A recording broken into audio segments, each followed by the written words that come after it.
Hey Jalama.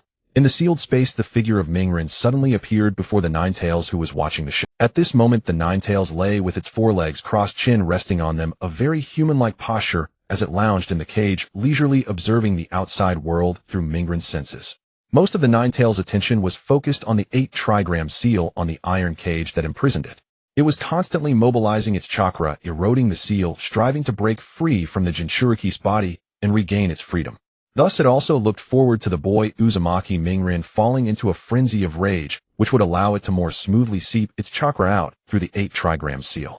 Then, using its chakra to influence Mingren's mind, it hoped that Uzumaki Mingren would tear off the 8-trigram seal on the cage. It never expected that this brat could now enter the sealed space.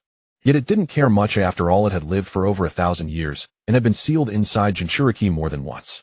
What surprised it was that this brat could actually call out its name. After all, the names of the 9-tailed beasts were known only to the sage of 6 paths Daitong Yuyui, who created them over 1,000 years ago, and his 2 sons Indo and Ashura. How could this brat know it? His entire life of over a decade had been under its perception. Everyone called it the 9-tailed demon fox. Uzumaki Mingren couldn't possibly have known its name.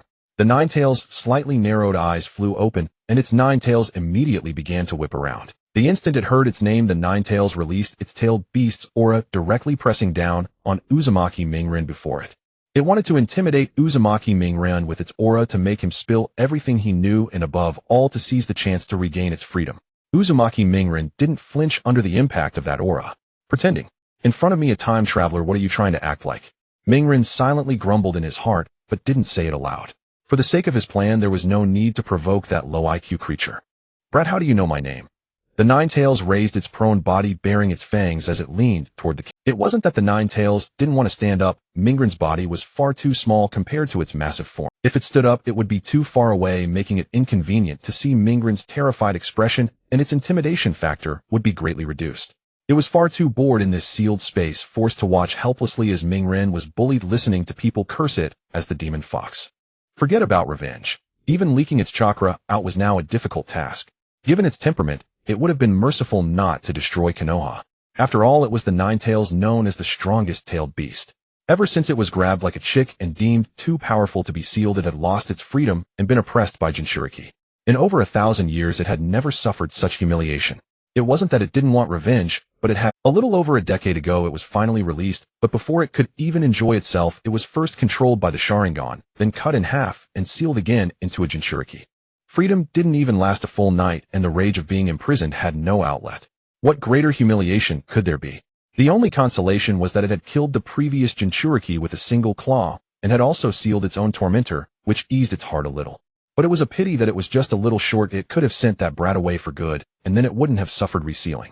Mingren, however, ignored the aura the 9-tails emitted, treating it as nothing more than a gentle breeze. After all, in the sealed space, the 9-tails couldn't kill him, so there was naturally no fear. Moreover, the plan ahead required the 9-tails. Do you want to be free, Jalama? Hearing this, the 9-tails shot up to its feet, its eyes locked onto Mingren, as if trying to read something from his face. At this moment, the 9-tails released an even more intense aura, its 9 thick tails madly flailing behind it. Brat, are you serious? How could the 9-tails not want to be free? Before being controlled by Uchiha Madara, it had lived freely in the forest. Ever since that man controlled it with the Sharingan, its miserable life began. First beaten, then locked up, and from then on it lost its freedom. Of course, I don't want to be seen as a fox demon anymore either. Upon hearing this, the 9-tails naturally understood that the fox demon people in Konoha referred to as itself, not the brat, who became the jinchuriki. He merely bore the burden of being sealed. Naturally, he would be despised by some ignorant people. The 9-tails felt no sympathy for the brat being targeted by the villagers. It even thought the villagers were too gentle. It had always wanted to break the 8-trigram seal, but the seal was too sturdy, and its efforts over the years hadn't amounted to much. This brat was too naive, being targeted by everyone, yet he could still live happily every day without any scheming. The 9-tails had always hoped he would explode in rage, so it could use the opportunity to seep its chakra out and accelerate the erosion of the 8-trigram seal. But it never expected that this brat, even when hungry and cold, never unleashed the darkness within, but instead wanted to gain everyone's recognition. Now that he could regain his freedom, how could he not be happy? The 9-tails naturally knew that a jinchuriki would die after the tailed beast was removed, but it didn't say a word. Even though this brat who wanted to set it free didn't know the truth, it didn't intend to explain. If it could, it wanted to kill everyone who had sealed it, but there was no need for this brat. In the sealed space, Uzumaki Mingren stepped forward a few paces and stopped before the cage. Fist bumped Jalama. As he spoke, Mingren raised his arm and clenched his fist, gesturing to the Nine Tails. The Nine Tails was stunned for a moment, then quickly came to its senses. This was the method of using chakra to communicate mental thoughts. Since the old man died, this method had never been used again. The Nine Tails' mouth curled into a grin. It sat down, then extended its own fist toward Uzumaki Mingren outside the cage. The moment their fists touched, the chakra connection was completed. Between Uzumaki Mingren and the Nine Tails, it seemed as if they could instantly read each other's thoughts. From Naruto's thoughts, the intention to release himself was clearly understood. However, his openness to the Nine Tails was limited to this. He did not fully reveal the secrets buried in his heart. As for what the Nine Tails thought, Naruto did not care.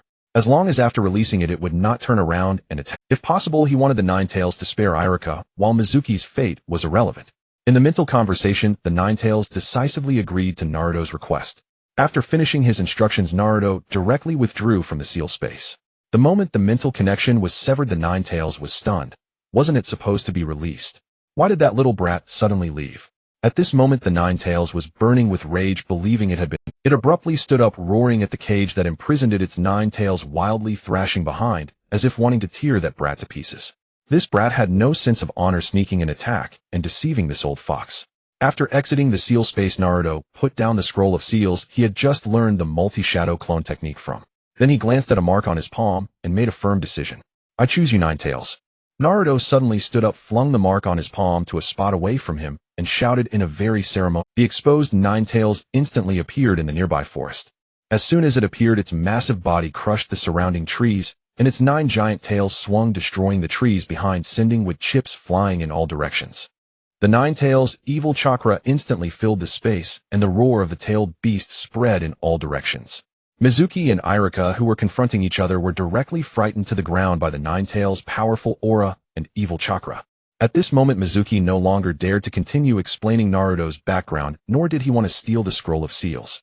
His mind was now filled with how to survive. The Nine Tails rampage from 12 years ago was still vivid in his mind, and now it had appeared again, so everything Mizuki had done before was just to trick Naruto into giving him the scroll of seals, so he could defect to Orochimaru, not to die here. Revealing Naruto's background to him was only to make Naruto distrust Iruka, so that he could get the sealed scroll. Now both Mizuki and Iruka were ordinary chunin of Konoha with similar strength. With Iruka blocking him, his actions would easily be exposed, possibly attracting the Umbu, and all his plans would fail. As long as he got the scroll of seals in his hand, he could quickly escape Konoha and go to find Orochimaru. Even if Iruka tried to chase him, it wouldn't be easy. Mizuki never expected that just his words would break the Nine Tails seal.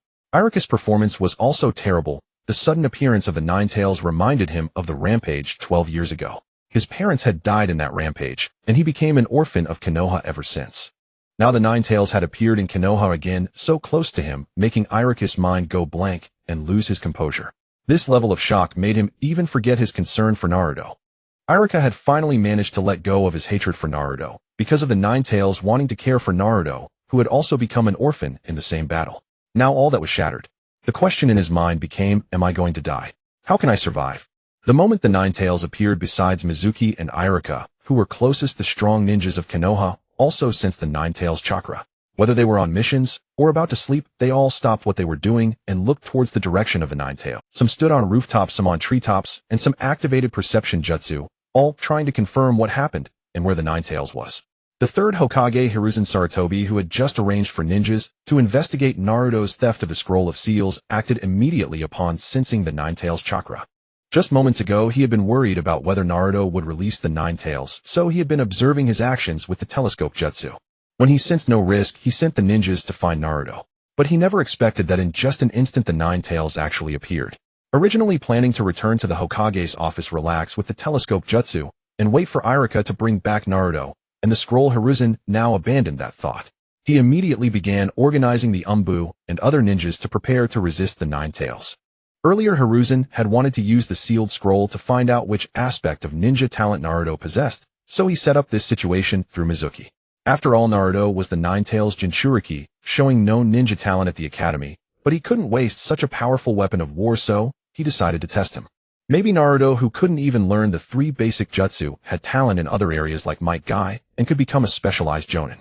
Therefore today he deliberately arranged for the guarding ninjas to ignore Naruto's actions, creating an opportunity. To ensure the scroll of seals wouldn't be lost, Hiruzen had been using the telescope jutsu to track its location, preventing accidents while observing Naruto's ninja way. Naruto, who had just transmigrated, didn't care about any of that. After releasing the Nine Tails, he was ready to leave Konoha as he had planned. Before transmigrating into Naruto, because of his hobby, Changwei had wanted to do a commentary on Naruto. For some reason, he suddenly argued with a netizen about whether Naruto reached the same level as Sasuke only because of the Nine Tails. Changwei naturally disagreed and began to refute. He said that Naruto had the multi-shadow clone technique, the Uzumaki bloodline, and the Toad Sage mode, etc. Even without the Nine Tails, he wouldn't be weaker than Sasuke. Then the netizen brought up the final battle between Naruto and Sasuke for analysis. After a heated discussion, neither could convince the other on the internet, so they decided to meet up on a nearby national road to discuss the issue thoroughly. As Changwei rode his electric scooter to the appointed meeting place, the god of reincarnation, who governs transmigration, whisked him away into the world of Naruto. He happened to become Naruto Uzumaki, who had just learned the multiple shadow clone technique, and the scroll of seals was still in his hands. Having just transmigrated into Naruto Uzumaki, he discovered his cheat ability, the power to extract a tailed beast without any cost. To be honest, he never expected that online friend could possess such immense power, sending him across dimensions, and even customizing a cheat ability according to his wishes. As for becoming Naruto Uzumaki, he accepted it almost instantly. After realizing his current identity, he even wondered whether he should simply follow the original storyline. The original Naruto, after graduating from the Ninja Academy, enjoyed a smooth path. With his own memories as a reference, he could easily reach the final chapter and become the 7th Hokage. He could even rescue the regrets that some netizens often mentioned. As for his cheat ability, he could either use it during the 4th Great Ninja War, or simply ignore it entirely. Various thoughts flashed through his mind, like high-frequency sparks. But the current Naruto decided to use his cheat ability right away, because he no longer wanted to live in Konoha village. Although Naruto was a passionate story centered around Konoha, he deeply disliked the village's ways. After absorbing the memories of this body, his aversion to Konoha grew even stronger. In fact, he loathed the entire ninja world. After all, he was a person from a peaceful era. He only enjoyed the passionate plot and a few characters with distinctive personalities. As for turning dark and destroying Konoha or reshaping the entire ninja world, these thoughts were not yet. The current Naruto only wanted to grow stronger at his own pace and live a brilliant life of his own. The future would take care of itself. Though he had transmigrated into Naruto Uzumaki, he was no longer the same person. As for the original's karmic entanglements, the current Naruto declared, "Stay away from me, I want no part in it." Once the idea of leaving Konoha formed, Naruto began to plan how to execute it. Direct defection was certainly not an option. Every major ninja village had a pursuit division dedicated to capturing rogue ninja. Outside the villages there were underground bounty offices. As long as enough bounty was offered, ninjas would inevitably accept the mission. Moreover, he currently possessed the Nine Tails, a powerful war weapon, and the Scroll of Seals. If he defected now, he would face relentless pursuit until death. Not to mention the root organization within Konoha. Danzo Shimura had always coveted Naruto Uzumaki, the jinchuriki of the Nine Tails. It was only the third Hokage, Hiruzen Sarutobi, who kept Danzo in check. Otherwise, Naruto would have been taken to root, branded with the tongue-eating seal, and tortured into a mindless puppet. Danzo had clashed with Hiruzen countless times over control of the Nine Tails jinchuriki. Even if he evaded the Konoha Umbu and the underground bounty hunters, other ninja villages might still come after him. Capturing such a valuable asset would yield immense profits, whether by training him within their own village or trading him with Konoha. Apart from these organizations, there was also the Akatsuki, a hidden group that targeted tailed beasts. The Akatsuki had White Zetsu, a creature capable of moving swiftly across the ninja world. It was impossible for him to completely escape White Zetsu's surveillance. White Zetsu might even be near him at this very moment. Black Zetsu, the great filial son of the ninja world, had planned for over 1,000 years to revive Kaguya. Now that an opportunity presented itself, he would never let it go. Thus, direct defection was impossible. He could not take the Nine Tails or the Scroll of Seals. He was still under Konoha's surveillance, so leaving immediately was out of the question. He needed to create chaos to provide an opportunity, ideally, without the Konoha ninjas realizing he had defected. And there was a perfect opportunity: release the Nine Tails, let it cause chaos, and draw attention.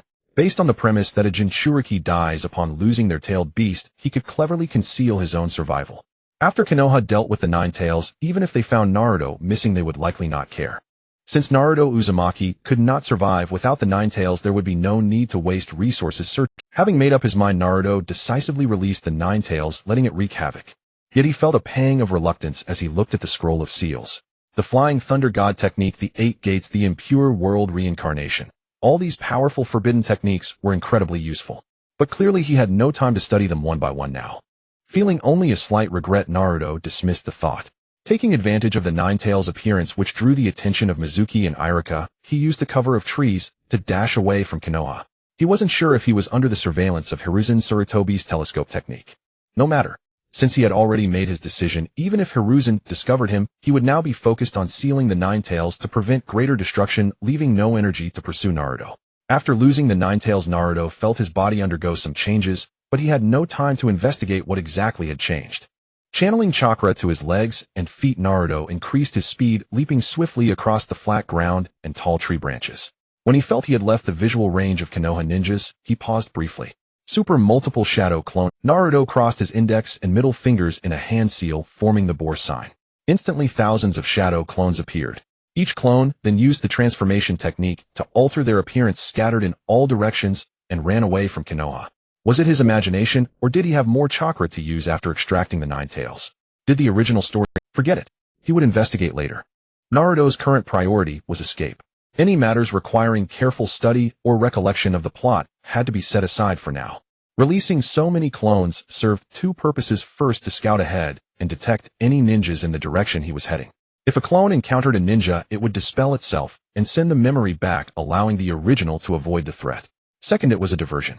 Even if other ninjas noticed the clones, his identity would be concealed. Naruto didn't wait long. He also used the transformation technique to alter his height, build, and appearance, then began moving at a slower pace. It turned out that Naruto Uzumaki had failed to learn the 3 basic techniques at the Ninja Academy because of the Nine-Tails chakra interference. Now that the Nine-Tails was gone, he could easily perform the transformation technique. As for the possibility that this change was due to his transmigration, he dismissed that idea outright. Such trivial matters could be settled by intuition. There was no need to delve deeper. Moreover, the original story seemed to offer an explanation for this.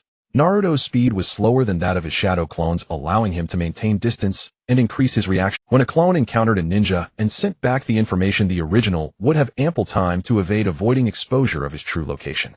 Before long, the clones indeed relayed some information, though most of it was not related to Konoha ninjas. Moving through such dense forest, one never knew what they might encounter next. It could be a venomous snake, a wild beast, or anything else. Nothing was unexpected. As memories from one clone after another streamed back, he gained a rough understanding of the surrounding area. Thousands of clones spread out layer by layer through the forest, and by dispelling themselves they could quickly and accurately transmit information. This allowed him to precisely avoid the ninjas on routine patrol. Using the shadow clone technique for reconnaissance was a common method employed by every ninja who had mastered it. However, throughout the entire ninja world, no one other than Naruto Uzumaki could produce such a massive number of shadow clones. Not even the technique's creator, the second Hokage Tobirama Senju, could do it. The multiple shadow clone technique creates tangible clones by evenly distributing chakra. Therefore, if the user cannot control the exact number, excessive chakra consumption can lead to instant death. Another point is that when a shadow clone dissipates, it brings back a flood of memories. If the volume is too high, the brain cannot process the overload, resulting in brain death. When a shadow clone is forcibly dispelled, it also returns the memory of the damage suffered at that moment, requiring the user to endure that pain. This is the reason why the technique was inscribed in the Scroll of Seals. Throughout the entire Naruto series, only Naruto Uzumaki, that freak, could use the multiple shadow clone technique on such a massive scale, completely ignoring its side effects and turning it into a unique training cheat. Activate emergency measure now. 1. Immediately. Organize the village's Chunin and Genin to escort civilians to the shelters. As soon as Sarutobi Hiruzen clearly discerned the Nine-Tails figure, he promptly issued orders to the ANBU. Since the Nine-Tails rampage 12 years ago, the curriculum at the Ninja Academy had undergone a certain degree of modification. Among the changes was the protocol for handling a major crisis like the one now unfolding. Chunin and Genin were to organize evacuations and guide people to shelters, while the village's ANBU and Jonin would coordinate to counter the impending threat. The first phase involved buying time, creating an opportunity for the civilians to retreat and for other Jonin to assemble. The second phase called for a combined force of Jonin and ANBU to eliminate the danger. This included coordination among various departments, which would almost immediately form an intelligence analysis division to determine how to respond to the crisis, while simultaneously deciphering any potential weaknesses the enemy might possess. Notify advisor Kohor Udatane to proceed directly to the medical department and organize medical ninja to provide immediate first aid to the wounded on the front lines. Notify the sealing corps to begin crafting scrolls capable of sealing the Nine Tails. Notify Advisor Danzo to handle the spies within the village and prevent them from causing destruction. As he spoke these words, Sarutobi Hiruzen's face clearly bore a ruthless and resolute expression. Notify the heads of each clan to immediately dispatch their forces to hold back the Nine Tails. Summon Narashikaku to the Hokage's office at once. Dismissed. Although Sarutobi Hiruzen was advanced in age, he still carried out these arrangements with meticulous order. After the Uchiha clan's annihilation, the Hyuga clan became the foremost prominent ninja clan in Konoha. Even within the relatively safe confines of the village, after the Uchiha clan's annihilation, the Hyuga clan became the foremost prominent ninja clan in Konoha. Even within the relatively safe confines of the village, the Hyuga compound still maintained a covert patrol of guards. These guards had originally been disbanded, but a few years earlier an incident occurred where Cloud Village attempted to kidnap the clan leader's daughter, Hyuga Hinata. After paying an extremely heavy price, the system was reinstated. However, the Byakugan possessed the ability to see through objects, and its use was generally prohibited within the clan. To protect the clan's bloodline limit, they arranged for covert forces to stand watch. The Hyuga clan, with its Byakugan capable of detecting threats over several kilometers, was the first to sense the immense chakra fluctuation. They immediately activated their bloodline limit and witnessed the enraged Nine Tails. In their field of vision, the Nine Tails blazed like a searing fireball, compelling their attention, while Mizuki and Irika, who were also present at the scene, seemed like faint fireflies hardly worth noticing. The Hyuga guards, upon discovering the Nine Tails, raced to the clan leader's residence to report. Clan leader. Just as they reached the entrance of Hyuga Hayashi's mansion, they saw the veins bulging around his eyes. A clear sign he had already activated his bloodline limit. There was no need for further notification. The unfinished words halted in their mouths as they awaited the clan leader's orders. Immediately arrange for clan members to evacuate and summon the jonin of the clan for assembly. Hyuga Hayashi promptly issued his commands as clan leader. Having lived through the Nine Tails rampage, he knew all too well the devastation it could wreak. Fortunately, the Nine Tails had appeared outside the village this time, and they had to prevent it from breaching the village and causing destruction. The compounds of the Ino Shikacho trio were relatively close to one another. Upon sensing the Nine Tails, Chakra, Akimichi Choza, and Yamanaka Inoichi, after arranging their clan's evacuations, immediately headed to Narashikaku's residence. The Nara clan had always been the strategist within the Ino Shikacho alliance. Thus, whenever a major event occurred, the three clans stood united with the Nara clan formulating the plans. Shikaku, the Nine Tails has appeared again. What should we do? Upon entering Narashikaku's home, Yamanaka Inoichi and Akimichi Choza immediately posed the question to him, leaving the arrangements to his judgment while they would carry out the execution. First, arrange for the elderly and children of the clan to take shelter. Then dispatch a portion of our jonin to hold the Nine Tails back, preventing it from damaging the village. After that, go to the Hokage and follow his orders. Having swiftly arranged matters within their clans, the three leaders of Ino Shikacho immediately headed for the Hokage building. Aside from Mizuki and Irika, who were the first to witness the Nine Tails' appearance, the village's sensory division also detected the colossal chakra fluctuation at the earliest possible moment. There's a massive chakra shift in the village. Notify the Hokage immediately. This chakra belongs to the Nine Tails. The Nine Tails has emerged again. The sensory ninja first shouted to alert the messengers, but then his voice turned to one of terror, crying out with fear. The devastation caused by the Nine Tails rampage 12 years ago was truly immense. The mere sight of the beast again inevitably stirred fear in their hearts. After all, 12 years ago, the fourth Hokage and his wife had both perished at the hands of the Nine Tails, a village leader and the legendary Yellow Flash at that. The great clans and the Hokages A and BU mobilized with incredible speed. The lower-ranked ninja and ordinary civilian families, unaware of what was happening, continued their lives as usual. It was already deep into the night when most households in Konoha had fallen asleep. The village, cloaked in silence, was shattered by the Nine Tails' appearance. The cry that the Nine Tails had emerged again plunged the villagers, newly awakened and still ignorant of the situation, into panic. Though Chunin and Genin were guiding the crowd toward the shelters, the fear instilled by the Nine Tails was unavoidable. Even with order being maintained, considerable chaos ensued. In the midst of this turmoil, no major harm was caused, but some ordinary villagers still suffered significant injuries. These disturbances and panics were drowned out by the overwhelming terror of the Nine Tails. Within Konoha, besides the Hyuga clan with its Byakugan and the village's sensory division, two other notable clans possessed sensory abilities. These were the Inuzuka clan and the Aburame clan. In the dead of night, when most were asleep, the loyal dogs of the Inuzuka clan assumed the duty of night watch. The Nine Tails' oppressive aura and chakra agitated the sensitive dogs, and one bark set off a chorus of howling from the entire clan's canine companions. Such a commotion naturally roused almost every member of the Inuzuka clan. Years of companionship had forged deep bonds with their dogs. After a brief exchange of communication and comfort, they understood the truth and managed to calm the restless hounds. All clan members, now aware of the situation, sprang into action following their established survival methods to evacuate. The Aburame clan, who controlled insects, likewise learned of the Ninetales' appearance through their bugs.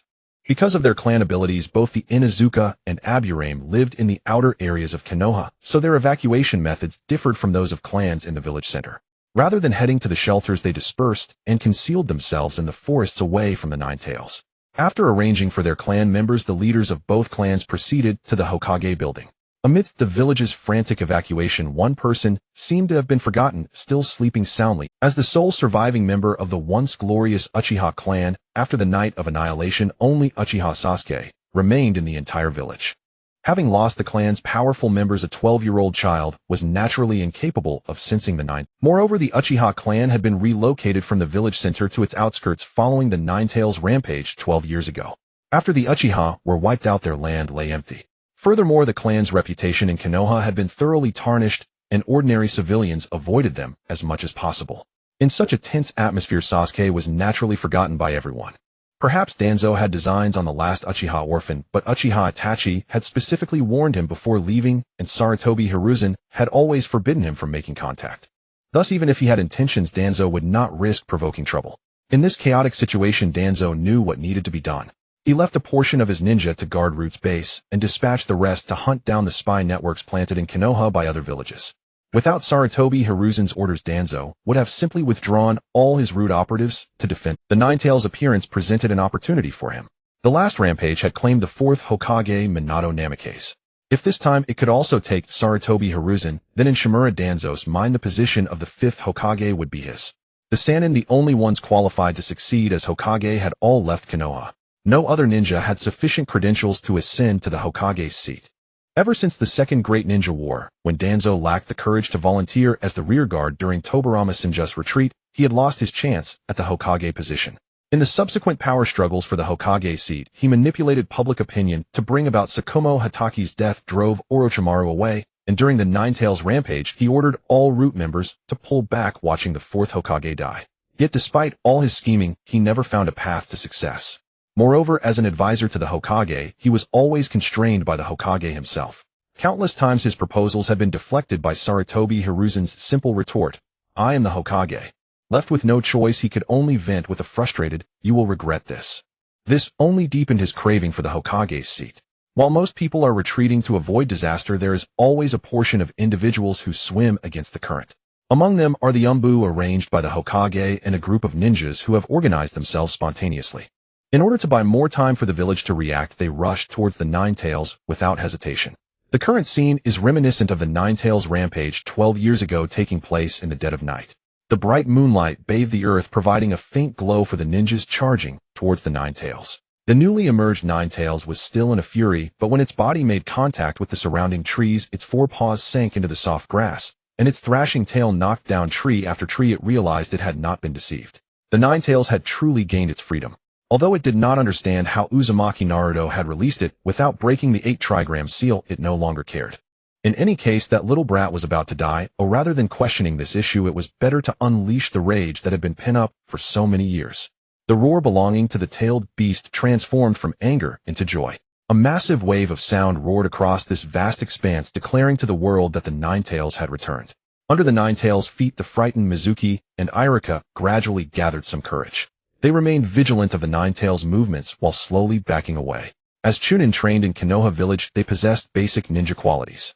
It was just that the initial shock of the Ninetales' appearance and their recollection of the Ninetales rampage 12 years ago left them momentarily stunned. Now that they had regained their senses, both made their choices. Run. Run fast. Mizuki chose to retreat, immediately seeking refuge in the village. Mizuki repeatedly reminded himself to run towards the village, to run faster, even faster. Irika, on the other hand, chose to stay behind, wanting to use his strength to delay the Ninetales' attack on Konoha. Irika lost his parents during the Ninetales rampage 12 years ago, becoming an orphan, which made him acutely aware of the hardships of life as an orphan. Now he only wanted to block the Nine Tails, allowing more people from Konoha to evacuate, thereby reducing the number of orphans in Konoha. Moreover, just recently he learned from the Third Hokage about Uzumaki Naruto's true identity. Both of them were orphans created by the Nine-Tails rampage, and neither was free from the stigma of being associated with the Nine-Tailed Fox, ostracized by the entire village. Uzumaki Naruto was not the true Nine-Tailed Fox. He was the jinchuriki, who sealed the fox, and the suffering he endured far surpassed his own. Naruto. Irika took out a kunai from his ninja tool pouch, gripping it tightly, as he squeezed out a few words from his throat. He was merely a chunin, and had no understanding of how a tailed beast could break free from its seal. But he felt it must be related to the stimulation Mizuki had caused in the past. Naruto had never released the sealed Nine Tails, no matter how severely he was ostracized in the village. Only after Mizuki revealed his identity did the Nine Tails break free. Now an adult, he understood the grievance caused by being hidden from and deceived by others. Thus Irika wanted to save Naruto from the bottom of his heart, while also saving his former self, so that Naruto would not have to bear so much. He speculated that the appearance of the Nine Tails might be related to Naruto's emotional breakdown. If he could awaken Naruto, then the village would not have to suffer destruction. Regardless of the fear he felt towards the Nine Tails, Irika continued to try to approach it. The Nine Tails clearly observed the actions of the two tiny insects beneath it, their feeble strength hardly worthy of concern. However, before unleashing its power, Uzumaki Naruto had instructed it not to harm Irika, while it had no qualms about Mizuki. The Nine Tails watched the two individuals below, indifferent to their actions. Possessing the ability to sense good and evil, the Nine Tails immediately felt the malice directed at it from Konoha, and without further thought understood that those in Konoha still wished to seal it away. Having finally gained its freedom, how could it be casually sealed away again? A raging fury once more engulfed the Nine Tails' thoughts as it angrily raised its head and opened its terrifyingly large fox mouth. A vast amount of red and black chakra gathered in its mouth in a specific ratio. Once the chakra amassed to a sufficient level, it formed a terrifyingly powerful chakra sphere, the tailed beast ball. This is a technique that all tailed beasts can master, capable of causing violent explosions and severe destruction upon impact. With this tailed beast ball attack those ninjas attempting to seal, it would undoubtedly suffer heavy losses. With a simple aim, the Nine Tails prepared to fire the tailed beast ball. Konoha's Gale Whirlwind. At the critical moment of the impending launch, a man with a watermelon head, dressed in a tight outfit and vest surrounded by green steam, kicked the Nine Tails' chin. This kick directly altered the trajectory of the tailed beast ball, changing its course from heading toward Konoha to shooting outside the village. At the moment the tailed beast ball hit the ground, it caused a violent explosion. The proud azure beast of Konoha, Might Guy. Upon landing steadily, Might Guy struck a pose for a self-introduction. It turned out that so late at night, Might Guy was leading his disciple Rock Lee in training around Konoha. Moreover, their direction was precisely towards the Nine Tails. Upon seeing the Nine Tails, Might Guy immediately ended his training and instructed Lee to return to safety. Then he rushed towards the Nine Tails, witnessing it prepare to unleash the tailed beast ball aimed at the village. 8 gates released, the gate of view, open. Thus Might Guy erupted with deep green steam all over his body, charging towards the Nine Tails with lightning speed, and at the last critical moment, he kicked the Nine Tails, altering the direction of the tailed beast ball. This action directly spared Konoha from significant losses and potentially saved countless lives. Guy? Upon seeing Might Guy, Irika shouted excitedly. Leave it to me, Irika. Might Guy turned slightly, revealing his dazzlingly bright white teeth, giving a thumbs up with his right hand. As fellow ninjas from the same village, there was a high level of trust and cooperation between them. Left behind was Might Guy, enveloped in deep green steam, confronting the Nine Tails. As fellow ninjas from the same village, there was a high level of trust and cooperation between them. Left behind was Might Guy, enveloped in deep green steam, confronting the Nine Tails, radiating malevolent chakra. The freshly released Nine Tails could not endure this insult. It threw back its head in an enraged roar, exuding the aura of a tailed beast. In the tranquil forest, currents of air suddenly swirled around them. The standoff did not last long. Almost in the next moment, both the Nine Tails and the beast began their assault. The Nine Tails swung its massive claws towards Might Guy. Having opened the 6th gate in the 8 gates, Might Guy possessed extraordinary reflexes and swiftly dodged the Nine Tails' claw strike. Konoha's Great Whirlwind. Following closely, Might Guy retaliated with a kick aimed at the Nine Tails' paw. This simple probing attack yielded no results, but the Nine Tails did not care. It turned and viciously smashed its Nine Tails against the ground. The spot where Might Guy stood was directly smashed into a shower of wood chips, dirt flying everywhere, forming a deep pit. While dodging, Might Guy leaped high and kicked at the Nine Tails. Now Might Guy possessed high attack and high evasion, leaving the Nine Tails helpless, forced into a passive position. But this only fueled the Nine-Tails' rage as it unleashed claws, tails, and multiple-tailed beast balls in rapid succession. The terrain was left in utter chaos. Just as they were engaged in a fierce battle, reinforcements from Konoha: Wind Release, Great Breakthrough. Fire Release, Great Fireball. Lightning Release, Earth Walk. Earth Release, Earth Dragon Technique. Water Release, Water Dragon Technique. The 5 major ninjutsu were unleashed towards the Nine-Tails without restraint. On one hand, they attracted firepower for Might Guy, and on the other they provided cover. Although these techniques could not cause much damage, they severely disrupted the Nine-Tails' movements. At one moment it was burning, and at another water was dousing it. Otherwise it would feel like being pricked all over, which made the Nine-Tails furious. Moreover, this Might Guy kept bouncing around him, and every hit brought some pain. With no way to hit Might Guy immediately, the Nine-Tails chose to change its target. With a great leap it landed near the supporting ninjas, swiping down with a claw, sending several flying, and with a sweep of its tail it was uncertain how many it would kill. Ninja Art Body Switch Technique. Ninja Art Shadow Imitation Technique. Ninja Art Super Multiplication Technique. The Body Switch Technique briefly controlled the Nine-Tails' mind, causing a momentary pause in its actions. The Shadow Imitation Technique briefly restrained the Nine-Tails' movements. The enlarged Akimichi clan ninja swung a massive weapon towards the Nine-Tails. 8 trigrams Empty Palm. Ninjas from the Hyuga clan also rushed in to support, launching palm strikes towards the Nine-Tails from a distance. Following closely behind the Umbu were the Agile clan ninjas. Some were using ninjutsu to help their comrades defend against the Nine-Tails' attacks, while others continued to interfere with the Nine-Tails' movements. The sun set, and the moon rose. After a deep slumber, Naruto finally awoke. The memories and intelligence transmitted back by those clones had the sun set, and the moon rose. After a deep slumber, Naruto finally awoke. The memories and intelligence, the Nine-Tails erupted with an even more ferocious chakra, rendering any controlling ninjutsu into nothingness. What followed was the Nine-Tails' frenzied assault, whose immense power directly altered the surrounding landscape.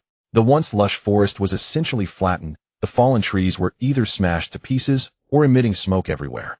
The flat ground was also left pockmarked, and the Nine-Tails' desire to attack Konoha was now confined within this forest. Meanwhile, in Konoha, organized ninjas rushed toward the scene in waves. Ordinary civilian ninjas, medical teams, and sealing squads gradually appeared near the Nine-Tails. In the Hokage's office, the Hokage's assistant and several clan leaders gathered. Lord Hokage, what exactly has happened? Why did the Nine-Tails suddenly appear on the outskirts? A question arose from the crowd, echoing the curiosity. Chunin Mizuki from the Ninja Academy violated Hokage regulations by disclosing confidential village information to the jinchuriki, ultimately leading to the Nine-Tails rampage.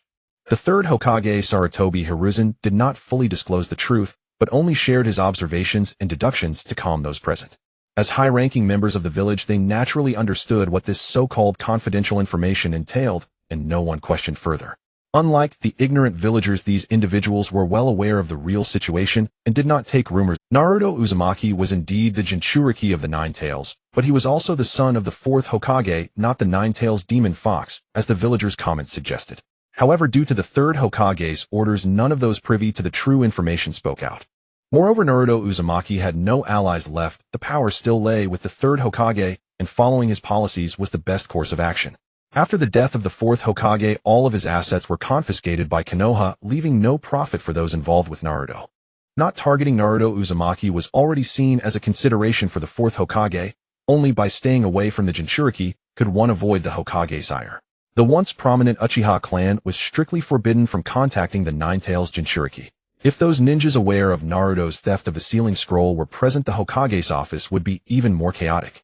Now Sarutobi Hiruzen had shed the ceremonial robe of the third Hokage and donned the armor he once wore in battle. Regardless of whether he would confront the Nine-Tails, his demeanor suggested he was fully prepared. The most urgent matter is to seal the Nine-Tails quickly. Given the current situation, it is very likely that the Nine-Tails have broken free from their seal. Sarutobi Hiruzen voiced his judgment directly, for the complete form of the Nine-Tails had manifested identical to the chaos of 12 years prior. This situation was not merely a leak of tailed beast chakra. It was very possible that Naruto Uzumaki, the jinchuriki, had already perished. If they wished to continue sealing the Nine-Tails, special tools would need to be crafted or a new jinchuriki found. However, creating such specialized sealing tools and finding a new jinchuriki was no easy task. Aside from the Nine-Tails' chaos 12 years ago, they had been steadily contained within the jinchuriki over the. Moreover, Konoha had always utilized ninjas from the Uzumaki clan, whose physique was most suitable for sealing tailed beasts. Now the Uzumaki clan had been exterminated before the Third Great Ninja War. At that time Konoha only took in the princess of the Uzumaki clan Kushina as a potential jinchuriki, and then watched the clan perish, seizing most of their heritage. The Uzumaki bloodline virtually vanished from the ninja world, and even if some survived, they mostly concealed their identities throughout various places in the ninja world. They never anticipated that such a young jinchuriki could face an accident leading to no contingency plans. Currently, most ninjas in Konoha had their own clan factions, and to better control the jinchuriki in the future, a thorough selection process was necessary. At present, the most important task was to seal the Nine Tails quickly, relying solely on those ninjas to delay would undoubtedly incur a substantial cost. Furthermore, another Nine Tails incident in Konoha would likely attract the covetous eyes of other ninja villages, and if mishandled it, might even trigger the Fourth Great Ninja War. Currently, Konoha's backbone, the legendary Sannin, had left the village, and the Uchiha clan, which once served as the main force, had been internally eradicated. In this light, Konoha's high-level combat power had significantly diminished. Everyone in the Hokage's office had their own considerations, but publicly no one stepped forward to address the matter. Everyone awaited the Hokage's orders. In this moment of grave crisis for the village, especially one that could impact the assets of various clans, their collective goal was clear: to resolve the difficulties posed by the incident as their primary objective. Kikuchi, you will formulate a strategy. We must limit the Nine Tails with minimal cost and maximum speed. Sarutobi Hiruzen assessed the situation and immediately assigned the task of strategy formulation to his assistant Nara Shikaku. Clan leaders, quickly dispatch elite members from your clans to assist clan leader Nara in executing the mission. Due to the involvement of all clans, a simple unified assignment was made, without specifying how many from each clan were required. As for the 3 Hokage advisors, they were assigned to handle logistics and medical matters. Notify the sealing and barrier teams to expedite the creation of temporary sealing tools. After task distribution was completed, Sarutobi Hiruzen instructed the clan leaders to proceed with their. After all this, only the Hokage and his 3 advisors remained in the office, known as the Konoha F4. Hiruzen, what on earth is going on? How could the Nine Tails be released? Who breached the tailed beast's seal? As soon as everyone left, Danzo immediately began questioning Sarutobi Hiruzen. Yes, Hiruzen, I noticed your demeanor was unusual just now. Has something special occurred? Share it with us. After all, we are from the same era.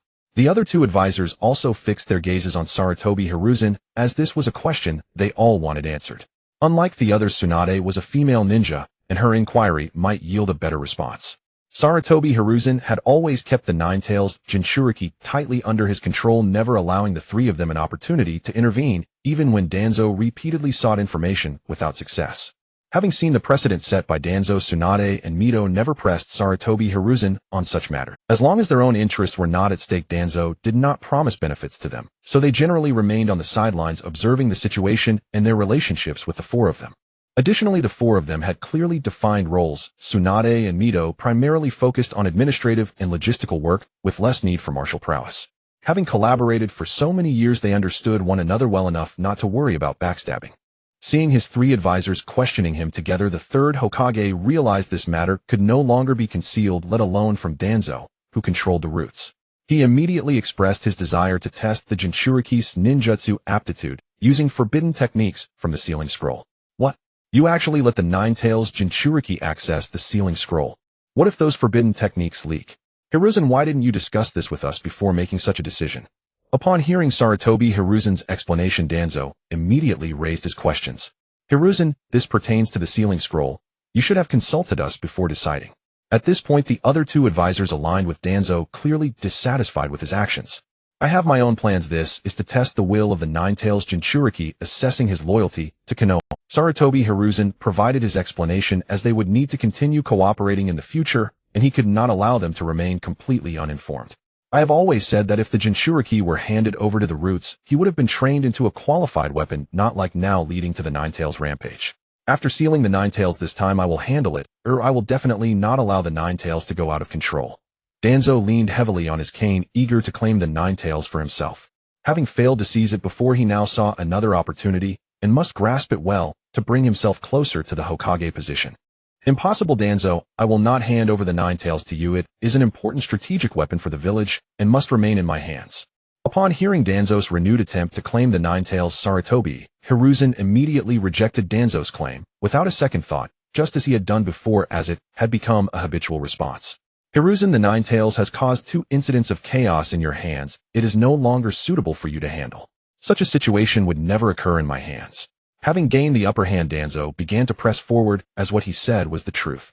Danzo, I am. Upon hearing Danzo's retort, Sarutobi Hiruzen revealed his ultimate trump card. Hiruzen, you will regret this. Danzo could only express his angry sentiments as a defeated opponent. If nothing unexpected occurred, Danzo would angrily slam the door on his way out. However, it was apparent that the matter was not yet resolved and Danzo had not yet left the Hokage's office. Hiruzen, has the sealing scroll been retrieved? We must prevent the leakage of crucial village information. After a final reminder, Shimura Danzo, left appearing to have recovered mostly, yet he felt extremely. How many times has it been? Even with ample justification, Sarutobi Hiruzen could always suppress him with his position as Hokage. The classic events that transpire in the Hokage's office remain unknown to outsiders. Even when disagreements arise as the Hokage's assistants, they still return to their posts to resolve their respective matters. The third Hokage, Sarutobi Hiruzen, who had everything arranged, did not go to the location of the Nine Tails, but instead returned to his seat, lighting his pipe and taking a deep drag. However, to understand the situation on site, he took out a crystal ball and used telescope techniques to observe the scene. Nowadays, even if he wanted to relax, there were no women in the hot springs for him to secretly watch. Sarutobi Hiruzen puffed on his pipe, pondering why the current situation had come to be. Since the theft of the sealing technique from the Mizuki plan, he had been monitoring it closely. Naruto's success was also orchestrated by him. He had been keeping an eye on Uzumaki Naruto's actions, and only when he saw Iruka go to intercept did he have the time to send ninjas who knew about Naruto's theft of the sealing book to search for him. He also witnessed Mizuki revealing Naruto's true identity, but with Iruka present, it was entirely possible to comfort Naruto. He had verified Iruka's will of fire earlier that noon.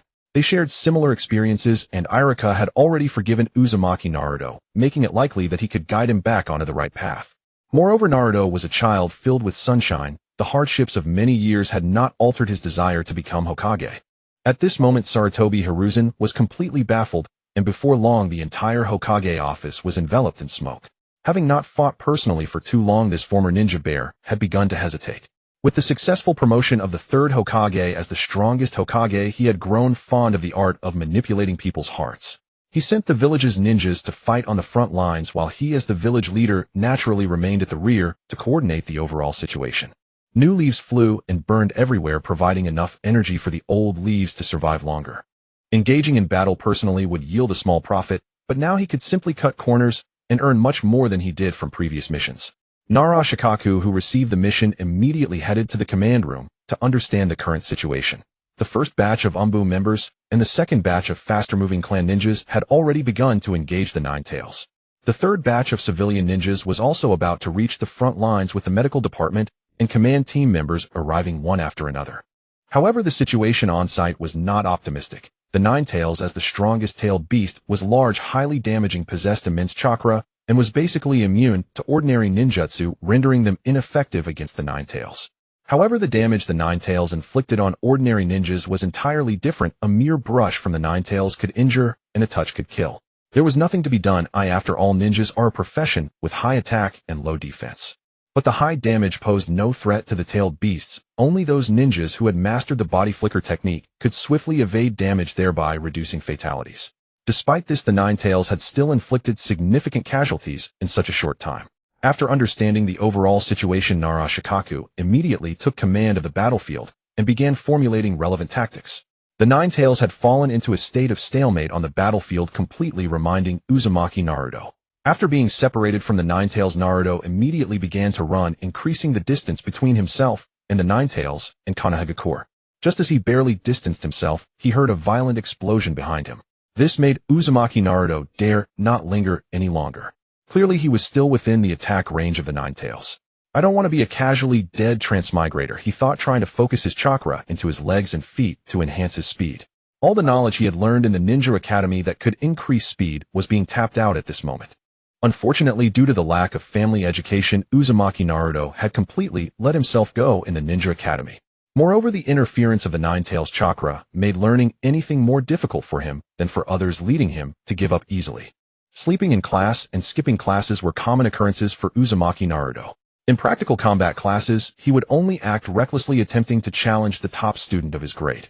He spent his days either fixated on Uchiha Sasuke or harassing Haruno Sakura. However, these did not hinder Naruto's current performance. While he may lack sufficient poses, he now had ample chakra. Leveraging the effect of brute force, he increased his speed through violent means while freely expending chakra. However, this led to a new problem. Both the original Naruto and the current one had never left Konohagakure, rendering him completely ignorant of the outside world. Although he had watched Naruto before crossing over and knew that the ninja world was divided into 5 great nations and 5 great ninja villages interspersed with many small countries and villages, he had no idea of Konohagakure's exact location in the Land of Fire or the direction he was heading. He was completely unaware of this. Fortunately, this knowledge was dead while he was alive. Could a living person die from holding in their urine? Thus, he directly used the multi-shadow clone technique he had just learned. With a significant increase in chakra, it transformed into an ultra multi-shadow clone technique. These shadow clones began to independently plan their routes, arrange their forward directions, and explore in batches at their own pace. Perhaps this was the special effect of Uzumaki Naruto's multi-shadow clone technique. Each clone had its own thoughts and did not require arrangement. They could act independently. It might also be that before the clones were created, the thoughts in Naruto's mind were transferred to each shadow clone. The clones spread out like radar waves layer by layer to explore the path ahead. Meanwhile, the real Uzumaki Naruto evaded potential dangers based on the memories transmitted from the front. After the Nine Tails unleashed a tailed beast ball explosion, it immediately attracted the attention of those not far outside the village. They were unaware of what had happened in Konohagakure, but such a loud explosion was certainly no trivial matter. They could be station ninjas, or perhaps ninjas eager to return after completing their missions, or even patrolling ninjas at night. The numbers were not many, and Naruto only encountered 2. However, just these 2 made him feel that something might go wrong. One was rushing to leave Konohagakure, while the other was hurrying toward the village they could meet in an instant. The ninja rushing back blocked one of Naruto's shadow clones, wanting to know what had happened in the village. Naruto's shadow clone was responsible for scouting and relaying information, not having seen the other party in advance, and dispelling the shadow clone was already considered a slow reaction, let alone this direct encounter. The sudden dispelling of the shadow clone required the real Naruto to receive information immediately, which also caused the ninja to feel a trace of doubt. The shadow clone was developed by the second Hokage Senju Tobirama to scout for information and reduce casualties. However, with changes occurring in the village, shouldn't the clones sent out relay information? Why did it vanish upon meeting him? Could it be a spy from another village? With these doubts in mind, he could only hasten back. Fortunately, the shadow clone had used the transformation technique and did not wear the village headband, which did not directly expose Uzumaki Naruto's identity. While fleeing, he processed the messages relayed back by the shadow clones, which provided Naruto with a sense of reassurance. The bright moon accompanied him on his path to freedom. The commotion caused by the Nine Tails behind him gradually faded away. The sounds of birds and insects in the forest painted a serene and peaceful scene under the moonlight. Uzumaki Naruto's numerous clones passing through the tranquil forest, bathed in moonlight, startled many birds into flight, seeking a safer place to spend the night. As the surroundings gradually quieted down, Uzumaki Naruto finally had the chance to catch his breath. This prompted him to start thinking about what lay ahead. Unlike the novels he had previously read, he had indeed crossed over, but so far he had not obtained any, not to mention compared to the original work, he was missing a Nine Tails.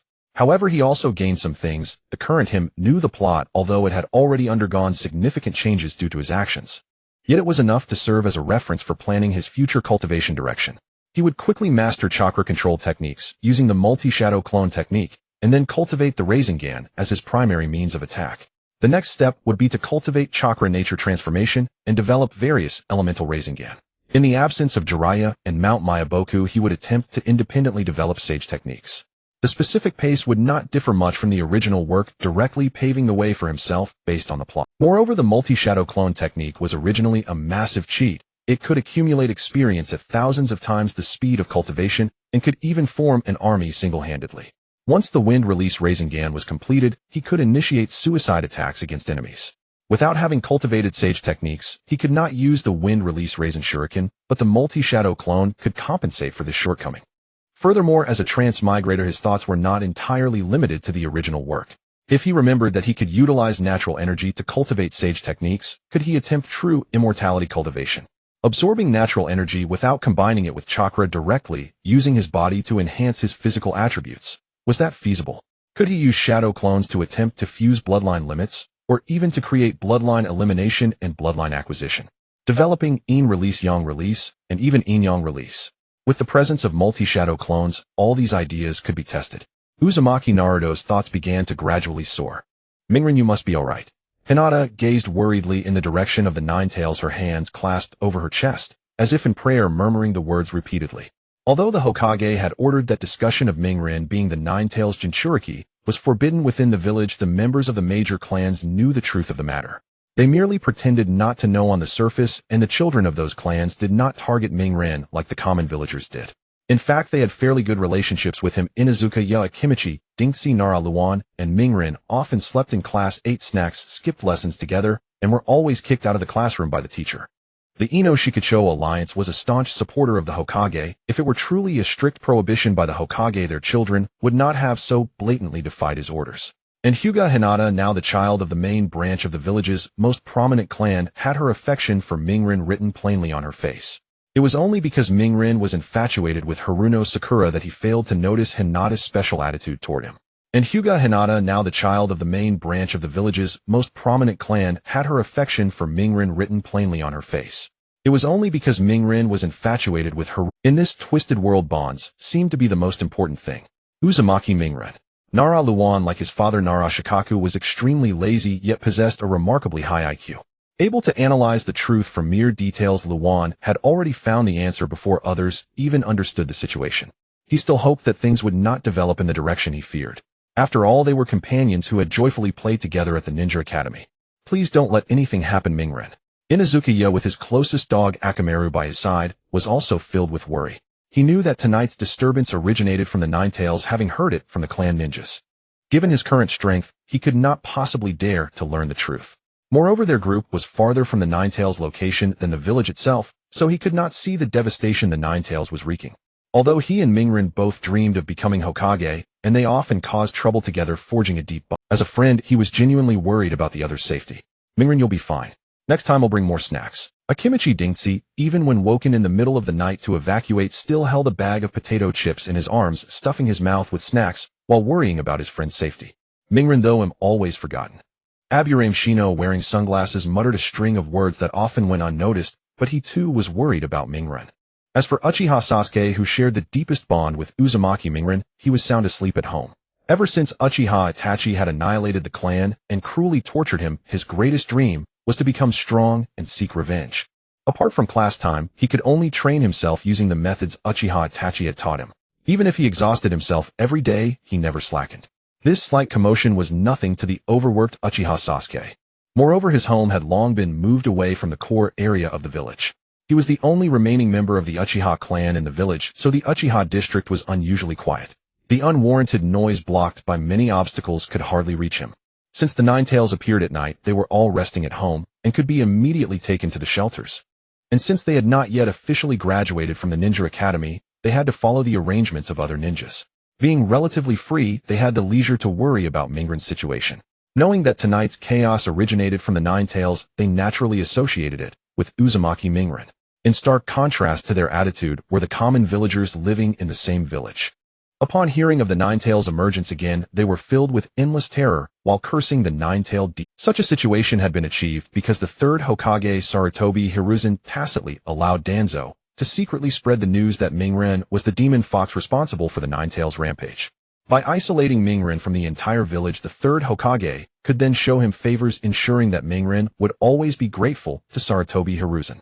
Then, exploiting this goodwill, he could better brainwash him, making Mingren protect the village and the third Hokage from the bottom of his heart.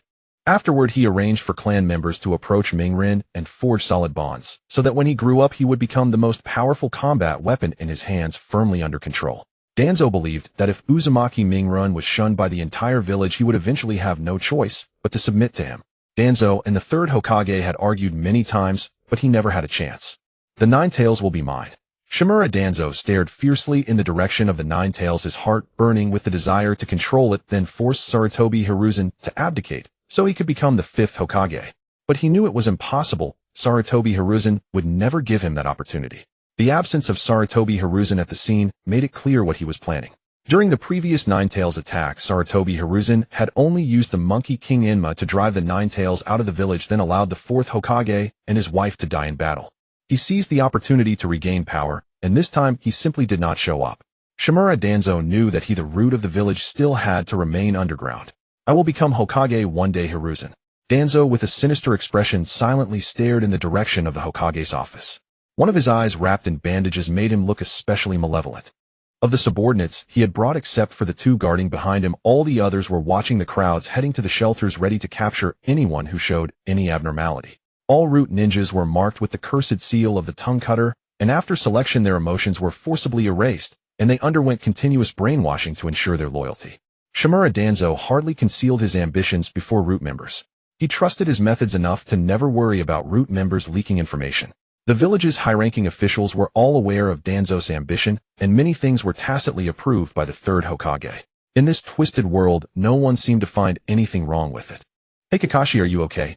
Might Guy, who was cooperating in the battle, quickly brought Kakashi to a safe place. Might Guy was also panting heavily, supporting Kakashi's weakened body. Both of them were filled with anxiety. This was the second time they had seen the Nine Tails, and the first time they had faced it heat-in, truly realizing its power and terror. Even with medical ninjas and the battle plan devised by Nara Shikaku, there were still considerable casualties. Moreover, fighting the Nine Tails was extremely draining on chakra. The battlefield had already destroyed a large area of the nearby forest, but fortunately the Nine Tails had not managed to enter the village. Otherwise, with such destructive power, the damage to the village would have been catastrophic.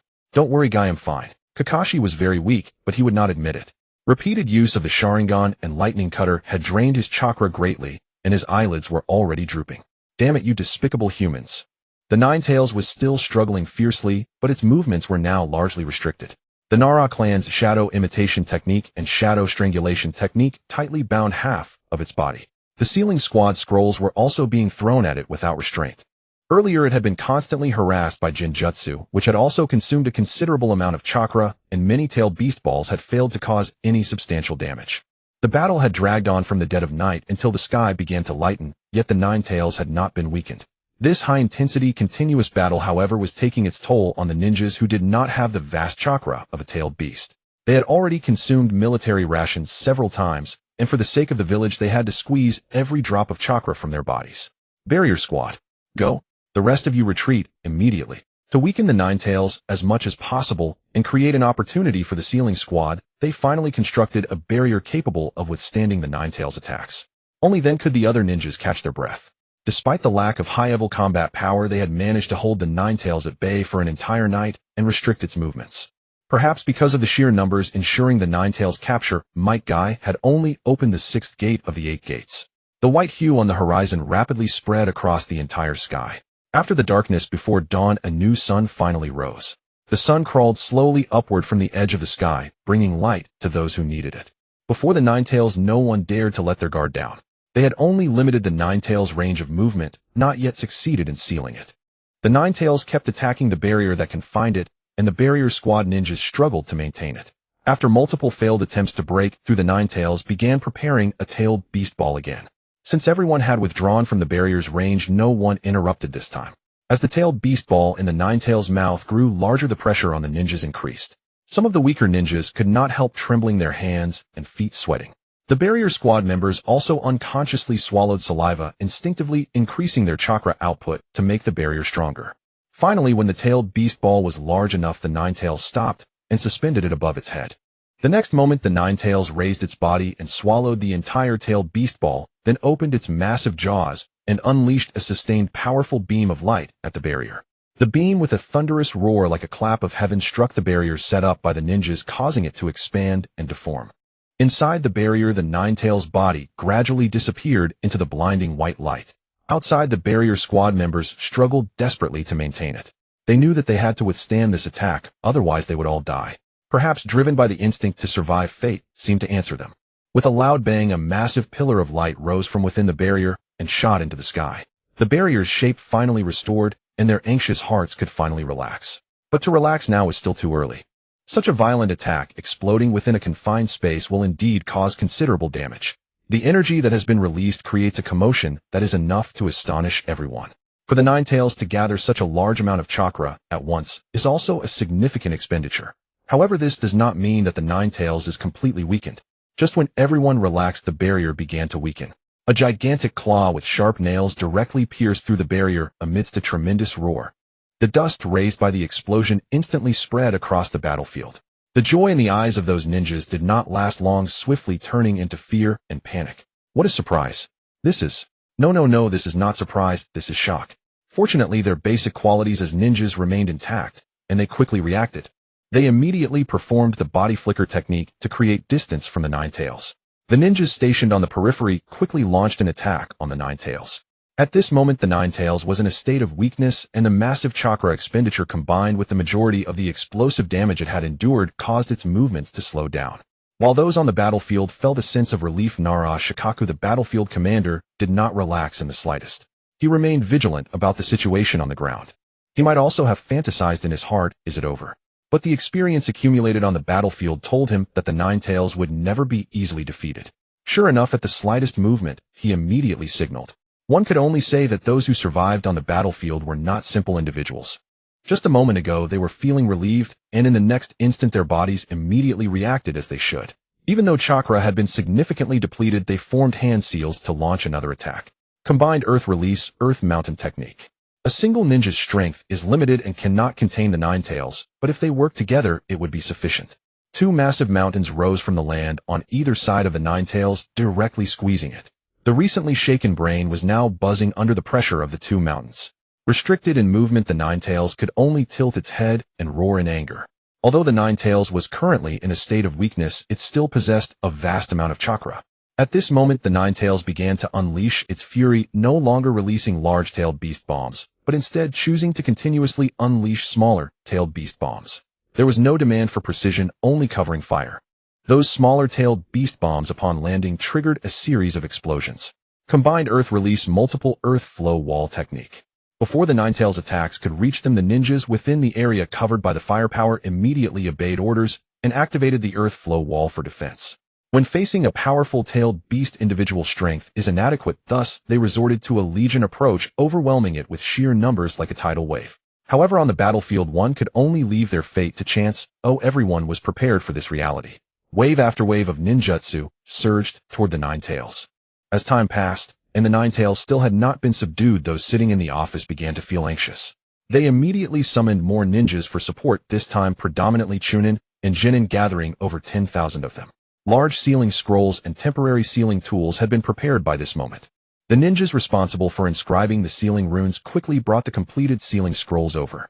This was facilitated by the proximity to Konoha village, allowing for a swift mobilization of personnel. However, due to the village being so close, they needed to ensure the safety of all residents, which is why the large-scale dispatch of ninjas only began now. As the saying goes, many hands make light work.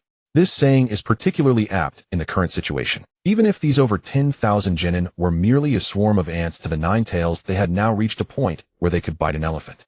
Everyone put in more effort and defeat the Nine Tails. A voice suddenly shouted from the crowd. Good. Let's take it down. Almost all the ninjas held their breath, waiting for this moment to unleash their pent-up emotions. Nine Tails, go die. Kill it. After the Nine Tails movements were restricted, numerous ninjas quickly opened the sealing scrolls, infusing chakra into them, causing the sealing runes to rapidly spread across the massive body of the Nine Tails. Among those sealing scrolls, some restricted the Nine Tails' movement capabilities, some limited its chakra recovery, and others suppressed its mental power, putting it into a drowsy state. The Nine Tails, already hindered in its movements, gradually began to lose its ability to act under the control of so many sealing scrolls. The most obvious signs were that its waving tails had stopped, its erect ears had drooped, its limbs' movements became soft and weak, and the once deafening roar had now fallen silent. Looking around the Nine Tails, a circle of wooden cages had emerged. Upon closer inspection, in front of the Nine Tails, a Jonin was kneeling, raising his right hand in front of the Nine Tails, inscribing a character in his palm, firmly supporting his forearm. This person was none other than the last surviving would-release ninja of Konoha village, Yamato, using the technique employed by the first Hokage to suppress the Nine Tails, the Kakuan Nanoshin Jutsu, commonly known as the head-patting sealing technique. For some unknown reason, he had not been deployed in the earlier battle, but it was not too late now, providing strong support for sealing the Nine Tails. Those ninjas carrying the large sealing scrolls did not waste any time upon arriving at the scene, quickly wrapping them around the Nine Tails. Thus, one layer after another of scrolls tightly enveloped the Nine Tails. At that moment, Sarutobi Hiruzen appeared. Lord Hokage. The surrounding ninjas all stopped to greet him, and those ninjas who had not seen him turned around to offer their respects upon hearing his voice. Came the loud response from him. Behind the third Hokage, there was a small escort squad holding a not very large box, which was meant to be used to seal the Nine Tails. The material of this box was closely related to the first Hokage Senju Hashirama. The box was covered inside and out with densely packed sealing runes. After receiving the majority of the sealing techniques heritage from the land of whirlpools, Konoha's sealing techniques can be said to be the strongest in the current ninja world. In a lack of preparation, they managed to craft this container for imprisoning the Nine Tails in just one night. As Sarutobi Hiruzen arrived before the Nine Tails, the small squad, following him, quickly searched for materials and arranged for other ninjas nearby to help build the necessary structures. With the rapid actions of many ninjas, a sealing platform was quickly constructed. The ninjas in the back swiftly placed the box in the center of the sealing platform and then stepped aside to await instructions from the Third Hokage. Wherever Konoha flies, the will of fire endures. He raised his hand to express the will of fire to reassure people, then began to ramble on with useless chatter. Lord Hokage, it is time to seal the Nine Tails. Out of a sense of responsibility, an Umbu ninja reminded Sarutobi Hiruzen. This prompted Hiruzen to stop, albeit reluctantly. 12 years ago, the Nine Tails appeared in Konoha village once more. Today, with everyone's efforts, we have finally defeated the Nine Tails. To prevent the Nine Tails from causing further destruction and endangering the village's property and safety, I have arranged to create this sealing box. Now I shall seal the Nine Tails within it. Sarutobi Hiruzen donned the Hokage's ceremonial robe once more, wearing the exclusive hat, as he delivered an impassioned speech. Lord Hokage. This immediately elicited a wave of cheers, as if praising the greatness of the Third Hokage. After completing these tasks, Hiruzen finally began to take action, preparing to enclose the immobile Nine Tails within the sealing box. The Nine Tails that just broke free from its seal is once again being sealed. This news must be conveyed. Not far from the crowd, a white humanoid figure suddenly emerged, closely watching the scene of the Nine Tails. The appearance of White Zetsu did not attract anyone's attention, and as it left, no one was aware of its presence. Under the gaze of the crowd, the rampaging Nine Tails was finally sealed. This news quickly returned to the village, causing those in the shelters to cheer as they emerged from the shelters and gradually returned to their homes. Although the Nine Tails had been sealed, the situation was far from simply resolved. The injured ninjas who were harmed by the Nine Tails still required treatment, while those ninjas who were killed needed to be buried with their names engraved on the memorial stone. As per custom, the villagers also needed to organize a memorial service. Although the Nine Tails did not appear in the village to cause destruction, the tasks of mourning had to be carried out. While the arrangements were being made in Konoha village, news of White Zetsu had already reached Uchiha Obito. Obito, the Nine Tails, escaped from the jinchuriki and was sealed in a small box by the people of Konoha. Call me Madara. What is going on? Wasn't the Nine Tails sealed within Naruto Uzumaki's body? Uchiha Obito was astonished that the Nine Tails could break free from its seal. Such a sudden change wouldn't affect the Eye of the Moon, would it? It seems I must return to check and understand the intelligence behind this. Hi, Lord Madara. Having made up his mind, Uchiha Obito activated Kimui and vanished from White Zetsu's sight. Black Zetsu also took immediate action after receiving the news. For the resurrection of Kagaya Otsutsuki, he had endured for over 1,000 years, and now that hope had finally emerged, he did not want any unexpected occurrences. He too swiftly headed towards Konoha village, while the members of the organization were temporarily not informed. In their eyes, the Akatsuki organization was merely a chess piece in their hands. Black Zetsu stood at a higher level, and Uchiha Obito was merely a pawn of his pawn. By noon, the famished Naruto finally came to a halt. Not because he was unwilling to run any longer, but because the path ahead had vanished. His mind held no map of the ninja world. He had merely chosen a direction and had no idea where it would ultimately lead. His sole thought was to distance himself from Konoha and the Land of Fire. Along the way, he bypassed every village and town he encountered. It wasn't that he hadn't considered stopping, but he had left penniless, and even if he paused, he could not replenish his supplies. Moreover, a constant fear of pursuers gnawed at him. Thus, he chose to keep running, steering clear of all human settlements. Now he had sprinted straight to the coast where the sea blocked his path, and only then did he belatedly stop. After a night of frantic running and going without a drop of water from morning till noon, the pangs of hunger were especially acute. Naruto was only 12 years old, right in the middle of a growth spurt, and his need for nutrition was even greater. In the past, even getting enough to eat had been a challenge for Naruto in Konoha. The Naruto who had crossed over had no intention of living the same life as this body had before. In the past, even getting enough to eat had been a challenge for Naruto in Konoha. The Naruto who had crossed over had no intention. A healthy body is crucial at all times, and even more so when it directly affects the enhancement of one's strength. According to the plot of the anime, both Hyuga Hinata and Uzumaki Naruto were voracious eaters. In reality, even getting enough to eat was a constant struggle.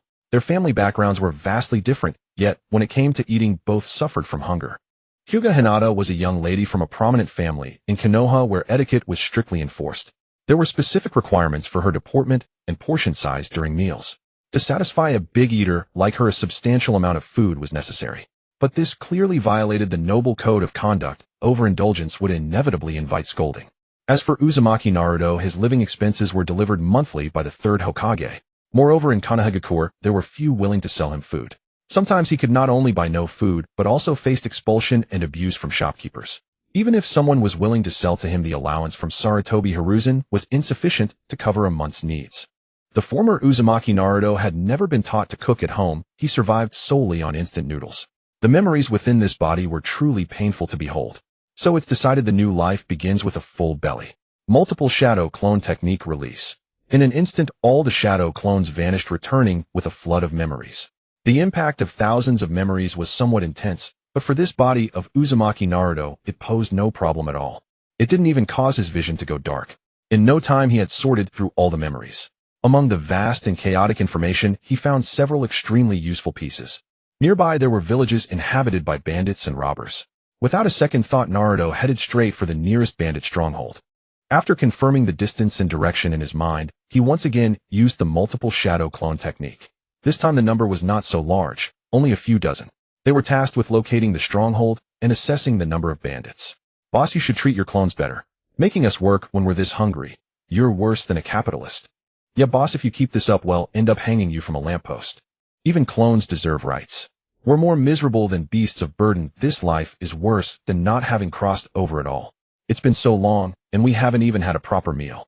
These newly formed shadow clones immediately started complaining. This was a notable trait of Uzumaki Naruto's shadow clones, perhaps reflecting the original's personality. Unlike others who were mechanical and cold, these clones knew their tasks, but felt the loneliness of being alone. Thus they began to joke with the original. I hope the stronghold has plenty of supplies so we can have a big feast. The original Naruto pressed his palms together and bowed slightly toward the clones. Talking to himself didn't feel strange. Once the shadow clones were created, their memories became independent from the originals, so there was no sensation of conversing with oneself. Of course, if one didn't consider that they were the same person, it felt much like communicating with others. Moreover, they all understood his personality and knew which words were acceptable and which were not. Even if unpleasant topics were brought up, they knew it was just a joke with oneself and would not lead to genuine anger or red-faced arguments. After seeing the original beg for mercy, the clones stopped teasing him and immediately set off for the bandit stronghold. In no time, many clones had arrived and surrounded it. Kill. They did not wait for the original Naruto to arrive. After a brief consensus, they charged directly into the stronghold. Enemy attack. Such a commotion immediately alerted the bandits. Once discovered, someone shouted loudly. Uzumaki Naruto's clones did not wait for the enemy to react. They swung their fists and charged in. It was not a fair onion. They ganged up on each target. Some clones went to find weapons, preparing for a serious fight. At the moment, all clones were barehanded and had not used any practical ninjutsu. Fortunately, among the dozen or so bandits in this stronghold, there was no jonin. Water-style water gun. Amid the uproar, all the bandits rushed out. Seeing dozens of people at once, some bandits were dumbfounded. One bandit, a ninja, immediately launched a ninjutsu at Naruto's clone. Whoa, there's a ninja. Take him out first. The clone that was hit transmitted the information to the original. With accurate intelligence, Naruto's original immediately ran over. To ensure they could eat well later, the clones acted with restraint. They did not make the scene bloody and did not kill anyone directly. Instead, they knocked the bandits down and tied them up with whatever they could find. Although they didn't know how they would feel after killing, many novels described vomiting. His stomach was completely empty and he was longing for food. If he made himself nauseous, wouldn't that be torture? The ninja who used water bullets had mediocre taijutsu. Under the combined assault of the shadow clones, he was quickly knocked down. He received the same treatment as the ordinary bandits, stripped of all equipment, tied up, and gagged to keep them quiet. Leaving 3 or 5 clones to guard them, the remaining clones immediately set to work. The dozens of shadow clones scoured the entire bandit stronghold. They gathered everything that seemed useful. The money totaled only a few thousand ryo, but there was still some food stored in the stronghold.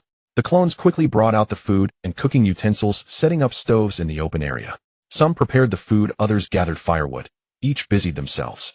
When Uzumaki Naruto's original arrived, he saw a bustling scene. Determined to eat his fill, he didn't hesitate and created several hundred more shadow clones. The specific tasks had already been arranged. Some went to the beach to gather seafood, others hunted in the forest for heartless boss. You already have so many workhorses, why call us out? The newly created clones complained verbally, but didn't stop moving. They also shared the memories of hunger. Even as clones, they felt the pangs of starvation acutely. Yeah, boss, we're about to eat. Why waste chakra summoning more of us? If you want to train, it can wait until after we've eaten. Then you can make more clones and train together. Hey, I just wanted to get more seafood and meat.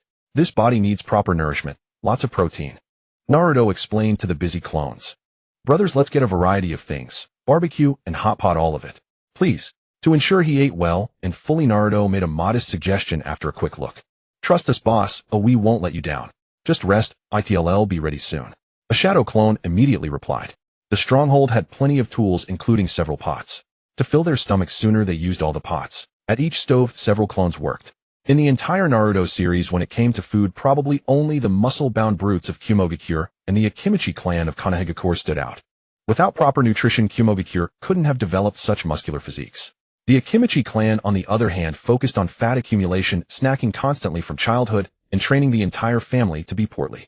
While Naruto's original rested and waited, the clones' minds were not idle. As they cooked, they engaged in a brainstorming session. What do you think is the best way to train? The first question was thrown out, and other clones immediately responded. Definitely start with control, like tree climbing and water walking. Then shape chakra, develop nature transformation, and make all kinds of colorful Rasengan. But training chakra control doesn't have to start with the feet.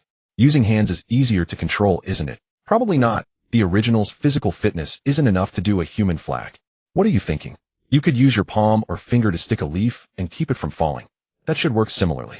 Our clones practice techniques and skills which can allow the original body to train physical fitness. That's true, but it's a pity we didn't bring the sealed scroll out. Come on, don't be a Monday morning quarterback. Even if we brought the sealed scroll, we might not have escaped. Given Sarutobi Hiruzen and Shimura Danzo's personalities, if they knew, they would definitely hunt us across the world. Speaking of this, a clone immediately retorted. That's true, the original body did nothing wrong. I recall in the anime, Sarutobi Hiruzen was always using a crystal ball to monitor Uzumaki Naruto. These clones also began to recall the plot, extracting useful information from it. I think the original body didn't need to flee so hastily. After learning the multiple shadow clone technique, he should have created more clones, opened the sealed scroll, and studied directly. Leave some to deal with Mizuki and disrupt the scene. That would be fine. If that's the case, during the Wave Country mission, releasing the Nine Tails would be even better. Then we could gather more information. Another new opinion was raised, and everyone began discussing when it would be appropriate to defect. You're clearly forgetting what kind of miserable life Uzumaki Naruto used to lead. Defecting at this time is exactly to avoid continuing that past life, isn't it? Look at what life the Konoha genin had even after graduation. They did tasks like finding cats and dogs, cleaning sewers, and most of the money they earned was taken by the village and the leading jonin, then split among a few people. What was left in the end? By the way, with our current temper, if we lived in Konoha, could we resist not fighting? After time traveling, if we still have to take this crap, that would be too pathetic. But if we run, the princess will be lost. Damn prince, he was treated like an animal by Konoha. The real prince should be Konohamaru. His life is completely incomparable to Naruto's, one in heaven, one on earth. Then Naruto is the former prince, it's normal that he's not favored. I think calling him a remnant of the previous dynasty is more appropriate. Those people wish they could kill Naruto, but the cost of the Nine Tails was too great, forcing them to hold back. Their topic kept changing, and soon they had strayed from the subject. So it's already absurd that Naruto didn't become evil. How twisted his worldview must be. For the sake of the plot, forced redemption, forgiving everything. What worldview is that? A person who killed parents and destroyed clans is called a god. Oh, why bother thinking about that? They're simply a bunch of fake people, too abstract. If we stay in this world too long, will the original body be twisted? Why think about that? If we can't stand it, well, kill our way to a clear world. After all, they're all a bunch of little Japanese devils. You're not going to get so immersed after time traveling, are you? If that's the case, let's go lead the Akatsuki and form a team. Wouldn't that be awesome? Forget it, the Akatsuki is a mess. It wouldn't be comfortable at all. Then should we go find Snake Sage? After all, he's the one with core technology in the ninja world. No need. The original Naruto didn't seek Orochimaru and still became the savior. Naruto's growth path is already laid out clearly. Shadow clones make Rasengan, make Sage Art Rasengan, then make Tailed Beast Rasengan. If that doesn't work, we can just capture the Nine Tails back later. We should take the original's endpoint as a baseline. A time traveler is never weaker than others. How about during the Chunin exam we steal the sealing technique again? Then we can learn the 8 gates and Flying Thunder God. That depends on what the original body thinks. We're still weak as hell, and without the Nine Tails we've lost a means of power surge. Those clones still felt that not taking the sealing art was a regret. After all, the 8 gates are truly powerful, and almost kicking out the finale is really cool. Flying Thunder God is also cool, both offensive and evasive, almost an invincible technique.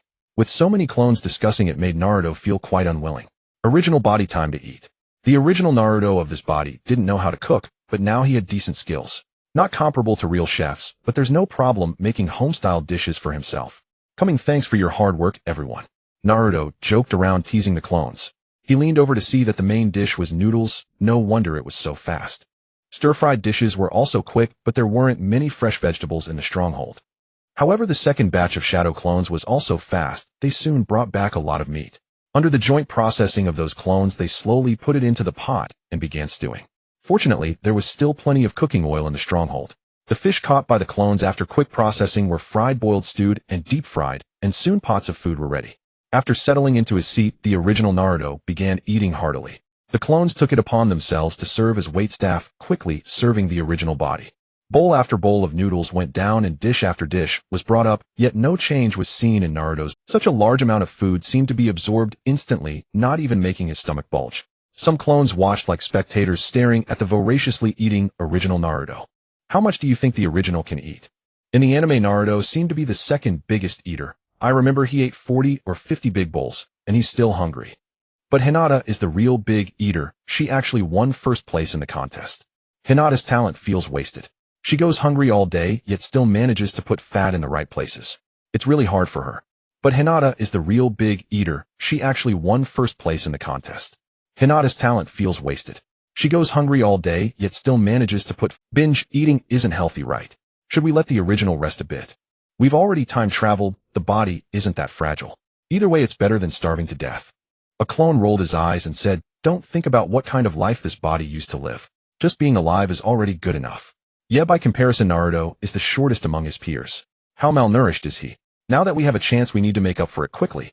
The body is the capital of revolution. If we don't eat enough now, soon we won't even have the strength to train. What can we do then? Before, the nine tails kept Naruto's body going, but now it's gone. The food that reached his stomach was rapidly digested and absorbed, transforming into energy that nourished his body, making up for the deprivation Uzumaki Naruto had suffered since childhood. The shadow clones worked tirelessly, never pausing, just to keep pace with the original's eating speed. The idea was good, but they lacked adequate tools. Relying solely on a single kitchen knife was quite a challenge for the clones. Yet these were merely minor difficulties, swiftly overcome. When tools were insufficient, they reduced the need for them. They cut the meat into large chunks and placed them directly into pots over a roaring fire to boil. Alternatively, they simply marinated the meat and grilled it over charcoal. Though the quantity of other supplies was unknown, wood was never scarce in the land of fire, especially in these sparsely populated forests. The labor of dozens of people solely to satisfy the appetite of Uzumaki Naruto seemed extravagant, but that was the reality. As Naruto ate, he felt his stomach was like a bottomless pit, and no matter how much he consumed, it seemed to be quickly digested and absorbed. Moreover, eating so much meat left no greasy sensation. Even the sun, observing this spectacle, felt bored and gradually slid down from above the heads of the group, as if it had grown weary from the weight of its work and now bent low. After 3 hours of effort, Uzumaki Naruto finally felt he had eaten enough. "Thank you, clones, for your warm hospitality. I appreciate your hard work." Naruto thanked his clones, knowing they were part of him, but once separated, they possessed their own personalities. A habit from his past life compelled him to express gratitude, and he found nothing wrong with it. "We need to rest too, original. When will you recall us?" "Exactly, don't treat us like nuclear-powered workhorses. We demand rights too." Hearing the original's words, the clones finally relaxed. Though they were clones, they knew they were laboring for themselves, unlike regular workers who could slack off. Even as they relaxed, they finished their current tasks before truly resting. The clones who had gone out to gather firewood and hunt returned, saw that the original had finally stopped gorging and ceased their own work. They temporarily confined the live prey, and for the dead animals that couldn't be kept long, they processed them, then either salted or stewed them. This way the food could be stored longer or be easier to prepare when eaten later. The exhausted clones chose to release themselves, turning into memories and experiences that returned to Naruto's original. The less fatigued clones began to gather information from the bandits. "Confess, and you'll get meat. Resist, and you'll await death." The clone guarding the bandits had not been idle, while others were busy. He separated the bandits and began to coerce and cajole them. "Look at your meager supplies. Your life must be miserable. Can you smell the meat in the air? Speak up honestly, and maybe you'll get some too." MMPH. The bandits, their mouths gagged, struggled to say something upon hearing the clone's words. They realized that these people were not from a major ninja village hired by nearby villages to eliminate bandits. Otherwise, they wouldn't be treated so well. Usually ninja squads sent to suppress bandits would first gather intelligence, then strike mercilessly, wiping out all the bandits. They would never tie them up and then cook their own meals. This bandit, possessing some wit, harbored a faint suspicion. Now their lives were in these people's hands. They had no choice but to trust. What do you wish to know, Ninja-sama? I will confess truthfully. Once the gag was removed, the young bandit quickly surrendered. First, tell me where this is. Besides the village, what larger cities or countries are nearby? And have you killed anyone? The clone intended to first ascertain their current location, leaving subsequent questions for the original to him. Asking about murder was to determine if they were worth keeping. Having crossed into this dangerous world, he needed to be ruthless. His hands must eventually be stained with blood, lest he fall into danger in future battles due to a fragile Ninja-sama. This is the shore village. According to the ninja in the stronghold, there is a wave country across the sea. I know nothing else. I haven't killed anyone. The small bandit quickly answered. Coincidence. Is this wave country the first mission the protagonist team undertook? Further questions followed until no more information could be extracted, then he was bound again. As for the rest, he would gather more intelligence and let the original decide. The only ninja in the stronghold was also interrogated. Which village are you from? Why aren't you wearing a forehead? This was a puzzling question to the clone. In the ninja world, almost every ninja wore a forehead protector. Even rogue ninjas would slash their old one to show their status. In Konoha, only civilians and children who hadn't graduated went without one. Others wore it on their legs, necks, or arms. It was both a mark of a ninja's identity and a quick way to determine affiliation during missions. Mission quotas were clearly divided, preventing other countries from encroaching on their share. After some questioning, they learned that this man was not from a major ninja village. He had stumbled upon a chakra refinement technique and several water release scrolls. Having been wronged in the past, once he gained power, he sought revenge. He successfully eliminated the former leader of this stronghold, but found being a bandit easier than farming, so he chose to become the new leader. A simple tale of a dragon-slaying youth turning into a dragon. Under overwhelming force, he had no choice but to confess his past deeds. He didn't want to bother with such sordid affairs. He had seen too many similar stories in novels, utterly unoriginal. After crossing over, he didn't know if he would become a dragon-slaying youth. He lacked strength now, and discussing such things felt hollow. Moreover, he was just a clone. Why should he ponder matters meant for the original? This clone had inherited some of the original's lazy nature, only doing what was necessary. As for the future, he couldn't see it. Once the clone dissolved, it would return as a memory to the original. They worked until sunset, when all clones returned and their tasks were completed. Naruto's original had fallen into deep sleep, having not rested for a day and a night, utterly exhausted. With a full stomach and the clones ensuring safety, Naruto slept soundly. Even as the clones dispelled themselves and transmitted memories back, it did not disturb his slumber. When only a dozen clones remained, they gathered for a brief meeting. Should we keep the bandits? Should we deal with them, or leave it to the original?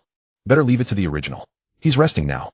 If we handle it and send the memories back, we might startle him. Agreed. The dozen clones didn't idle. After confirming there were no safety hazards nearby, they dispelled. They wanted the original to sleep uninterrupted, lest he wake up burdened by the fatigue from their memories. Otherwise, the sleep would have been in vain. The only remnants were the tightly bound bandits, who smelled the lingering aroma of meat in the air and worried about their future. Earlier, they were promised meat if they confessed, but now they couldn't even move. Even the ninja leader, bound too tightly, couldn't escape. Among the scrolls he had obtained, there was no knowledge of escape techniques. His current strength was insufficient to break free from such restraints. According to the shadow clone's perception, nothing in the area posed a threat. Whether it was due to Naruto's weakness, poor perception, or the truth of the matter remained unknown. Though the ninja knew a few techniques, his hands and feet were bound separately, preventing him from forming hand seals, thus rendering him unable to use ninjutsu. A mere bandit ninja certainly couldn't master advanced techniques like sealless jutsu. The clones had thoroughly scouted a wide area, confirming no sudden danger would arise. This series of factors allowed the clones to dispel themselves with peace of mind. The sun set, and the moon rose. After a deep slumber, Naruto finally awoke. The memories and intelligence transmitted back by those clones had already been processed by his brain. Just waking up, Naruto still carried a trace of laziness. Gazing at his surroundings, he once again accepted the reality that he had been reincarnated as Naruto. The disparity in lifestyle compared to before his reincarnation was too vast, making it difficult for him to adapt in an instant. A loud rumbling from his stomach snapped him back to reality. After that long sleep, his once full stomach now felt the pangs of hunger once more. His spirit had recovered, leaving him feeling quite refreshed. He took care of his personal needs, then began to prepare for the busy tasks ahead. He mentally outlined the next steps: first the matter of eating, second training. With a single gesture, he created 5,000 shadow clones. Even so, he felt there was still ample chakra within his body. 20 clones were left to prepare meals, while 80 clones were assigned to tidy up the stronghold. 4,000 clones dispersed to train in chakra control on their own. Among them, 2,000 practiced the conventional tree climbing and water walking techniques, while the other 2,000 trained according to the creative ideas developed by their predecessors. They used their palms or fingers to cling to leaves, or performed push-ups on the water surface with their hands. The remaining 900 clones went to practice water release techniques. Naruto's original body did not idle either. He personally disposed of the bandits. He ended their lives with a single fatal blow, showing no cruelty or torture. During the act, blood splattered onto his body and face. Is this easier than killing a chicken or a pig? Being so indifferent, am I a born executioner? When slaughtering a pig, it would struggle violently and let out piercing screams. Killing a chicken, it would flap about frantically.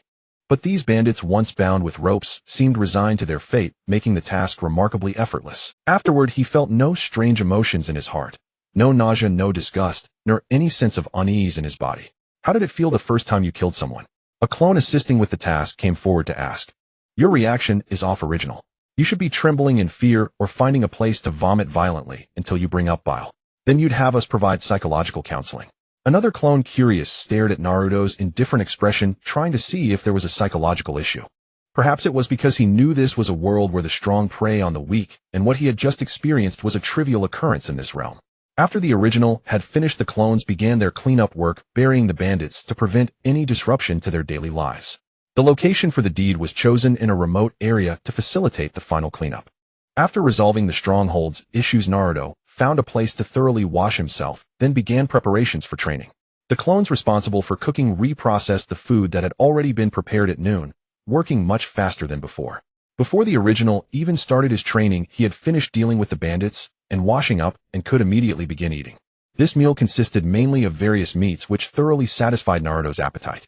However, there was a shortage of fruits and vegetables, making the flavors somewhat monotonous. Naruto realized it was due to the scarcity of supplies in the stronghold. It seemed he needed to find a place with more abundant resources.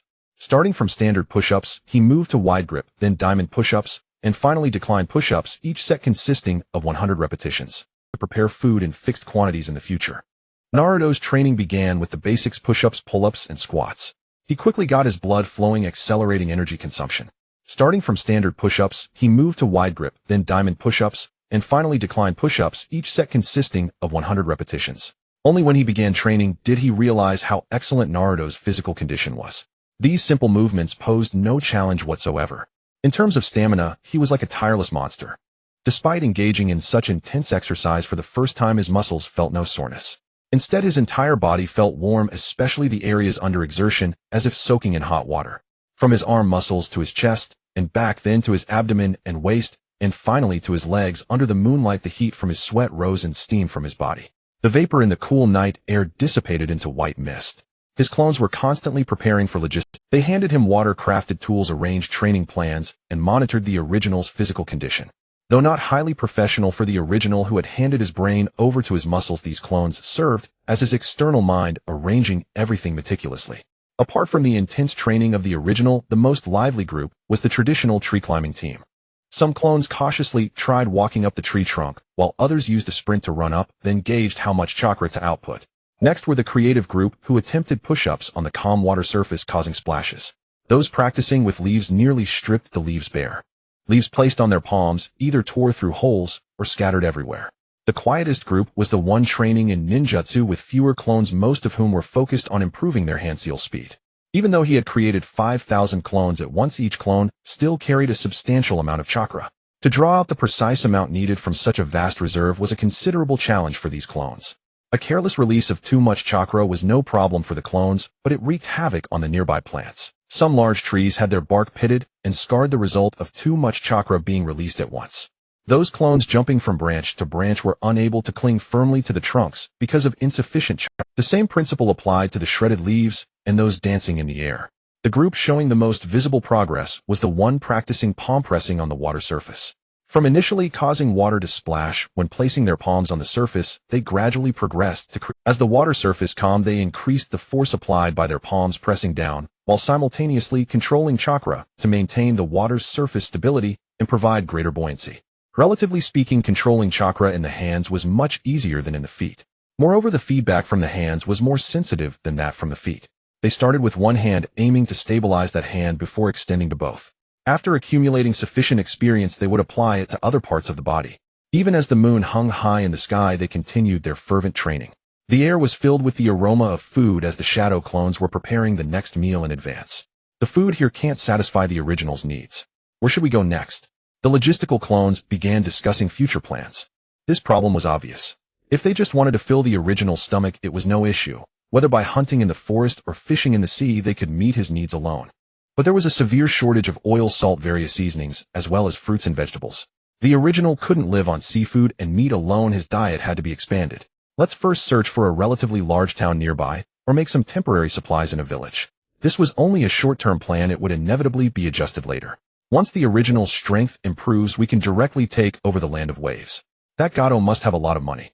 We can intercept him before the Konoha ninja arrive. Another clone recalled some details from the bandits' memories yesterday. That's indeed feasible. Consider it fall. How long will it take before we reach that story point? One person's ideas are limited, many minds make better plans. Each clone recalled different details from the memories. At least another month by the plot. Team 7 would have to complete at least a month of low-level missions in Konoha before Naruto's impatience leads them to that mission. Seems about right. But that Zabuza is a Jonin from the mist. Can we take him? Another clone began to add details. There's also a Haku besides Zabuza who has the ice release bloodline limit. We should treat him as a Jonin-level threat as well. Those two are indeed a problem. The original no longer has the Nine Tails or a trump card for power-ups. Dealing with the demonic ice crystal mirrors technique seems difficult. At present, they had already begun studying the combatants in the Land of Waves, clearly intending to clash. Regardless, we can learn their abilities and methods by knowing the plot in advance. That mist assassination technique is also hard to counter. The original has no sensory abilities right now. If Zabuza's hidden mist jutsu engulfs us, having all these clones seems useless. Planning for defeat before victory, they started analyzing the enemy's techniques to devise counter-strategies. It all depends on how far the original's strength can improve. Today we should be able to master tree climbing, and water walking might not be a problem either. At the latest, well finished by tomorrow. Within a week, we should be able to create the Rasengan. By then, with 1,000 Rasengans, as long as one hits, they won't be at ease. Landing a hit is the biggest challenge. The original hasn't mastered the body flicker technique either. This battle won't be easy. Even with the body flicker technique, it won't be easy. Zabuza is a genuine battle-hardened Jonin with extensive combat experience, and he has the substitution technique, which we can't even distinguish at present. With 2 more weeks, the original body should be able to master the wind-style Rasengan. Then we can charge in like a human bomb, and that should be fine.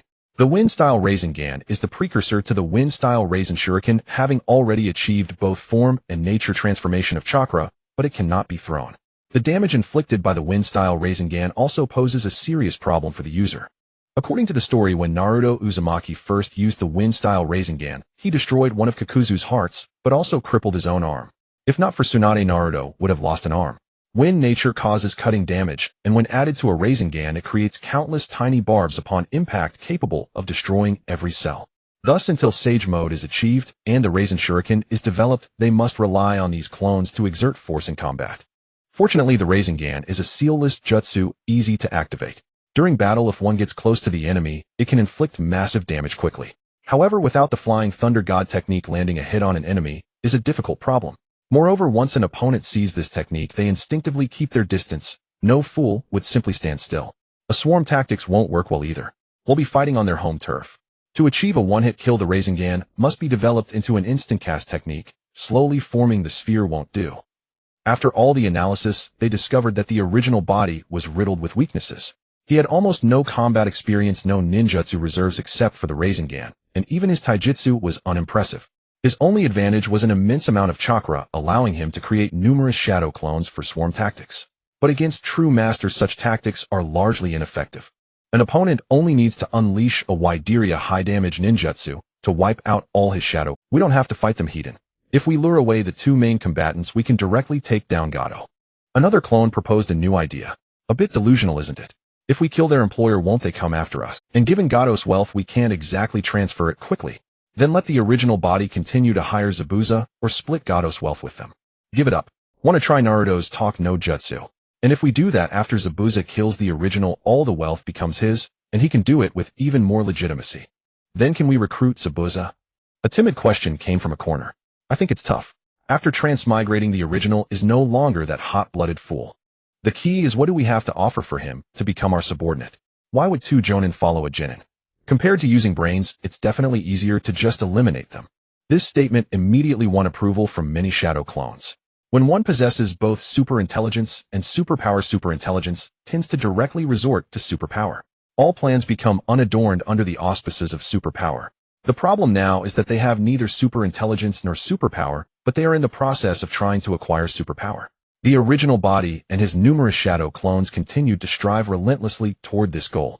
Meanwhile, elsewhere, the intelligence about another Ninetales outbreak in Konoha had already reached the major ninja villages and organizations. At the same time, all of them began to harbor their own schemes. A loud bang echoed from the Raikage's office. As soon as the fourth Raikage received this message from his personal secretary, he couldn't help but punch his desk. Under that immense force, the desktop was smashed through, leaving a huge hole. His arm was still embedded in the thick solid with table lightning chakra crackling all over his body. Raikage-sama, please don't be so impulsive. We'll have to replace your desk again.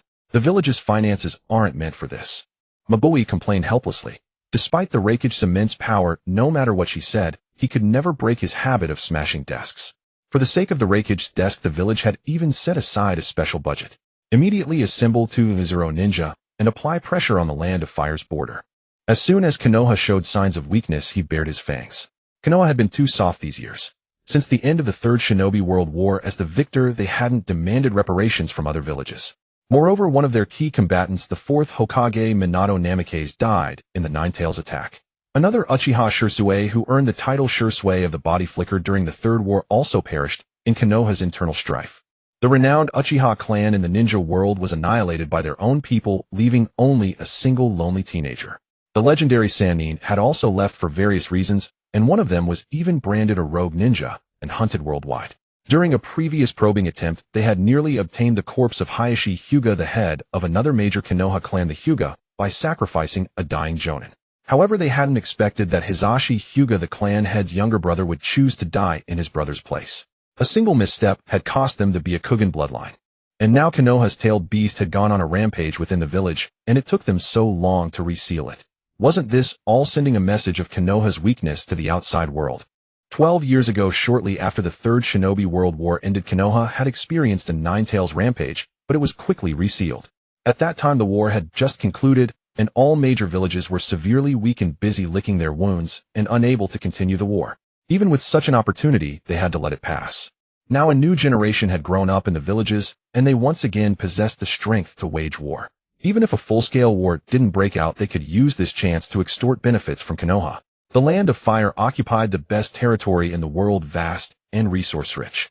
Now that the country was wealthy, but militarily weak, wasn't it the perfect time to bully them? Yes, Raikage-sama. He'll make the arrangements immediately. As the fourth Raikage's personal secretary, Mabui swiftly relayed the Raikage's orders to the village. Kimobikure was not as timid as Konoha. As the most martial-obsessed village, they had a very warlike culture. Every generation of Raikage was a crazed muscle man, giving the impression that they had turned even their brains into muscles. In truth, while Kimobikure outwardly valued martial prowess, it didn't mean they lacked brains. They wouldn't engage in anything that didn't bring profit. Over the years, they had been constantly scheming to collect talents with Kekkei Genkai from all over the ninja world. The strategy of Yunin Village was clear. If they could overpower, they would seize directly. If not, they would resort to theft, deception, or even extortion. Though the overall strength of Yunin Village was not as formidable as that of my village, their external stance was exceptionally uncompromising. Ranking the comprehensive strength of the ninja world, my village stood in the first tier, a fact that remained true at any point in the original narrative. From the establishment of the ninja villages, the first Hokage Chinsho Jujin and Yuzhibo Ban ended the Warring States era, while Yuzhibo Ban earned the title of the Azura of the ninja world. After Chinsho Zujin's death, the first and second great ninja wars erupted immediately, yet they did not shake my village's position in the ninja world. During the third great ninja war, my village single-handedly repelled the four great ninja villages of Wind, Lightning, Earth, and Water, as well as the Yuin village, which possessed a demigod of the ninja world. Even now, with my village's strength severely declined, it still possessed the capability to confront the fourth great ninja war.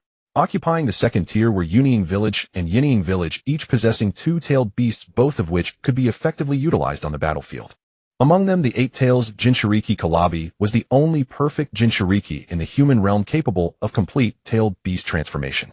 The third Hokage Daimyo possessed the rare bloodline elimination technique Dust Release, which could reduce opponents to molecules upon impact, while also holding a rare air superiority in the ninja world.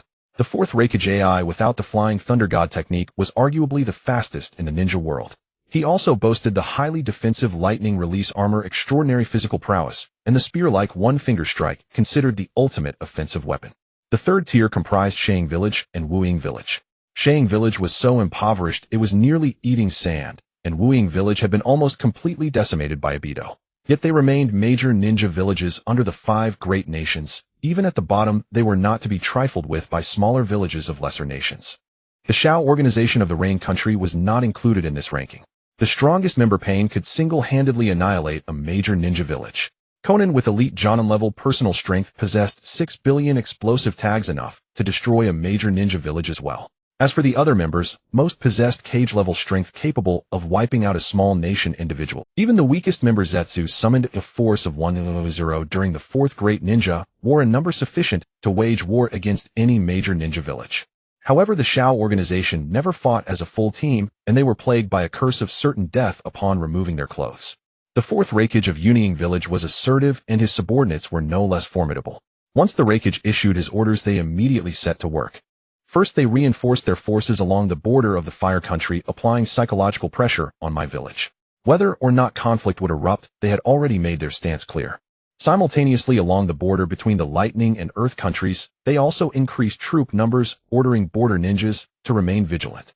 During the 3rd Great Ninja War, the 3rd Hokage and the 3rd Hokage had both demonstrated considerable decisiveness. The 3rd Hokage, to buy time for his subordinates to retreat, single-handedly held off 10,000 ninjas from the Rock Country. Though he paid with his life, he successfully fought against the Rock Ninjas for 3 days and 3 nights, allowing his troops to withdraw.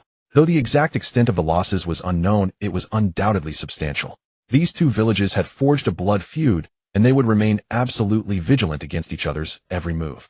The news of the Nine Tails outbreak in my village also reached the desk of Daimyo in Yuniying Village. Daimyo and the 4th Hokage reacted in entirely different ways. Crack! Ouch, I've twisted my back again. The 4th Hokage's physical strength was so formidable that he could easily smash through solid wood tables, while Daimyo's body had aged to the point where any slightly excessive movement could result in a twisted back. Moreover, their attitudes toward the current my village were completely different. Compared to the 4th Hokage's impetuousness, Daimyo appeared more cautious. After more than a decade, Yuniying Village had recovered some vitality, but the losses from the 3rd Great Ninja War were too severe. Furthermore, the village had lacked top-tier talent in recent years, forcing Daimyo, despite his advanced age, to remain in the position of Hokage. Daimyo was not like Yuanfei Risen, clinging to power. Rather, there was simply no one in Yuniying Village who possessed the necessary strength. The only qualified candidate, Daidala, was obsessed with the art of explosion.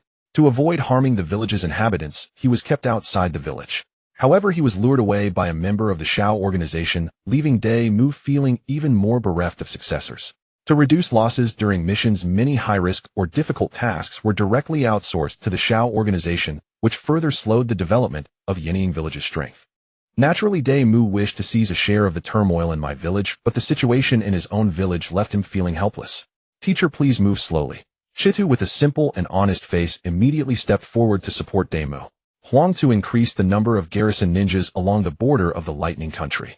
At present, Daimyo had no intention of attacking my village, but he had to ensure defensive preparations. Having been rivals for so long, even without intelligence from the front lines, he could guess the strategy of Yuniying Village. Similarly, he understood the recovery status of the other ninja villages. A decade was still too short, none had yet returned to their peak. Therefore, Daimyo could only order defensive measures and wait to observe the changing dynamics of the ninja world. When this news reached Shang Village, it did not immediately come to Luosha's attention. As the village's Kage, he was busily occupied with securing funds for the village. While other ninja villages relied on funds allocated by the daimyo of their countries, Shang Village's budget had been repeatedly cut, already insufficient to meet the village's basic needs. Wretchedly, Luosha was panning for gold in the vast desert, braving the scorching sun and fierce winds. Sister, what do you think of this intelligence? As a senior member of Shang Village, Hailazang, upon receiving the intelligence, immediately shared it with his sister Qiandai. Informed the Kazakage through the Umbu, it's time for him to make a decision. Qiandai passed the problem directly to Luosha. Shang Village was now so impoverished it could barely make ends meet, making such a decision exceedingly difficult. Upon receiving the intelligence, Luosha immediately returned to the village with the gold sand he had gathered and convened a meeting of the village's high-ranking officials. Whether it was the Sunagakure plotting in the shadows, the Akatsuki already notified and preparing to investigate Konoha, or the Kirigakure under the bloodthirsty policies dictated by Obito Uchiha Sharingan, none of these had any bearing on Uzumaki Naruto at this moment. The movements of these great ninja villages and major powers could be guessed if one understood the plot. But what did that matter? They could not affect Uzumaki Naruto, who was now wholly focused on advancing his personal strength. After all, in this world, absolute power was the foundation of all things. The sole exception was Uchiha Madara. According to the plot, the six paths, Madara would meet his end at the hands of Black Zetsu's betrayal, a contrived twist that was truly difficult to comprehend. Under the caress of the night breeze, Uzumaki Naruto halted his training beneath the moonlight. The main reason was that he was hungry again. At this stage of growth, his body demanded substantial nutrition, especially given the intensity of his training. Fortunately, his shadow clones had made preparations in advance. Under their guidance, he performed simple stretches and relaxation exercises before replenishing his body with nutrients. After eating, Naruto dispelled the multiple shadow clone technique, and all the training memories flooded back instantly. In that single moment, his fine control over chakra had improved by countless levels. He immediately decided to test it. He lifted his leg high and pressed his foot firmly against the tree trunk. Chakra flowed swiftly through his veins and legs, seeping out through his shoes. This instantly adhered his foot to the trunk, and then he engaged his muscles, lifting the other foot off the ground. His body gradually shifted from vertical to horizontal, lying parallel to the ground. Thus he walked along the trunk as if on level ground, without any auxiliary tools, leaving no trace of damage on the trunk surface. Step by step he walked upward, defying the planet's gravity with steady poise. At the first thick horizontal branch, Naruto chose to change direction, continuing upward toward the top. But instead he hung upside down beneath that branch, perfectly stable. This was as effortless as walking on flat ground. He withdrew the chakra from his feet and landed soft. Using multiple shadow clones for training is incredibly fast. Moreover, this level of mastery was far beyond the initial stage. The accumulation of thousands of training experiences upon merging back into the body instantly boosted his proficiency. The plans devised by the clones became a mature strategy directly entering his mind. Details that he might have overlooked were thoroughly discussed and addressed by the clones. This was the true usage of the multiple shadow clone technique. Whether for training or discussion, relying solely on oneself was insufficient in many areas. But with tens of thousands of clones training simultaneously, the experience poured in like a rushing river. And Uzumaki Naruto was no ordinary chakra user. His reserves were beyond measure. He could be called Chakratan. Moreover, he was likely the only one in the entire ninja world who could ignore the negative effects of the multiple shadow clone technique. This was a perfect match, like a fine horse paired with an excellent saddle. Thus Naruto's spirits lifted even higher. Although his transmigration came with no golden finger, simply utilizing his own abilities, as Uzumaki Naruto produced results no less impressive than any cheat. He could no longer rely on the original plot, as he had no intention of following it, which would inevitably alter this. But the training experience could serve as a reference. By advancing step by step in a disciplined manner, he could rapidly increase his strength. On one hand, growing stronger allowed him to compensate for other deficiencies, significantly enhancing his overall combat ability. Through the honing of his clones, he could quickly forge effective combat power.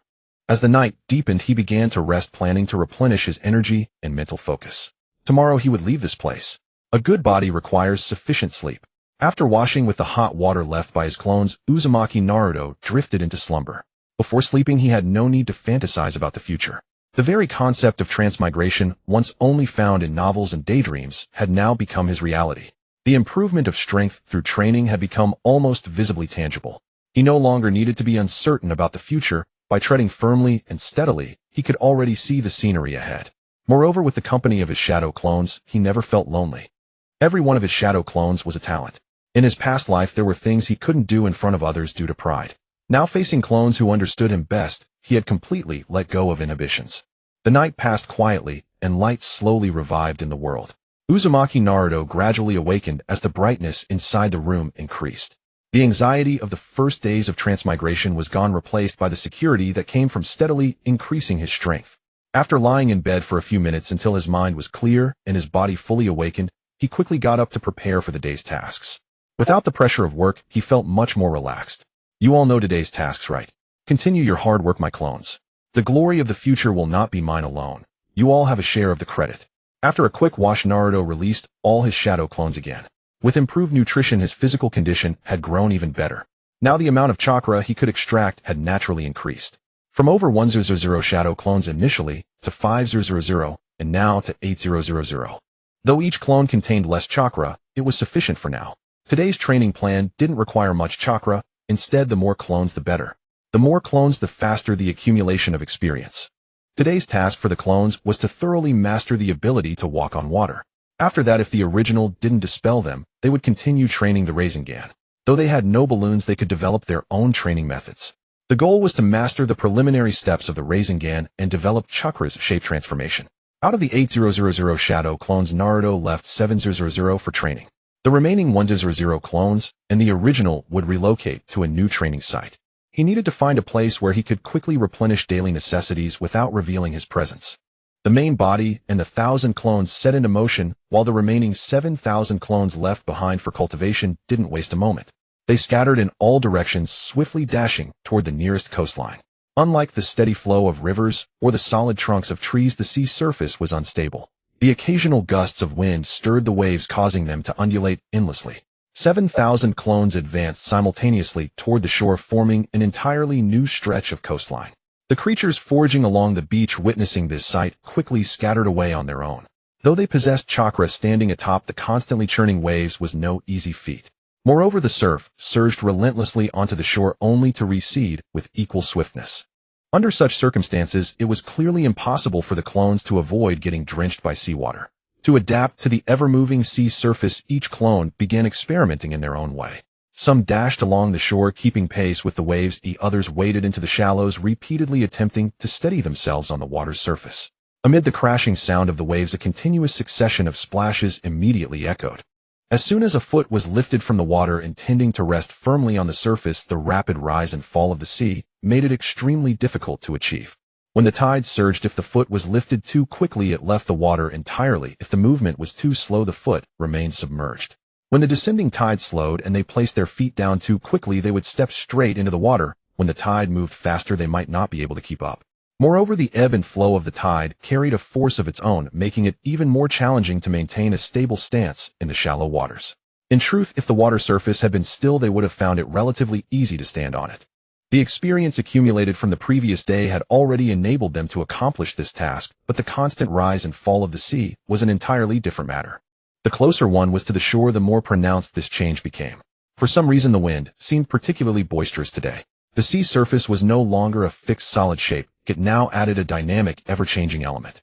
For the clones, these were merely challenges that added a bit of difficulty, hardly enough to make them back down so easily. While they trained, the main body of Naruto, leading 1,000 clones dispersed in various directions to gather intelligence. These clones all employed the transformation technique. Although such a simple disguise might fool advanced shinobi, it was more than sufficient to deceive ordinary civilians. Originally, Uzumaki Naruto had not mastered the transformation technique. His attempts produced only clumsy, misshapen results. After the Nine Tails was extracted, his chakra reserves multiplied several times over, and his control over chakra became significantly easier. The transformation technique was a relatively low-level ninjutsu, one of the essential techniques taught in the Ninja Academy. Thus, Uzumaki Naruto retained a fairly vivid memory of it. Moreover, having already used it during his escape, his proficiency with the technique improved considerably. Since they were currently in the land of fire, the forms he adopted mostly resembled villagers from Konoha. In particular, he added a Konoha ninja forehead protector to his transformed appearance. After all, the identity one assumes on the road is self-determined. A convenient alias would greatly ease the execution of their plans. As for whether using the identity of a Konoha ninja would attract attention from the village itself, he simply cast that concern aside. First, there was the matter of distance. This place was quite far from Konoha, a remote, impoverished area. Unless a mission was commissioned to Konoha, it was highly unlikely that any Konoha shinobi would be present. His clones were all acting independently, not congregating together. Unless something unexpected occurred, they would cause no commotion. Traversing dense forests, Uzumaki Naruto's clones gradually made their way toward various villages or the trade routes leading to them. The technological development of the Naruto world was peculiarly uneven. While cutting-edge technology, such as advanced computers and biological equipment capable of cloning, had reached impressive heights. In terms of weaponry, Pain's Azura Path utilized numerous technological weapons, including mechanical cyborgs and missiles. Yet the impact of technology on ordinary civilian life seemed minimal. The roads of this world were gradually formed by repeated trampling over time. To rapidly construct roads, earth-release ninjutsu was typically employed. As a result, the roads were extremely rugged, riddled with holes and uneven surfaces. Once it rained, puddles would accumulate on the roads, making traversal exceptionally difficult. Whether in major hidden villages or elsewhere, it seemed that no one had truly benefited from technology improving their daily lives. Setting aside these scattered thoughts, he carried several thousand ryo looted from the bandit stronghold and arrived at a modestly sized town. The development here appeared extremely backward, a stark contrast to the modern cityscape from which he had transmigrated, like the difference between heaven and earth. However, Uzumaki Naruto was not particularly concerned with these matters. He had not traveled here to change the world. For now, his only goal was to enhance his own strength as quickly as possible to seize control of his own destiny. Needless to say, the fourth great ninja war 4 years hence was almost inevitable. Unless he could somehow hunt down the tailed beasts during this period, he might only briefly delay the conflict. Peace achieved through such means would be fleeting. The Akatsuki organization was constantly monitoring the state of the nine-tailed beasts, and such actions would likely bring him into direct conflict with them. Moreover, his current strength was far from sufficient to kill any jinchuriki. To accomplish that, he would need to master Sage Mode at the very least. Aside from the Akatsuki, there was also the protection of the various hidden villages. Even if he managed to temporarily kill a tailed beast with outside help, all tailed beasts would eventually revive, rendering such a method unsustainable. Even if he thwarted the Akatsuki's plans, what then? As the hidden villages continued to accumulate power, another great war was inevitable. As long as the shinobi world system remained unchanged, war could never truly disappear. Brief periods of peace were merely opportunities to gather strength, awaiting the next outbreak of conflict. In the eyes of others who sought peace in the shinobi world, Nagato's vision of peace seemed somewhat more acceptable. Nagato's plan to collect the tailed beasts and forge the ten tails as a superweapon resembled the concept of nuclear deterrence from before the transmigration. Though he felt a degree of recognition, Uzumaki Naruto was not about to accept it. How could such a dangerous object be left in someone else's hands? If it wasn't in his own possession, he would never be able to sleep peacefully. Walking through the world of Naruto on the streets of a remote border town far from Konoha, Uzumaki Naruto had his hands clasped behind his head, basking in the warm sunlight as he surveyed the unfamiliar scenery before him. All the money had been handed over to his shadow clones, who were tasked with purchasing the supplies needed for this trip. His needs were extensive. Living alone did not mean he had to compromise on the quality of his life. Every aspect of daily life, clothing, food, shelter, and transportation, had to be considered. Strolling along the street, his mind was a whirlwind of chaotic thoughts, so tangled that even he couldn't discern what he was pondering. Yet those unbridled musings could not be suppressed at this moment. Before the transmigration, after at Konoha, and the Nine Tails, the history and plot of the shinobi world, the present and the future. For some reason, he suddenly felt an overwhelming sense of uncertainty about the future. At this instant, he didn't know what he wanted or what he wished for the future. Simply put, he felt no sense of belonging to this world, neither in language, culture, nor emotions and thoughts. Before transmigrating, he had only been drawn to the fiery passion of Naruto. Now he had no desire to become Hokage or to save the world. Unlike the transmigrators in other stories, he could neither quickly embrace his new identity nor set a clear goal for the future. Become a savior to rescue the world, or become a demon to destroy it. At this moment, everything suddenly seemed meaningless. Spiritually, he had exiled himself, yet his body still clung to the instinct for survival, frantically reigning in his scattered thoughts. No ideals, no goals, no future. But he knew what he had to do at this moment. Eat well, drink well, train his body, and then use the multiple shadow clone technique to relentlessly cultivate and enhance his strength. This pattern of behavior felt as if something had taken control of him. Walking from one end of the street to the other, nothing he saw lingered in his mind. He simply wandered aimlessly. This moment of soulless wandering did not affect the actions of his clones. To sustain a long-term high-quality life, every aspect of daily necessities had to be handled properly. With no income whatsoever, living in the wilderness seemed the better option. Any task to improve living conditions could be delegated to the clones. The original body only needed to eat well, sleep well, and forge a sturdy physique. All the clones were acting independently, paying no heed to the original state. From the moment they materialized, each clone knew exactly what it had to do, and none of them suffered the original's confusion. The clones that had already procured the supplies automatically began carrying the luggage and moving toward the seaside. Offered richer resources, mountains and water, no need for farming and waiting for harvest. Whenever needed, the clones could simply leap in, whether foraging along the shore or hunting, and accomplish everything with ease. Any surplus harvest could be brought to nearby villages or towns for sale. These were strategies devised by the many clones without even informing the original. Or perhaps once the shadow clones were dispelled, the original would learn of it automatically, no notification required.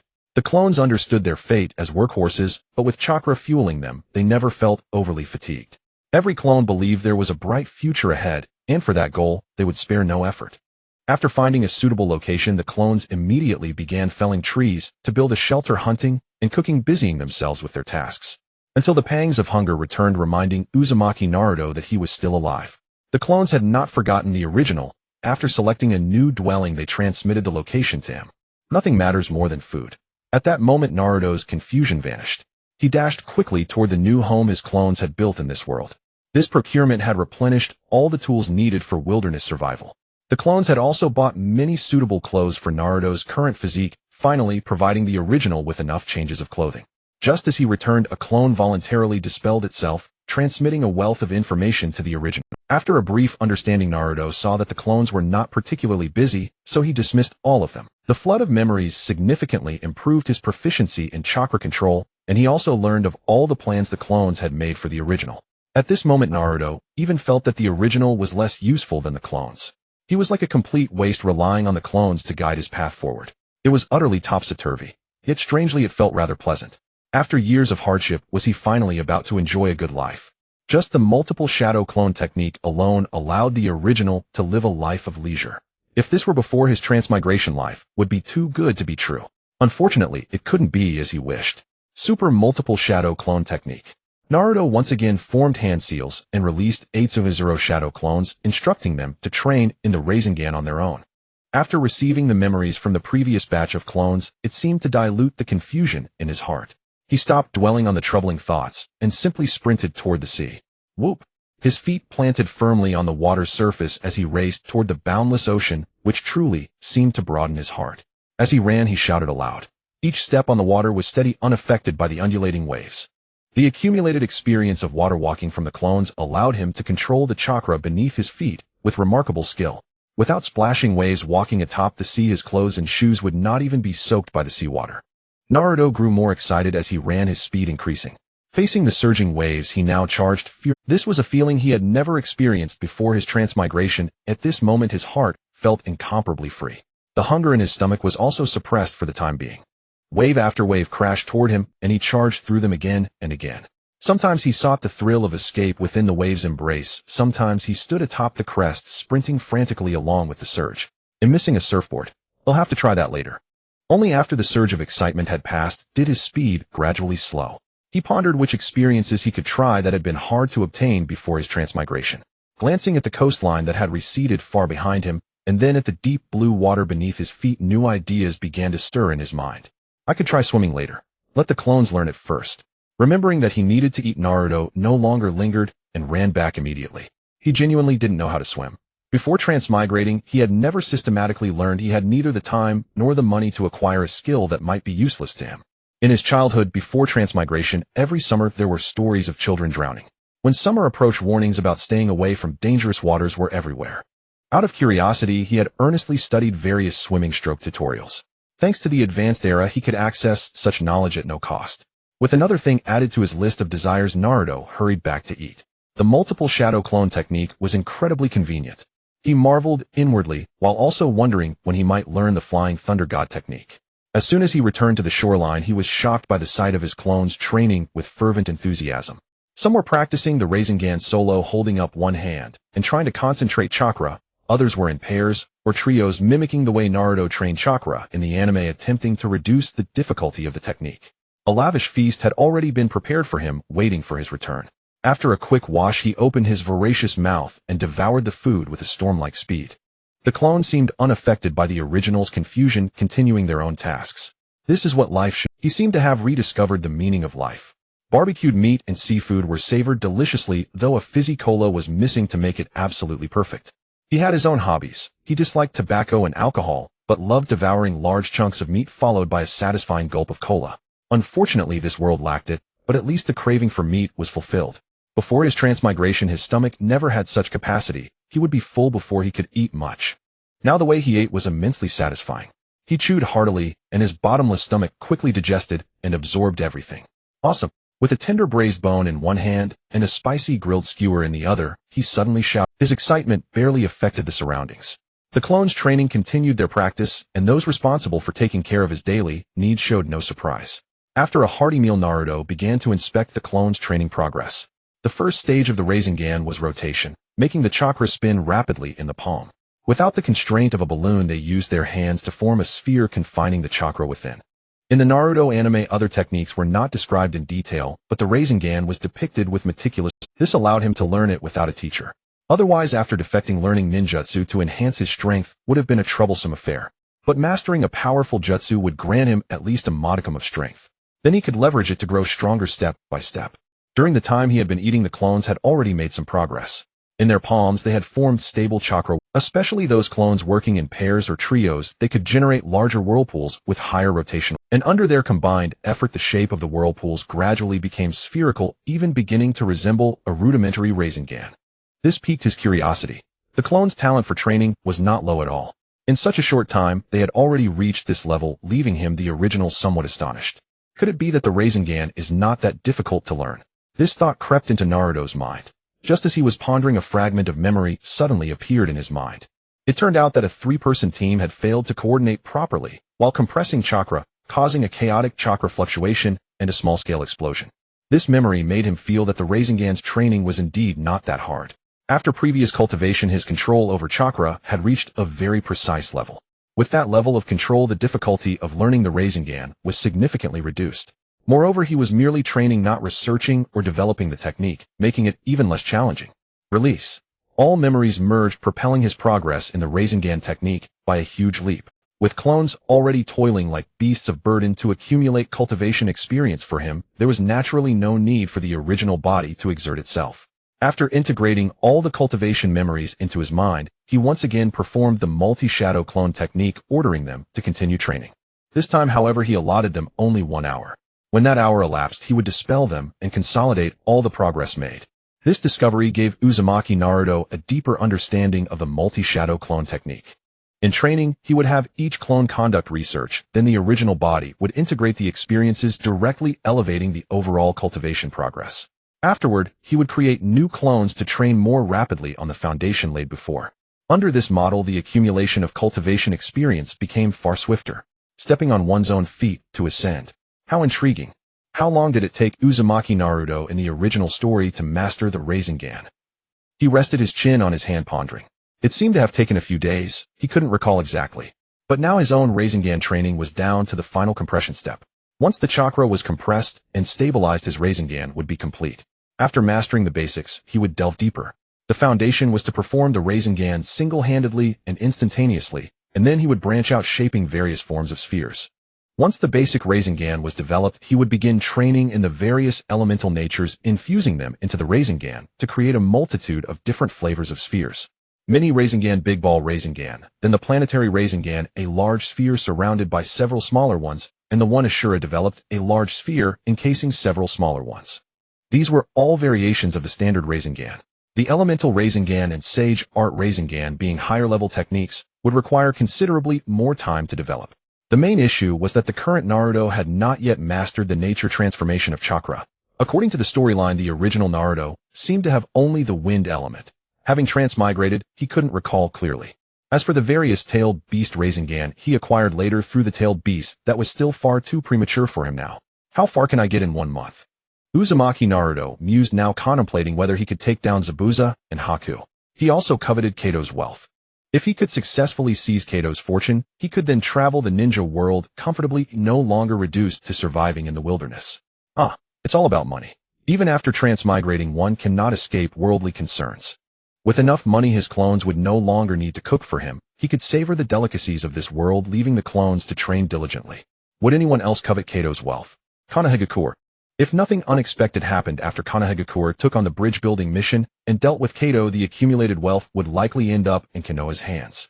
I might need to speed things up. From now on, I'll have these clones train non-stop. At this moment, Uzumaki Naruto had already made a silent decision in his heart. To ensure his own comfort in the future, he would let those clones work a little harder. Since Jiraiya could become a great literary master, could these clones be put to some use? Thinking about money led him to another chain of thought. Jiraiya was only one person, the number of make-out volumes he could write was rather limited. But now Naruto had 8000 shadow clones.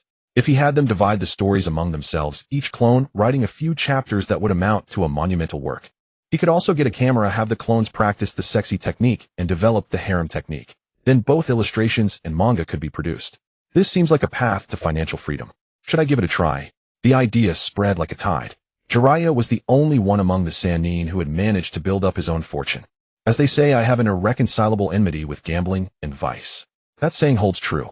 At this moment, Uzumaki Naruto was seriously contemplating the feasibility of this plan. He wondered if openly competing with Jiraiya for the same readership would directly infuriate him. For some reason, ever since he transmigrated, thoughts in his mind flowed like an endless river. Whenever he thought of something, he would inevitably branch off into unrelated directions. Without any specific reason, after blowing in the sea breeze for so long, it was time to stand up and move around. Glancing at the clones earnestly practicing the Rasengan, he decided to start training his own body. The long rest had served as post-meal digestion. He began with simple push-ups and pull-ups to accelerate his blood circulation. After warming up, Uzumaki Naruto moved on to the equipment. He picked up the stone-made dumbbells and bars and started exercising. Meanwhile, his feet didn't stop. He walked toward a nearby large tree. Stepping onto the trunk, he climbed 2 meters high while continuing his upper body movements, but his waist began. After training the upper body muscles, he naturally couldn't neglect the core muscles of the waist and abdomen. Once the upper body was done, he would work on the leg muscles, striving to develop his body in a balanced manner. After just a short workout, his mind began to go blank. With muscles replacing the brain, there was no need to think. Just as the original Naruto was huffing and puffing while training his muscles, the clones had completed the compression of the Rasengan. One after another Rasengan appeared in their hands, a truly magnificent sight. The clones who had finished training didn't idle. They began testing the power of the Rasengan. A Rasengan the size of an apple, when slammed forcefully into a tree trunk, instantly created a crater at least the size of a basketball. The high-speed rotating chakra ground the wood of that part of the trunk into fine powder. When he tried the Rasengan on a rock, it similarly carved out a large pit, and upon release it triggered a considerable explosion, instantly shattering the huge rock into smaller stones. The power felt truly impressive. There seemed to be nothing else around to test on, but the clones didn't care. A few of them went to the seaside, pressed their Rasengan into the ocean, and churned up a sizable wave. Again, upon release, the Rasengan blasted a huge spray of water. If the fish density in this sea area had been higher, it might have even fried a few fish. Apart from the usual experiments, the clones also tried throwing the Rasengan. Within a range of 1 meter, the thrown Rasengan retained considerable power, but beyond 3 meters, it directly dissipated into chakra, losing all effect. If a mini Rasengan was placed on a fingertip and released, it vanished quickly, rendering it almost useless. If he could develop the Rasengan to maintain its power, even after being thrown, it would provide a long-range attack option in the short term. Until one clone was dispelled, the original body, whose mind had not yet sharpened, put down his training equipment and directly dismissed the multi-shadow clone technique. Absorbing the vast memories of the Rasengan, he instantly mastered it. While exercising, he wished to avoid thinking about trivial matters, so he created a large number of shadow clones again and let them train on their own. The training content was left to their discretion. They could practice the water release ninjutsu acquired earlier or train in chakra nature transformation. The Rasengan already incorporated shape transformation. Nature transformation was also on the training agenda. Wind elements, cutting fire elements, burning. However, it was naturally more efficient to first master the already possessed elements, develop them to a certain degree, and then cultivate the ones he lacked. Moreover, wind release could enhance the lethality of the Rasengan, especially when developed into the wind release Rasen Shuriken, which would be classified as in strength ninjutsu. Since it could also harm the user, it was normally considered a forbidden technique. But the current Naruto didn't care. With so many clones, why would the original body foolishly charge into danger? Knowing that certain things shouldn't be done and still stubbornly rushing in wasn't passion, it was stupidity. Although he allowed the clones to train freely at this stage, he did not permit them to practice Sage Mode.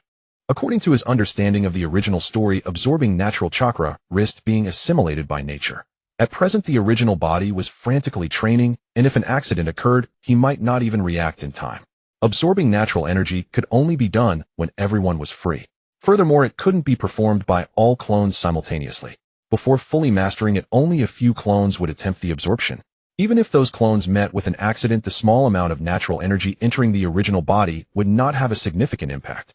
At the same time, while training in natural energy, the original body had to ensure a large reserve of chakra so as to prevent the natural energy from going out of control.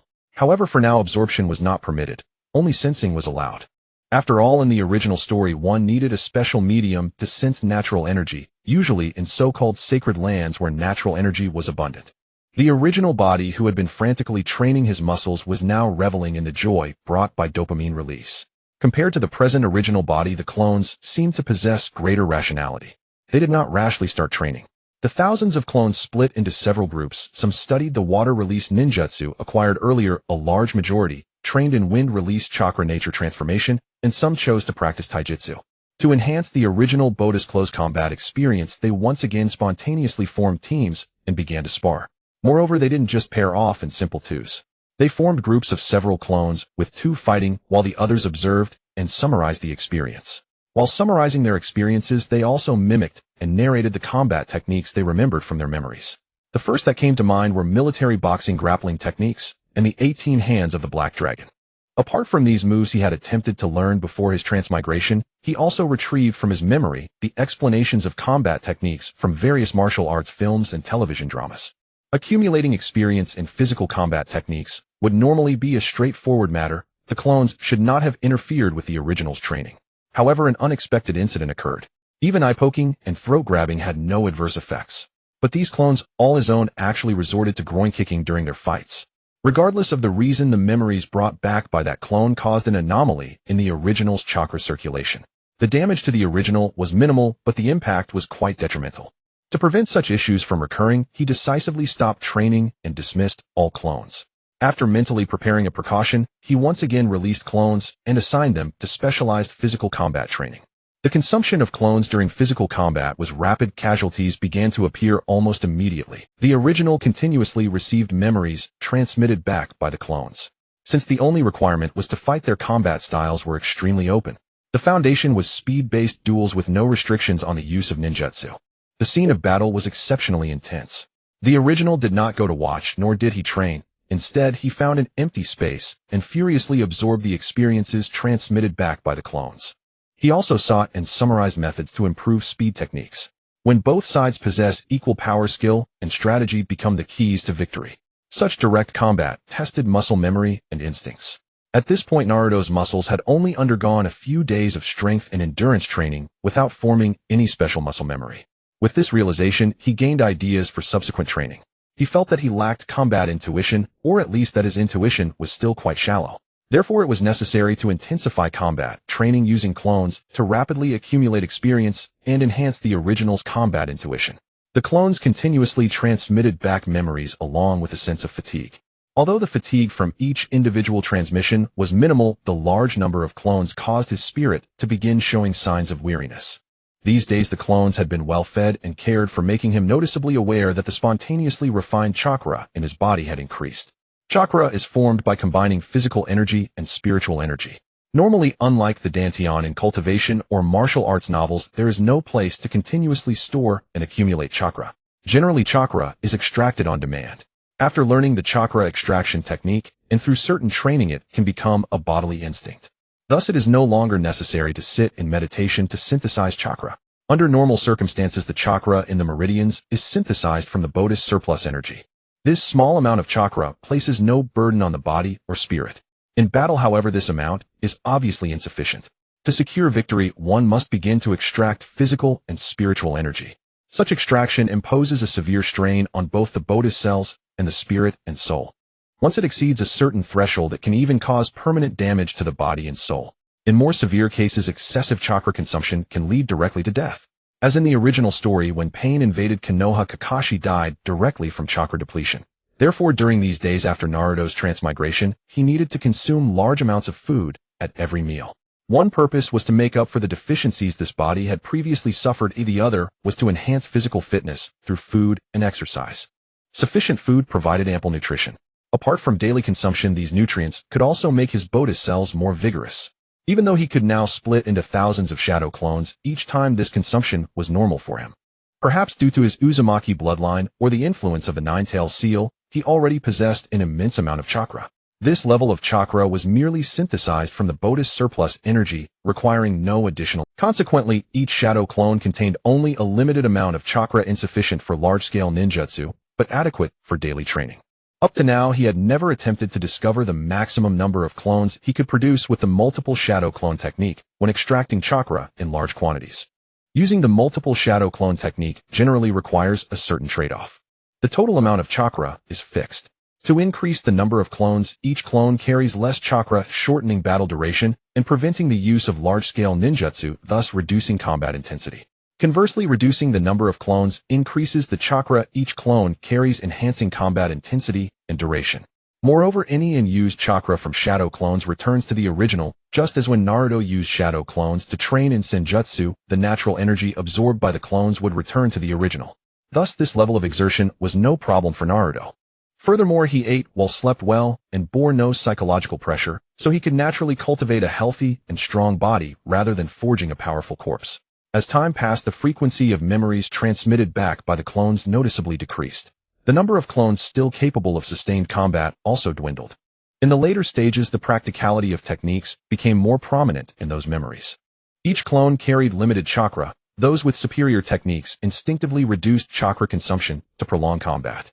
Of course, this is not to say that the clones that returned to the original earlier did not understand this principle. Perhaps they were caught in the middle of the battlefield and susceptible to interference from other areas. Once the number of clones decreased, the fighting space became larger and the factors causing interference were reduced. Naruto's original gradually understood the necessity of conserving chakra in battle. In truth, he did not need to, for many ninjas' overwhelming force could simply bulldoze through obstacles. However, through this battle, each clone carried only a limited amount of chakra, so they had to be more economical to deliver effective output. The goal was to achieve the most effective damage with the least expenditure of chakra. Although his chakra was abundant, it could not be squandered. Excessive chakra extraction could affect life expectancy. For daily training, this was not a cost-effective. Of course, in a life-or-death struggle, such concerns would be minimal. Losing could mean immediate death, and the remaining lifespan would be forfeited anyway. When victory was assured, however, one still needed to consider carefully, for everyone has a desire to live. Through the memories transmitted back by the final clones, Naruto became more focused on controlling chakra consumption.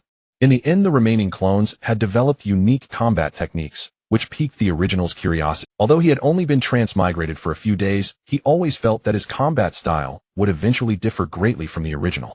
With the conclusion of the first speed-based combat training, his close-quarters combat skills had increased significantly. Moreover, all of this was only hand-to-hand combat with permission to use ninjutsu. The use of weapons had not yet been incorporated. Thus, future battles would undoubtedly be even more diverse. What kind of weapon should I forge then? Naruto genuinely pondered this question in his mind. Kunai shuriken, Senbon ninja swords, or various blades. At present, the technique that provided the greatest boost to Naruto was the multiple shadow clone technique. Even if he trained with various weapons, it would not consume much time. After all, this technique was exceptionally effective for accumulating experience. Moreover, without the Nine Tails, his endurance might not match the original. His future combat style would also need to change, and he could not rely entirely on the original development. After adding another thought about the future, Naruto lay down on the beach, enjoying the sensation of the sea breeze brushing against his face. Thinking about the future now seemed both distant and not so distant. Looking at his current survival environment on the wilderness, he became even more eager to take down Gato and achieve financial freedom. Therefore, he needed to accelerate his training progress. Mastery of just the Rasengan did not seem to offer a high probability of success. After all shadow clones had disappeared, the original rested briefly before having them start training again. This time it was not simply combat, but a shift to training in techniques and skills, first accumulating muscle memory through shadow clones. At this moment, Naruto began to wildly imagine wanting to teach the clones the things he had seen in short videos before his transmigration, having them practice. Apart from non-stop training, normal life also needed to continue. He left 100 clones to prepare meals in advance. Whether it was beachcombing, hunting, or trading game for money to buy daily necessities, all these tasks were left. At this moment, the original no longer continued muscle training. He recalled some health exercises from his pre-transmigration memories and attempted to practice them. For example, the 5 animal frolics and the 8 brocades. As he actually practiced, he realized some problems. Whether it was the techniques the clones were training or the health exercises the original was doing, these contents were all very unfamiliar. After all, before transmigration, he had only watched them and added them to his collection folder where they gathered dust. He had never actually practiced these exercises. Now trying to perform them solely from memory felt extremely awkward. Before he had even finished one set of movements, Naruto had already given up. After the clones finished their training for the day, he would have them study these contents, improve their proficiency, and then he, the original, would practice them. How utterly decadent, he couldn't help but exclaim. Yet whether for the sake of health or maintaining a good physique, he did not lie down to rest. After all, he did not want his body to end up like the Akimichi clan. He could eat with great gusto, but his figure absolutely must not follow suit. Thus the original picked up the fitness equipment once again and immersed himself in training. As Naruto Uzumaki immersed himself in training, the entire ninja world continued its usual development. However, certain events began to unfold ahead of schedule. Concerned about the whereabouts of the Nine Tails, the Akatsuki organization initiated reconnaissance on Nine Tails' intelligence early. The task was still taken up by Itachi Uchiha. Some plots unfolded just like in the original story, but the timeline was moved forward a bit. At this time, Sarutobi Hiruzen had not yet stepped down. Everything seemed to have changed, yet it also felt unchanged. It was just that in the public's view, there was one less jinchuriki named Naruto Uzumaki. The current Konoha had already prepared the next generation of jinchuriki, the only ninja in the ninja world with the wood-release bloodline, Yamato. After the absence of Naruto, Uzumaki Team 7 naturally had other substitutes. Sasuke was still assigned to Kakashi. As expected, the saying goes, no matter who is missing, the sun still rises as usual. The Cloud Village stationed troops at the borders of Konoha, yet it did not trigger a new round of Ninja World War. The restless Sand Village was also held down. In this situation, perhaps there was just one more heartbroken girl. The graduates of this year's Konoha Ninja Academy, just like in the storyline, officially began their ninja careers after being sorted into classes. For those comrades who had already passed away, it was like the cold name on the memorial stone, leaving only memories for the living. Naruto Uzumaki, who had already run to a remote area, was completely oblivious to the changes in the entire ninja world. He was just tirelessly training his body, using Shadow Clone Jutsu to speed up his ninjutsu training and quickly improve his combat skills. As night fell again, before going to bed, Naruto extracted a bit of chakra. Then he created 8 Suzuzero shadow clones, allowing them to possess a little more chakra to train overnight in the nature transformation of chakra. The first nature transformation to be trained was naturally wind release, which was the chakra property Naruto already possessed and had a reference method for training. The characteristic of wind release chakra is cutting. In the absence of Yamato creating a waterfall, those clones used something more practical: leaves. Simply having that concept allowed those clones to begin training on their own. Their goal was simple: to split the leaves neatly in half using only chakra. The clones that received the task were busy training seemingly without even time to complain. After all, according to Naruto's plan, he aimed to be capable of taking down the Land of Waves in 2 weeks. In the current situation where there were no other ninjutsu to train, continuing to develop the already mastered Rasengan was a great choice. Naruto's main body had already fallen into a deep sleep during the long night. After all, he was only 12 years old, at an age where he needed ample sleep for growth. Those clones had completely become nuclear-powered workhorses. For some reason, every time they created new shadow clones, they did not feel tired. The 8 Suzuzero shadow clones spread out in the forest, occupying quite a large area. At this moment, they all held a leaf in their hands, fiercely competing. Some clones used one hand to hold the leaf, staring intently with their eyes, as if that could make it split. Some clones held the leaf with both hands, occasionally pulling gently to the sides, and then bringing them together. They stood or sat in the forest, eyes closed, sensing. To understand this sharp cutting property, they took a leaf and covered it with chakra, mimicking a blade to cut up. However, using leaves to conduct chakra was another difficult task. Some clones even picked up kitchen knives and were working hard to cut. However, using leaves to conduct chakra was another difficult task. Some clones even picked up kitchen knives and were working hard to cut. However, these kitchen knives were made of ordinary metal, not metal that could conduct chakra, which made it quite difficult to utilize. Covering ordinary knives with chakra was also quite challenging. If chakra is covered on the surface of the body, it is easier to maintain. Once the distance is increased, controlling it becomes difficult, and the chakra easily dissipates. Although there are difficulties, there are always more solutions than problems. Some clones began to unleash their creativity, choosing not to immediately start training step by step, but to observe the training methods of other clones. After some observation, and using the original work as a reference, they really devised a special method. In the original work, there was a medical ninjutsu with a level difficulty, the chakra scalpel. It met the conditions of both sharpness and adherence to the skin. However, the sharpness of the chakra scalpel is generated by the high-frequency vibration of chakra. What they wanted now was cutting. Based on physical principles, the sharpness of a tool comes from reducing the contact area, thereby creating high pressure on a unit area. Thus, another scientific-minded clone began their research, wanting to thin the released chakra and then cut the leaf. Time flew by amidst research and training. Although these clones did not know the specific time, the position of the moon in the sky indicated that a considerable amount of time had passed. In fact, calling the main body to integrate memories would be the most convenient. But now it was the perfect time for sleep, so these clones did not disturb the main. Some clones immersed in their own training looked up and discovered that some others had already gathered to discuss. In fact, calling the main body to integrate memories would be the most convenient. But now it was the perfect time for sleep, so these clones did not disturb the main body's rest. Thus, they chose to spontaneously discuss, forming small groups of 3 to 5, beginning to summarize and share training experiences. I can now cut through 1 millimeter. This is how I trained. I can now split part of the leaf into 2 layers. My chakra usage method is. Many shadow clones happily shared their experiences, then improved their training methods based on their discussions. In this situation, they noticeably accelerated the speed of training wind release chakra transformation. Under the bright moonlight, sunlight poured through the gaps in the forest, casting dappled shadows. The night sea breeze rustled, pushing the waves onto the shore. The salty air from the sea awakened those mentally fatigued clones. Training might be novel or tedious, but this sea breeze brought new sensations to some clones. They had been pursuing the cutting properties of wind release, but it seemed like there were other changes in the wind as well. What were those changes? They did not catch that fleeting moment of inspiration, but it sparked a bit of curiosity. As time slowly approached dawn, one of the clones suddenly completed the task of cutting the leaf. Then, after sharing this success, quickly spread among the 8000 clones. Leaf after leaf was held in hand, effortlessly split in 2, with only a small amount of weak chakra under that sharp property. The cuts on the leaves were neat and smooth, and this moment of success greatly boosted their confidence. Even though the long night was about to pass, they did not feel drowsy. Instead, they became more spirited, wanting to seize the momentum to directly complete the development of the wind release Raisin Shuriken. The time spent that night consumed a lot of their chakra, but it was still no problem to condense a small Rasengan. In a mere gesture, a light blue sphere appeared in the clone's hand. However, it was just a standard Rasengan, and it was very pure. Although it was the completed transformation of wind release chakra, incorporating it into the Rasengan seemed to be impossible for the time being. At this moment, the Rasengan resembled a smooth iron lump, while the freshly trained wind release was like a small craft knife. Trying to incorporate it into the Rasengan seemed particularly difficult at that moment. Either the nature transformation wouldn't fit, or it would cause the Rasengan to go out of control. Upon noticing this situation, they immediately began discussions.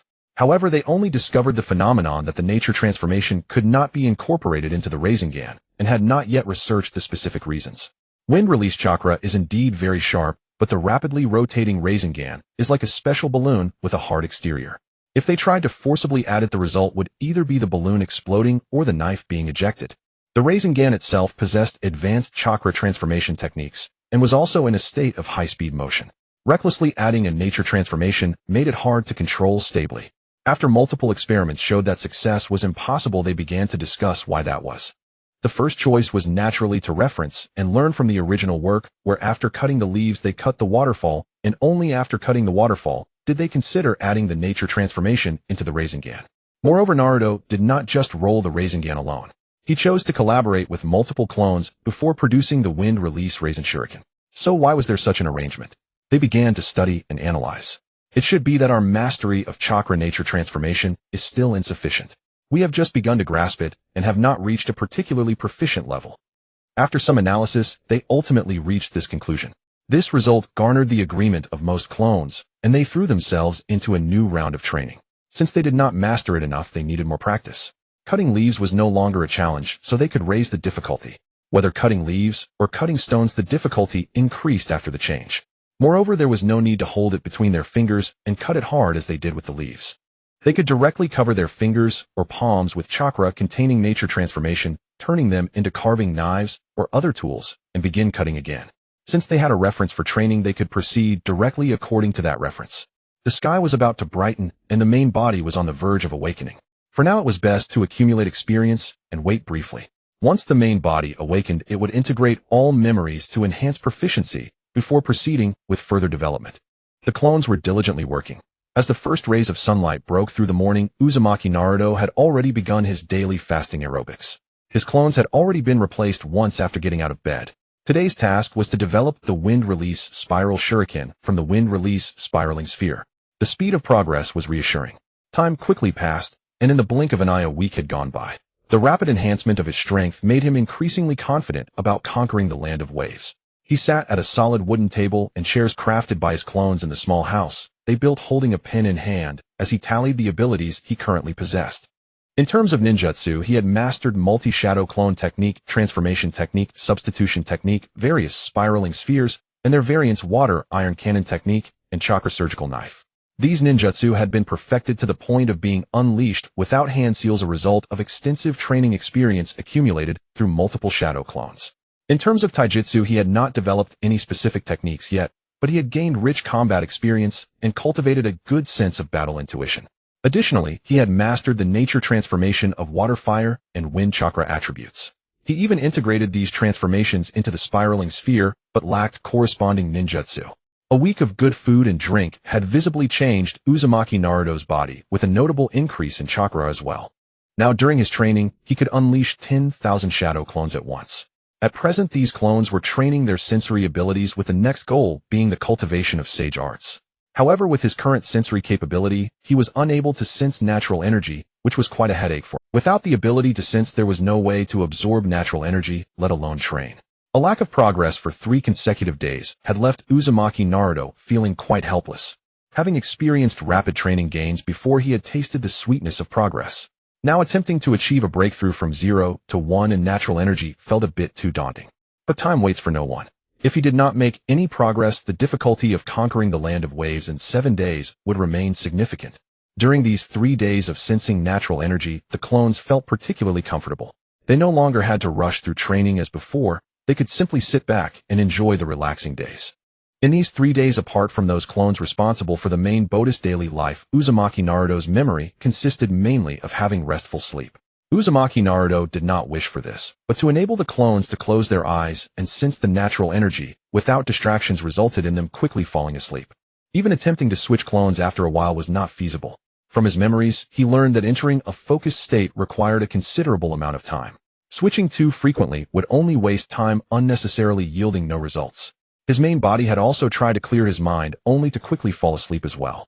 Especially after eating, the speed of falling asleep was even faster.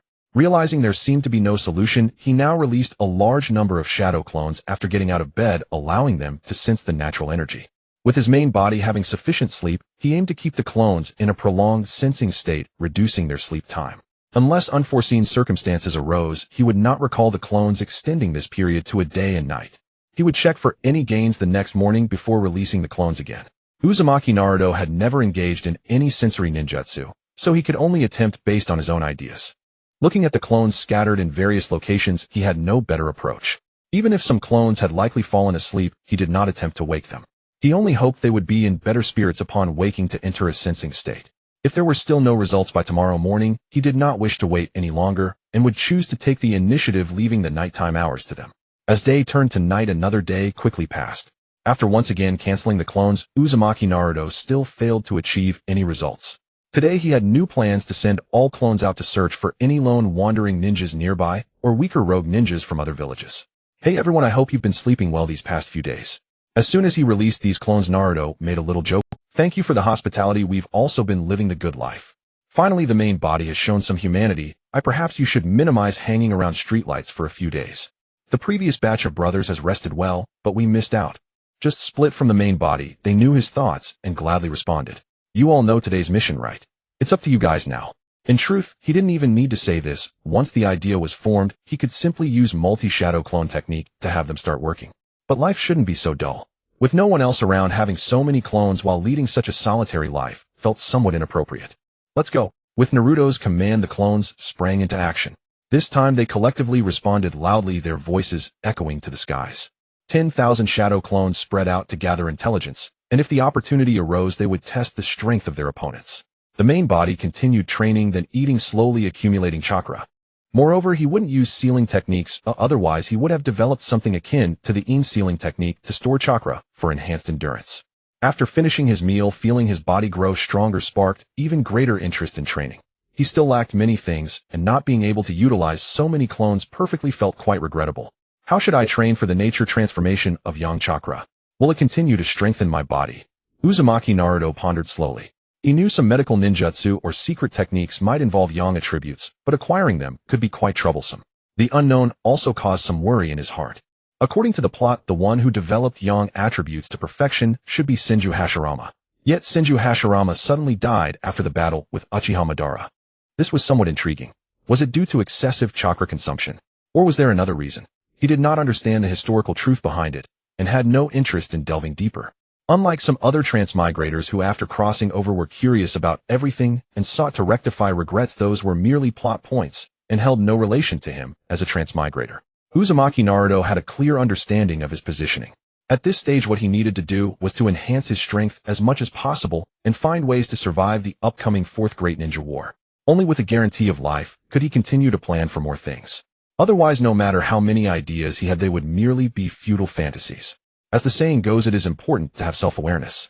He understood his current situation, which was devoid of bloodlines or any unexplored bloodline potential. Without heritage or guidance, and lacking the systems often found in novels, his current advantage lay in possessing a vast amount of chakra and a perfect multi-shadow clone technique. A large amount of chakra could fully utilize the multi-shadow clone technique, and the perfect execution of this technique was his current trump card. This starting point might be better than those of lesser beings, but it was still far from the level of a shadow or the six paths. He wondered if, after becoming Naruto, bloodline theory still held weight in this world. If he really died like in the plot, would Otsutsuki Kagaya still grant him a second chance? He did not dare to gamble on such matters. What if she sensed something amiss and replaced him with Indra's chakra to save the world? That would truly ruin everything.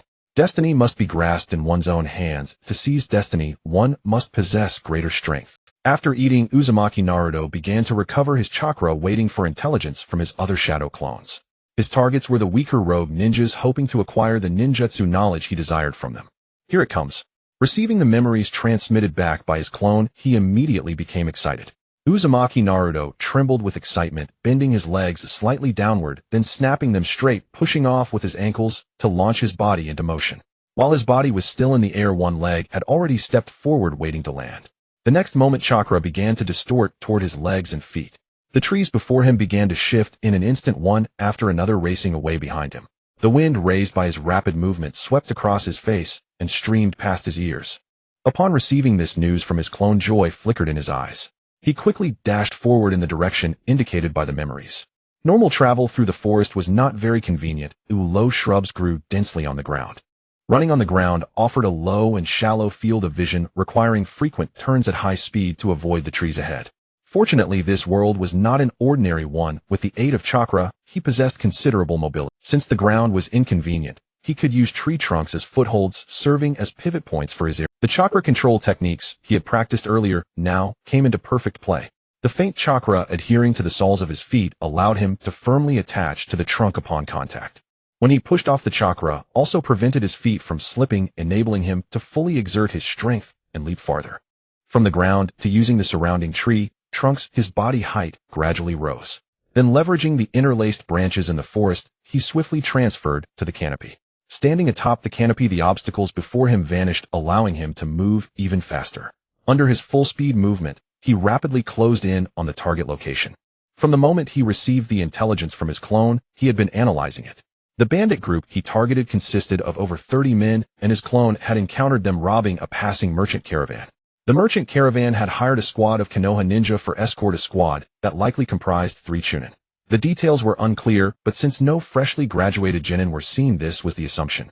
Moreover, during their battle, no exceptionally powerful individuals were observed, so it was presumed there were no jonin present. The bandits' target was only part of the caravan's goods.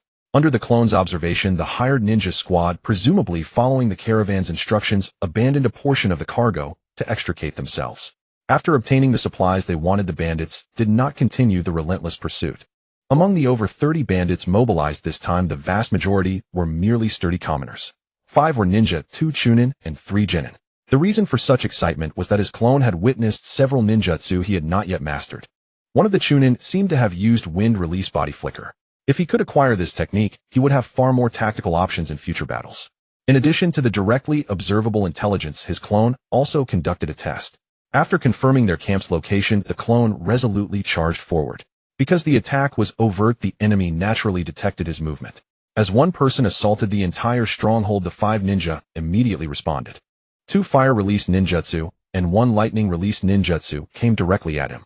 On the flank, a ninja, trained in swordsmanship, activated his body flicker technique, waiting in the path of the shadow clone. The last ninja stood behind, throwing ninja tools at him. There seemed to be explosive tags attached to the tools, but the ninjutsu before him made it difficult to see clearly. His combat instincts, honed through countless shadow clones, allowed him to dodge instinctively. Fortunately, the bandits still needed to form hand seals, giving him ample reaction time. The first to arrive was a kunai with an explosive tag flying straight toward his face. He immediately turned to dodge sideways. The next attack came from the ninja skilled in wind release body flicker and swordsmanship. Using his body flicker, he rapidly closed in on Naruto's clone, locking onto it tightly. When the distance was right, he would launch a devastating strike. Naruto's clone was also sprinting forward, causing the distance between them to shrink rapidly. Seeing that dodging was no longer convenient, the clone quickly raised his right hand, as if to grab the enemy ninja's weapon. However, as he raised his hand, chakra began to gather in his palm. At the moment of contact, the Rasengan in the clone's palm slammed fiercely against the incoming sword.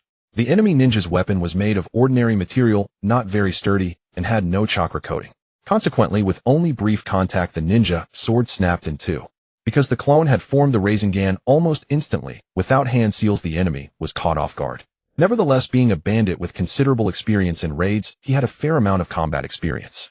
Though startled, he had no time to think too much. Before becoming a rogue ninja, he had only been a ninja from a small village, familiar with normal ninja battles, but never having encountered such a situation.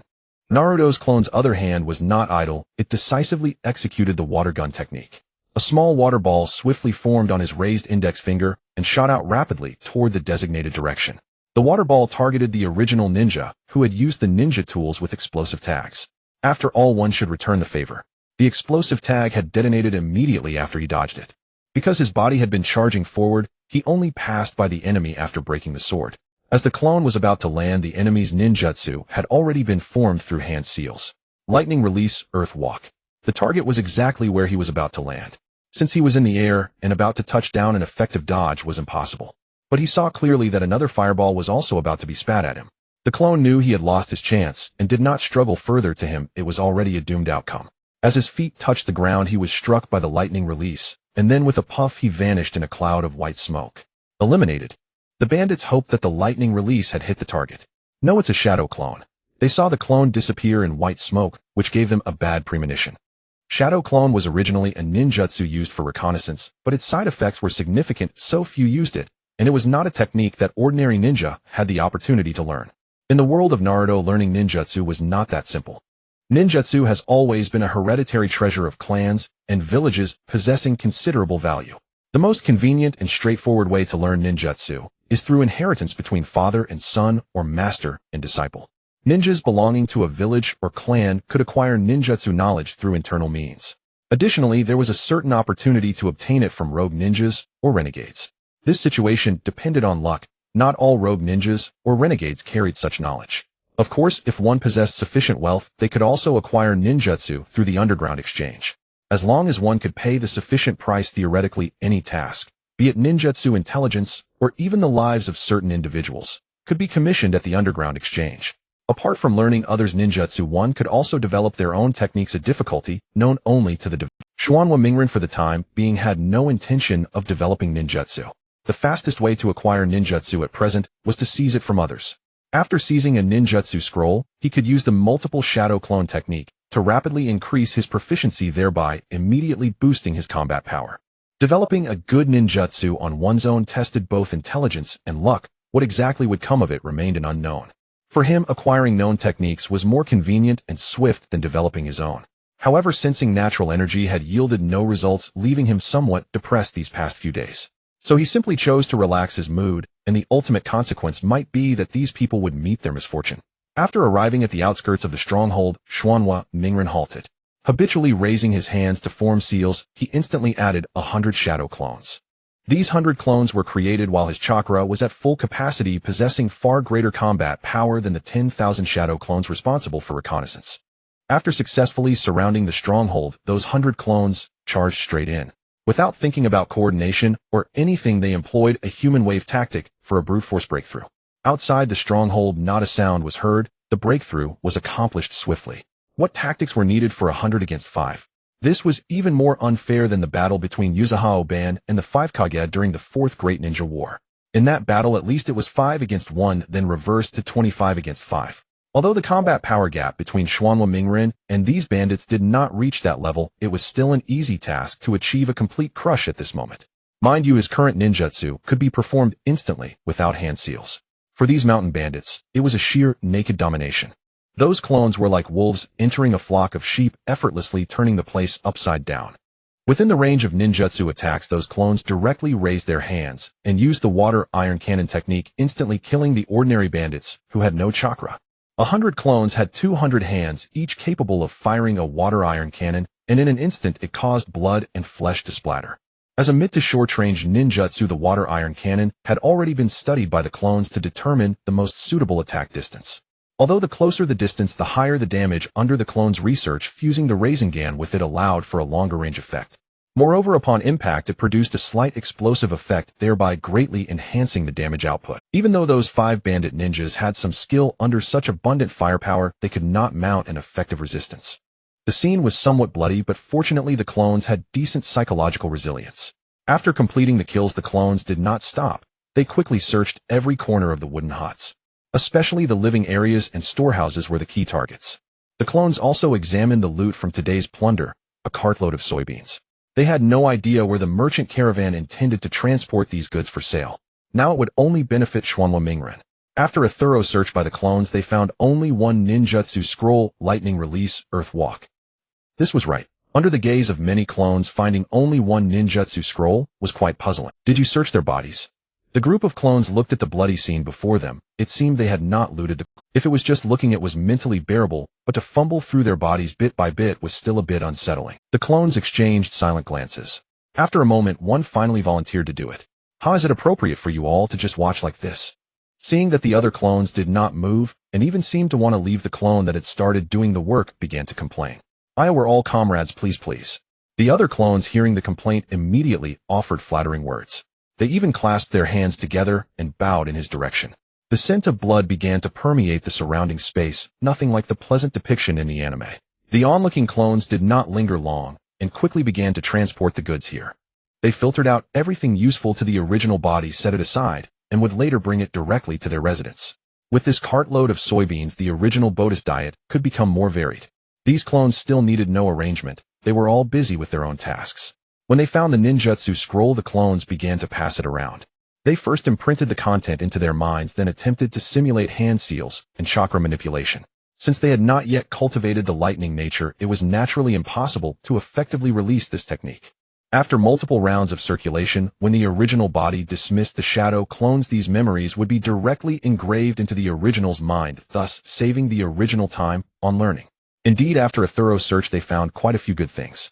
Among them were the cultivation method for sword techniques and the wind nature body flicker technique.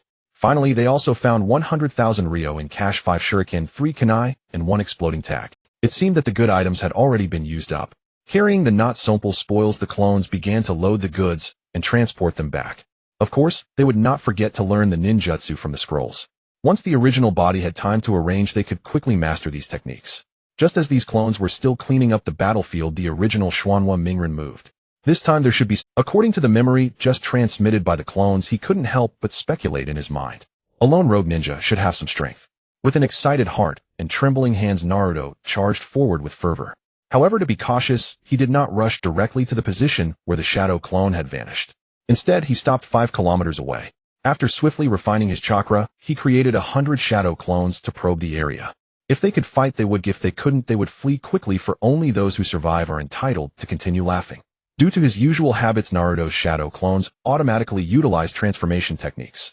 After all, when out in the world, one's identity is self-given. It's wise to remain anonymous in good deeds and be more cautious when engaging in bad ones. The distance of 5 kilometers was to prevent detection by sensory ninjutsu. The Byakugan of Konoha has a perceptive range of 1 kilometer. If he encountered someone whose sensing range could reach or even exceed 5 kilometers, he could only consider himself unlucky and run faster. If it were before his travels, it would take at least half an hour to cover 5 kilometers, but now just a few minutes would suffice. In the dense forest ahead, a solitary figure moved slowly. His steps were steady and light, appearing casual, yet constantly alert to his surroundings. Not to mention that a weak shadow clone had just come to probe. After a long time of wandering, he understood that some matters cannot be avoided simply by wishing to. Only by completely resolving the issue could he continue to wander in peace. Although the previous shadow clone was very weak, possibly only at the level of a genin, he could easily deal with it without much effort. However, the opponent bore no obvious insignia and wore no forehead protector. This made it difficult for him to judge. A common genin would not so casually employ shadow clone techniques. He feared that the opponent was merely a scout with an experienced jonin leading from behind. This complication made matters much more troublesome, and Shijin Luyun remained vigilant, sensing his surroundings to prevent sudden attacks. His gaze remained fixed ahead, his pace neither hurried nor slow, but his body was already accumulating chakra. In a place where no one could see, Shijin Luyun's muscles were subtly tense, ready to react at a moment's notice. His frame was lean and upright, and his hair appeared unkempt due to a lack of proper grooming for an extended period. His body was dusted with fine dirt, and he bore twigs and leaves that had fallen from the surrounding bushes. His frame was lean and upright, and his hair appeared unkempt due to a lack of proper grooming for an extended period. His body was dusted with fine dirt, and he bore. A ninja must endure what others cannot. In past battles, not to mention a few minutes, even several hours of waiting was entirely possible. Suddenly Shijin Luyun sensed something amiss. The forest was alive with the sounds of birds and cicadas, occasionally accompanied by other animal calls. However, just moments ago he heard a flock of birds take flight from a nearby grove, an event that was far from normal, resembling a sudden expulsion by some unseen force. Even the sounds of cicadas ceased, and this sudden change made him aware that an adversary might have arrived. Yet the abruptness of it left him momentarily stunned. So many rotten fish and shrimp. Something feels off. Shijin Luyun couldn't comprehend why he was surrounded by 100 genin. This situation didn't resemble that of pursuing ninjas, nor was it likely to be bounty hunters. Generally, a ninja team is led by a jonin with chunin and genin, or entirely composed of chunins, with a team consisting of 3 to 4 members, so encountering so many at once was unusual. In the case of war, there would not be just 100 genin present. No matter how he speculated, it all seemed highly unreasonable. These 100 genin bore no village forehead protectors, nor did their clothing have any distinctive marks, making it impossible for him to assess the situation. Who are you? Why have you surrounded me? As he spoke, his hand moved toward his ninja tool pouch, quickly retrieving weapons to prepare for battle. Naruto's shadow clones did not waste words, but focused on launching an attack against the enemy. Shijin Luyun had long been prepared, watching as the genin suddenly unleashed a water cannon at him. He merely shifted his foot slightly and swiftly escaped the immediate area. Bang, bang, bang. A series of sounds made him feel something was off. These genin seemed not to have formed any hand seals. Naruto's shadow clones noticed his instantaneous movements and immediately sensed trouble. This reaction speed was certainly unlike that of the previous few ninjas, causing all 100 clones to struggle to keep up. After dodging, Shijin Luyun immediately retaliated. He swiftly formed hand seals, and just as the jutsu was about to take shape, the nearest clone paid no heed and initiated a Rasengan, attempting to interrupt the enemy's technique. However, the opponent was a jonin, and neither the reaction speed, chakra, nor combat experience could be compared to those of chunins. A gentle sidestep allowed him to evade the clone effortlessly. At that moment, his jutsu had fully formed. Wind release, great breakthrough. A violent gust of wind erupted from his mouth, sweeping across the area ahead. Some clones were caught off guard and struck directly, transforming into chakra and sending that memory back. Naruto's clones never adhered to any code of ninja ethics. They directly wielded Rasengan and smashed into the enemy. The power and speed of a jonin dealt with the clones as if they were mere chicks, easily overpowering them. With a simple gesture, he used a kunai to eliminate the nearest clone. Are they all just shadow clones? Seeing this situation, Shijin Luyun formed his own judgment. He shifted his feet and jumped out of the encirclement of clones. Wind release, wind blade technique. Shijin Luyun unleashed another jutsu at a speed of several hand seals per second. After completing the technique, he thrust his hands forward, generating several wind blades that continuously slashed at the clones ahead. This strike hit even more clones, sending them back to their original bodies. After receiving the first wave of memories, Naruto chose to flee, as this level of intensity was clearly beyond his current capability. It made him doubt his ability to conquer the land of waves. This wandering ninja's strength was undoubtedly at the jonin level, and such formidable combat power was not easy to deal with. Moreover, the troublesome aspect was that he employed area effect ninjutsu capable of quickly eliminating clones. He was already at a disadvantage, wondering how effective the remaining clones could be. As he fled, Naruto Uzumaki moved with the wind, fearing that if he slowed down he would leave his life behind. He had trained with 10,000 shadow clones for days, only to realize upon emerging that the outside world was far from simple. The swarm tactics he had imagined were not as effective as he thought. Against ordinary chunin and genin, he could catch them off guard and overwhelm them in combat. But against jonin, it was a different story. Their reaction speed and combat experience were far beyond what Naruto could catch up to in just a few days. Take ninjutsu reserves, for instance. Naruto was completely outmatched. When 100 clones surrounded a single opponent, the numbers seemed overwhelming. But if the enemy had a large-scale destructive jutsu, they could clear the map and send all the clones away. Moreover, Naruto had no countermeasures.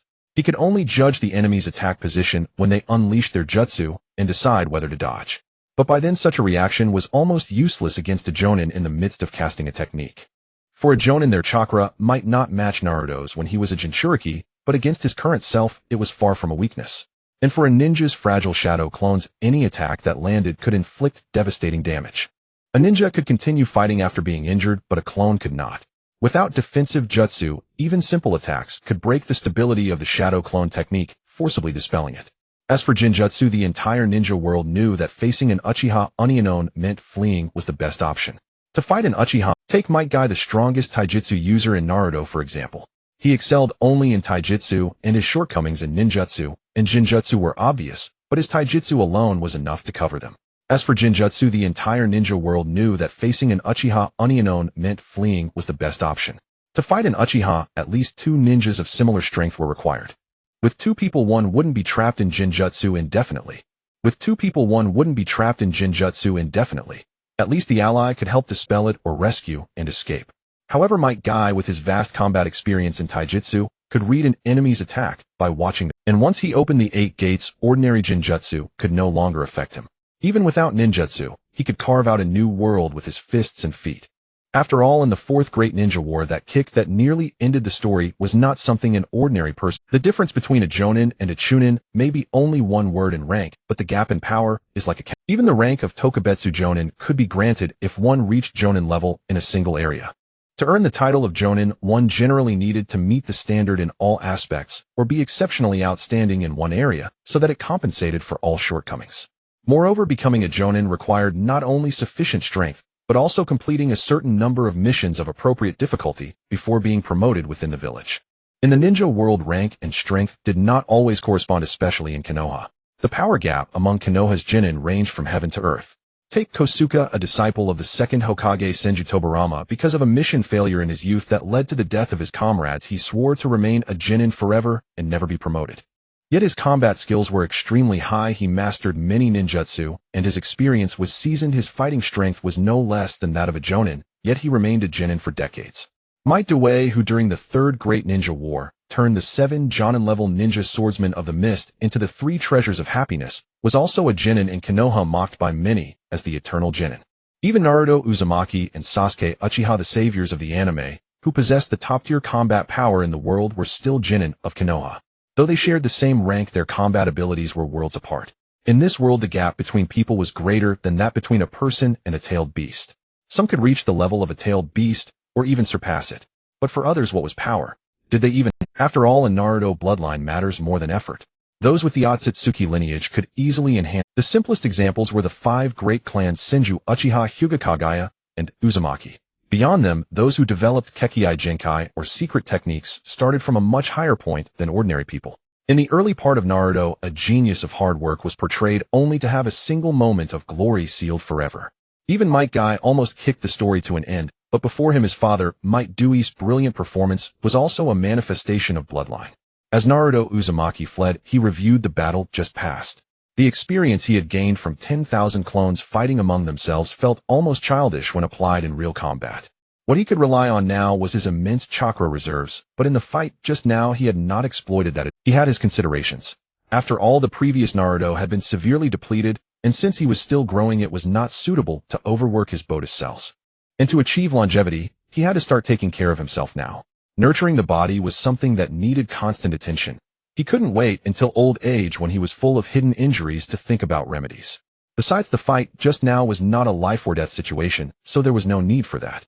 It seems I must continue to increase my chakra. His body strength was still insufficient.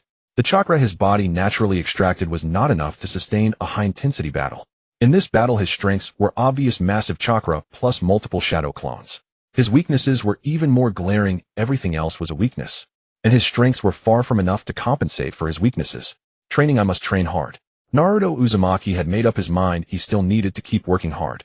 As his main body moved, the 10,000 clones he had sent out earlier to find bandits brought good news again: a small bandit hideout. This small hideout had only 1 ninja plus 6 or 7 lackeys.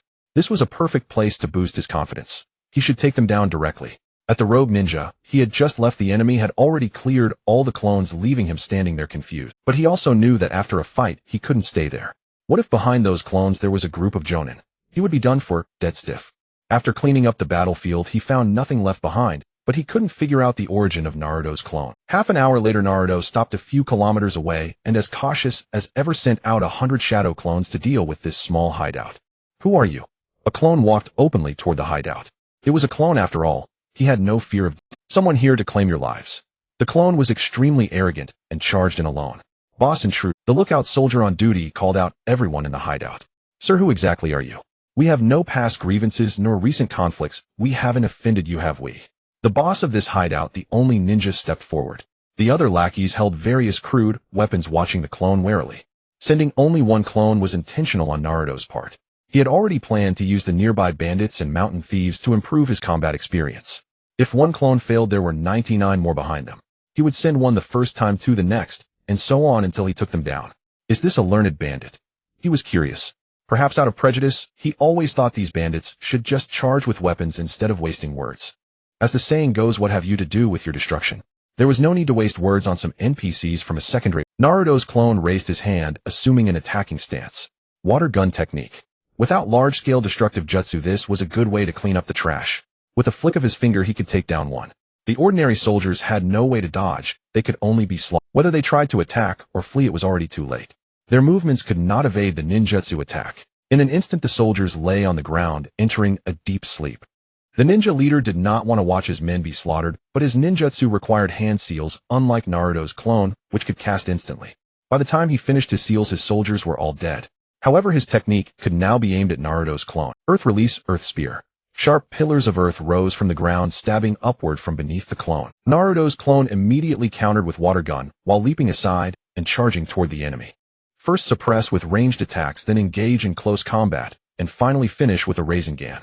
That was the clone's simple tactical plan. The enemy ninja did not stand still waiting for the charge.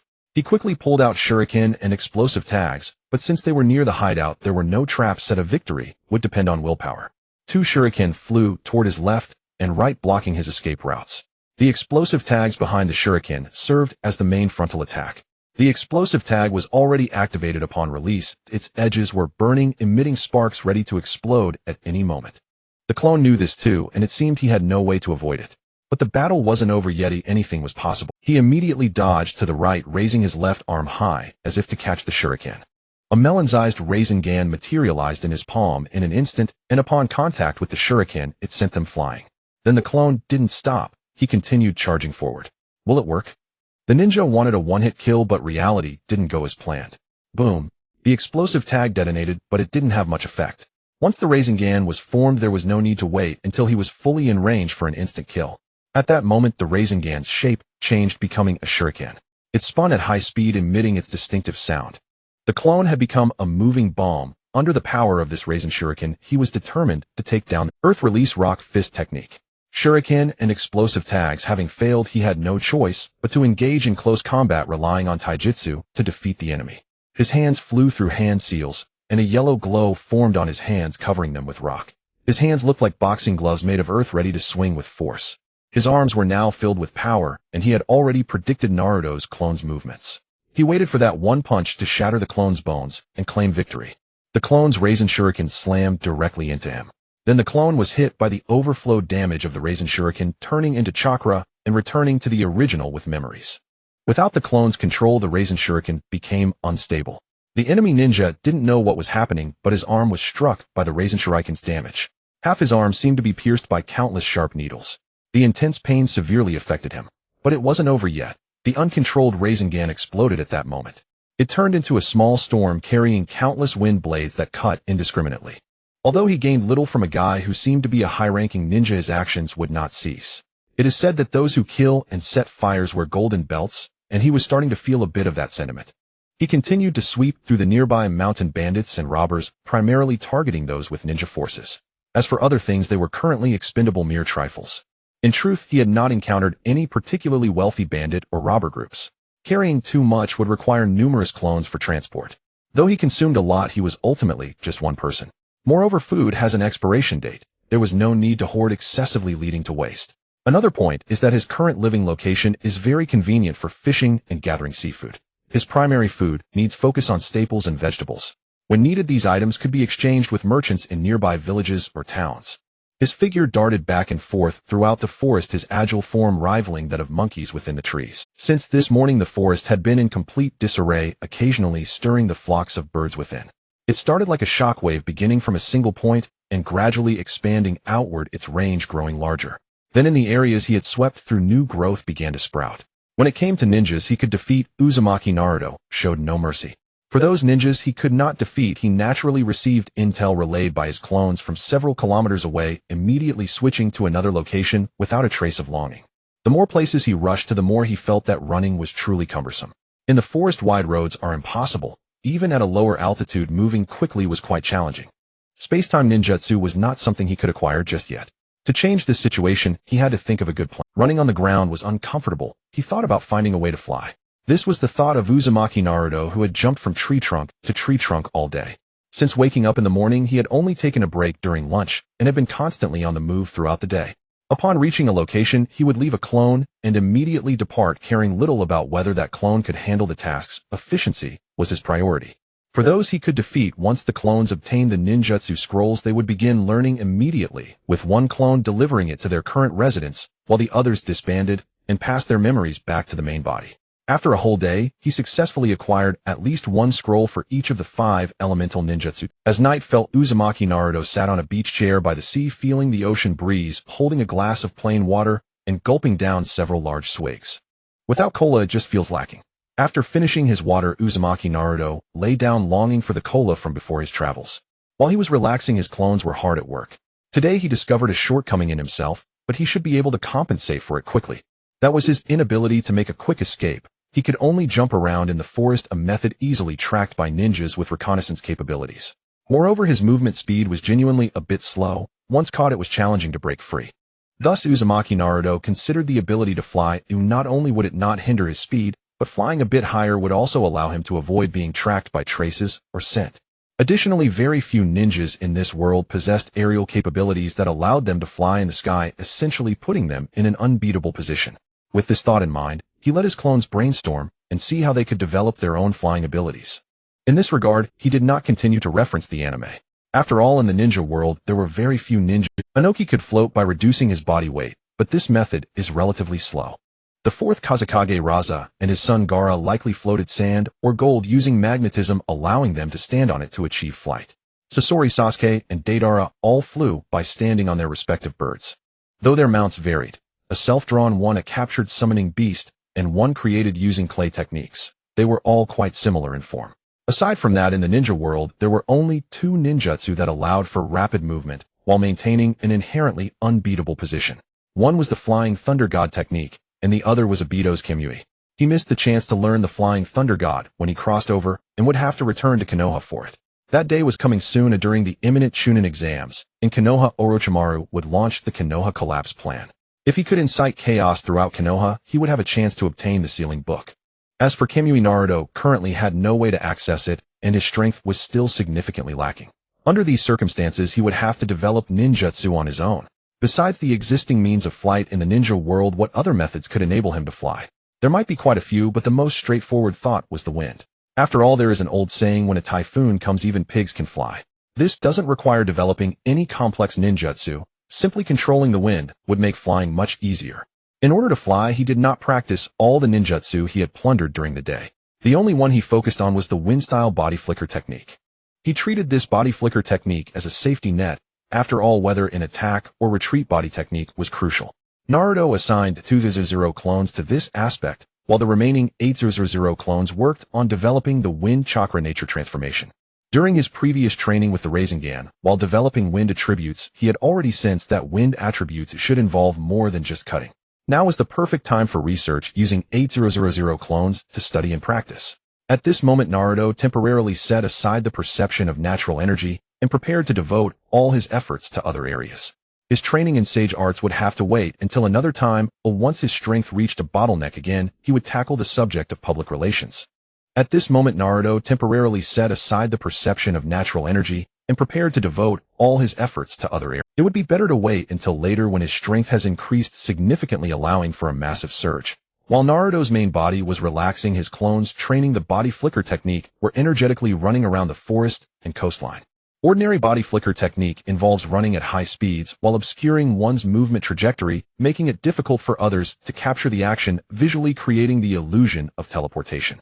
Incorporating other attributes serves two purposes: enhancing movement effects and improving concealment. In the body flicker technique, he acquired the wind attribute, primarily aimed to reduce air resistance, thereby achieving faster movement speeds.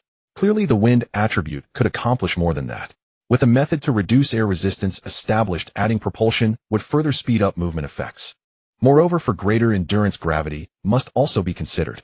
After all, this could involve stamina sustainability. By reducing propulsion, he could conserve considerable energy during continued running. When the clones practiced the body flicker technique, all these functions had to be integrated, which posed significant. Ordinary body flicker technique was simply too ordinary. The larger the power gap, the more striking the disparity in effectiveness. When a weaker individual employs body flicker technique before a powerful ninja, it might seem as comical as a child running, easily recognized and effortlessly intercepted along their movement path. A powerful ninja, using body flicker technique to bully weaker ninjas, could easily send them to meet the Sage of Six Paths, leaving them unable to react. Just like Uchiha Shizui's body flicker technique, once used, it can leave a physical afterimage at the spot. With his body flicker technique, Uchiha Shirsui earned the title of Shirsui of the body flicker during the Third Great Ninja War. To achieve a faster burst speed, the clones directly generated wind beneath their feet during training, literally, not just a metaphor. Furthermore, referencing explosive steps from fantasy novels, they could create explosions beneath their feet to gain instantaneous bursts of speed.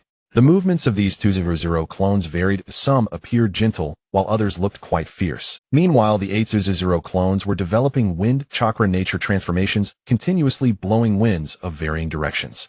The directions of these winds were utterly chaotic, with each clone producing winds of different intensities. There were gentle breezes, strong winds that howled, and gales powerful enough to topple trees, even typhoons capable of raising massive waves on the sea. The clones were experimenting with controlling winds of various strengths, figuring out how they could make themselves fly. Flying with the wind was not as simple as it seemed. While it was said that when typhoons come, pigs can fly, he certainly couldn't let himself be swept away by a typhoon. To travel with the wind, the key lay in that control aspect, requiring stability and continuity. Only after establishing this foundation could speed and agility be considered. While all the clones were diligently training, Naruto's main body dozed off into a light sleep. Upon waking, Naruto immediately dispelled his clones and began absorbing the experiences they had cultivated during his sleep. His mind raced as he summarized methods to reduce air resistance, created propulsion techniques, and controlled wind power. After a few breaths, Uzumaki Naruto once again misused the multiple shadow clone technique, letting them train autonomously. In those few breaths, no one knew what exactly transpired in his mind to allow him to so quickly integrate all memories and experiences. Continuing with division of labor this time, following his Bodhi's summary of experiences, their proficiency levels significantly increased. The group practicing the body flicker technique made great strides in controlling the wind, making the proficiency of their body flicker technique appear to be two entirely different matters compared to their previous training. In terms of bodily movement, their speed doubled, previously resembling instantaneous movement. The group were searching flight, having learned methods to reduce air resistance, and utilizing wind to lighten their bodies, saw their research speed significantly improve. At this moment, Uzumaki Naruto had completely emptied his mind, drifting into a comfortable sleep accompanied by the gentle, moist sea breeze. Night was meant for restful sleep. With those clones working hard, he no longer needed to stay up late. After all, he was no longer the overburdened individual of his past, nor was there anything to keep him up all night. After falling asleep, Naruto, free from the pressures of survival, could even enter a beautiful dream. No longer worrying about cars or houses, nor the endless work that could never be completed, he felt no need to compromise for survival. In his dream, he soared freely through the skies and seas, perhaps reflecting the adage that daydreams become night dreams, having already sensed the exhilaration of flight.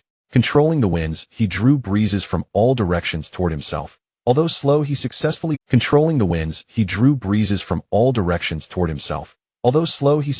broke through the barrier from 0 to 1. The wind lifted his body from below, causing him to rise higher. To make himself more comfortable in the air, he gently lowered his body to increase the contact area with the wind supporting him. In this way, he could fly more easily, but this would significantly reduce his forward speed. While he slowly floated up, another clone began to blow air outward, using its body, successfully achieving flight through this method. Once success had been achieved once more, everything else became relatively simple. Thus one after another clones although they were just clones at this moment, each possessed their own personality and feelings. Relying on their own abilities to soar through the wind was an exhilarating experience for them. After burning the midnight oil and working tirelessly on research, the moment to savor the fruits of his labor had finally arrived. Whoopee! As more and more clones mastered the art of flight, the once empty sky began to buzz with activity. This in turn made the once densely packed beach sparse, restoring its usual tranquility. Only the traces left on the sand still whispered of the earlier commotion. All that was needed was a wave large enough to wash ashore, and those traces would be erased entirely, returning the beach to its former shape. Using the breeze to lift his body wasn't the carefree, soaring Naruto Uzumaki had imagined, but at least he was flying. Every single clone here felt the same exhilaration at this moment. The clones floating in the air casually summoned a gust of wind with their hands or feet, allowing them to move flexibly through the sky. No longer just drifting with the wind, they began to take on an ethereal, almost immortal grace. A step to the left, a gentle push to the right. The awkwardness gradually turned into familiarity through slow, deliberate movements. After finding his own way to fly, stabilizing in the air turned out to be surprisingly easy. Brothers, how about a competition to see who has better flying skills and can fly farther? With such a leisurely crowd in the sky, a master of ideas was born. Great. Let's do it. Let me show you the new knowledge I've developed. State the rules. Show us what you've got, whether you're a horse or a mule. In an instant, a crowd of followers gathered. All the clones were eager to try. Wasn't this far more interesting than slowly researching on their own? Let's take the coastline as the starting point and the ocean as the target. We'll see who among us can fly faster and who can fly farther. But for the sake of fairness, no interfering with other contestants. The one who flies both fast and far will be the champion tonight, and everyone else will have to call him Big Brother. How about that condition? As the competition was proposed, the clones, drifting aimlessly in the sky, gradually gathered around. And when the idea was put forward, he used a bit of chakra to ensure his words reached every single clone's ear. I'm in. No problem. While speaking, the clones began to choose their positions, hovering over the coastline. The clones were arranged in 10 layers from top to bottom, with about 1 meter between each person horizontally, and 2 rows front to back, spaced 2 meters apart. Spread out like this, they stretched nearly a kilometer in length.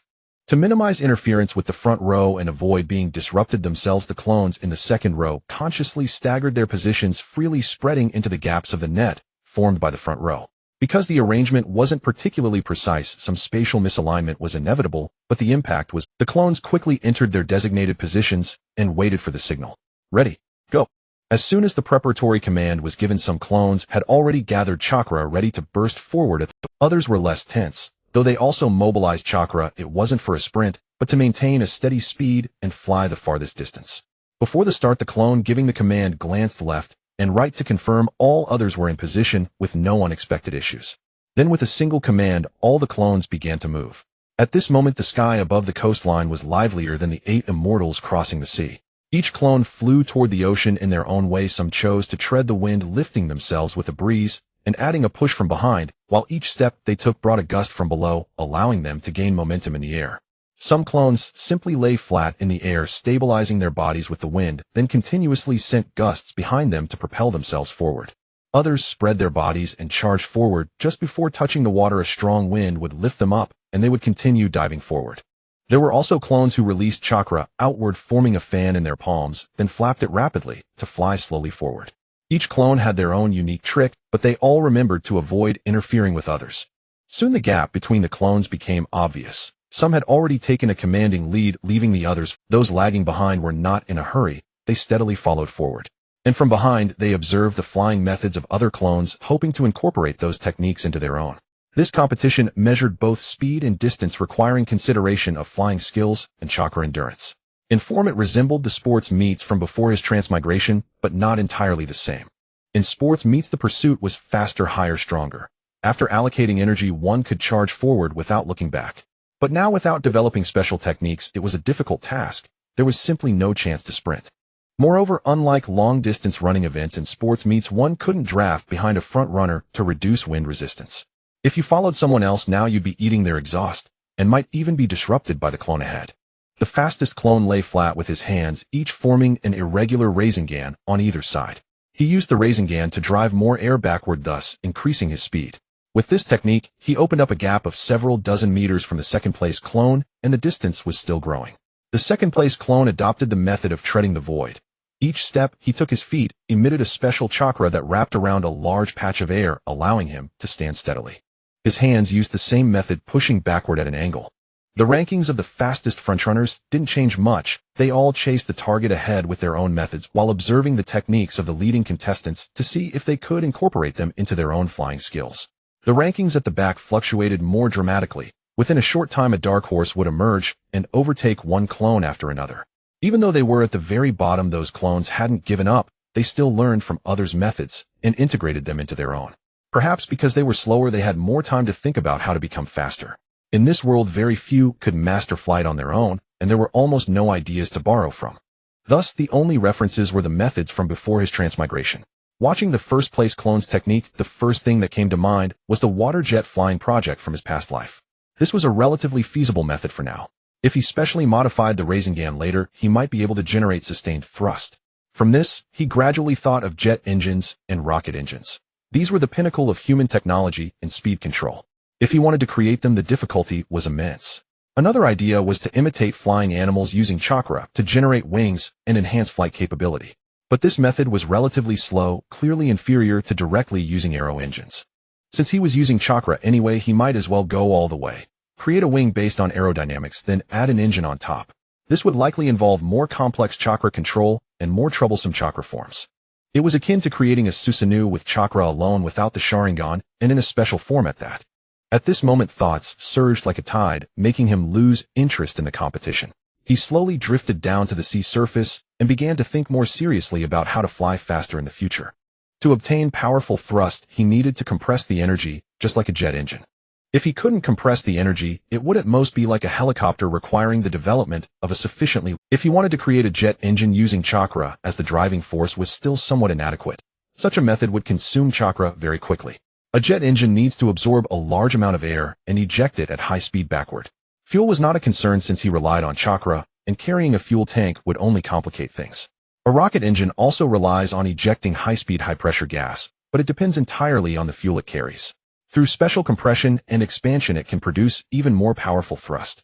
This was a method of high-speed flight achievable purely through physical research without divine powers or. After all, he was a transmigrator who had gone through 9 years of compulsory education, taken the college entrance exam, and loved watching popular science videos. Compared to creating flying ninjutsu, this physical approach felt more convenient to him. Moreover, the difficulty was lower, especially since no one in this world taught him pure ninjutsu, or relying on his own exploration was less efficient than leveraging existing experience. So following this line of development, the first thing he needed to master was something like Susanoo. He needed to stabilize chakra outside the body with high-intensity properties. Of course, he wanted to pilot a mecha, but his current chakra reserves were insufficient to support it. His control over chakra had not yet reached that level of demand. Once the thought came, he started doing it immediately. This clone directly mobilized the remaining chakra in his body, controlling it to form a scale-like armor piece on the surface of his body. This control was different from the Rasengan, which only required gathering chakra into a spherical shape. Here he needed to shape it specifically and compress it to sufficient strength. For a clone like him, the difficulty was still too high. He could currently manage to form a thin film or a circular shield-like object on the surface of his body. Controlling it into more complex shapes or stronger compression was still beyond his ability. He tried several times, but failed. Naruto Uzumaki had not been in this world for long, and unlike other transmigrators, he had no grand mission, which made him curious about everything. And with the many things he had encountered recently, his mind was filled with ideas, making him appear completely unplanned. He did whatever he liked with no strong sense of purpose for other matters. While this clone was researching, the competition that had already left him far behind underwent some changes.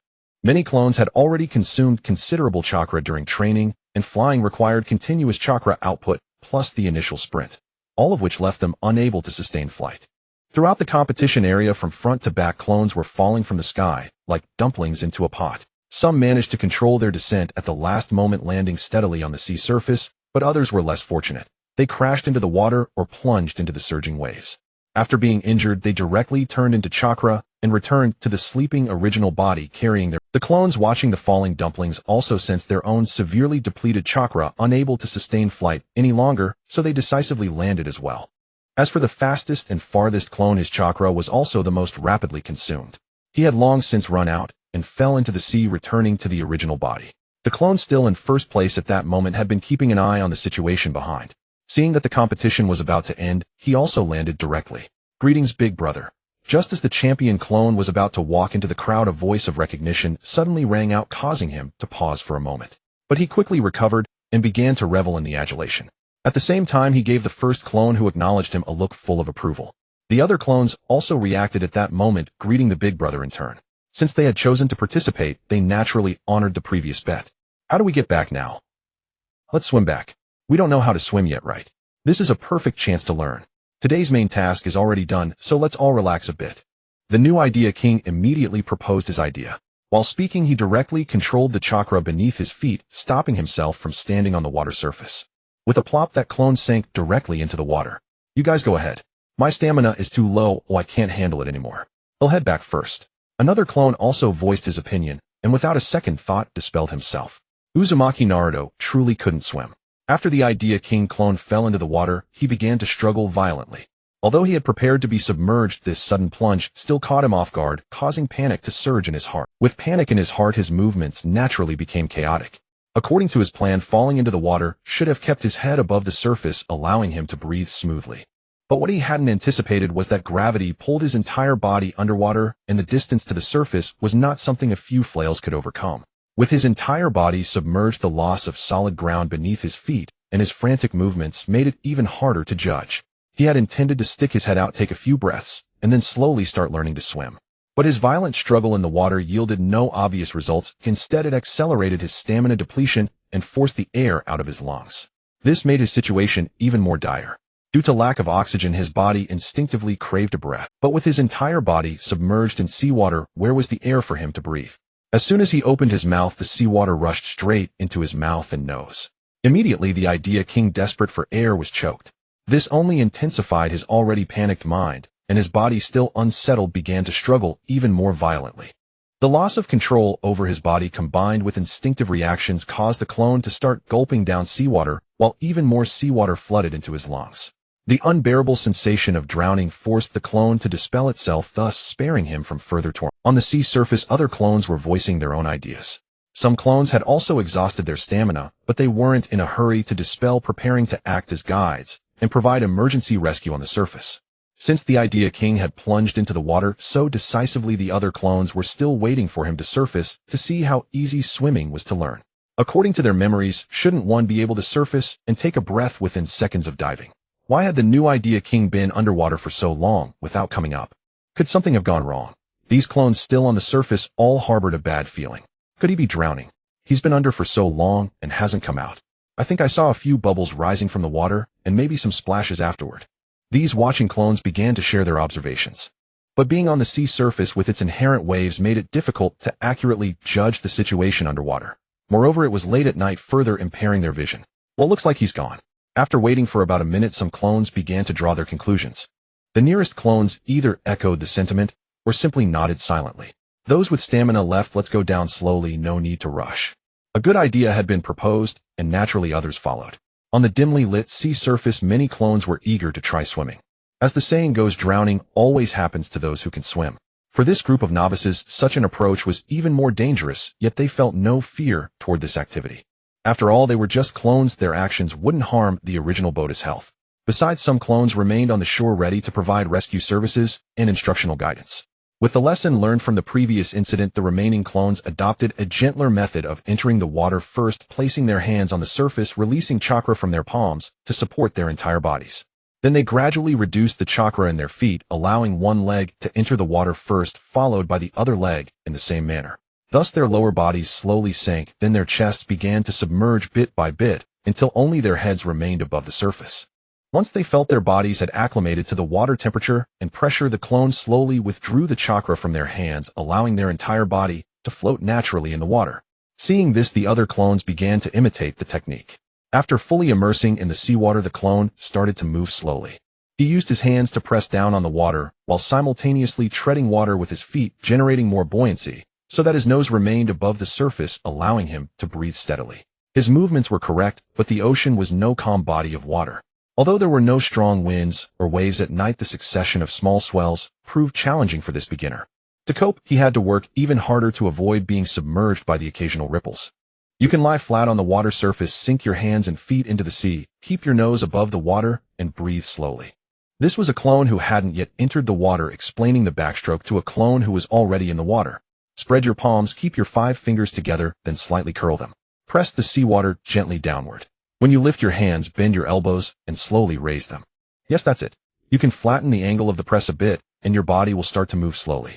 That's how you learn. The clone on the shore was patiently teaching. Although he had no swimming experience himself, he recalled swimming techniques he had seen before his transmigration and proceeded to teach step by step. These clones weren't limited to one stroke. Some were studying the dog paddle, others the breaststrokes and the freestyle, and still others simply treading water. With so many clones, each swimming stroke had plenty of learners. There were also clones on the surface teaching and performing rescues, occasionally scanning the sea to see who needed help. For those clones who panicked after sinking upon hearing the sounds, they would immediately choose to rescue them, slowly sharing the experience they had summarized. As these clones learned to swim, their movements attracted quite a few marine creatures. Despite the massive dispelling of Shadow Clone's time, and again the base of 100 was still not negligible, and many clones remained. The remaining clones occupied a considerable area on the sea surface. Their swimming practice also generated a fair amount of commotion. On a calm night, this might have meant little to the vast ocean, but to the nocturnal predators in the sea, it was a significant attraction. Nighttime was the active period for hunting sharks, and the noise they made drew many sharks to circle around. However, due to the darkness, their vision was severely impaired, and being in the ocean further narrowed their field of view. Moreover, the sound of their swimming and the surrounding waves made it impossible for them to accurately assess potential dangers nearby. Unless a medium to large fish suddenly leaped out of the water and crashed back down with a loud splash, they had no way to guess what might happen next. The gathering of these sharks indirectly drove some small fish schools toward them. Thus they inevitably came into contact with those small fish. Fortunately, these small fish posed no danger. Even when bumped into occasionally, nothing unusual happened. But they were unaware that not far away, where they could neither see nor hear, a group of sharks had surrounded them. Learning to swim in the deep ocean at night, the clones had no way to judge the probability of encountering fish schools. For this strange phenomenon, the clones simply attributed it to coincidence or happenstance. After all, before his transmigration, he was not a maritime worker, and his knowledge of these marine creatures came only from the internet, especially those science videos about the ocean and some deep-sea fishing videos. In these videos, no one paid attention to the unchanging sea surface. All content was about introductions to various marine life. Aside from the deep-sea creatures he couldn't currently reach, he still had clear memories of large creatures like whales, sharks, and dolphins, and small ones like dense schools of fish. It was unclear whether their movements had disturbed the nearby fish schools, or if the predators outside had tightened the encirclement, but the small fish suddenly became active. One after another, they leaped out of the water in such density that it was the first real sight of its kind he had seen since his transmigration. Underwater, the fish were swimming rapidly, creating currents that the clones could distinctly feel. In this short time, the density of the fish school became extremely high, and the frequency of collisions felt by the clones increased noticeably. The fish leaping out of the water were like a sudden downpour, pelting densely onto the heads and faces of the clones that were above the surface. "Damn, is that a shark over there?" A sudden exclamation instantly drew the attention of all clones. After this long practice, they had managed to stay on the surface. Those who hadn't mastered basic swimming had long since returned to the original body as experience. Every clone was eager to see the excitement. They didn't care whether encountering sharks posed any danger. Under the moonlight, the shark fins, slightly protruding from the water, reflected a faint glimmer, allowing the clones to see them more clearly. The sudden change in direction of these clones swimming toward the sharks naturally brought about changes. The sharks' ambush plans instantly shifted toward a more aggressive attack. At that moment, the clouds in the sky seemed to favor the sharks, quietly obscuring the moonlight. In this pitch-black environment, the clones couldn't identify the species of sharks, and what he knew was insufficient to distinguish their habits. The hunt had already begun, unbeknownst to the clones. The sharks dove underwater, opened their massive tooth-filled jaws, and lunged straight at a clone. The attacked clone could only be dispelled returning with its memories to the original body. The sharks couldn't understand why the prey in their mouths suddenly vanished. Some sharks even used their tail fins to slap the clones. A mere touch turned the clone into a puff of smoke. Moreover, the sharks' attack speed underwater was far beyond what these clones could match. Some clones farther away noticed the change, but chose not to retreat. Instead, they charged forward more. Their goal was not to kill the sharks, but simply to get a close look. The clones' movements became more vigorous, which to the shark group signaled a stronger attack. This change directly led to the clones disappearing at a faster rate. In the end, aside from eating a few small fish, the shark group's siege of the clones yielded nothing. Faced with this situation, Uzumaki Naruto could only think, It's not a waste. None of it was a waste. At least we got tired right. While the clones were enjoying the thrill of flying, the original body was not sleeping peacefully. Ever since they started the flying competition, clones would occasionally run out of chakra or stamina and crash into the sea, killing themselves on impact. The return of these memories directly caused the original body, who was having sweet dreams, to experience the sensation of falling from a great height and dying. This was not just one clone, many clones were dispelled in this manner. This caused Uzumaki Naruto's dreams to repeatedly cycle through takeoffs and falls. This series of events made him constantly rise and fall in his dreams. This state didn't last long. By then his brain had successfully learned how to fly. As one clone after another sent back their memories, his experience in flying greatly improved. With this progress, the Naruto in the dream finally gained the upper hand. Even if other clones again transmitted memories of falling from the sky, he could calmly adjust in his dream. But no matter how much he adjusted in his dream, he never expected that the clones would turn their next activity, and in his dream the first thing he experienced was the sensation of drowning. Uzumaki Naruto's original body in the house built by his former clones was now in deep sleep. Even the nightmare-like scenes in his dream did not wake him. After experiencing the feeling of drowning a few times, his clones temporarily stopped sending back experiences. His dream lacking material gradually faded from his mind. This allowed Uzumaki Naruto to slip into a more peaceful sleep. Although he slept soundly, the clones still out there were diligently learning, and swimming was a very stamina-consuming activity.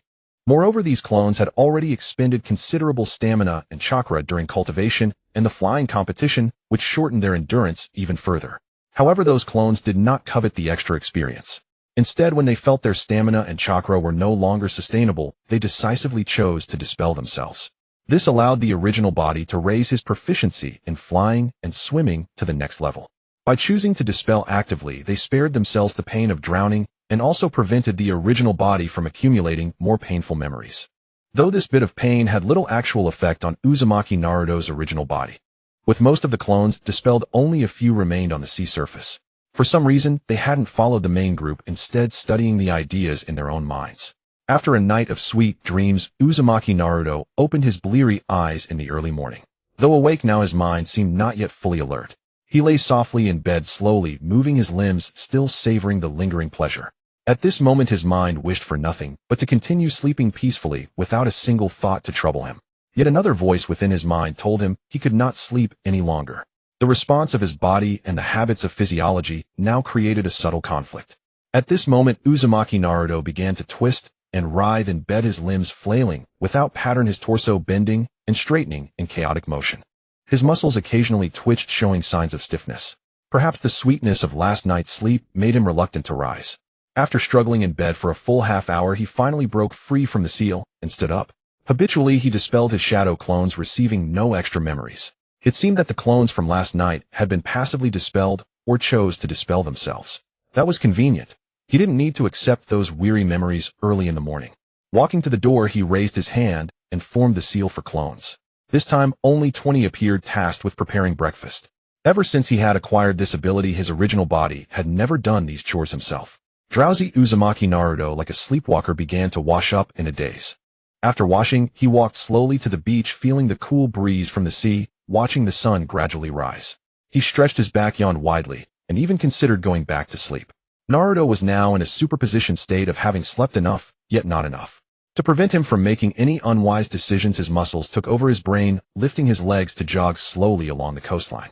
He ran faster and faster along the shore, his breathing gradually deepening. Only then did he feel truly. From the moment he stepped onto the coastline, he used no chakra whatsoever, allowing his muscles to fully react. Go develop the flying technique.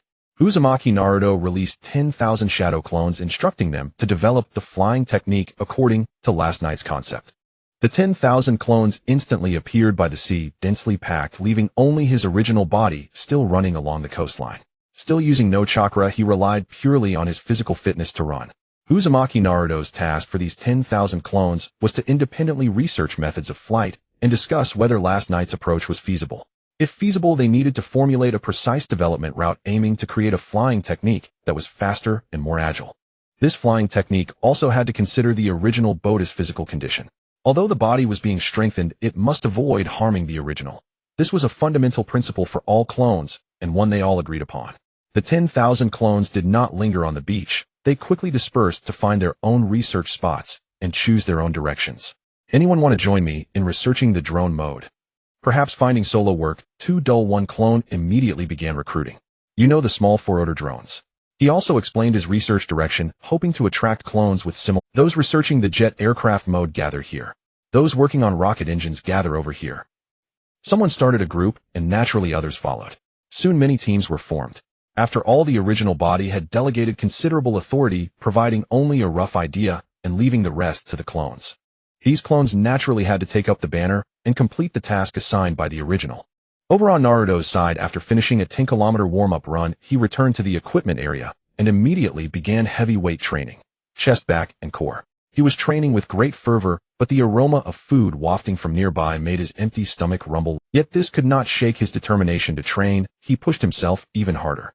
However, the rich scent of food caused his movements to lose strength and even become distorted. In response, Uzumaki Naruto could only do his best to maintain his form, striving to complete the workout before heading to eat. Having trained on an empty stomach, the exertion made his hunger far more acute. As a big eater, his craving for food was even stronger than others. As he trained, his longing for breakfast became almost unbearable. The clones preparing breakfast were not slacking off. They worked diligently on the food. To ensure sufficient high-quality carbohydrates in the morning, the clones prepared steamed potatoes, boiled corn, and steamed buns with various fillings. To speed up the dough kneading, the clones directly used raisin gan. The high-speed rotation accelerated the mixing of water and flour. When chopping the dumpling filling, they used the raisin shuriken. Its high-speed rotation and cutting ability quickly pulverized all the ingredients into stuffing. The raisin shuriken, when used in attack, easily harms the user, but as a small meat grinder, the clones found it extremely convenient and harmless to themselves. To ensure ample high-quality protein, the clones prepared many fried eggs, boiled eggs, and various seafood. They also prepared a pot of soy milk, again made with the raisin shuriken. Not to mention, the raisin shuriken, while devastating against enemies, was equally useful in daily life. When making soy milk, they simply prepared a large container, added washed beans, an appropriate amount of water, and other ingredients, then used the raisin shuriken to quickly grind the beans into a smooth slurry. They then quickly transferred the prepared soy milk to a heating container to warm it all so that the original body could enjoy a hearty breakfast. After he had cultivated wind-released chakra nature transformation to a certain level, handling ingredients no longer required knives. He had also independently developed the chakra scalpel technique. In some circumstances, his hands were sharper than any tool. To ensure a balanced breakfast, the clones prepared a wide variety of items, always based on how much Uzumaki Naruto could eat. With 20 clones working together, breakfast preparation was quite fast. While everyone was busy, the development of the flying technique was even more intense. On one hand, they had more people; on the other, they had more ideas. Among the group researching the four-rotor drone method, they achieved the fastest takeoff. They had a gust of wind lift their bodies, floating horizontally in midair, with 4 raisin shuriken appearing at their hands and feet. The drones from his previous life had pre-adjusted programs, whether flight modes, specific speeds, or however, directional control was still very crude. After all, humans are not machines, and they couldn't yet achieve such precise control. The drones from his previous life had pre-adjusted programs, whether flight modes, specific speeds, or trajectories, all refined through countless iterations before reaching a mature solution. For these clones just entering this field, perfect control would require much time for training and summers. Yet astonishingly, they had actually managed to fly. Perhaps it was due to the wind lifting the entire body, but the specially developed raisin gan provided substantial thrust, allowing the clones to make agile turns and increase speed in the air. Not to mention, the sight of 4 raisin gan being spun simultaneously at hands and feet was quite unique. And what was even more astonishing was that this clone could simultaneously control 4 raisin gan, providing power at different rotational speeds. As the saying goes, every foot has its shortness, every inch has its length. This was also reflected in this. Nearby clones also noticed his uncoordinated limbs. Every time he felt he had control, the angle of his hands and feet would gradually cause him to lose it. Still, overall, this flight mode was developing quite well. In their team, some proposed ideas while others worked to. Whenever a clone's chakra was nearly depleted, they would be promptly replaced, and the replaced clone would pass on the knowledge of aerial flight. This measure provided a solid foundation for advancing the overall flight technology. Progress here was obvious, but other groups were not as fortunate. The team working on the jet aero engine was still puzzling over how to compress chakra more tightly and form a protective armor to safeguard the original body. Their main bottleneck was the control of chakra shape transformation. They were not yet capable of forming a stable armor outside the body, let alone a perfect aero engine. Despite difficulties, they did not give up. Instead, they considered how to simplify the process and achieve the ultimate goal step by step. Their ultimate idea was intriguing. If possible, they would create a Susanoo-like mode, then transform the armor's wings into aircraft wings. That was still beyond their reach. They attempted to use their arms as wings, shaping chakra into specific forms. Since controlling chakra elsewhere on the body was difficult, they used their hands as engines, providing power in that manner. As the saying goes, there are always more solutions than problems. The clones were trying bit by bit. Meanwhile, the rocket engine group was researching even more forward-looking approaches. They were not yet in a hurry to design the engine's overall structure. Instead, they focused on the fuel for the rocket engine. It wasn't literal fuel, but how to achieve a suitable substitute. They chose a method similar to scorch release, combining wind and fire release chakra to form a high-speed jet. They were now mimicking the principle of an air spray gun, figuring out how to generate a sufficiently large jet within a certain range, then adding fire release to enhance propulsion efficiency. These clones were currently working hard to develop a method for continuous stable air compression, ideally achieving Mach diamonds. The fusion of wind and fire release was also being developed with great effort. Their current approach led them to consider the possibility of developing a Kekkai Genkai. In theory, an ordinary Kekkai Genkai involves the fundamental fusion of two chakra natures but such fusion requires an extremely high level of chakra nature transformation, ideally mastering all characteristics of the same chakra nature. Take fire release chakra for example. Ordinary fire merely burns, but when nature transformation is developed to a certain degree, the temperature undergoes drastic changes. Moreover, fire release can also develop explosive traits like the fire release ash pile burning technique, which can directly cause an explosion. When developing fire release nature transformation, one can also consider the completeness of combustion. Moreover, fire release can also develop explosive traits like the fire release ash pile burning technique, which can directly cause an explosion. As for how far chakra nature transformation could be developed, Naruto's clones had no specific ideas yet. However, based on the original series, the fusion of wind and fire can yield different variations. When fusing wind and fire release chakra, controlling the ratio so that wind dominates can develop into scorch release. When fire dominates, it can develop into blaze release. There is much knowledge involved, not only chakra nature transformation, but also the proportions of chakra.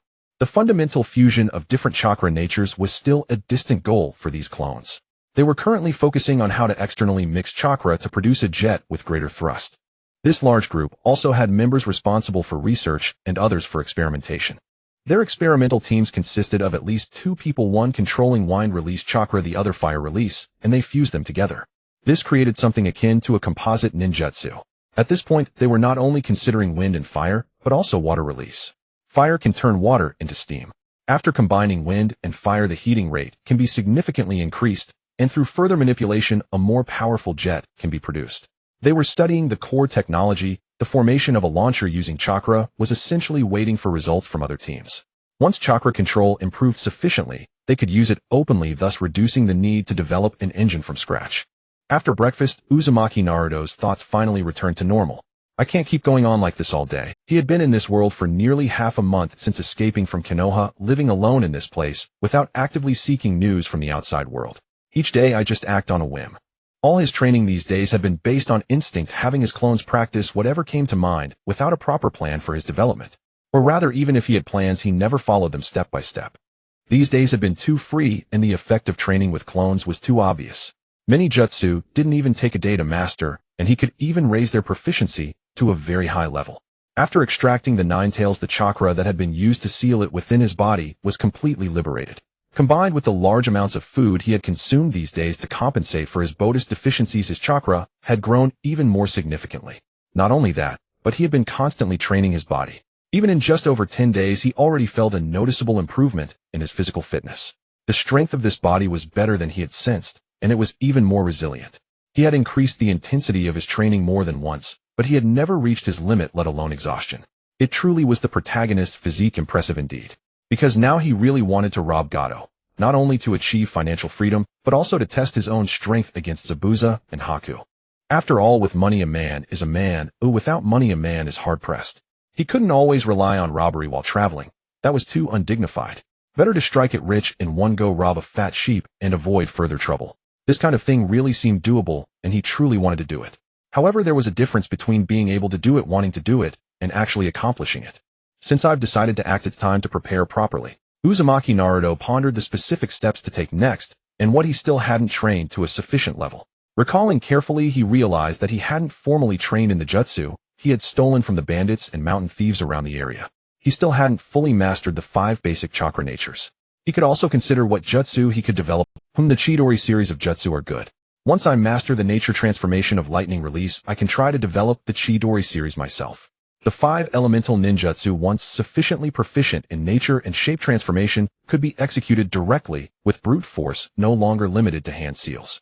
After all, hand seals were just an auxiliary means originally designed to reduce the difficulty of learning and using jutsu. It must be said that Indra had considerable talent. No sooner said than done. Uzumaki Naruto released 100 shadow clones, each training only 1 jutsu per element, focusing on chakra nature transformation. That gave 200 clones per jutsu. This allocation considered both the speed of training and the desire to make progress on all fronts. Everyone work hard. Check the results in an hour. After assigning the tasks to the clones, Uzumaki Naruto lay down on a beach lounge chair, his hands involuntarily pulling at his hair. Why is it still like this? He complained to himself. He had already realized his approach was unreasonable, but why hadn't he changed when taking action? His mind wanted to plan things out, but whenever he started planning, his thoughts became chaotic, and he just wanted to charge ahead. Am I just not suited for planning? Naruto, after tugging at his hair a few times, roughly wiped his face with his hand. Forget it. I won't bother with any complicated plans. With this many clones, I'll just brute force it. After thinking it over, he gave up and chose the simplest method. As long as his training speed was fast enough, making plans would be redundant. Well, then there's no distinction between. Once he had the jutsu, he just needed to find an empty space and spend some time to master it quickly. Why didn't I have this skill when I was in school? He felt a great regret, but it seemed he couldn't go back now. The training of jutsu was left to the clones, while the brainwork fell back to his original body. They say tactically take the enemy seriously, strategically despise the enemy. How should I approach the land of waves? His mind was now occupied with this matter. From any perspective, he had no connection to the land of waves. The reason he chose it as a target was, first, Gato monopolized the country's lifeline, so the wealth he could extort must be enormous. Second, as the first minor boss in the storyline, he knew the most about this target compared to others. After all, the old saying goes, know your enemy and know yourself, and you can fight 100 battles without disaster. Third, going after a villain would let him feel more at ease. Fourth, the land of waves was an isolated overseas island, making it difficult to relay information. Attacking it might not affect other countries, and by the time other forces learned of it and sent support, it would be too late. If he wanted to list reasons, there were many. In short, Uzumaki Naruto believed he was the stronger side, and his attack on Gato was simply because Gato was weak. The destruction of you has nothing to do with you.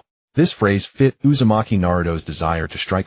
The land of waves' main combat power consisted of Zabuza and Haku. As for the other samurai Gato hired, according to the anime, they were all weaklings.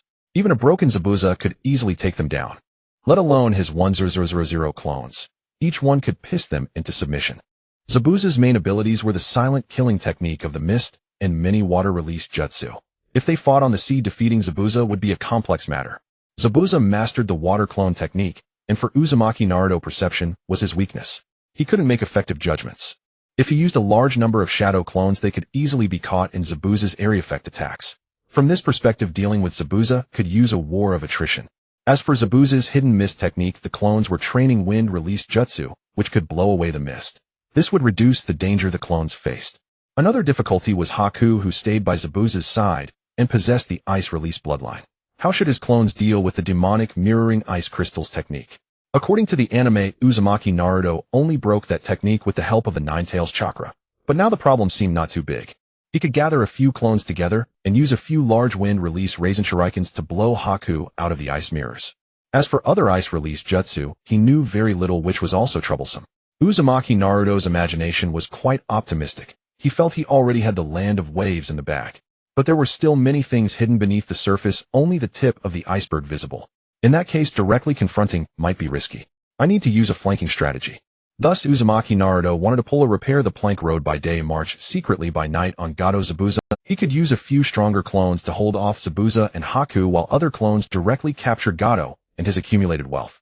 After transferring the wealth, he could have a good fight with those two. Of course, his original body wouldn't participate. Both offense and defense would be handled by clones. He just needed to create a few combat-capable clones to lead the charge. Multiple shadow clone technique release. With a whoosh, all clones vanished at once. Transformed into training experience, they returned to Uzumaki Naruto's original body. At that moment, the proficiency of 5 jutsu was maxed out.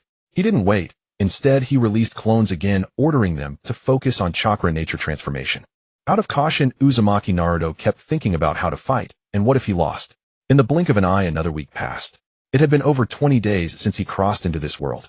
After hiding for so long and training so much, his restless heart could no longer be contained. Ninja Art Gundam Flight Technique. Uzumaki Naruto pressed his hands together in front of his chest. Chakra surged wildly from every chakra point in his body, condensing on the surface of his skin. In the space of a breath, it formed a solid suit of armor enveloping his body. The entire set of armor glowed with a pale blue luster. From his back, the armor sprouted a pair of broad wings stretching over 5 meters wide. On each side of the wings hung a massive jet engine. Once the armor was fully formed, the two huge engines began to hum. A powerful gale started swirling from behind him, blasting fiercely toward the ground. At the same time, Uzumaki Naruto used the wind release body flicker technique to lighten his body weight, enabling him to take off faster. Relying on the experience and feel gained from his long training, he bent his knees slightly just before takeoff, preparing for the next moment's launch. Seizing the right moment, he straightened his legs, explosively launching himself into the air like a missile. Whoosh! At that moment, the two engines increased their power output, blasting even more violent air. Uzumaki Naruto performed a vertical takeoff, sending his body upward. In the air, he adjusted the angle of his wings and the power of the engines, performing one fighter jet maneuver. Awesome! He tried moves like the Cobra and the falling leaf, all of which he had practiced. Although his clones had already trained in these flight techniques after he developed the flight jutsu, it still felt special when he, the original, did it. He flew very fast, crossing the strait to the land of waves in no time. After arriving, he reduced his speed and slowly circled the island, scouting. On this small island, the fishing boats, large and small, had been gathered and moored in a harbor. This was clearly Gato's controlled area, but he didn't stop there. He continued deeper into the island for reconnaissance. This place is so lavishly built. It must be the core area under Gato's control. Suddenly, he spotted a relatively luxurious palace, obviously more opulent than the ordinary houses on the island. He ignored the rest of the island. Just ordinary houses, not worth extra attention. After another full circle, Uzumaki Naruto chose to return. The geographical location was confirmed. Once he picked the right time to attack, he could seize the place in one fell swoop. While he was circling for reconnaissance, some island residents also spotted him, especially a group of idle children. "Brother, look. There's a big blue bird in the sky." A child pulled an older one and pointed excitedly at Uzumaki Naruto's position, shouting loudly. Since Gato took over the port, the islanders' living standards had dropped significantly, and nothing new had appeared for a long time. This sighting of a new species of giant bird became fresh gossip for the villagers. "Father, look. There seems to be a person flying in the sky." Unlike the children, the adults clearly noticed the difference in the unidentified flying object. The shape was no bird. They could clearly see a human figure within. The broad wings did look special, but in a world of chakra and ninjutsu, such things weren't too strange. After all, many ninjutsu had bizarre effects. Sand could be turned into a flying vehicle. Seeing someone flying wasn't that odd. What they really hoped for was the completion of the bridge across the sea. Gato's monopoly on shipping and the port had severely impacted their livelihood. Once the bridge was built, they would connect with the richest country in the world. That way they would no longer be oppressed by Gato. Though why they thought that was beyond him.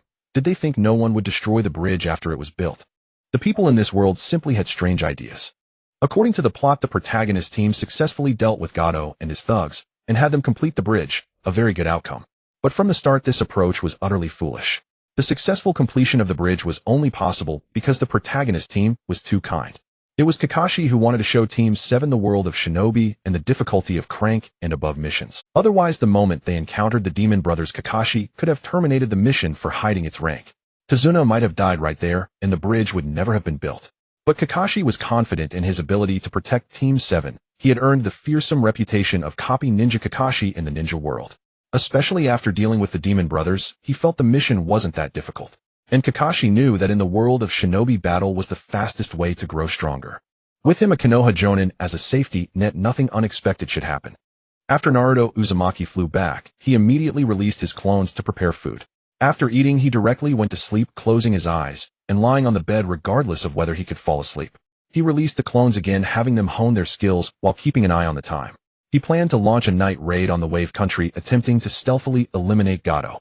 Choosing to fight at night would impair visibility for both sides, and a portion of the enemy would be resting, thus potentially increasing the chances of success. In the enemy's home turf, he had to find ways to weaken the foe as much as possible and amplify his own. In the pitch darkness, it would be easier for him to muddy the waters, allowing his clones to stealthily blend into the enemy ranks and later deliver a backstab. Although he lacked the favorable timing, terrain, and popular support, by stirring things up with his shadow clones, he could nullify the enemy's advantages. This was Naruto Uzumaki's rather crude battle plan. More importantly, he wanted to use the night to help conceal his shadow clones. Though it was bound to be exposed eventually, he still wished to delay that moment as long as possible. Once the battle began, he would further obscure the line of sight mainly to deceive and see how many would fall for it. After a deep sleep, his clones woke him up as prearranged. Upon rising, Naruto Uzumaki quickly splashed cold water on his face to refresh himself. Just after washing up, he was pulled by his clones to eat a late-night snack. Since this was his first formal battle, he needed to face it in the best condition possible. After enjoying a hearty meal, Naruto Uzumaki arrived at the seaside beach. After a few steps of running start, he was already armed with the flight armor. The two engines behind him immediately ignited, propelling his body rapidly into the air, flying toward Gado's stronghold. This time his target was precise. He flew directly to Gado's mansion, observing the interior from above. It was late at night, only a few lights remained in the mansion. Most people were already asleep, but such a large compound inevitably had some guards watching over the night. Since he lacked sensory jutsu, he could only rely on his eyes to observe and assess the potential situation inside.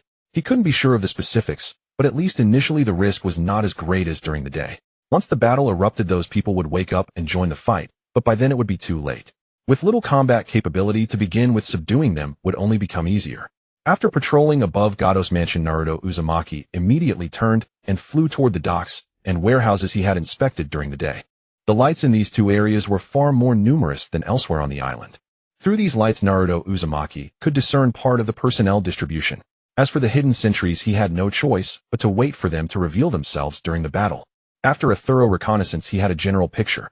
He first dismissed the remaining shadow clones to recover chakra, absorb combat experience, and make final improvements before the battle. Pick the softest persimmon first. He changed direction again, charging straight toward Gado's mansion. Above the mansion, Naruto Uzumaki deactivated flight mode, withdrawing all the chakra. Then, using a light body technique, he slowly floated down toward the area with the fewest people in the center. Remarkably, this operation did not alert a single guard. This was perfect for Naruto Uzumaki. Striking from the center would be incredibly convenient. Multiple shadow clone technique. This time, he summoned 500 clones, sending them to spread out in all directions. Suddenly, the mansion's interior became crowded with 500 figures. But the next moment, the number dwindled, leaving only 100 clones. They slowly crept outward, carefully observing every possible hiding spot. A kunai sliced through the air, carrying a faint whistling sound. Just as the kunai was about to hit, it suddenly transformed into one of Naruto's clones. The clone's movements were incredibly fast. Its arm rose even quicker. In the palm of that clone, a spinning orb of chakra appeared, instantly expanding into a bull's-eyed sphere, which it forcefully slammed into the enemy, discovered by the shadow clone. It turned out that the clone had used an instant Rasengan, eliminating the samurai without making much noise. These samurai were specially hired by Gado from the ninja world to prevent Zabuza from betraying him, allowing Gado to eliminate Zabuza directly if needed. To Naruto Uzumaki, a time traveler, this arrangement seemed quite bizarre, but in the ninja world, it was not. In the ninja world, those who possessed high-end combat power were often ninjas. Samurai, on the other hand, were generally a supplement between ordinary people and ninjas. They possessed some weak combat ability, not enough to make waves in the ninja world, but sufficient against commoners. These samurai could usually perform simple chakra extraction and apply it in battle enough to handle and kill several ordinary people. Typically armed with katanas, their deterrence against commoners was greatly enhanced. In the entire ninja world, there remained a small country composed of samurai, the Land of Iron. This was likely the largest force samurai could organize, and it was recognized by the 5 great nations and the 5 great hidden villages. Typically armed with katanas, their deterrence against commoners was greatly enhanced. In the entire ninja, the remaining samurai, relying on their strength far beyond ordinary people, directly plundered the wealth accumulated by the lower classes. After all, the speed of amassing wealth through murder and arson was far beyond what farming could achieve. While slaughtering these samurai, Naruto Uzumaki had no intention of avenging the commoners. He understood this principle and had also chosen the same path. He did possess compassion, but not for these Japanese. Even knowing he had transmigrated into a 2-dimensional world, the deep-seated aversion in his heart remained unchanged. He knew this was hypocrisy, but he saw nothing wrong with it. A scream pierced the silent night, instantly startling the guards who were still asleep. They immediately rose, grabbed their weapons, and rushed toward the source of the scream to see what had happened. These samurai were inherently vicious individuals whose very existence was to help Gado solve problems. They relished such violent incidents. The more they shone in the chaos, the more Gado would value them, granting them greater rewards. Money, women, fine wine. These were the things they craved. The samurai hired by Gato adored bloodshed and slaughter. Such turmoil only excited them further. Who are you people? This is Lord Gato's residence. Do you have a death wish? By then some alert individuals had reacted, immediately proclaiming their affiliation, hoping to use Gato's brutal reputation to intimidate Naruto Uzumaki's clones. Kill them. Cut them down.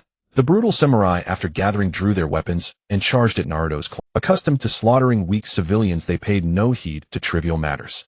All they knew was that the faster they swung their blades, the more money they would get. Who was killed? What did that matter to them? Cold corpses turned into hot burning cash.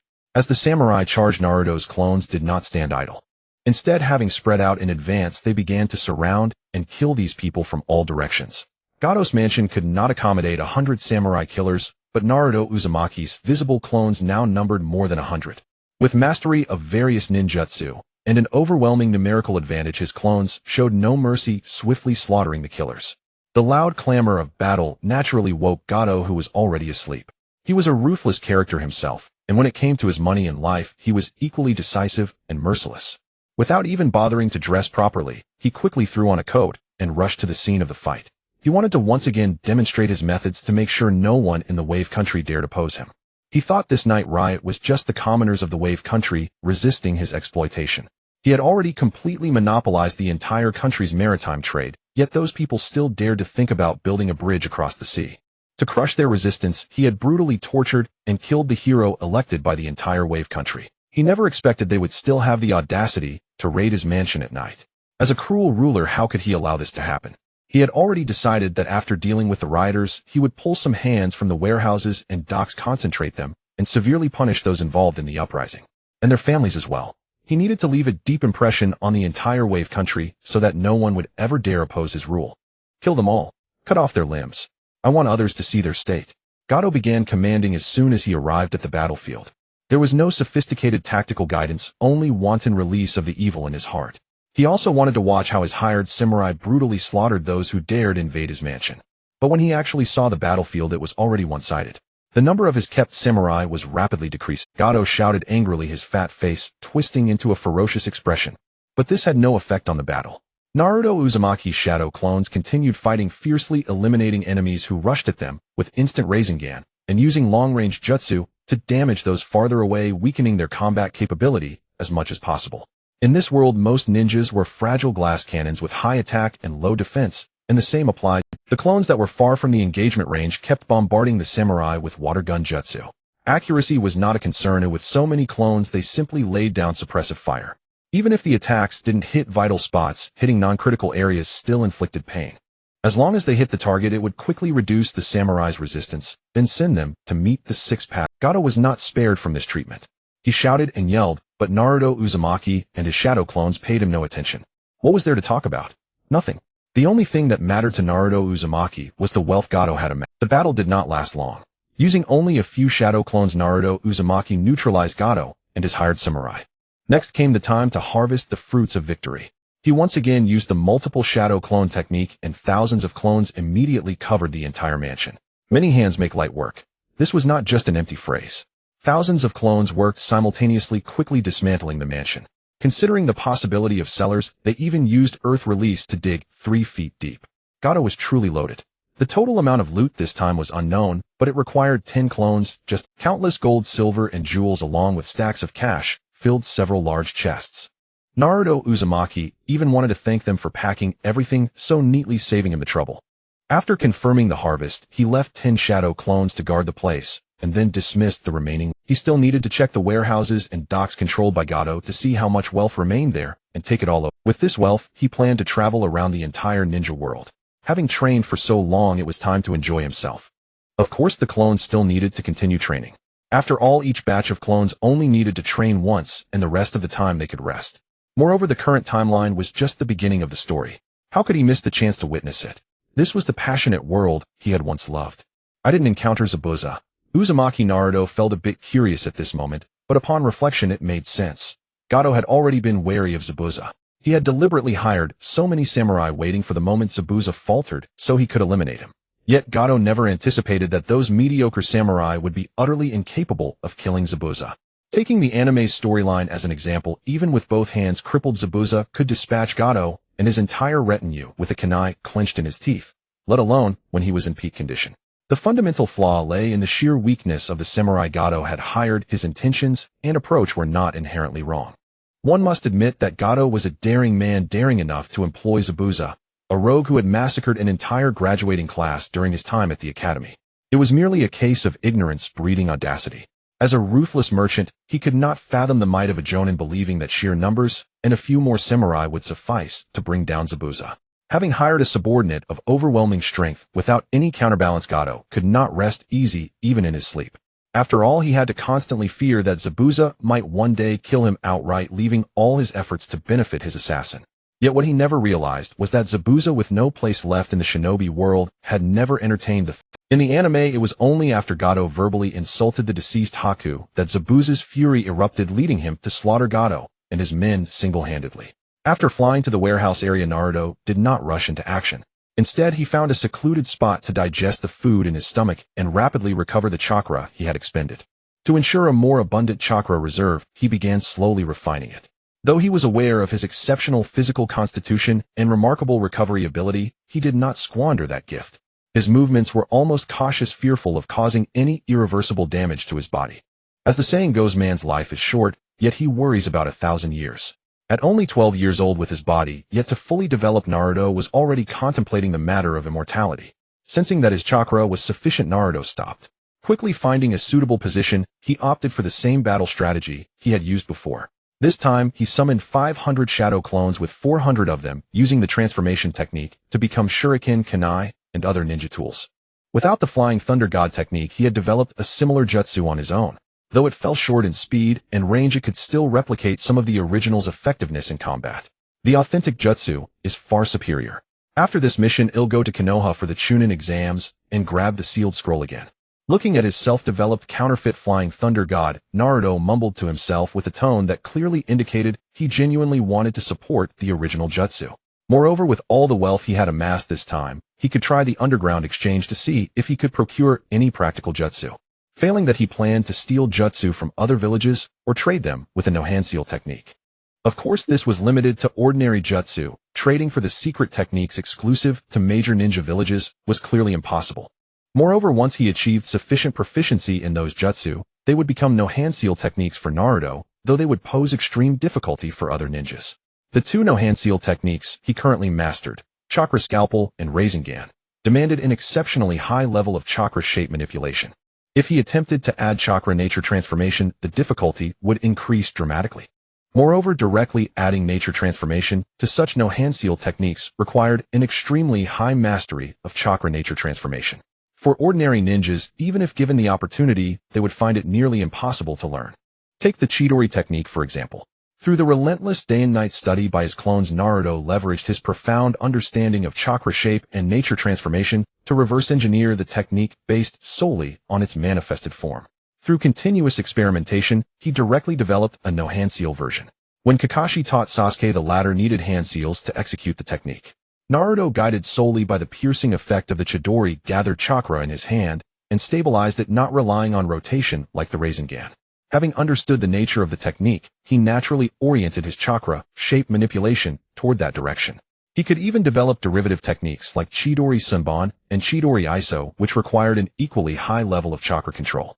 As for the chirping sound of 1,000 birds when the technique was released, he could mimic it at will, and with sufficient experience in studying the technique, he could even suppress that effect entirely. He had transformed the Chidori into something akin to a laser weapon or a lightsaber from science fiction. But doing so rendered the technique unusable for his clones. Even with Sasuke's Sharingan, which greatly enhanced chakra control, he could only use the Chidori a few times. Although Naruto had vast chakra reserves, dividing it among hundreds or thousands of clones instantly diluted it, leaving them insufficient to sustain the Chidori's consumption. Only Kakashi, with his peculiar constitution, could use Raikiri multiple times and still manage to hold it while chatting for several episodes despite feeling drained.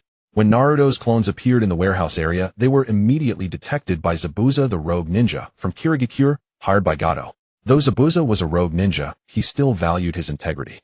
Having no home left in the shinobi world, he found a refuge with Gato. Unless something unexpected happened, he would simply do his job and collect his pay.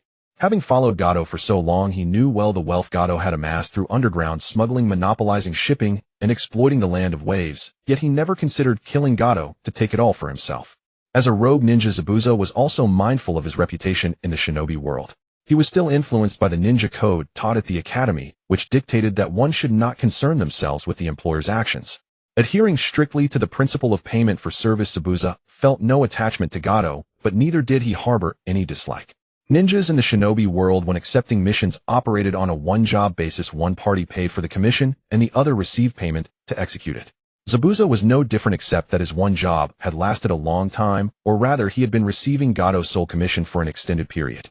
Whatever the reasons, when Zabuza sensed the chakra fluctuations of Naruto's clones near the warehouse, he immediately sprang into action. He grabbed the executioner's blade, and using the body flicker technique, dashed out. As a jonin with abundant combat experience, his perception of killing intent and aura was exceptionally sharp. Moreover, the sudden appearance of hundreds of chakra fluctuations seemed extremely strange and suspicious. Zabuza-sama. A boy with a strikingly handsome face appeared behind Zabuza without warning, and likewise used the body flicker technique to closely follow his movements. He merely greeted him without further inquiry. This beautiful boy trailing behind was naturally Haku, an orphan Zabuza had adopted in the land of water, possessing the ice-release bloodline. Though Zabuza had not informed him, his unreserved actions made it clear what he intended to do next. Through years of training, Zabuza and Haku had developed an almost perfect tacit understanding. Their communication was no longer confined to verbal commands. Haku needed only to see Zabuza's movements to follow him without hesitation. Zabuza knew Haku would follow without needing a greeting, and when he heard the call, he did not respond. At this moment, Zabuza still regarded Haku merely as a tool for completing missions, a convenient subordinate. Although the years together had subtly altered the feelings in his heart, lacking a catalyst, Zabuza could not face his own emotions. The bond between them remained hidden behind a sturdy barrier he could not see. This was the peculiar bond of the shinobi world. Naruto at this point still lacked true experience in high-level combat, and did not possess the acute perception. His clones continued their methodical approach, quietly eliminating some samurai, without causing a major disturbance. Once the commotion grew too large, the clones would swarm in and quickly finish everything. After releasing those clones, Naruto rapidly extracted some chakra, entered flight mode, ascended high into the sky, and quietly observed the events below. As the saying goes, a wise man does not stand beneath a hazardous wall. Though Naruto was not exactly a virtuous man, he knew that ensuring his own safety was paramount at all times. Unlike other ninjas in the shinobi world who had to charge into battle with their own flesh and blood, he only needed to ensure he always had ample chakra, and when trouble arose, he could simply release clones to him. While his clones were carrying out their sneak attacks, Zabuza also began his own assassination. Moreover, Zabuza's assassinations were more covert, and his strikes more decisive than those of Naruto's clones. During his academy days, Zabuza was an absolute prodigy. Under the brutal policies of the Bloody Mist and Kirigakure, he single-handedly slaughtered all the graduates of his year, then attempted to assassinate the Mizukage to end the Bloody Mist regime. Although the assassination failed, he survived unscathed and successfully defected, all testament to Zabuza's strength. As for Naruto, before his reincarnation, he was the utter dead last. Whether in the theoretical knowledge essential for ninjas or practical combat skills, he was a complete blank with nothing to show for himself. He could not articulate even the basics of textbook theory, and on the training field, hitting a target with a ninja tool was a challenge. In combat drills, Naruto could only flail wildly, relying on his powerful physique to bull rush forward.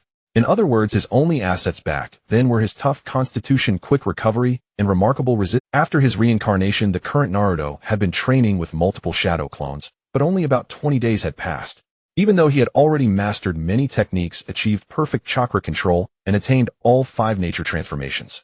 In the eyes of a true expert, his paper-thin clones were still hardly impressive. And that was precisely the situation on the battlefield. As soon as Zabuza appeared, his massive executioner's blade merely needed to graze the clones to eliminate them. Yet after cutting down one after another, Zabuza suddenly realized something was amiss.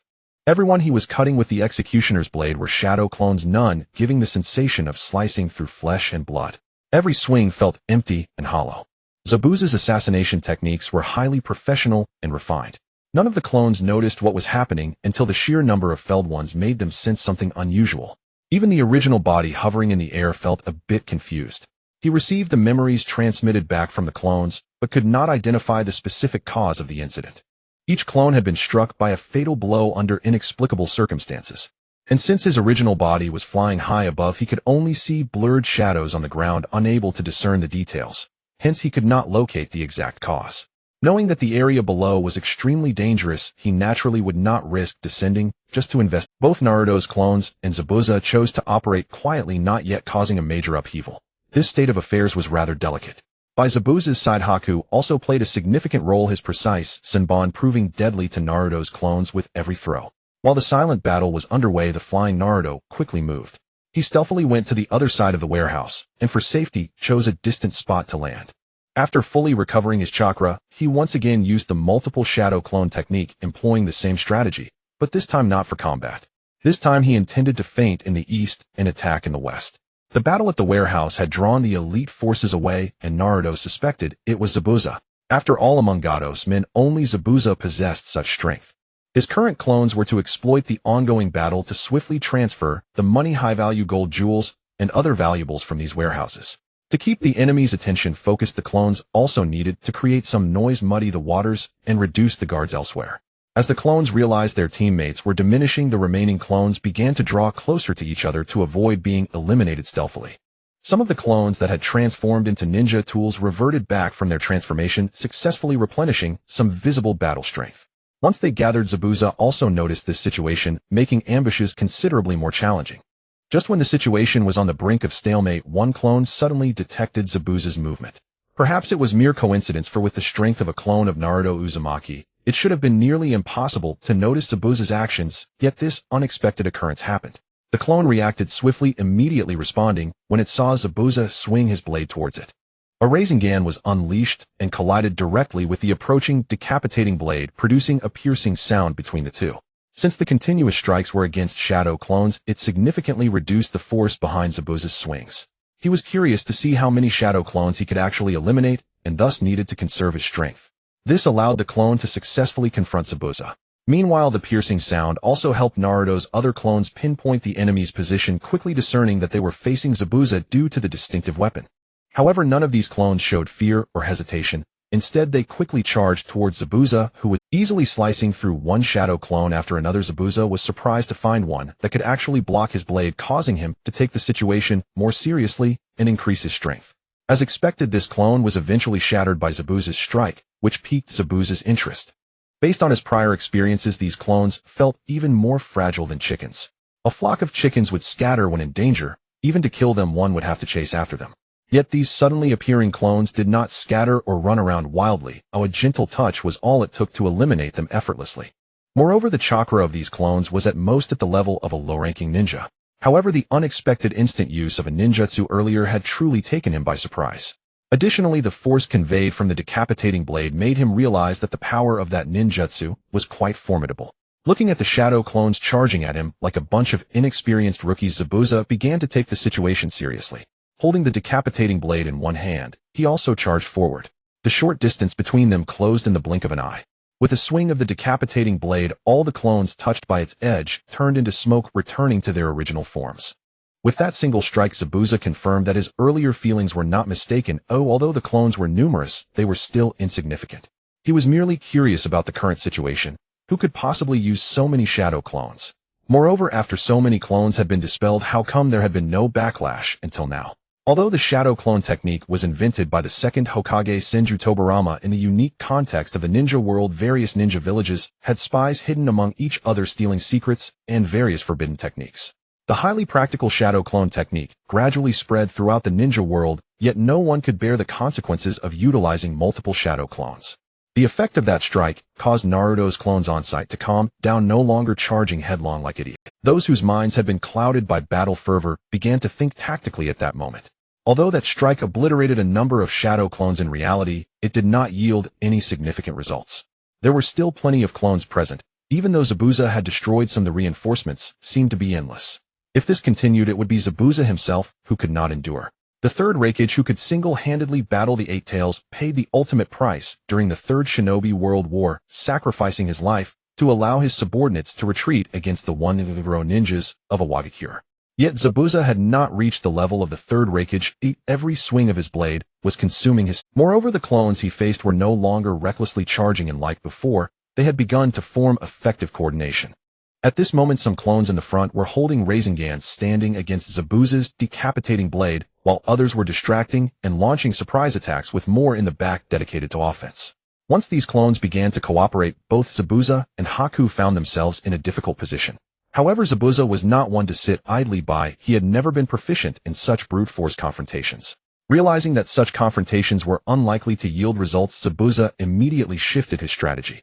He stopped swinging his large blade and began to quickly hand sign for ninjutsu. In an instant, a thick mist enveloped the area, shrouding the already dark night in complete obscurity. Taking advantage of this opportunity, Zabuza swiftly left his original position, rendering the distractions and attacks from Naruto's clones entirely ineffective. Under this thick mist, both Zabuza and Haku's traces vanished completely, leaving only Naruto's numerous clones spinning in place. However, Zabuza had his tactics and Naruto's clones had their countermeasures. Everyone used wind release to disperse the mist, blow all the wind upwards. Without waiting for Naruto's clones to fall into chaos, one clone quickly thought of a countermeasure and began issuing commands. The visible clones immediately released those that had transformed into ninja tools. This increased the number of clones present on site, and also allowed more clones to work together to use wind release to blow away the thick mist. With a command, Naruto's clones no longer fought individually. They also did not care whether the commands were reasonable or if the tactics had been discussed. In this situation, what was lacking was urgency. Whoever reacted quickly would adopt their method. At that moment, all the clones attacked simultaneously, and the wind produced by hundreds of clones combined to form a storm. The airflow around them rapidly surged upwards towards the sky, with the surrounding air naturally flowing. This also carried away the surrounding thick mist, and under this great storm many debris were also swept. With the acceleration of the high-speed airflow, those chaotic objects transformed into countless projectiles, striking the outer clones and causing considerable damage. While Naruto's clones were dealing with Zabuza's hidden mist technique, Zabuza would not just wait around. Naruto's clones lost their perception of the surrounding environment, but Zabuza was different. He excelled in silent assassination techniques, and this thick mist was his domain. Based on the sounds emanating from within the mist, Zabuza confirmed the number of people at the center of the mist to be over 400. Before the mist covered the area, there had not been that many, but now it was as if people were crammed together with over 400 clones gathered in one place, making it convenient for him to catch them all at once. Stepping out from the encirclement to the outskirts of the battlefield, Zabuza began to quickly hand sign. The water dragon bullet technique requires 44 hand signs, and Zabuza was diligent, rapidly forming. Ignoring the sudden command that emerged, he was confident that as long as his ninjutsu covered the area, all these clones would be caught in one sweep, rendering any other struggles futile. A gust of wind blew upwards from the ground to the sky, directly dispersing Zabuza's mist.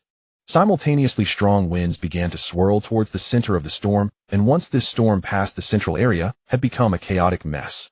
The remaining clones were then densely concentrated in the center, making Zabuza's attacks far more convenient. In just a few breaths, a vividly realistic water dragon emerged, charging directly towards those clones. The clones had been somewhat numbed by the previous storm, completely unprepared for the magnitude of the chaos caused by the 400 clones.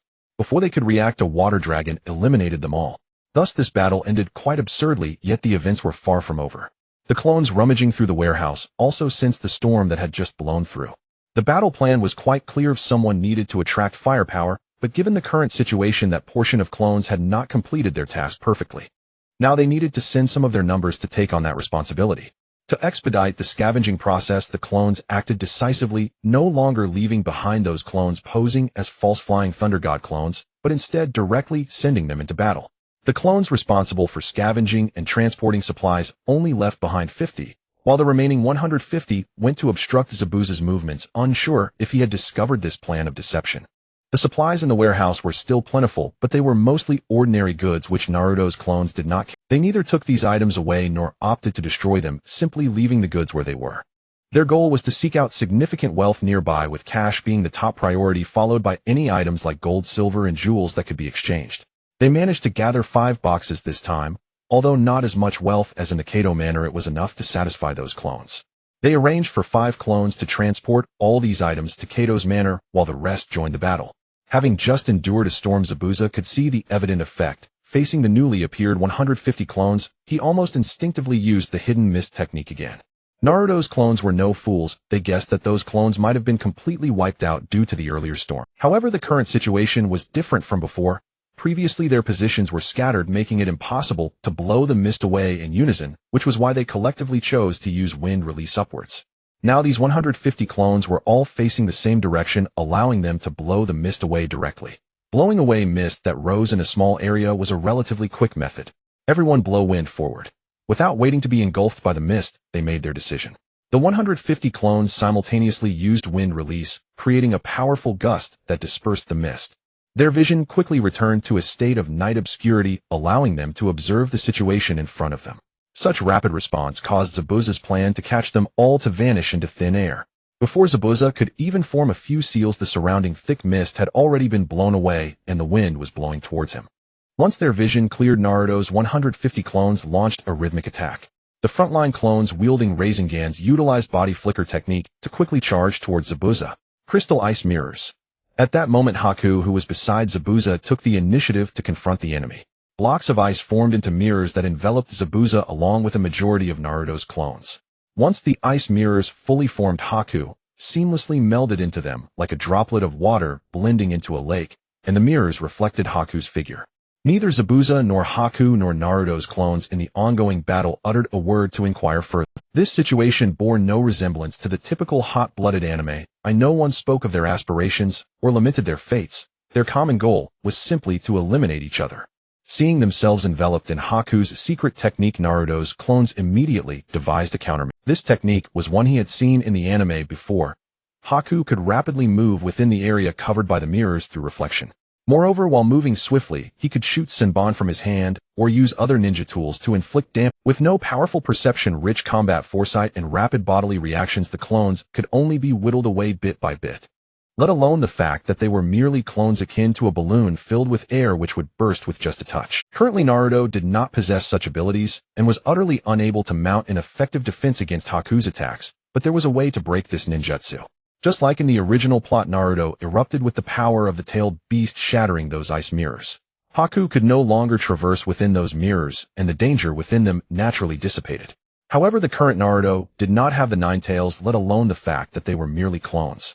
The quickest way to solve the problem was to remove the one who posed it, but Naruto's clones could not do that in this situation. They could not even touch Haku. Thus, brute force remained the only option. These ice mirrors were made of ice and could be shattered with sheer force, but it was clear that Haku would not give them that opportunity, so they had to use other methods to break the ice. The first thought that emerged in their minds was to use fire to melt the ice, and this method could also limit Haku's movement. As long as the area covered by the fire was large enough, Haku would not dare to attack them recklessly. Spread out and use fire release in all directions, it do not give him a chance. While speaking, they began to unleash fireballs.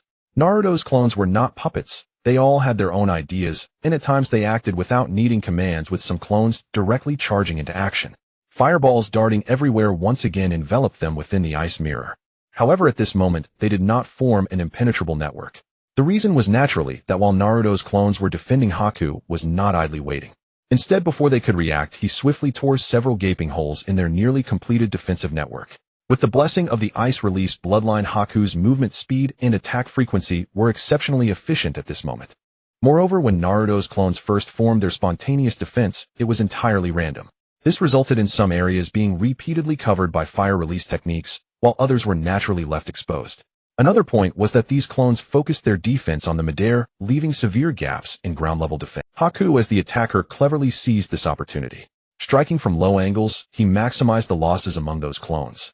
Out of 150 clones, aside from the 20-odd left outside, over 120 were trapped within the demonic mirroring ice crystal. In this exchange, over 20 were directly eliminated, leaving only about 90 of Naruto's clones inside. Seeing the obvious gaps in their organized defense, the clones began to adjust their defensive angles. Those near the periphery took charge of horizontal and low-angle defense. The clones in the central area then focused on the overhead and high-angle air defense zones. With the reduction in clone numbers, the defensive network they could form became significantly more fragile. They immediately began to contract, reducing the area they needed to cover. While the battle raged inside, the clones outside were not idle. They chose to break the ice from the outside, thereby reducing the pressure from within. Each clone outside the encirclement held a Rasengan, slamming it forcefully against the ice. The high-speed rotating chakra, like a sharp spinning blade, carved out flurries of ice shavings from the block. If not for the ongoing battle, they could have made some shaved ice. These clones had always been used as workhorses by the original body. Why shouldn't they enjoy a little luxury? There weren't enough ice blocks on the ground to share among over 20 clones, but they were not to be underestimated. Those who didn't get an attack opportunity immediately banded together. If they couldn't hit the ground, they would strike the midair blocks. Fellows, let's take down a few blocks from above. Of course, but do you have any method? Or should we just use fire like them? By them, they naturally meant the clones trapped. No need. That method is too slow. Moreover, with the chakra we can't sustain that kind of consumption. Then tell us your plan quickly. Let's just hit them hard. The remaining clones were also curious, eager to know what method he had in mind. Let's join forces and throw a few scorch release raisin shurikens. That should be able to destroy one ice block at a time. When this method was proposed, the other clones began to consider its feasibility, but they didn't stand around waiting for the analysis to finish. Instead, they immediately combined their efforts, forming several large scorch release raisin shurikens. The reason for joining forces was simple: a single clone did not have enough chakra to cause sufficient destruction, and choosing scorch release was based on certain physical considerations. Using fire to melt the ice with the aid of wind could accelerate the melting process. Fire rides the wind, wind fuels the flames. Moreover, wind was the primary element. The cutting nature of wind release could destroy the ice more quickly. Using scorch release also allowed rapid evaporation of water vapor, thereby suppressing the opponent's home field advantage to some extent. This was the reason for using the combination of wind and fire to form scorch release. The other combination of wind and fire blaze release had the same effect, but its heating effect was too intense. Using it too much would directly place all these clones in a furnace. The clones currently surrounded were already in that situation. They spat out fireball after fireball interspersed with wind release, sending the scorching flames in all directions.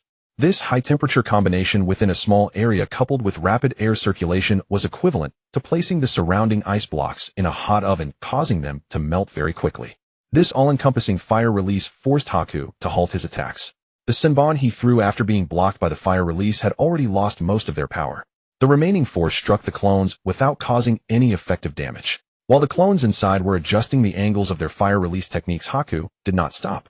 He chose to continue expanding his gains, reducing the number of clones as much as possible. While Haku fought Naruto's clone, Zabuza was not just standing there watching. His hands moved rapidly through hand seals. 44 seals would take considerable time to form one by one, but for a jounin skilled in rapid signing, he could complete several seals per second. In an instant, another vivid water dragon emerged from thin air. This pale blue dragon was sharply defined, its ferocious head exuding a certain menace. It swiftly circled twice in the air, then plunged into the fire net laid by the clones, tearing a gaping hole in it. The moment water and fire met, a thick cloud of high-temperature steam formed, blurring the already obscured vision within the fire release coverage. The power of the water dragon jutsu did not end. After breaking through the clones' defense net, it surged directly toward the remaining clones in the center. This sudden change caught the clones off guard. The main reason was the extensive fire release blocking their view of the outside. By the time they could see, the attack was already upon them, making it nearly impossible to dodge. Their battle was intense and ever-changing. The lowest ice blocks had been broken by the clones outside the encirclement, and this was quickly noticed by the clones inside. After all, there were gaps in the release of ninjutsu. These clones were not flamethrowers. There was no need to continuously spew flames, which would waste too much chakra. They only needed to use fire release to block Haku's attacks. They didn't have enough chakra for a prolonged expenditure. Just as the clones inside the encirclement were once again heavily damaged by Zabuza, the clones outside had already broken through the second layer of ice with scorch release raisin shurikens. This change caused Haku, who was already constrained, to lose yet more attack angles. Moreover, the ice blocks overhead, scorched by the immense fire dome inside, were also melting rapidly. Haku not only faced a reduction in attack angles, but also had to endure the heat from this baking. At this point, breaking the encirclement seemed inevitable. He naturally did not invest more chakra, but allowed the clones to continue their efforts. He shuttled through the ice blocks, flashed behind Zabuza, and then his figure detached from the ice. The remaining ice blocks, lacking chakra to sustain them, crashed down entirely. With the continuous output of fire release, the falling ice blocks were pushed back up and rapidly melted, causing no harm to the clones. After several exchanges, only about 60 clones remained, and their chakra was heavily depleted, rendering them largely ineffective. The night wind quietly blew past them, lifting a layer of surface dust and carrying it to some forgotten corner to bury it. At this moment, the atmosphere became exceptionally tense. Everyone present knew in their hearts that the final outcome was imminent. On Naruto's clone side, they had little combat strength left, but their spirit was undiminished, somewhat like a paper tiger. Opposite Naruto's clone, Zabuza carried the decapitating carving knife on his shoulder. The broad blade was now covered in dense wear marks. The characteristic of the decapitating carving knife was that it could restore its own wear by absorbing blood. However, what it had been cutting were Naruto's clones, which had no blood to replenish it. Zabuza's entire face was tightly wrapped in bandages, leaving only his eyes exposed. From his gaze one could discern ruthlessness and cruelty, but no other expression was visible. Haku, following behind Zabuza, had put on a mask at some point. Though no expression could be seen, one could sense a feeling of detachment and coldness. All these were directed at Naruto's clones, but they couldn't care less about such trivial matters. Their task now was simple: have a good fight with Zabuza and Haku. The main wealth here had already been transferred, so there was no need for them to linger. Whether they could kill the two of them was not a concern. Such matters were not for a shadow clone to consider. They could wait until the original body finished its business. While they were in a standoff, Naruto's original body had already moved to the port. He wanted to check if there was any hidden wealth left in the port. This time his actions were much more casual. Having confirmed that Zabuza and Haku were at the warehouse, he dared to act boldly. This time Naruto released 1000 clones, spreading them out to search the port freely. With the previous gains he was already satisfied. He mainly wanted to see if he could expand his harvest. Following the principle of strike while the iron is hot, he simply came to check. Since he was already here, not taking a look would leave him regretting it later.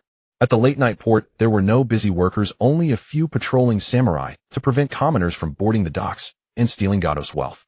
If Gado made money, they would benefit. If those commoners they looked down upon stole it, the loss would be their own. For the sake of their own wallets, they were still relatively diligent. However, Gado's cruel principles had silenced any dissenting voices across the entire island nation. This naturally made them relax. Besides, they were samurai, capable of defeating many with their skills. With their katana in hand, dealing with unarmed farmers was far too simple. The sight of 1000 clones appearing so conspicuously at the docks left the samurai stunned. A massive dark mass of people was marching straight toward the docks.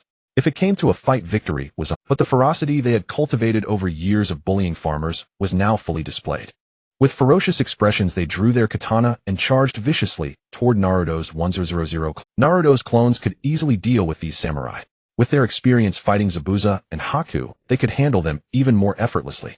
Not to mention, they now had 1000 clones. Even if each clone's chakra was not vast, it was far beyond what these mediocre samurai could match. Naruto's 1000 clones did not even consider the samurai stationed at the port a concern. Everyone was busy inspecting the cargo on the docks for particularly valuable items. Without moving the goods much, they slowly rummaged through. If Naruto had any intention of ruling here, he could have taken over the entire wave country by now. It was better for these little devils to remain in dire straits. It satisfied his fantasy of resisting the Japanese invasion. If he had ruled them as a young man born under the red flag and raised in the spring breeze, he would inevitably lead them to prosperity and a good life. But that would contradict his knightly spirit. In the end, he would be the one suffering mental anguish while they would enjoy it. This must never happen. So now Naruto preferred to be a lone wolf, not aspiring to become Hokage. Of course, if it came to finding a life partner, that was a different story. After all, resisting in another way was still resistance, and he could convince himself mentally. But he was still too young to think about such messy things. If he did anything out of line, the world he had transmigrated into might be reduced to ashes. His life had barely been extended. How could he let it be destroyed by such matters? He only needed to wait a few more years. After the Fourth Great Ninja War, the entire shinobi world would enter a long period of peace. That would be the true time to enjoy life. The battle involving Uzumaki Naruto in the Land of Waves ended abruptly, or at least that was how it seemed to Zabuza Momochi. Suddenly, a large number of shadow clones launched a surprise attack on the warehouse where Kato stored his supplies, and after he fought hard to defend it, he managed to deal with those clones, and then everything came to an end. By the time they reached the end of the fight, only Zabuza and Haku remained. In their eyes, none of the attackers had left a trace behind. All of Kato's recruited subordinates had been wiped out without exception. What would Kato think if he found out about it? Zabuza knew that Kato had recruited many wandering warriors as a precaution against him, but although he didn't care, he was confident he could easily deal with all of them. However, he merely sought a place to take refuge to escape the bloody and cruel rules of the Mist Village. He had no power to change anything, and his assassination of the Mizukage had failed. Now, he was just a rogue ninja wandering in the ninja world. Such an incident would surely make Kato think he had betrayed him. Although Zabuza didn't care, he seemed to desire a stable life more than anything at the moment. Why not just go all out and eliminate Kato tomorrow, then take all his wealth? Zabuza had such thoughts in his mind, but they didn't quite align with the ninja code. He was familiar with when ninja must never harm their employer. After all, the mission was a ninja's primary source of income. If he killed his employer, his reputation would be ruined, and if the news spread, no one would ever hire him again. However, he was a rogue ninja. He even wanted to eliminate the leader of his own village, not just have thoughts about it, but he had truly taken action.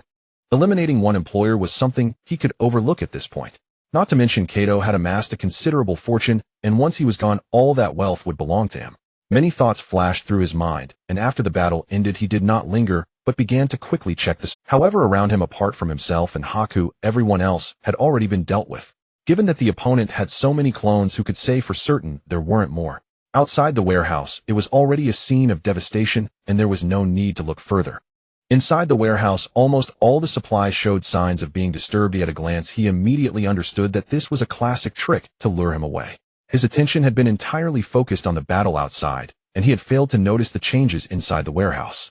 Although there were signs of disturbance among the items inside, upon closer inspection, nothing seemed to be missing. The opponent's target was surely not these ordinary goods, but what exactly were they looking for? Zabuza and Haku quickly searched the warehouse and eventually discovered that Naruto's clones were all after money. The money stored in the warehouse had long been taken away. Since things had reached such an irreversible point, Zabuza had to start considering the way forward. Haku, where do you think we should go? Zabuza's emotions were somewhat downcast. Since he had betrayed the mist, he had been wandering with Haku, this orphan, always on guard against the pursuit teams from the mist. He merely wanted a place to settle down, but the land of blood mist was too brutal, utterly unsuitable for a decent life. In such an environment, the future was nowhere to be seen.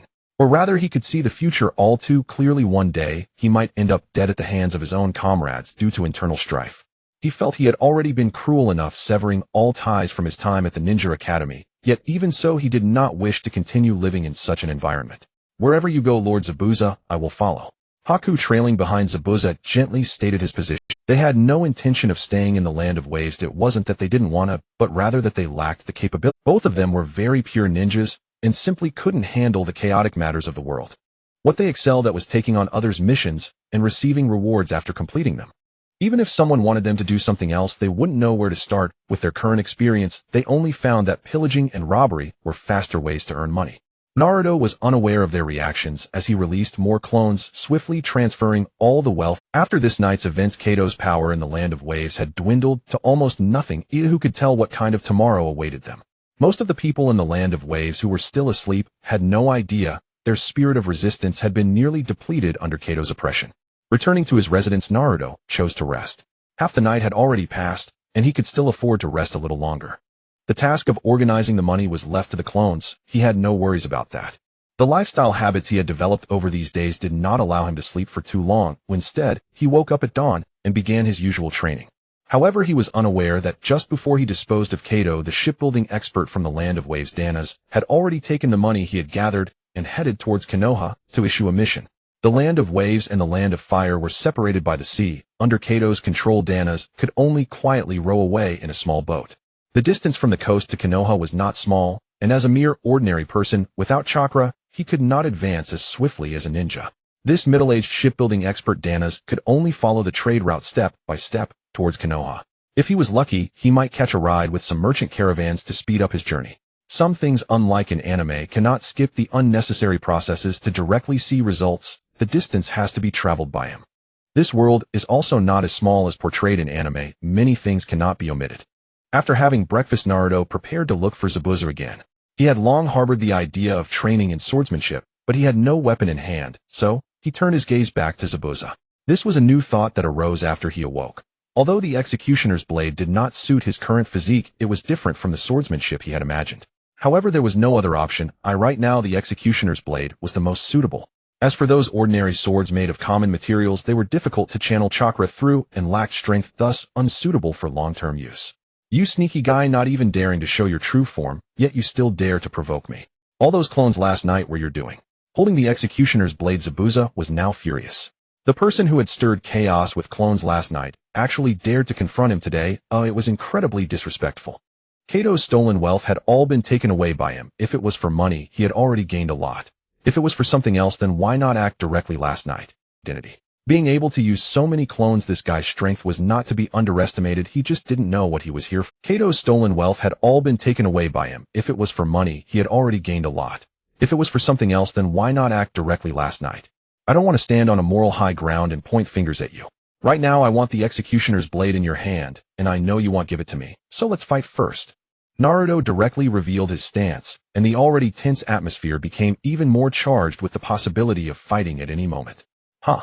So arrogant. The executioner's blade had been in his hands for so long, and every person who coveted it had been personally dealt with by him, their blood compensating for the wear of the blade. From the previous night's performance against those clones, this person's strength did not seem impressive. Otherwise, why didn't he directly take the blade last night? Yet today he dared to return, which was simply disrespectful. Did last night's performance make the opponent think Zabuza was weak and easy to bully? It was truly infuriating that he had come to bully him. At that moment, Zabuza's gaze began to turn fierce, fixed intently on Uzumaki Naruto. "If you want it, then take it," Zabuza declared as he swung his blade forward. The thick executioner's blade danced powerfully in his hands. Each slash came down with great force, aiming to cleave Naruto in half. In response, the unarmed Naruto could only dodge continuously. Zabuza's swordsmanship appeared quite impressive in Naruto's eyes. At least every time he tried to close in had ended in failure, forcing Naruto to evade outside the blade's reach. "Tch, what a hassle," he muttered while dodging Zabuza's blade. Zabuza's blade was swung too densely. Every time Naruto attempted to charge in, he was cleverly intercepted. In this contest of physical skills, it was difficult to determine a victor for the time being. However, Naruto was not someone who only knew how to evade. After a few probing attempts, he came to a halt. Wind release, wind cutter technique. Naruto immediately released several wind blades from his palm, launching a counterattack. Zabuza directly blocked with the thick executioner's blade, or simply dodged, nullifying Naruto's attack completely. The visibility during the day was much better than at night. Even without sensing ninjutsu, one could see the opponent's movements clearly through sight in close combat. The salty sea breeze blew towards the small island, and the wind began to pick up. In their battle, they had not noticed when the weather had turned gloomy, or perhaps did not care when engaged in a life-or-death struggle. Who had the mind to worry about such things? The bright sunlight quickly vanished behind the clouds. Layer upon layer of dark clouds covered the sky, and the heavy atmospheric pressure made it hard to breathe. The humidity in the air was rapidly increasing. For someone from a dry region, breathing here could even feel like drowning, as if their whole body were wrapped in slime, giving an unbearable sticky sensation. Seeing Naruto perform ninjutsu, Zabuza put away the executioner's blade. The sudden wind blades were launched too quickly, but his ample combat experience kept him from being caught off guard. The changing climate at this moment was like icing on the cake for him. Having previously lived in the land of water, he was quite familiar with the weather over the sea. This situation felt like a storm was brewing. The increased moisture in the air made it much easier for him to use ninjutsu. Most of his techniques were of the water release style. With plenty of moisture in the air, he could manipulate a large amount of water with only a small amount of chakra. Generally, when using the 5-element ninjutsu, one converts their chakra into the corresponding ninjutsu. Simply put, it involves chakra combined with the respective elemental transformation to become the corresponding ninjutsu. As long as there is enough chakra, one can perform ninjutsu regardless of the environment. However, when resources are available, one can utilize them to perform ninjutsu, thus saving a considerable amount of chakra. Taking water release as an example, in places rich in water resources like rivers, lakes, or seas, one hardly needs to use their own chakra to create water. They can simply manipulate the water available to perform ninjutsu. This naturally occurring water resource does not quickly disappear, even after being transformed into ninja. In contrast, in extremely dry places like deserts, the moisture in the air is nearly negligible. Wanting to use water release in such an environment becomes significantly more challenging. The main reason for this is the lack of water resources, making it so that water release relies entirely on one's chakra. Using the same chakra, the power of water release in a desert is far weaker than in a place rich in moisture. To achieve the same scale and strength of ninjutsu, one would need to invest a significant amount of chakra. Just like the second Hokage Senju Tobarama, a man who could be said to have made a pact with the sea, could perform large-scale water release ninjutsu almost anywhere. Water release hidden mist technique. After putting down the executioner's blade, Zabuza began to play the obedient role, seriously forming hand seals with remarkable speed that even Naruto had difficulty following. In just a few breaths, Zabuza completed the hand seals, and a thick fog enveloped them. The human body has 8 vital points: throat, cervical vertebrae, lungs, liver, carotid artery, subclavian artery, kidneys, and heart. So, which one should I choose? The voice of Zabuza echoed within the thick fog, making it impossible to discern his exact location. He was using his unique method to apply psychological pressure, intending to make Naruto, who was enveloped in the fog, mentally collapse, creating confusion and preventing him from fully defending against his attacks. By mentioning these 8 body vital points, Zabuza aimed to divert Naruto's attention to them, making it difficult for him to determine which specific area Zabuza intended to attack. Without a good mindset, after he mentioned these fatal positions, it was easy for Naruto to become flustered. The mist hides everything, including death. This is my silent assassination technique, completing the kill in utter silence. Zabuza continued to apply psychological pressure. These sounds seemed to appear right beside him, or perhaps behind him, as if they could strike with a lethal blow at any moment. In this fog you can neither see me, nor hear my movements, Zabuza stated a fact to Naruto, without sensing ninjutsu. This was indeed the reality. Enveloped in an impenetrable dense fog, Uzumaki Naruto remained utterly unflustered. Although the weather favored Momochi Zabuza, the intensifying typhoon winds were also helping Naruto disperse the mist. As long as he maintained his defenses and avoided a sneak attack from Zabuza, the fog would soon be blown away. Under these conditions it was impossible to predict when Zabuza's strike would come. Only those who have tread the brink of death countless times deserve to be called shinobi. To have your name on my bounty list is to be a true formidable foe.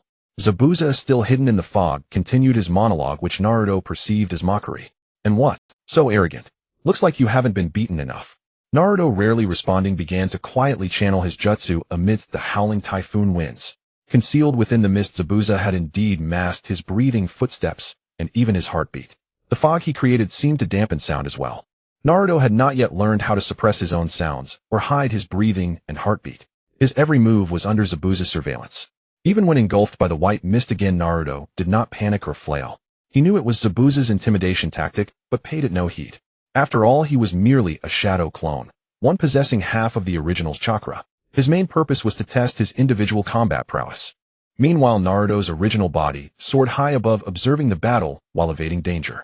On another front, a second clone occupied Haku, preventing him from aiding Zabuza. This clone had appeared earlier. Upon seeing Haku, it actively took on the task of distracting him. Haku understood his position beside Zabuza well. According to Momochi Zabuza's teachings, he was merely a convenient tool. Yet this debt of upbringing forged a unique bond between them.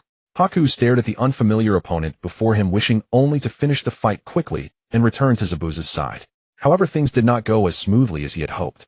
He suspected this was the same clone from last night, but the fighting style felt markedly different. Last night's clones had far less chakra and employed very few attacks or jutsu. But this opponent displayed something far beyond ordinary. Haku could clearly sense the immense chakra within this person, demanding caution even from him. It was now impossible to eliminate this foe and rush to Zabuza's aid. Ice released 1,000 killing water shards. Ice released chakra erupted in all directions. The sea breeze and moisture rapidly solidified, causing the temperature on the entire dock to plummet. As he finished, his hand seals the moisture in the humid air condensed into hundreds of slender razor-sharp ice spears whistling through the air. They sealed all escape routes of Naruto's clone, piercing in from every direction, their cold breath turning the air white. From the outset, it was a lethal strike, showing no mercy. The dock's surface instantly froze, the bone-chilling cold enough to turn an ordinary genin into a sieve upon impact. Facing the large-scale ice release assault, Naruto's expression remained unchanged. With a flicker of thought, he invoked Fire Release Great Flame technique. He paid no heed to trivialities. He simply clasped his hands together and exhaled a massive fiery breath. The great flame quickly formed a thick wall of fire, radiating scorching heat instantly, turning the slender ice spears into scalding steam, which was then pushed back by the flames. On the surface, this jutsu appeared to be a simple fire release. With the boost of vast chakra, it merely had a slightly larger area of effect. No special shape, no unique attack mechanism, just a simple massive blaze. Yet in truth, this fiercely burning fire contained the fire nature chakra transformation that Naruto had mastered, elevating its temperature by more than a notch. Moreover, he had infused a small amount of wind nature chakra transformation into the flames, which fanned the fire and made it burn even more fiercely. This level of fusion did not yet reach the standard of a bloodline limit, but it was undoubtedly a highly sophisticated composite jutsu. The wind lent strength to the fire, and the fire magnified the wind's power. The combination directly elevated the scale and destructive power of the technique by a full tier. A thick wall of fire radiating blistering heat surged straight toward Haku's position. Even though the jutsu was still a considerable distance away, the radiant heat from the flames already seared his Under the violent blaze, the humid air was rapidly drained of all moisture, becoming dry and scorching. The gloomy, overcast sky with its ominous pre-storm aura seemed to be pushed back. The crimson flames brightly illuminated a vast area around them. Everyone's shadows stretched into long, dark silhouettes under the light cast by the firewall. Only by facing it directly could one truly appreciate the might of this fire release. It was Haku's first encounter with such a massive fire release ninjutsu, causing his reactions to slow by half a beat. But the searing heat constantly reminded him the raging flames were rapidly closing in. His survival instincts swiftly activated his physical potential, pushing his body flicker technique to its limits. He retreated at incredible speed, rapidly distancing himself from the firewall's coverage. Simultaneously, he continuously unleashed ice-release jutsu to counteract the fire's energy. This was also Naruto's first time using such a massive amount of chakra for a jutsu. To be honest, the scale even startled him. While it had not yet reached the scale of Uchiha Madara's fire release from the anime, it was certainly enough to overwhelm ordinary genin. The light from this fire release alerted Zabuza, who was still fighting on the other side. The overwhelming aura made Zabuza draw a sharp breath. The so-called warming of the ninja world paled in comparison to the sheer intensity of that jutsu. He was pinned down here by one of Naruto's clones with no time to help Haku. At this moment, Zabuza was filled with worry. Though he always called Haku a mere tool, when Haku truly faced danger deep down, Zabuza was genuinely concerned. Such was the bond in the ninja world. Years of connection had made them inseparable. The clone engaged with Zabuza also felt a flicker of surprise. What happened? Why launch such a large-scale jutsu? It piqued his curiosity greatly. Here he and Zabuza were still probing each other. Though their techniques struck at vital points, neither had unleashed such a massive jutsu. This sudden change immediately escalated their battle. At that moment, probing ceased. Zabuza only wanted to quickly eliminate his opponent and check on Haku. If Haku died, he would exact a brutal revenge. Zabuza silently swore this oath in his heart. At the same time, he desperately wished that Haku would come to no harm. Water release, water fong bullet. 3 spiraling water pillars rose from beneath Naruto's feet, curving in to attack him. The attack was launched with incredible speed, appearing almost at his feet, centered within a radius of no more. The standard defense would be to block with a water formation wall. But Naruto did not do that.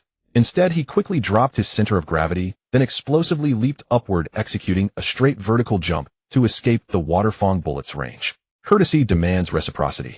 In such a battle, how could he only endure attacks? After swiftly dodging, Naruto clasped his hands together. Countless water droplets emerged around him, and then like beans pouring from a bamboo tube clattered toward Momochi Zabuza.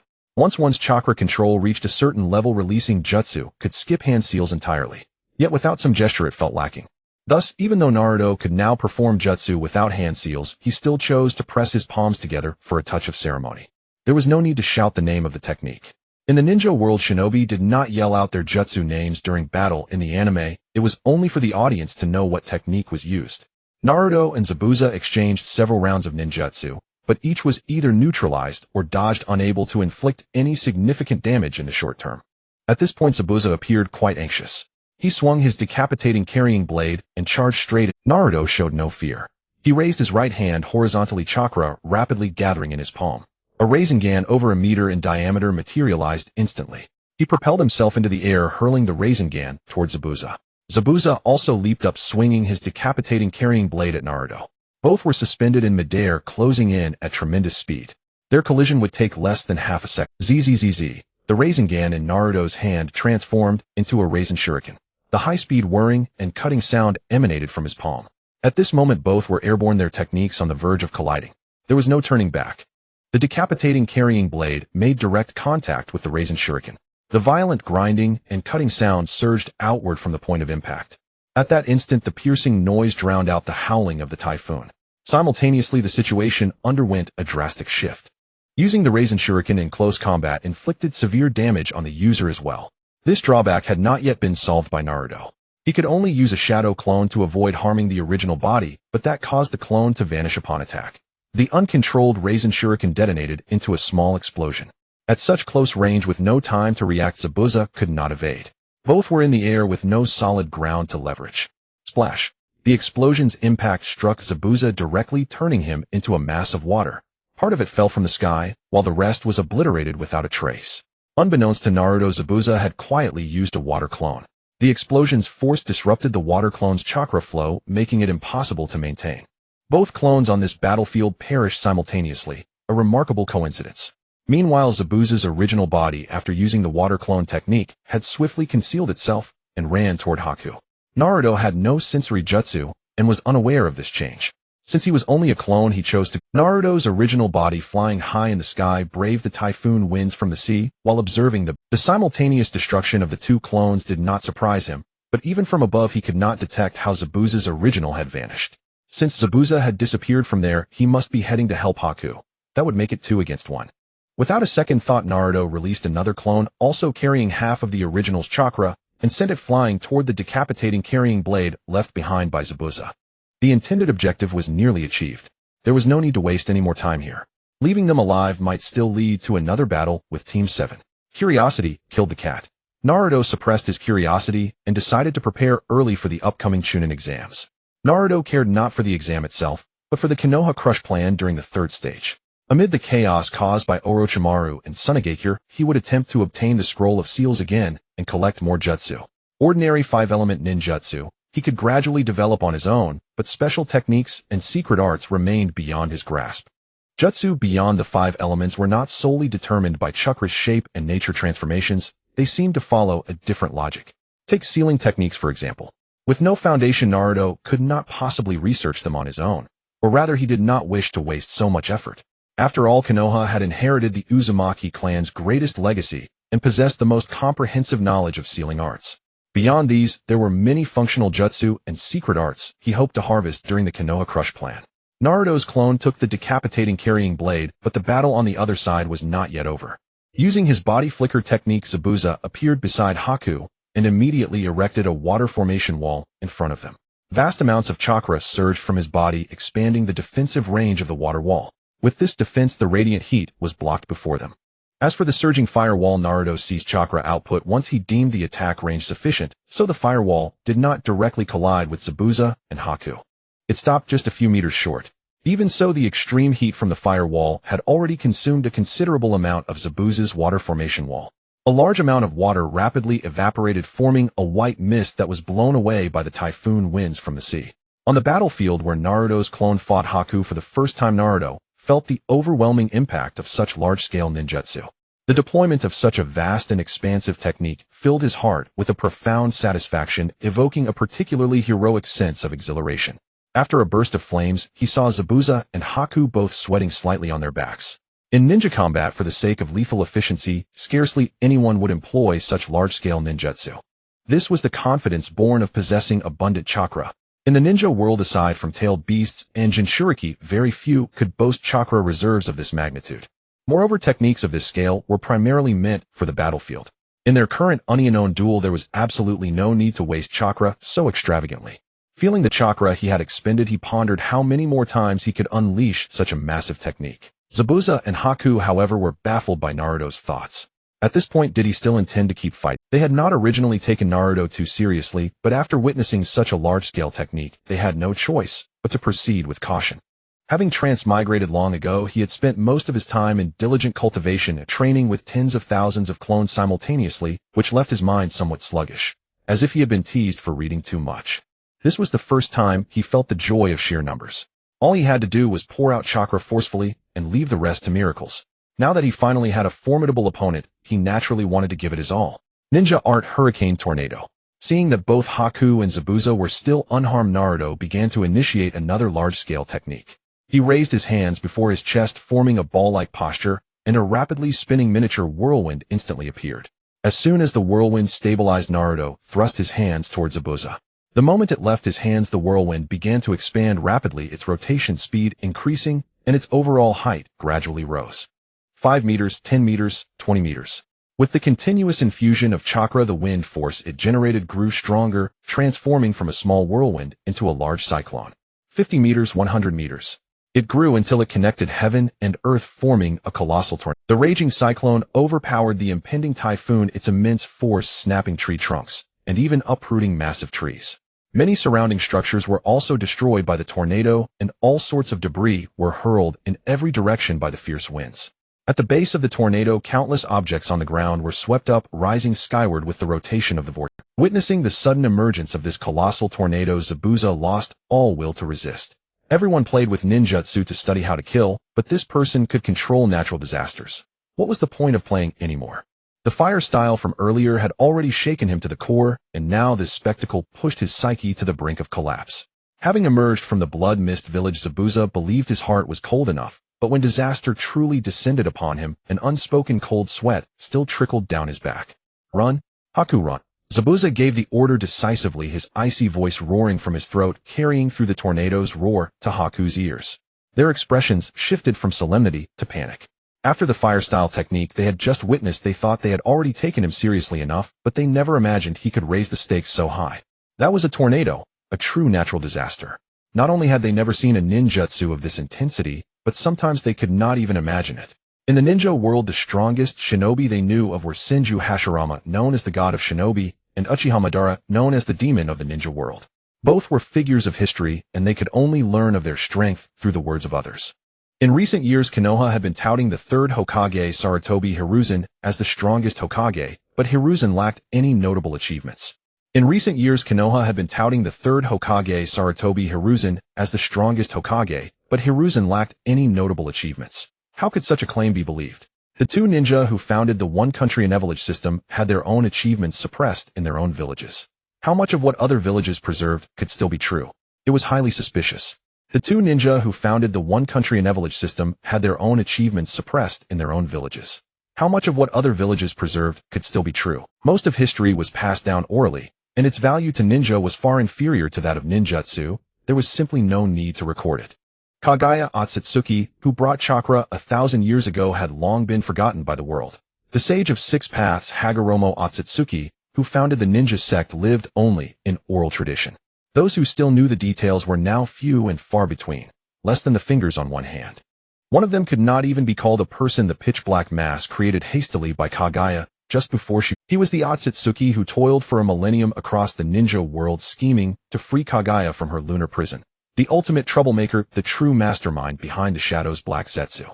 Another who knew the truth was a beast, Gamamaru the Toad Sage.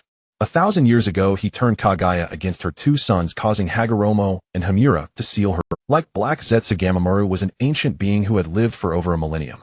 He occupied Mount Mayaboku, rich in natural energy, and led the Toad clan to turn it into a sacred land, becoming the Toad Sage of the ninja world. Contemporaneous with Gamamaru were likely the White Snake Sage and the Slug Sage.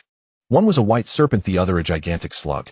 Each occupied a place abundant in natural energy, and like Gamamaru, they mastered natural energy, collectively known as the three great sacred lands in the ninja world. As for the protagonist Naruto, he was a transmigrator who understood the plot, so there was no need to elaborate. Thus, when he witnessed such a scale of ninjutsu, it shattered his worldview and then forged a new one. Naruto was unaware of this process, but he truly fell in love with such large-scale techniques. The charm of raw numbers was simply irresistible.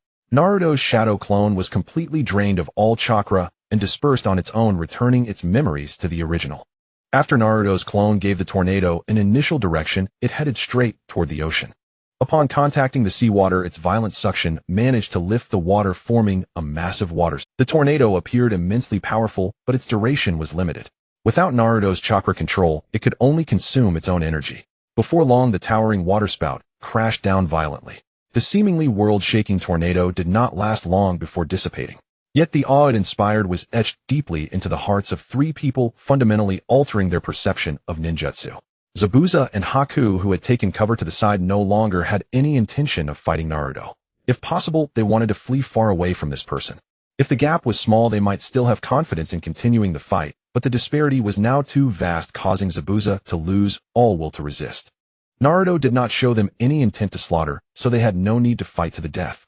The main strategy depended on Zabuza. To Zabuza, Haku was merely a obedient and useful tool, and Haku's role was to accept and execute Zabuza's decisions. After Naruto's clone disappeared, his original body immediately received the memories. He was equally astonished that he could unleash a technique akin to a natural disaster. Before, he had only used clones to train, knowing he possessed a special lineage that allowed him to refine more chakra, but he had no idea how much he actually had. Now he had a benchmark. This was just a clone, not Naruto's original body, yet it already possessed such formidable combat power. If it were the original, it would be even stronger, since the clone only had half the chakra of a fully charged original, and that half could be replenished by the original in a short time. Moreover, refining this chakra did not affect his body in any way, meaning that this amount of chakra was far from his limit. However, his body could only store a limited amount of chakra, so he could neither store it for long nor release it all. This was the difference between chakra and the spiritual energy in cultivation novels. Chakra must be refined on demand, not accumulated for later use. Chakra was like a pump, drawing energy from the body and spirit only when used.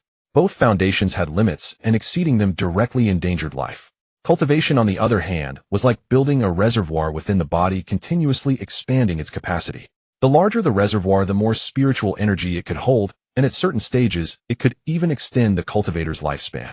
Simply put, ninja cultivating chakra was a gamble with life. The clearest example was Kakashi during Pain's invasion of Konoha, who drained himself to death by extracting chakra from his body. The Akimichi clan's three-colored pills worked similarly, using drugs to raise the limit of chakra extraction, even reaching the stage of burning fat to release maximum chakra. Such practices were extremely harmful to the body, so the entire clan placed great emphasis on accumulating fat, and there was no one with a slim figure. For them, fat was chakra, and chakra affected the release and power of techniques. More chakra meant a greater advantage on the battlefield. In the anime, the Akimichi were all big eaters. Besides their large meals, they always had snacks on hand. Their snacks were high in fat and carbohydrates like potato chips. Naruto's approach was different. He also ate large amounts, but his diet was high in protein, high in fat, and low in carbs. He neither sought a bloated body nor deliberately pursued bulging muscles. He simply let his body develop naturally into a reasonable physique. After prolonged deficiency, his body had been continuously strengthened through this period of adjustment. The most obvious sign was that chakra synthesized automatically in his body without any active refinement in daily life. Even if he used 10,000 shadow clones at once, diluting his original chakra to 1/10 the sand, he didn't need to actively refine chakra. His body would replenish the consumed chakra within half an hour. This was the effect of a Kekkei Jinkai. Senju Hashirama and Uchiha Madara could alter the terrain with their battles, and such high-intensity fights could last for days. The vast majority of ninja in the world lacked such an extraordinary bloodline. For them, a high-intensity battle would drain them completely in less than half a day. For ordinary ninja, assassination work better showcase their value. Once on the battlefield, they were essentially expendable cannon fodder. For ninja, a more suitable role might be as producers, using various techniques to make production processes easy. But once they acquired power, almost no one was willing to engage in such basic work. They all wanted to take on higher-level missions to acquire more wealth quickly. Although low-level ninja took on missions concerning daily life, such as finding lost cats, locating dogs, cleaning rivers, or driving away wild boars. However, no one had ever applied these abilities to production. For example, using water style for irrigation, earth style for tilling and weeding, or wind style for pest control. Of course, it might not be that they didn't want to, but the returns were too low and too slow, so naturally no one was willing to do such work. Another point was that the ninja world was in constant turmoil. Without sufficient strength, one could only become a target for plunder. No matter how much one produced, if it couldn't be defended, it was all in vain, only benefiting others. For Naruto, using ninjutsu for production was a huge advantage. A mere expenditure of 40 or 50 points of chakra could accomplish the work of 10,000 people. Moreover, with his many clones, he could research and develop more faster and more useful techniques for production.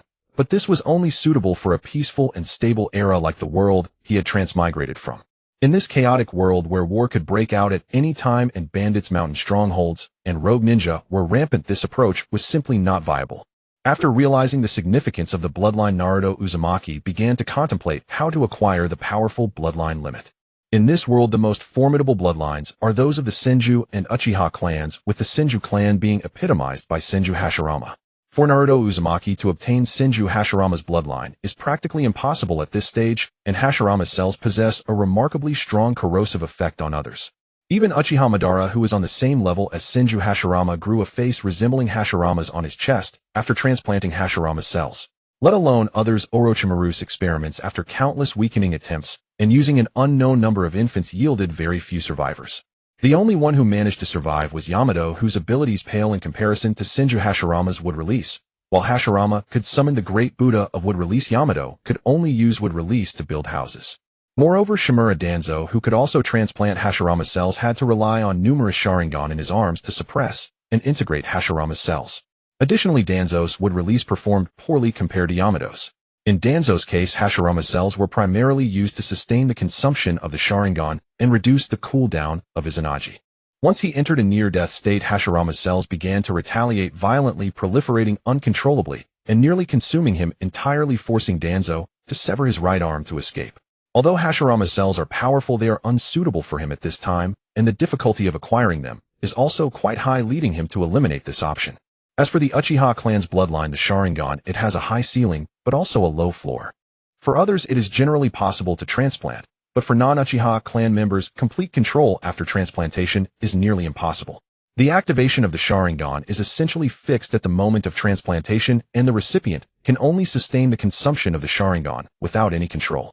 Furthermore, after transplantation, the ceiling of the Sharingan is mostly set. Non-Uchiha clan members will find it nearly impossible to elevate their Sharingan's prowess. Although transplanting the Sharingan is as simple as using a USB drive, the limitations in other aspects are overwhelming.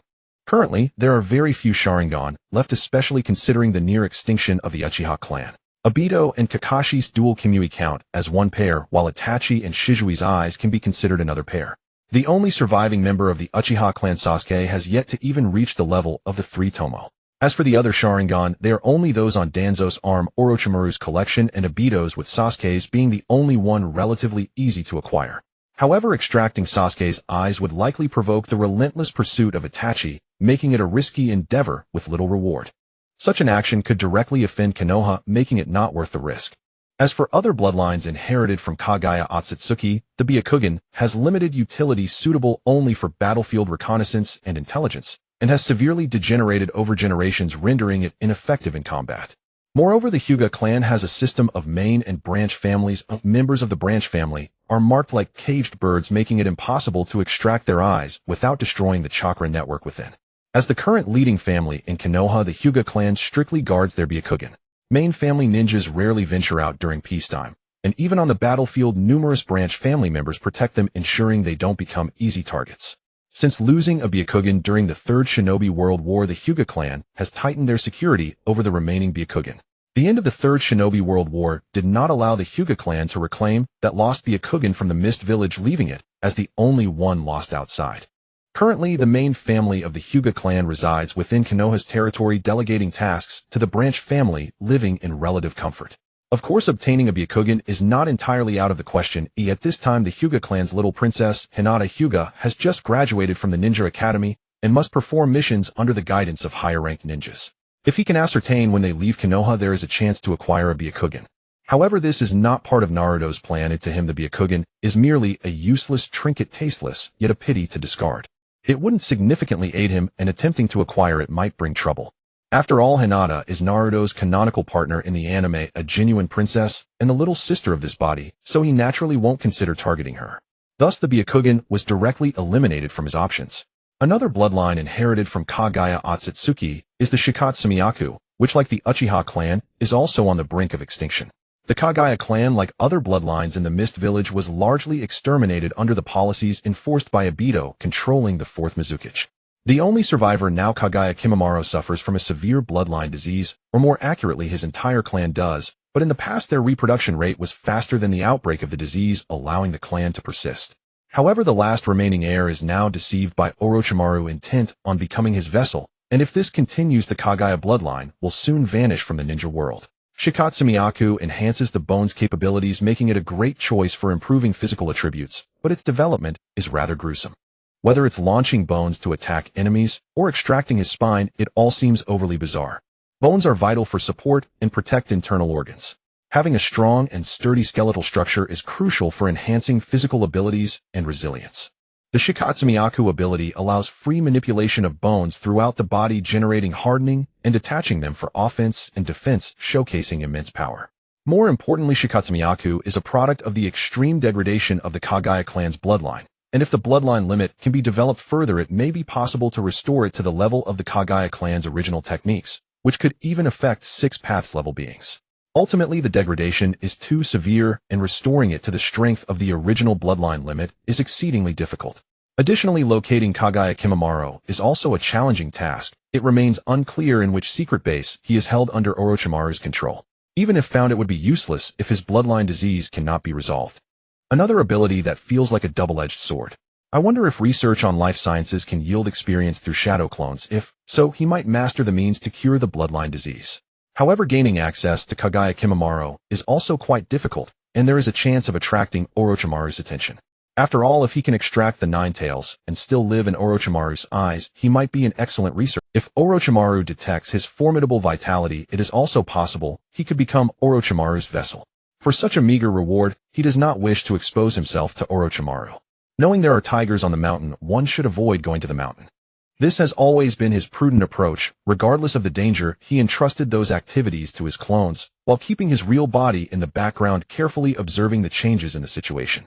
As the sage said, knowing one cannot win, yet still fighting to the death is called bloodlust. Even if one wins, it is merely fate's favor. He fundamentally agrees with this principle.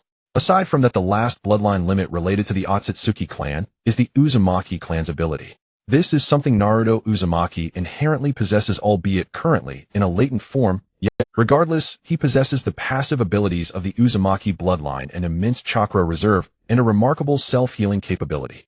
Of course, these might be influenced by Ashura's chakra. He doesn't particularly care about the specifics, and instead wishes to fully develop this ability. Whether it's the perception-related Kagura Shingen sealing techniques like the adamantine sealing, or even more outrageous physical healing abilities, he desires them all. Currently, the Uzumaki clan has long been eradicated in the ninja world, leaving only a few survivors. Nagato from the Land of Rain is out of the question. After developing the Rinnegan, it would be exceedingly difficult for Naruto to confront him. Although he has already developed disaster-level ninjutsu with unparalleled destructive power, he still feels the need to improve further. Indeed, in Naruto's eyes, Nagato with the Rinnegan is a formidable anomaly, whether it's the Pain's 6 paths who separate the Rinnegan abilities or the challenges posed by Obito and Kurizetsu when trying to confront Nagato. Nagato and Konan are tightly bound together. To approach Nagato, one must not only defeat the Pain's 6 paths, but also face Konan. Even if Nagato possesses the Rinnegan, which can be considered the strongest bloodline he could access, he has indeed felt a spark of desire. However, the difficulty of acquiring it far exceeds that of obtaining other bloodlines. Similarly, there is Uzumaki Karen, who possesses the Uzumaki bloodline. She should still be in the grass village, regarded merely as a blood pack for healing injuries. According to the anime, Karen will also represent the grass village in the joint Chunin exam with Konoha. After being eliminated from this exam, she might be recruited by Orochimaru, making this the perfect opportunity. By rescuing her from dire straits, he might end up with a loyal subordinate. Furthermore, Karen's abilities are quite impressive. If he can recruit her, it would be a risk-free investment. The grass village is merely a small ninja village sandwiched between several major nations, and its ninja count and overall strength cannot possibly compare with those of larger ninja villages. With that in mind, he indeed has an opportunity to rescue Karen from the grass village, or find a way to infiltrate the grass village, and then slip into the Konoha joint Chunin exam, waiting for Orochimaru to launch his plan to crumble Konoha. At that time, he can once again access the sealing book amidst the chaos. Even if unsuccessful, he must gather as many essential components as he can. For instance, the sealing technique. His chakra is currently abundant every day, and if possible, he hopes to acquire the Yin sealing directly, or develop a similar sealing technique to store the chakra he generates daily. When the time comes for battle, he can release this chakra, thus avoiding the need to extract chakra from his body in critical situations. After all, in dire situations, without proper preparation, one would have to risk burning their lifespan to seize an opportunity. This is a situation he wishes to avoid. Since there is an opportunity to prepare adequately in advance, he cannot allow the future to descend into such dangerous territory. After acquiring extraordinary abilities, he desires longevity even more. Before his reincarnation, who wouldn't want to live a few more years even without extraordinary powers? Aside from those bloodlines obtained through inheritance, he also considers those acquired through elemental synthesis in his plans. The 5 basic chakra natures can pair in 10 combinations, and even 2 identical elements can yield completely different bloodline limits based on varying proportions or degrees of chakra nature changes. For example, wind and fire can result in fire release and scorch release. Not to mention the bloodlines formed from multiple attributes. Take dust release, for instance, which combines wind, fire, and earth to decompose matter into molecular or atomic states. This ability is exceedingly powerful. Before obtaining the bloodline limit or the Rinnegan, he wouldn't dare to engage directly with this ninjutsu. If he were to accidentally decompose himself, it would be quite the laugh. If given the opportunity, he could formally enter a research phase on various bloodline synthesis, but of course he would still rely on his clones to help him accumulate experience. After pondering 1, 2, 3, 4, and 5 choices, the only one he can act on is Uzumaki Karanu. For the rest, he must rely on his own research. His approach to acquiring these bloodlines is quite straightforward, directly obtaining the opponent's cells and transplanting them into this body. If possible, he plans to thoroughly understand these bloodline limits through these cells and master them. If that fails, he will have to abandon these ideas and instead focus on his own synthesis.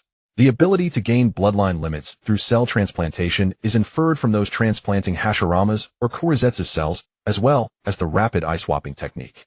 His own synthesis of bloodlines is based on the dust release from a Wagakure, which has not been passed down through inheritance, but instead developed into a ninjutsu scroll, leading him to understand that bloodlines are not solely obtained through inheritance and mutation, but can also be synthesized. He simply lacks the experience to develop it, but when it comes to such matters, he is still very willing to trust his clones. As long as he provides them with a line of thought, they will brainstorm and figure out how to cultivate a bloodline. Regarding the transplantation of other cells to obtain a Kekkei Gunkai, Uzumaki Naruto harbored no psychological rejection. This body was not his original one, so dwelling on such trivial matters was utterly pointless. For him, now the only true pursuit was to enhance his strength and prolong his survival. He needed to develop this main path robustly, only then could he have the opportunity to enrich his life. As if suddenly struck by a thought, a look of regret crossed Uzumaki Naruto's face. He slapped his left palm forcefully with his right hand. How did I not consider this earlier? Haku's ice release is also quite remarkable. Previously, he had placed greater faith in the power he cultivated himself, never entertaining the idea of acquiring a Kekkei Jinkai. Now, after 2 battles with them, he found himself acting on every whim, and it seemed a third clash might be imminent. Uzumaki Naruto was not a procrastinator. The moment the thought occurred, he sprang to his feet and flew directly toward the land of waves. I hope they are still there. Muttering under his breath, he increased his chakra output, striving to fly faster. To resist the wind resistance from high-speed flight, he deliberately shaped a helmet over his head with chakra. The sound of air and chakra rubbing at high speed rang incessantly in his ears. The chakra engine behind him roared furiously, for only it truly knew the urgency consuming Uzumaki Naruto at this moment. While his clone organized the assets, his main body pondered which Kekkei Jinkai were available in the ninja world where they were located and how difficult they were to obtain. Time had slipped away unnoticed. Only now did he recall Haku and Zabuza, who knew if they still lingered in the land of waves. As Uzumaki Naruto had guessed, Zabuza was leading Haku away from the land of waves, searching for their next death. After 2 consecutive battles, Gado's major assets had been plundered, yet he still hadn't appeared. Zabuza could surmise that Gado was likely already dead. Under Gado's suppression, the land of waves had long been drained of any value. Without an employer to pay them, there was no reason to remain. What infuriated him more was that the decapitating carving knife he had brought from the land of water had been snatched. From these 2 encounters, Zabuza could roughly infer that the thief acted on caprice. The first raid only took money and disposed of the small fry, while the second targeted solely the decapitating carving knife. Even when the battle heavily favored him, the thief merely seized the knife and left, showing no intention of he was almost certain that both raids were carried out by the same person, as they all used shadow clones. If not for the final clone dissipating before his eyes due to chakra exhaustion, Zabuza would have thought he was simply unlucky to be robbed twice within 24 hours. Shadow clones differ from other clone techniques. The former evenly distributes the user's chakra to form solid clones. Unless dispelled by an attack, it is virtually impossible to distinguish the original from the clone. The authenticity of shadow clones is such that even the Byakugan cannot see through them. Even Kaguya the Ten-Tails Jinchuriki with a Kekkei Morgana could not locate the original among Uzumaki Naruto's numerous clones with her Byakugan activated. Ordinary clones merely separate a portion of chakra from the body. The separated chakra is entirely controlled by the original, and such clones lack autonomous action, requiring the original's remote control. This type of clone is somewhat similar to the puppet technique, but its duration cannot compare to puppets, and it does not require chakra threads for manipulation. Since the chakra is released directly from the body, controlling the clone is as easy as controlling one's own. Such ordinary clones are more like illusory afterimages created by chakra. They can also incorporate nature transformation to form special clones, but they can be seen through by those with perception or detection techniques, or Kekkei Jinkai. Examples include Kakashi's lightning release clone and Zabuza's water release clone used in the anime. Compared to Uzumaki Naruto's multiple shadow clone technique, the wood release clone used by Hashirama Senju and Madara Uchiha during the Fourth Shinobi World War is far more advanced. Uzumaki Naruto's multiple shadow clones dissipate upon taking damage, but wood clones do not. They can counterattack even after being struck, a feat Uzumaki Naruto cannot achieve. Another notable drawback of multiple shadow clones is that the clones cannot continuously generate chakra, and used chakra flows back to the original. If observant, one could notice this fluctuation. For instance, Madara Uchiha saw through Uzumaki Naruto's shadow clones during the Fourth Shinobi World War. Yet in his battle with Hashirama Senju, Madara failed to see through Hashirama's wood clone, ultimately dying at its hands. Only through the Sharingan's Izanagi did he reverse that fate, allowing him to continue his schemes. This danger had descended upon them twice consecutively. No one knew if a third time would come, and Zabuza was not willing to gamble. In the ninja world, the only bond Zabuza still had was with Haku, who was still alive. Suffering a small setback was no reason to seek death. Without a stable employer like Gado, they could still take on other missions in the ninja world. There was no need to waste time. Thus, to avoid potential danger, Zabuza chose to leave the land of waves with Haku, a place he held no attachment. After the recent battle, he even felt a tinge of fear. Zabuza had long been accustomed to killing. Since distinguishing himself in the bloody mist, he had even dared to assassinate the Three-Tails Jinchuriki Mizukichi. He thought he had forgotten what fear was. But this time fear did arise. Not for his own potential death, but for the prospect of Haku dying before his eyes. This shift in his heart first emerged when he saw Haku might fall under the fire release, and then intensified when the tornado appeared. Zabuza's seemingly cold heart was changing unconsciously, though he himself could not accept it, and long-standing habits prevented a rapid transformation. Haku, we can't stay here any longer. Pack up quickly, and well, leave at once. Having been attacked twice within 24 hours, who knew if a third or fourth would follow? Given the capricious nature of the attacker, if Zabuza and Haku remained here, they could face mortal danger. There was no reason to stay. Leaving immediately was the wisest course. As soon as the battle ended, Zabuza confirmed their safety. The 2 consecutive attacks forced him to think more deeply. After reaching his conclusion, he immediately gave Haku his orders. Hi Zabuza-sama. Haku's response was decisive. He simply followed Zabuza's words without questioning the reason or contradicting the command. Upon receiving the order, Haku immediately began packing for the escape. There wasn't much to pack, mainly money and a means of transport. As for other belongings, as ninjas, they carried most essentials on them. The rest was dispensable for a getaway. Gato and the samurai he had hired had already been dealt with by Uzumaki Naruto. The ships that had monopolized shipping now lay idle at the port. While Haku packed, Zabuza carefully scouted the surroundings, confirming that Uzumaki Naruto was no longer there. They immediately boarded a small boat, started it quickly, and distanced themselves from the land of waves. As seasoned seafarers, they were familiar with the sea routes. Based on the previous battles, the ninja who attacked them likely came from Konoha. The main clue was the clones. Intelligence plays a vital role in the ninja world, whether in battles between ninjas, mission commissions, or even deciding the outcome of a war. With sufficient intelligence, one could make targeted adjustments, tipping the scales of victory. The shadow clone technique of Konoha was no secret in the ninja world. Developed by the second Hokage Tobarama Senju, this technique had already appeared during the Second Shinobi World War. Moreover, as a village's Kage, his intelligence was thoroughly studied by all hidden villages seeking countermeasures. However, the multiple shadow clone technique, being a forbidden technique of Konoha, had limited intelligence leaked. Yet it was enough for Zabuza to make his judgment. Since Uzumaki Naruto was from Konoha, choosing to go far away should be safe.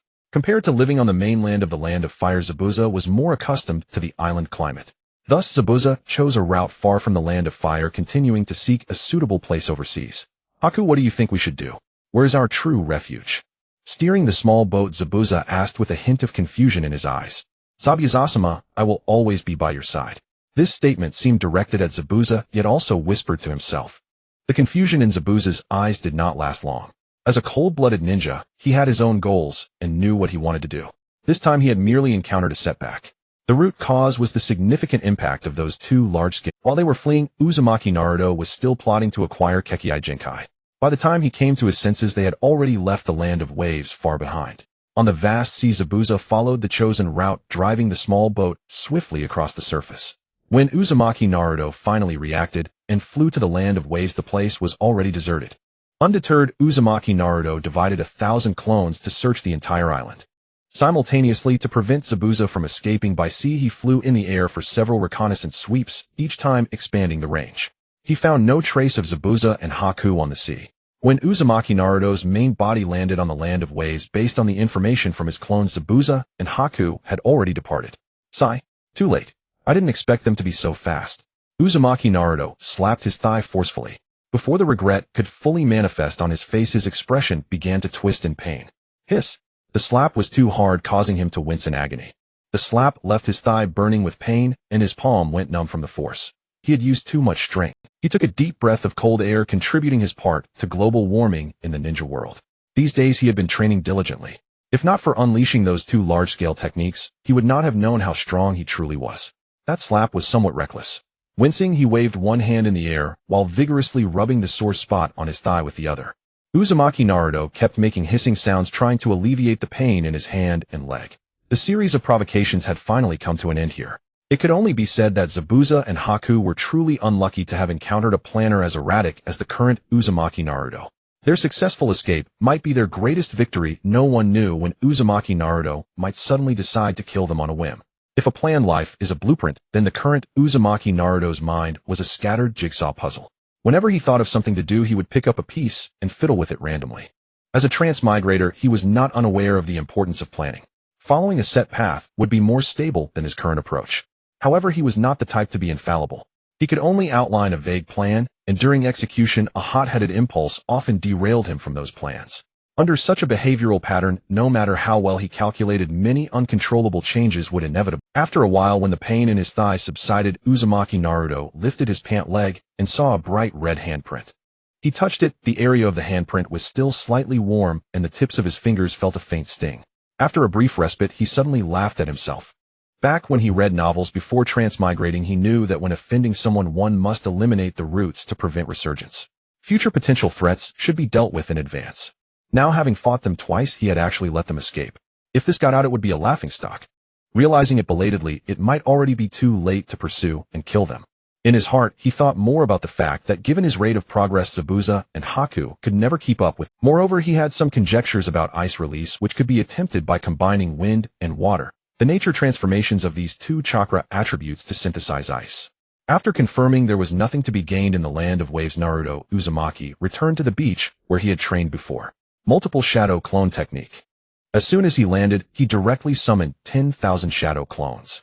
This time it was not about training, but rather to discuss how to join or infiltrate the hidden grass village, as well as how to recruit someone like Uzumaki Kyuka. Currently, the only manifestation of the Uzumaki clan's bloodline in him is passive. He also wishes to activate those proactive abilities in himself or obtain the complete Uzumaki bloodline from Uzumaki Kyuka. His own brain was insufficient, so he decided to use clones to make up for it. After all, there is an old saying, 3 incompetent generals can match 1 zhuge liang. He let them form small groups for discussion and then gather all the ideas to see how they should act. To be honest, after experiencing that solving problems with brute force is more convenient than schemes, he leaned more towards overwhelming hard power. As for conspiracies and tricks, he still needed to consider how to lay out how to implement it, and to think in advance about possible outcomes. Even after preparing these, it was still not very secure. He had to consider potential surprises and other countermeasures, and so on. This series of chaotic matters had to be planned ahead of time. In some film and television works, those adept at plotting can arrange everything clearly with just a few short sentences or brief scenes. Moreover, they are skilled at digging pits and setting traps, making it impossible for others to guess their true intentions during the layout. However, only after the events unfold during the review can one discover how cleverly and brilliantly their arrangements were. To achieve this, one generally needs the intelligence and charm to perceive worldly affairs, to see through essence, to discern subtleties, to predict the direction of situations from fragmented information, and to understand the pros and cons of all parties and the realities of human nature. One should be able to strategize, be adept at layout, skilled in deconstructing complex problems, formulating step-by-step plans, and interconnected strategies to achieve goals with minimal costs.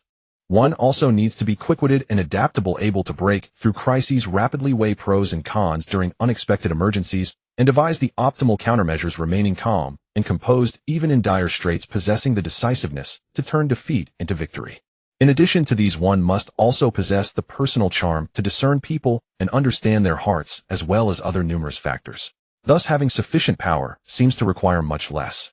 In anime, Naruto Uzumaki is undoubtedly the ninja with the most unexpected solutions, always able to come up with methods that others wouldn't think of. Now the elements within Naruto Uzumaki have become much simpler, pursuing to achieve a clear sky with absolute strength.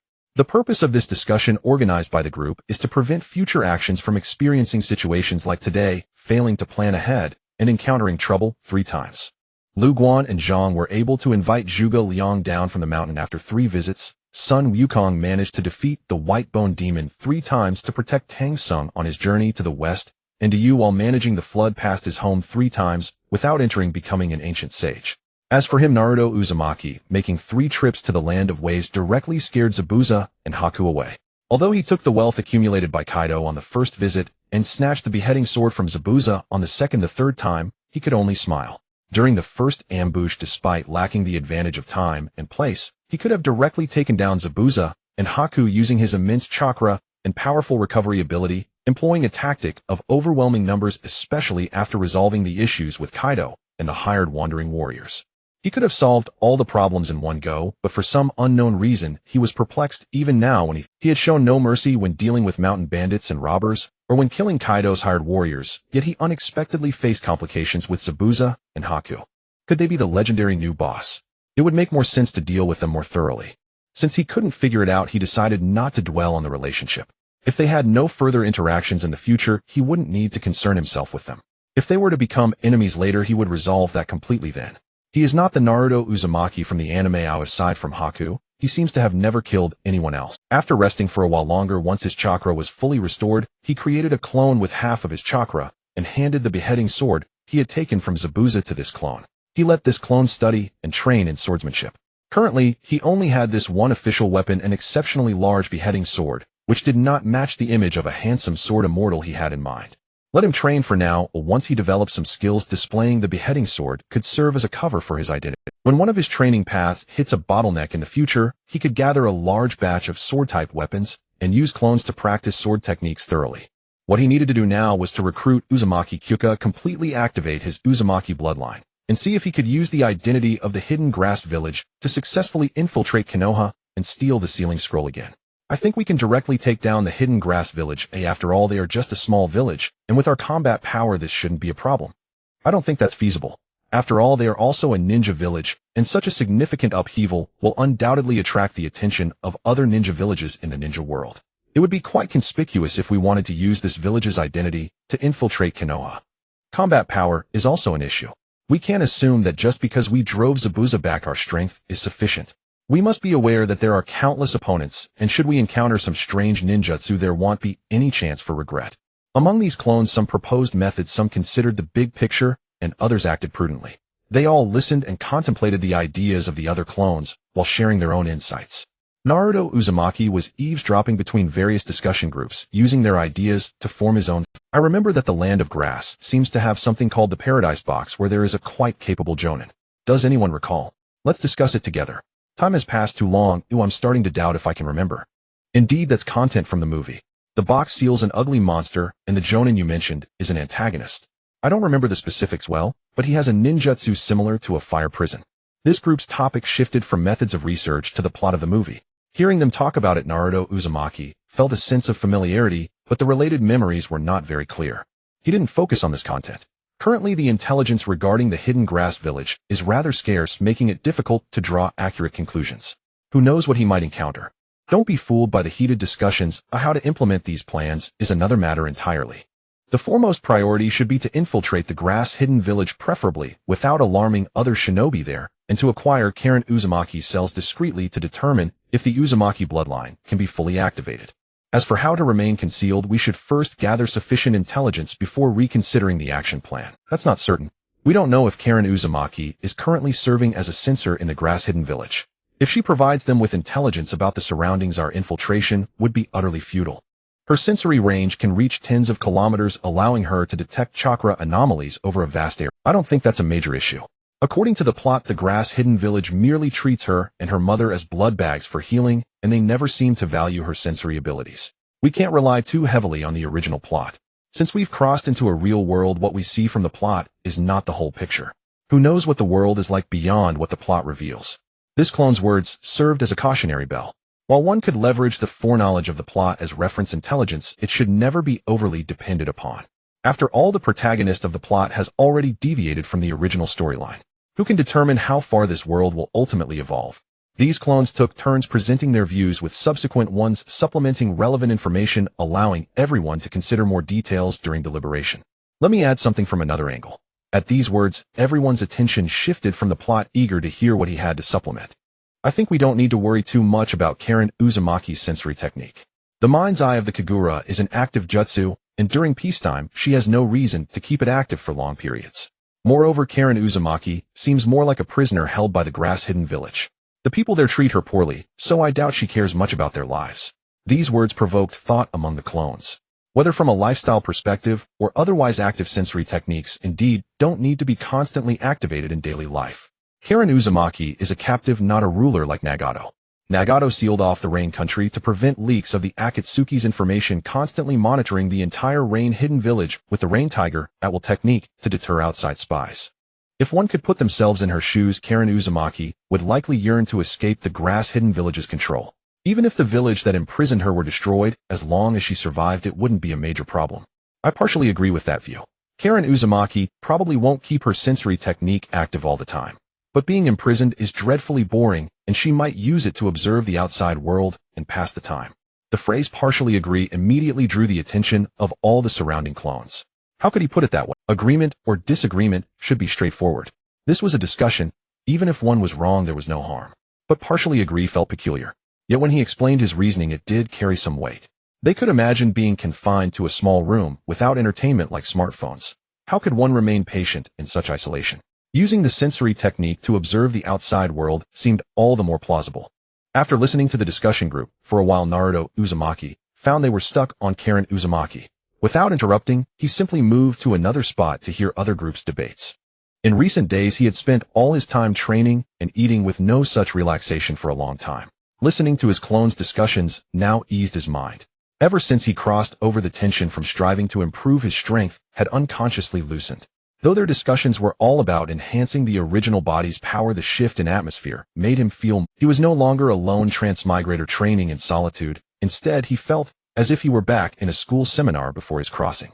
Everyone could speak freely, actively voicing their opinions, and the process went smoothly. No one stubbornly argued for their own viewpoint. Naruto Uzumaki had only taken a few steps when he heard another perspective. Though he hadn't caught the beginning, it was clearly a different line of thought. Our knowledge of the grass-hidden village is virtually zero. Even with the anime plot as a reference, we have no concrete understanding of the actual situation. The number of shinobi in the village, their distribution, and their approximate strength. These are critical pieces of information that will greatly impact our specific actions. I have an idea. After the discussion, we can have the original body release some clones to gather intelligence from the ordinary villages near the grass-hidden village. They live close by and have been there for a long time. They might know some information. Makes sense. Let me add to that. Besides the surrounding villages, we can also send clones directly into the village to scout. Even if they can't access the core areas, they can at least get a general idea rather than being completely in the dark like now. On that note, I have another thought. We could have those clones post a mission request in the grass-hidden village. That would give them a legitimate reason to enter the village, allowing them to gather more information. I think we could also disguise ourselves as a merchant caravan. We could gather some seafood from the nearby sea and hunt some game in the forest, then put on a simple disguise. It should fool the shinobi in that small village. After we gather intelligence from the surrounding villages, we can carefully consider these two ideas and decide on the specifics. That's a reasonable approach. We can proceed step by step, and both methods come at a low cost. If we can obtain useful information, it's worth a try. I also have a riskier idea. We can decide whether to implement it after gathering intelligence. Find an opportunity to create chaos in the grass-hidden village, concentrate their shinobi as much as possible, then use a large number of clones to sweep through the village. That way we'll likely find Karen Uzumaki directly. Actually, there's an even simpler method. These words immediately caught their attention. Let's hear it. The clones were curious. They had discussed for so long, yet hadn't thought of something simpler. We can observe whether there are injured shinobi in the grass-hidden village and track their movements. If they enter a room where injuries can be treated, we can directly pinpoint Karen Uzumaki's location. If there are no injured people, we can injure one or kidnap a shinobi for interrogation, then disguise ourselves and sneak in. That's a good method. It gives us a chance to obtain Karen Uzumaki's cells without affecting the subsequent plan. By laying out the potential issues, they gradually began to devise solutions. As Naruto listened to his clones discuss, he also contemplated the feasibility of their ideas. I must say those methods aligned perfectly with his thoughts. After all, they were clones. With so many clones discussing simultaneously, they were still developing in accordance with his original direction, only accelerating the process without deviating from the rules he had established. We can adopt the tougher stance towards the grass-hidden village. These small shinobi villages are like reeds in the wind, siding with whoever is stronger. Even if they are small players, they have their own way of life. As the saying goes, when you beat a dog, you look at its owner. Regardless of whether we are aggressive, who can guarantee they won't tip off Konohagakure? The Chunin exams have not yet begun. If our actions lead to Konohagakure canceling the grass-hidden village's exam slots, wouldn't that be a loss? Why be afraid of those things? Without the grass-hidden village, there are still other shinobi villages. We can simply guard outside Konohagakure and replace one person in certain teams, resolving the issue. If that doesn't work, we could just bribe a village with some money. Surely someone would see the value in it and provide us. Engaging in these underhanded tactics is indeed feasible. Having just made a fortune in the land of waves, we can fully utilize their expected roles. All those small villages are driven by money. In the shinobi world, the major shinobi villages occupy the vast majority of mission quotas, leaving the small villages to pick up the scraps. Offering money can indeed pry them open, but who can be certain they won't turn out to be a venomous snake? By doing this, aren't we just telling them we are the fat sheep and that we have problems? Even if they are small shinobi villages, they are still villages, not isolated ninjas like Zabuza. To be safe, I hold a reserved opinion. What we should do is to hide and develop quietly, amassing wealth. Even if we take the grass-hidden village, the benefits won't compare to the land of waves, so there's no need to take that risk. Sneak into the village quietly, no shooting. Naruto's clones had their own factions, with some being more composed, and others more radical. They preferred to solve problems with violence rather than overthinking. The main theme of this world is war and slaughter, unlike the peace and stability before his crossing. It is mostly about using force to resolve all issues. He already had some drafts in mind for how to act, but he still chose to listen to their voices. Our advantage lies in striking at the center, disrupting their command, and taking them down as quickly as possible. This has already been tested in the land of waves. If we want to come suddenly, we can also choose to launch a night attack. Most ninjas will be asleep in the dead of night, allowing us to catch them off guard. When it comes to surprise attacks, the difference between day and night is not significant. The key is to catch them unprepared. The main body can fly directly to the center of their village without needing to face their outer defenses, so there is no need to worry about their resistance. Why complicate things? It's just a small shinobi village. Taking it down in one go is not a big deal. Pain single-handedly destroyed Konoha, which is the strongest shinobi village, while our goal is merely to exist as cannon fodder in the gaps between major nations. You're getting a bit carried away. We've hardly been here for a month since crossing over. No matter how quickly our strength increases, we haven't reached Pain's level. Based on strength classification, I think we are at the level of a Jonin right now. We haven't even touched the threshold of the Kage level, so let's not overthink it. Don't underestimate ourselves too much. I believe our combat power is beyond that of an ordinary Jonin, especially since we've been able to push back the legendary Jonin Zabuza.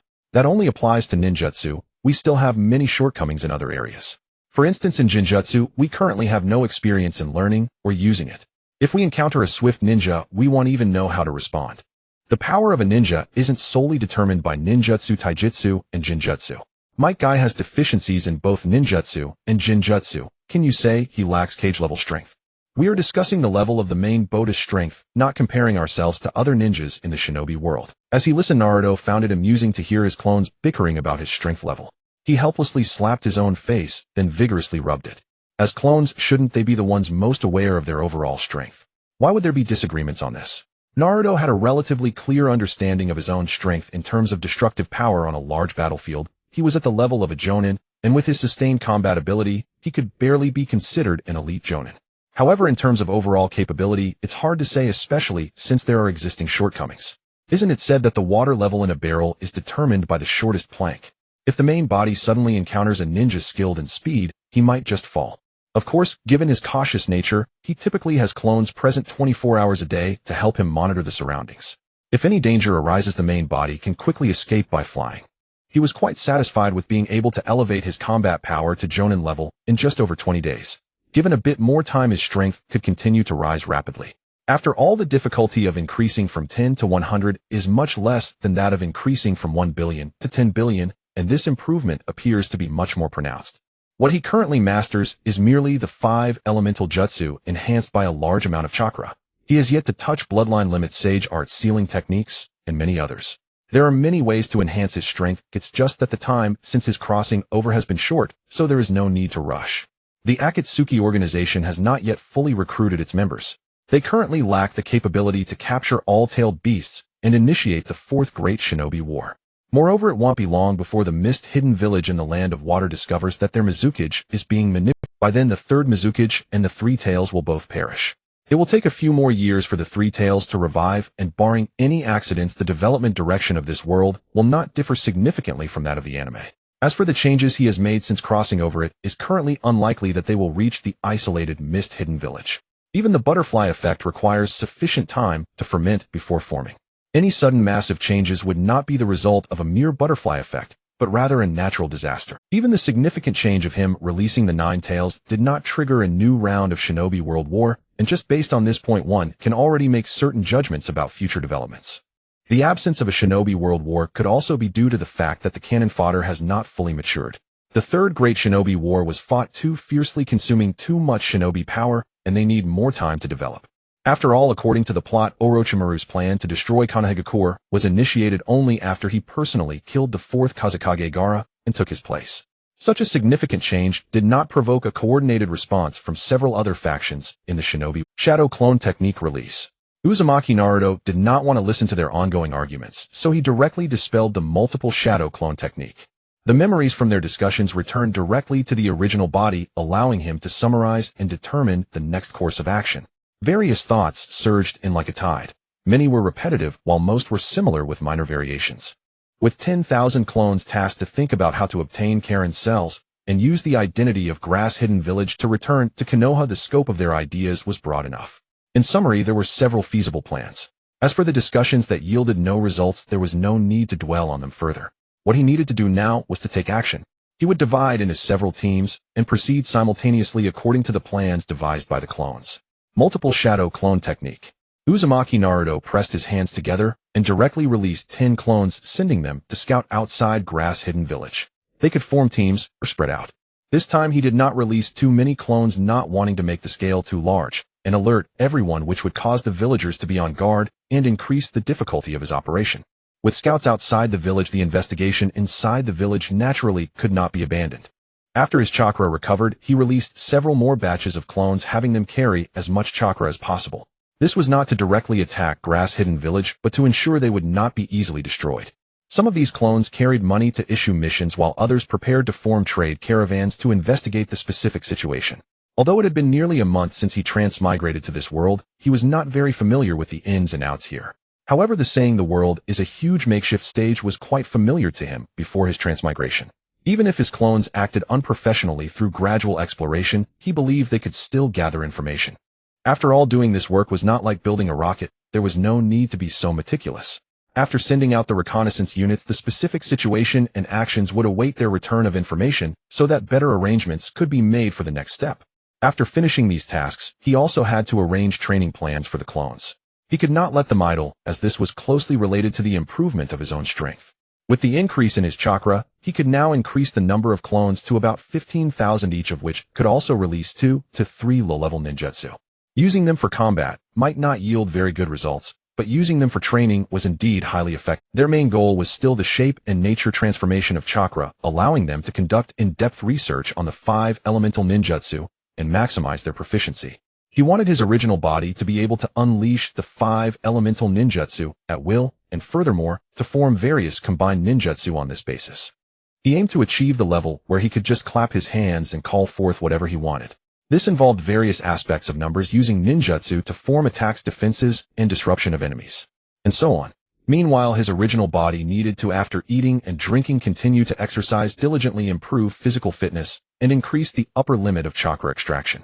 Those clones were divided into 5 brigades, each with 3,000 people, with one brigade researching 1 elemental ninjutsu. As for what specific ninjutsu they could develop, it depended on the creativity of the clones. He could not wait to arrange everything one by one. Releasing so many clones at once was to reduce the chakra in those clones, so that after their chakra was depleted, they would directly convert into experience and return to the original body. Then the original body could use that training experience to release even more clones. This way he did not need to keep track of the time and manually recall and release batches of clones. He only needed to wait until the number of clones was sufficiently depleted and his original Bodhis chakra had fully recovered, then release them batch after batch. Water, fire, wind, lightning, and earth. These 5 elements were regarded by him as the foundation of foundations. Once he achieved a high level of nature transformation for these 5 elemental chakras, he could attempt to synthesize his own Kekkei Genkai. He didn't know how high the talent requirement was for this, but Uzumaki Naruto knew that he would have even more clones in the future. With such a massive number, even using brute force trial and error, he should be able to succeed a few times. Once he had a bit of successful experience, he could use the clones to repeatedly refine that experience. Then he could synthesize more Kekkei Genkai, and even explore the direction of Kekkei Tota, and finally Kekkei Mora wouldn't be impossible. His plan for researching Kekkei Genkai was not only to increase combat power, but also to value the enhancement of physical fitness brought by the bloodline. In this world, ninjas with Kekkei Genkai often had more chakra than ordinary ninjas. From this, he inferred that Kekkei Genkai provided a certain degree of enhancement to a ninja's physical fitness, with the exception of the Kekkei Genkai disease. As for whether developing Kekkei Genkai would trigger the Kekkei Genkai disease, Uzumaki Naruto really hadn't put his thoughts on that aspect. As a transmigrator, and moreover one who had transmigrated into the protagonist, he naturally assumed that such a situation should not happen to him. Uzumaki Naruto's clones acted very quickly, but they completely overlooked one point: where exactly was the location of Grass Hidden Village. Although he had been transmigrated for quite some time, he knew very little about the basic information of this world. Although he had accepted all the memories of this body, it was of no help to their current actions. At this moment, the clones also felt a bit stunned. This was too careless. Even if he had seen the storyline after transmigrating, he should not forget to thoroughly understand this world. In the previous period, he had almost devoted all his energy to improving his strength, which was understandable after all sufficient strength was necessary to ensure his own safety. But he had specifically used so many clones to discuss the next actions, yet none of them thought of this problem. It was really speechless. However, these clones were meant to solve problems. If they didn't understand the ninja world, they could just go and learn about it. After figuring out the locations, they could continue gathering information. Thus, the clones he sent out started from this very source, learning about the ninja world bit by bit. Some chose to take the merchant road, planning to follow it to find cities or see if they could encounter a trade caravan and first obtain a map of the ninja world. Others chose to search for nearby villages and towns, then look for clues from them, increasing the exploration of this world. Not knowing this world was not a problem. The road was both underfoot and under the mouth. Just lift your legs and run, and you would eventually find the right place. Just open your mouth and ask, and you could also be directed to the right path. When Uzumaki Naruto learned of this situation, he was so angry that he laughed at himself. One could only say that when anger reaches a certain level, people really do laugh. To solve this once and for all, after his chakra recovered, he directly released 5,000 clones, sending them to gather information and also explore the map to prevent such a situation from happening again. He reduced the number of clones to allow them to exist for a longer period so they could gather more intelligence, and it took him 3 days to gain a general understanding of the grass country's position and relevant circumstances. However, these 3 days of waiting completely altered his action plan. Instead of infiltrating the grass-hidden village, it would be better to wait outside the village for the team heading to the Chunin exams, and then find an opportunity to replace one of Uzumaki Karen's teammates. This approach directly reduced the risk and greatly increased the likelihood of success. But upon closer thought, didn't it feel somewhat similar to Orochimaru's method? Could he really encounter Orochimaru? Uzumaki Naruto's heart pounded.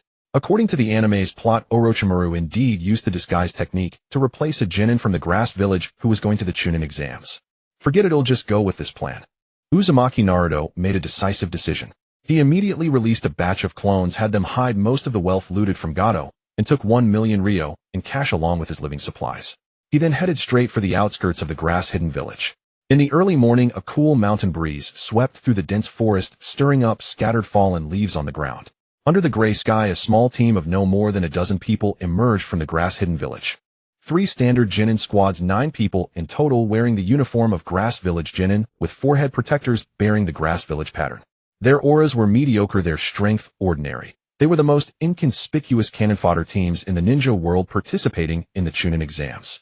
In the middle of this squad was a young girl with bright red hair, surrounded by the others. They all headed toward the Leaf Village where the joint Chunin exams were to be held. On the only road to the Leaf Village, as they passed through a dense shadow of trees, figures sitting on thick branches high above the trunks, leaning against the bark, simultaneously turned their heads to gaze at them. Uzumaki Naruto, who had been waiting here for many days, had finally spotted them. After making up his mind, he had spent 2 days to reach the grass-hidden village. Then he spent another day releasing 10,000 clones to meticulously inspect every inch of the surroundings. Finally, he chose the only route to the Leaf Village, set up a temporary camp, and waited only for them to pass by. Heaven rewards the diligent. Naruto finally got his chance. This part of the plot hadn't changed, which gave him great relief. His shadow clones used dense foliage to conceal their presence. Even when they turned their heads to glance, they were not. During these days of training here to meet Naruto's dietary standards, the nearby small animals had suffered greatly. Their numbers had sharply decreased due to Naruto's appetite. Once far from the sea, getting seafood became a troublesome affair. The grass country and inland regions sandwiched between major nations was far from the coastline and lacked mature logistics channels. For Naruto, who could fly at high speed, getting fresh seafood 3 meals a day was not difficult, but he didn't want to run back and forth. Since he was waiting for the rabbit by the tree, he had to guard it well. To lose sight of his target because of a single meal would be too great a loss. With 10,000 clones active in the forest, even if the animals weren't eaten by Naruto, they would naturally flee from the area. Even for a small village like the grass-hidden village, which had a population smaller than a small town, it was troublesome for Naruto to consistently buy enough fresh food. After staying here for a few days, he deeply missed the industrial and agricultural marvels of the world before his transmigration. Modern electronic devices, standardized chakra, military technology, advanced surgical medicine, radio communication systems. All these existed in the ninja world, but based on the anime's portrayal, their utilization rate was abysmally low. Strategically significant large-scale mecha projects, Orochimaru's Mecha Naruto and Mecha Ninetales, could rival the Gundam series of sci-fi. Payne's Azura Path, full-body modular mechanical modification, built-in multi-missiles, laser cannons, mechanical extendable arms, self-destructing separate units. Its individual firepower equaled a small armored force. The mechanical body could be dismantled and reassembled independently and controlled remotely. The chakra-powered armor and automatic kunai launchers of the Snow Country, standardized military vehicles, individual powered exoskeletons, mass-produced military systems with chakra as a universal energy source for industrial applications. All of this was overshadowed by mainstream chakra appearing so inconspicuous. With high-end technology developed to such a degree, the application of low-end technology was utterly abysmal. When almost all production and manufacturing relied heavily on manual labor, the efficiency and output, when compared to clear benchmarks, were nothing short of appalling. Fortunately, these people had now appeared, so Naruto no longer needed to wait here. Looking at the 9 individuals approaching, Naruto was already mentally screening them, considering which one would be suitable to replace. The target he wanted was mediocre in talent, low in presence, and ideally could remain entirely transparent. That way no suspicions would be raised, no plot interactions would occur, and he wouldn't attract the attention of Orochimaru, the Leaf Village's higher-ups, or any powerful figures. From this perspective, except for Uzumaki, Karen, the other 8 all seemed quite suitable. It truly was a case of no comparison, no harm. Not comparing them to Naruto, but even compared to the graduates of Naruto's own year, their ninja qualities were far inferior. And Uzumaki Karen, under the oppression of the Grass Village, displayed such resignation. Without any offensive or defensive abilities, she could only be used as a tool for healing injuries by the ninjas. His gaze swept over the other 8 ninjas once more. He finally settled on a genin who looked relatively agreeable, Ling Yuan Tianhai. Most importantly, by replacing Tianhai, he would naturally become a teammate of Uzumaki Karen. A calm certainty flickered in Naruto's eyes. The bloodline of Uzumaki Karen was one of the purest remaining bloodlines. In his plan, it was absolutely essential to secure her. He had also considered taking some blood from Karen and injecting it into his own body, but he remembered immune rejection, which made him hesitate. Although in the ninja world eyes could be directly transplanted without issue provided there were enough medical personnel, he didn't dare to gamble on whether cell transplantation worked the same way. During the time he had been waiting, he never stopped training. After thinking it through, he was no longer in such a hurry. What he wanted was a zero-risk, zero-damage, gentle integration of the complete Uzumaki bloodline. Until he had achieved a high enough level of medical expertise and fully mastered cell transplantation techniques, he was in no rush to fuse Uzumaki Karen's cells. But what he had to do was to keep an eye on Uzumaki Karen, preventing Orochimaru from taking her away. Infiltrating this team was, in terms of timing, the only optimal solution. After a period of travel, the members of the Grass Village squad sat down in 2s and 3s to rest, chatting idly. I wonder if the Leaf Village's Chunin exams this time will be difficult. How many of us do you think will pass? We're certainly no match for the big ninja villages, but we should have a chance to pass the exams, right? Don't worry, we brought her along. If we get hurt, just bite her, and we'll recover quickly. As soon as these words were spoken, the 8 people other than Uzumaki Karen cast malicious glances at her. Uzumaki Karen sat alone, her red hair prominent. Even when she met those gazes, she showed no significant reaction. After all, it had always been like this. Since she could remember, Uzumaki Karen and her mother had lived this way. Those people had bitten her mother to death, and now they had made her take over her mother's role. Under the control of the Grass Village, she had never learned any useful ninjutsu. It was impossible for her to escape their surveillance. She could only passively endure all the persecution. Naruto's shadow clones patiently monitored their movements. To get a closer observation, he had even laid clones along the path ahead, transforming them into stones, trees, and anything else possible. Right now, there were Naruto's clones right beside them, carefully observing their actions. None of the 9 noticed the disguises of Naruto's clones. With their strength and experience, they simply couldn't see through them. Except for Uzumaki Karen, none of the other 8 had learned perception ninjutsu. Naruto was overwhelming them in almost every aspect. Karen might have had the ability to detect Naruto's clones, but she made no move to use any ninjutsu, seemingly indifferent to her surroundings. It didn't take long before Ling Yuan Tianhai gave him an opportunity. You go ahead. I need to relieve myself. They'll catch up soon. After greeting the others, he left the group. Once he was completely out of sight, one of Naruto's clones knocked him unconscious from behind, dragged him deep into the forest, and delivered a fatal blow, ensuring he would never wake again. As for the traces, the forest animals would take care of them. Deep in the woods, far from the road, no one would notice. Done. Only a thorough elimination would provide the best cover for his identity. After finishing this, Naruto's clones did not stay far away. Instead, they drove a few wild beasts from nearby to dispose of the evidence, and then he no longer needed to keep watch. Estimating the time, Naruto raised 2 fingers in front of his eyes, thinking transformation technique. With a puff of white smoke, his form, appearance, height, hairstyle, skin, and clothing all changed. In an instant, the handsome blonde-haired youth transformed into a face that was ordinary with plain features and a slightly lean figure. He perfectly replicated every external characteristic of the grass village Jinin Ling Yuan Tianhai. As for his aura, chakra fluctuations, walking style, and other habitual mannerisms, there might be flaws, but those Jinin with substandard ninja skills wouldn't be able to detect them. Occasionally, having enough resemblance would suffice. After long practice with the clone technique and transformation technique, Naruto had mastered both to perfection. Unless a high-level perception ninja conducted a close-range inspection or the Leaf Village's Byakugan was used as abnormality, might be exposed. From this moment on, the rogue ninja Uzumaki Naruto from the Leaf Village had vanished completely. Only the ordinary grass village Jinin Ling Yuan Tianhai remained. After finishing everything, he adjusted his grass forehead protector and quickly caught up with the advancing squad. "Tianhai, were you holding it in that bad? Why did it take you so long to catch up?" a grass village teammate asked casually, his tone, as usual, showing no suspicion. After all, this was a time of peace. They were merely grass village genin heading to the Leaf Village for the joint Chunin exams. They had no money, no ninjutsu. In normal circumstances, who would bother targeting such weak genin? In the entire world, there were countless people like them, easily found and lacking any worthwhile value. How could they imagine that someone had set their sights on the most valuable person among them? In their eyes, Uzumaki Karen was nothing more than a convenient blood pack for healing injuries. Beyond that, she had little use. If danger arose, they would also choose to let Uzumaki Karen face it first. If she survived, she would continue to serve as their blood pack until all her value was drained, and then they would discard her completely. Every ninja in the entire grass village treated Uzumaki Karen with almost the same attitude. When her value was nearly exhausted, they would make her give birth to a new blood pack, just as they had done to her mother. A completely beastly practice. It's just that after relieving myself, I felt so comfortable that I took my time catching up. Naruto imitated Ling Yuan Tianhai's tone and mannerisms. The slight imperfections were not worth their attention. The teammates remained completely unaware.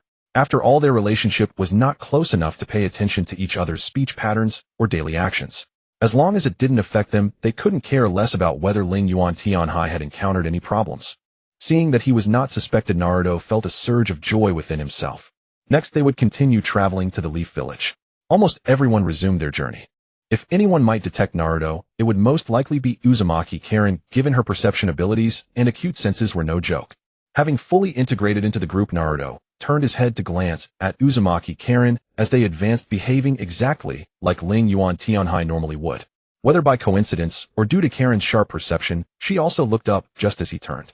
Their eyes, but that was all. There were no other changes. Karen remained indifferent. No detection, no vigilance, and certainly not the blushing ears or flushed cheeks described in novels. She hadn't activated her perception, so she didn't know that the person in front of her possessed enormous chakra. Nor did she know that he had already surpassed the foundational level of a Kage. She had no idea that from this moment onward her fate and her future had changed forever. Naruto withdrew his gaze and calmly planned his next steps. Next, follow the team into the Leaf Village. Stay low-key, coast through everything, show weakness. Don't participate in any plot events. Don't approach the 12 Guardians. Don't provoke Orochimaru. Avoid all conflicts. The only thing I need to do is watch over Karen and find opportunities to get closer to her. Wait for the Leaf Village to fall into chaos. When Orochimaru launches the Leaf Village destruction plan and Leaf's defenses are weakened, I will plunder Leaf's book, scrolls, medical ninjutsu, and sealing techniques. I will also find a chance to steal the scroll of seals. After obtaining all the knowledge, I will withdraw from the Leaf Village, find a good place to continue closed-door training. When the time is right, I will fuse Uzumaki Karen's cells and fully awaken the Uzumaki clan's bloodline. The subsequent journey proceeded smoothly. With Naruto Uzumaki's numerous shadow clones arranging everything in advance, virtually all potential dangers along the route were eliminated. If there were any issues that their 9-man team couldn't resolve, they were skillfully avoided under his coordination. The Kusagakure had dispatched 3 Genin squads, yet none were led by a Chunin or Jonin, leaving one to wonder if they were treated as expendable pawns, or if they deemed the joint Chunin exams in Konoha to be perfectly safe. It must be said that in the shinobi world, all lives are so cheap, especially those Genin, who serve as mere cannon fodder. No one truly cares about their fate. If they were fortunate enough to receive better treatment, they might be honored with a memorial tablet like in Konoha, allowing others to remember them. But most, like falling leaves, silently vanish and decay within the shinobi world. Traveling over mountains and through valleys, they crossed the border of the land of grass and entered the territory of the land of fire. Passing through the hilly frontier regions, the scenery before them suddenly transformed. On both sides of the road stretched endless farmlands and irrigation canals, while in the distance smoke rose from village chimneys. The number of merchants and travelers along the way had noticeably increased. So this is the land of fire. It's far better than our land of grass. Several Uzumaki team members were gazing around, their eyes nearly overwhelmed. The others were no better off, Uzumaki struggling to survive in the cracks between major nations and serving as their strategic buffer zone, had long lost their larger mission shares to other great shinobi villages. What remained for them were mostly low-level tasks like driving away wild boars from nearby villages. Moreover, as a small country, the farmers of the land of grass suffered exploitation far more severe than those in the great nations. The prosperity of the land of fire was on an entirely different scale from that of the land of grass. Even the commercial activity in the border region far surpassed Uzumaki. This was just an ordinary town. Once they reached Konoha, the disparity would only become more staggering. In a leisurely manner, they finally arrived at Konoha. Headbands from Amigakure, Takigakure, Hoshigakure. Shinobi from various villages large and small appeared one after another, all converging toward the same destination. The joint Chunin exams. The entire shinobi world's attention would be focused on Konoha. Zero and Takeda, or more precisely Naruto Uzumaki, mingled among the team. On the surface he appeared as curious as his teammates about the surroundings, but his gaze subtly swept over every passing shinobi squad. Apart from these shinobi teams, there were also many merchant groups who saw an opportunity for profit. Laden with their goods, they cautiously merged into the procession heading toward Konoha. Hey, look over there. The Uzumaki shinobi at the front suddenly pointed ahead, looking like someone who had never seen. His voice was not loud, only audible to his fellow villagers. He feared that raising his voice might provoke the powerful shinobi around them, bringing disaster upon their leaderless 9-man squad. The closer they got to Konoha, the more teams they encountered, and among them were many formidable individuals. The mere aura they exuded was enough to strike fear into their hearts. At the end of the wide road, the silhouette of a massive village appeared on the horizon. Though called a village, its actual scale was that of a fortress city. The towering, imposing walls of Konoha stretched endlessly, constructed from blue bricks and black earth extending as far as the eye could see. In comparison, Uzumaki, struggling for survival, cramped in territory and poor in resources, was a world apart from this sight. Surrounding Konoha were dense forests and steep cliffs. These natural defenses combined with the high thick walls made any frontal assault extremely difficult.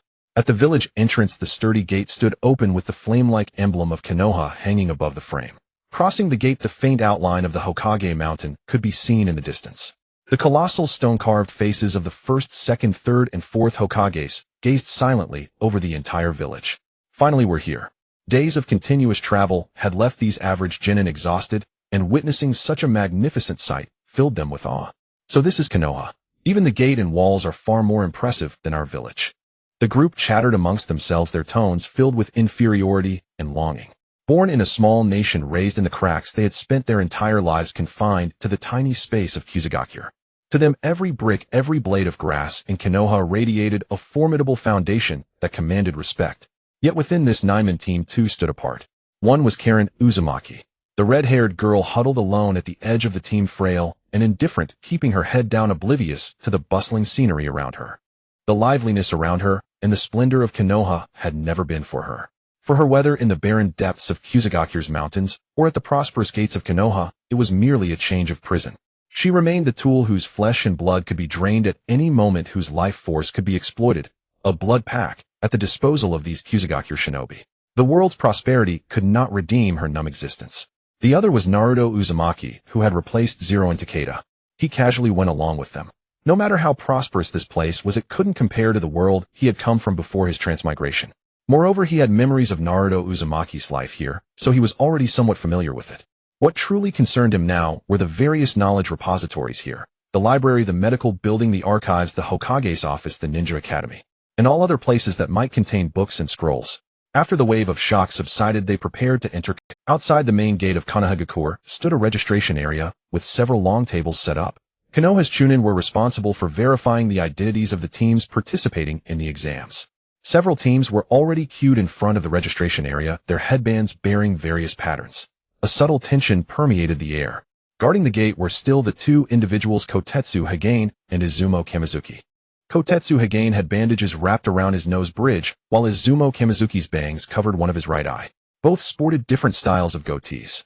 As the gatekeepers of Konoha, the village had been invaded countless times, yet the gate had never been breached. Even during Pain's invasion, which leveled the interior of the village, the gate stood firm. The inspection process at the gate was simple, verifying headbands, registering names, and issuing temporary passes, a mere formality. Of course, this was normal. During peacetime, as the host of the joint Chunin exams, Konoha couldn't treat shinobi from other nations as enemies and subject them to rigorous checks. Moreover, truly threatening individuals didn't dare enter through Konoha's main gate. Orochimaru and Pain were the best examples. In the arc of Return of the Morning Mist, even shrank rogue ninja like Itachi Uchiha and Kisame Hashigaki had to sneak into Konoha, relying on the fact that the village's sensory barrier had not changed its password. For Konoha, the Genin squads from small nations were mostly cannon fodder to fill the ranks. With their low strength, they posed no threat and were not worth special attention.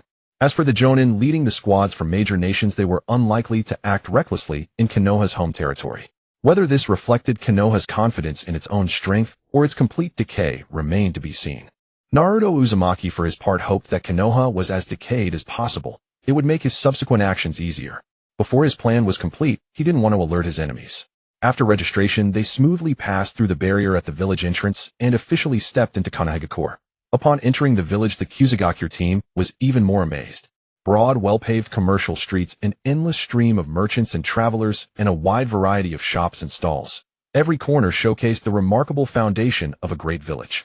As shinobi from a small village, they were assigned to simple temporary dormitories built by Konoha. The conditions were not luxurious, but they were clean and tidy. However, as shinobi, they were accustomed to various living conditions, so they accepted the current arrangement without complaint. The simple dormitory had 3 bunks, enough for the 9 of them to occupy 3 rooms.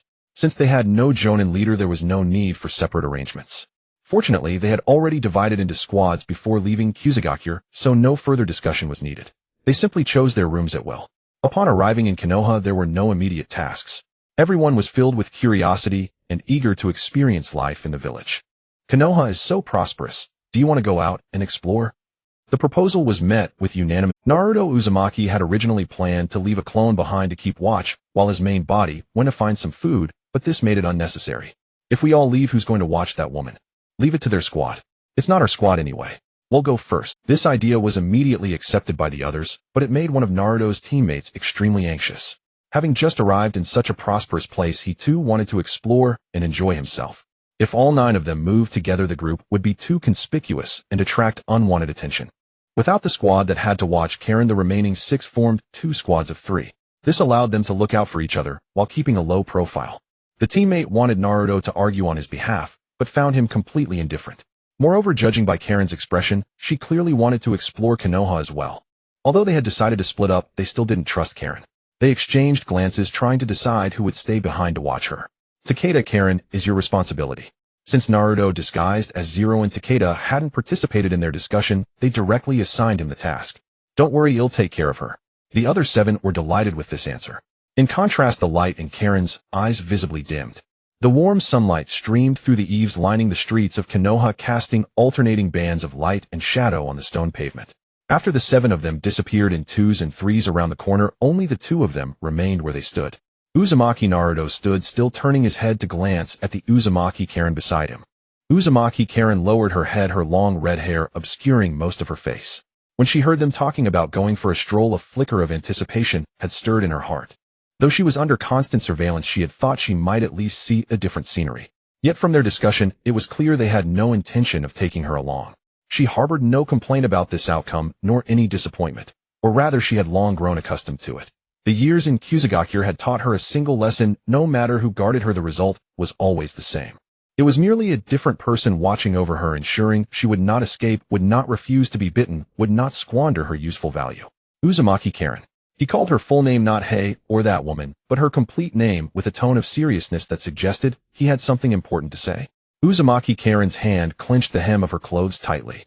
In Kusagakure, almost no one ever called her by name. She had no idea what this Ling Yuan Tianhai intended, that he would address her so formally. She did not answer, only lifting her lowered head slightly to look at him, waiting to hear what he had to say. I want to take you away from Kusagakure. Uzumaki Naruto stated his purpose directly. Karen's body tensed abruptly, her pupils contracting in disbelief, unable to trust her own ears. Since childhood, everyone who approached her had only done so to bite her for healing. She was a convenient tool, a reusable medical item. No one had ever wanted to release her from that cage. As soon as she recovered from the shock, she activated her ability, the mind's eye of the Kagura. She had to determine whether this person was lying. Over the years in Uzumaki, she had deduced a pattern. When people lied, their chakra fluctuated ever so slightly. But Uzumaki Naruto was straightforward. He was not deceiving her at all. His chakra was as calm as a lake, without a single ripple. That planted a seed of trust in her heart. Yet she also noticed another issue. This person's chakra was immense, far beyond that of any genin, even surpassing the jonin of Uzumaki. Moreover, she found his chakra exceptionally warm and remarkably pure, like a small radiant sun. You're not Ling Yuan Tianhai, are you? Uzumaki Karen's voice trembled as she spoke, as if she had uncovered a tremendous secret. Such keen perception. You've already figured it out. Naruto was not surprised by this revelation. If she had activated the mind's eye of the Kagura and failed to detect the anomaly, that would have been the real surprise. Why are you helping me? She asked in a low voice full of wariness. I've looked into your bloodline ability. Your power is of great use to me, far more than the crude way Uzumaki consumes it. You don't have to answer me now, nor do you have to trust me immediately. Give me your answer before the end of this Chunin exam, and I can take you away. Though his words sounded so, Uzumaki Naruto had already made up his mind. Whether Karen agreed or not, he would take her with him when he left Konoha. After all, once he was out of Konoha, almost no one could stop him. Uzumaki Karen meanwhile sank into her own thoughts. This person had clearly stated he coveted her bloodline, just as Uzumaki did. The only difference was the number of people involved. Deep down she had long wanted to leave that place, but alone she lacked the power. Come on, let's take a walk and grab some lunch. Naruto did not let her stand there brooding. He simply turned and walked away, not hurrying nor stopping to wait for her. During the long journey of the past few days, he had to find opportunities to use shadow clones to replace himself just to eat. Traveling with that group, he never got enough food, and their cooking was far inferior to his own. After a few steps, footsteps sounded behind him. Karen followed like a sheep accustomed to being driven. No whip needed, only someone walking ahead for her to instinctively trail behind. Naruto did not look back, but a smile spread unabashedly across his face. Compared to Uzumaki, the commercial district of Konoha was incredibly bustling. Shops lined both sides in close succession: dumpling shops, ninja tool stores, flower shops, herbal medicine stalls, and barbecue restaurants, their signs jostling for attention. Steam from steamers and grills mingled in the air, carrying the aroma of food and smoke straight toward them. If there's anything you want to buy, go ahead and take a look. Uzumaki Naruto pulled a wad of cash from his pocket and handed it to Karen, letting her spend it as she liked. Before Karen's mind could catch up, the money was already pressed into her hand. Naruto strolled slowly along the street, but his thoughts stirred up many unpleasant memories. Before he had transmigrated into this body, most people in Konoha had treated him as a demon fox, refusing to sell him anything, and even driving him away outright. But now things were different. He had used a transformation technique. No one could see through his true identity, so he no longer faced hostility. To have not turned dark after all this. He's really too kind, he murmured softly to himself. His voice was so low that almost no one could hear him. Karen, being the closest, caught it, but she had no idea why he would make such a remark. If he had transmigrated earlier, he would have long since gone dark, maybe releasing the Nine Tails now and then to liven up the whole village. After giving the money to Uzumaki Karen, he slowed his pace, allowing her the chance to browse the shops. Based on his memory of the layout, he also surveyed the area to find a suitable spot to release a clone.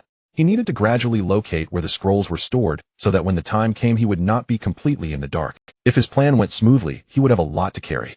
His 2 hands alone would not be enough. He needed something to hold all those scrolls, and the best option was a sealing scroll.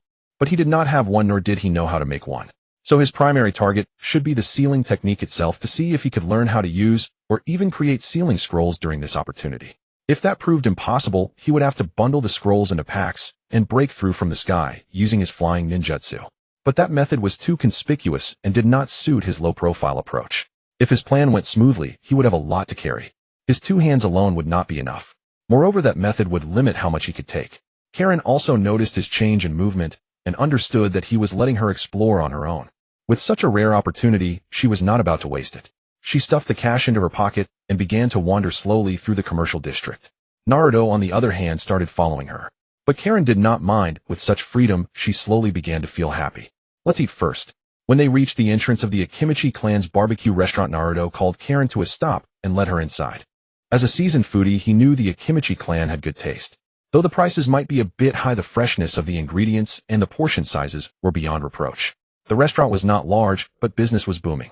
The greasy aroma of grilled meat seeped through the gaps in the curtain, making it hard to resist just from the smell. Karen stood 2 steps behind him, also looking at the sign, her gaze carrying a mixture of bewilderment and vigilance. It had been a long time since anyone had taken her into a proper restaurant. In Uzumaki, she ate the lowest quality rations, sometimes even scavenging leftovers after the ninjas. She was a blood packet tool. Tools did not deserve to sit at a table and eat. Naruto lifted the curtain and walked in. Karen hesitated for a moment, then followed.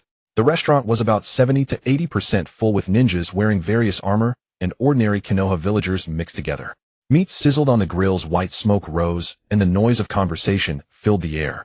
Naruto chose a seat in the corner, his back against the wall with a clear view of both the entrance and the whole dining area. Karen sat down opposite him, her movements stiff as a cat forced onto a chair. She placed her hands on her knees, clenching them into fists, uncertain of what would happen next.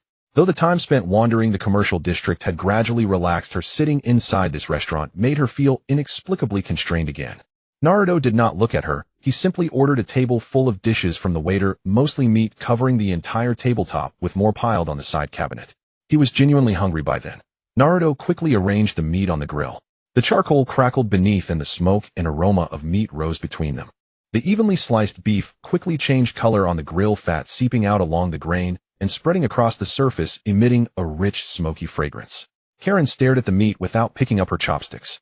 Her stomach churned, saliva formed, and her body honestly craved those fats and proteins. It had been a very long time since she had eaten meat. But years of suffering had taught her that nothing in this world came without strings attached. Unexpected gifts always carried a price. "Do I need to feed you?" Naruto teased casually, then picked up a piece of grilled beef and stuffed it into his mouth, eating like a whirlwind. Though her mind was still undecided, Naruto's actions clearly stirred her appetite. She silently picked up her utensils and began to eat. Then her eyes turned red. Naruto pretended not to notice, continuing to flip the meat on the grill, and even pushed a perfectly grilled slice of pork belly to her side. He did not need to look or speak.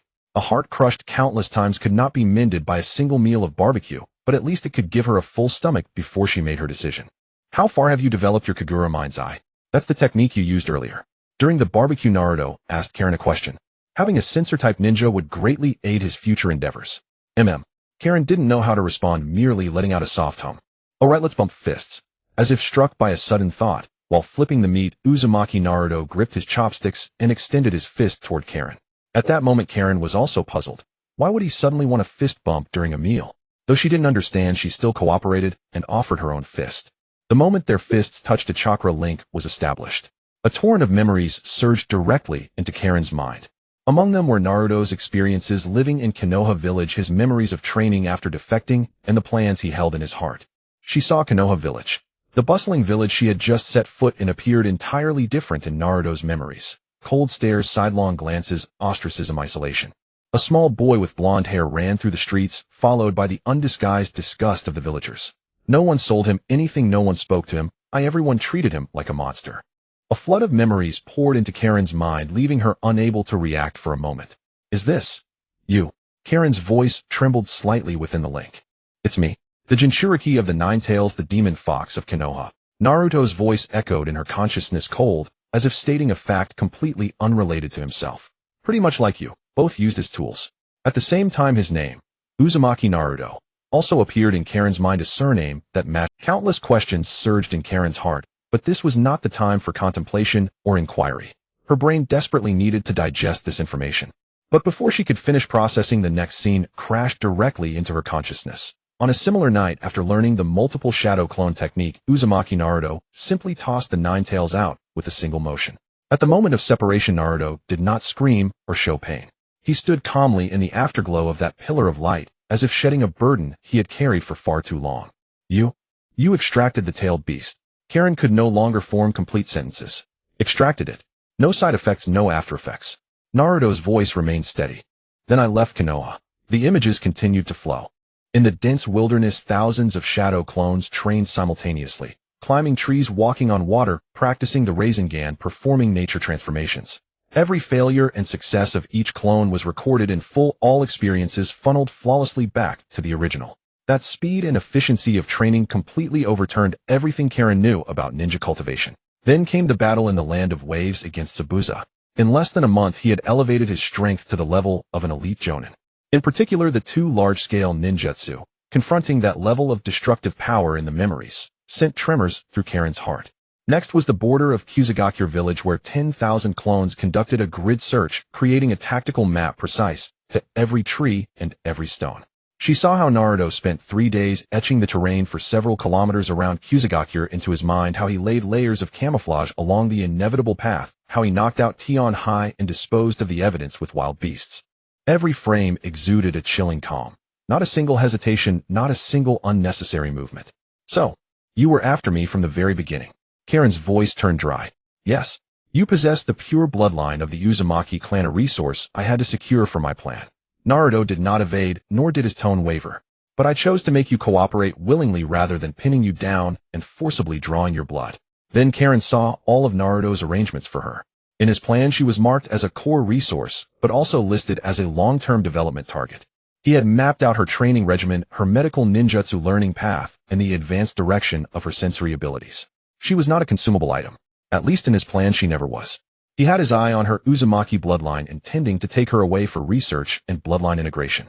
He would not drain her life force like Uzumaki did, nor would he let her die from exhaustion like her mother. He would provide her with a stable home, ample food, and opportunities to learn ninjutsu.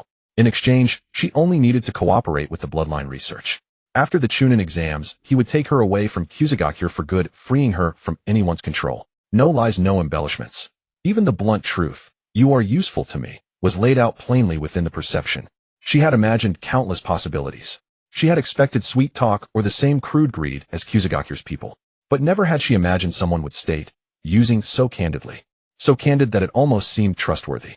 At least he admitted he wanted her value rather than wearing the skin of comrade, while exploiting her.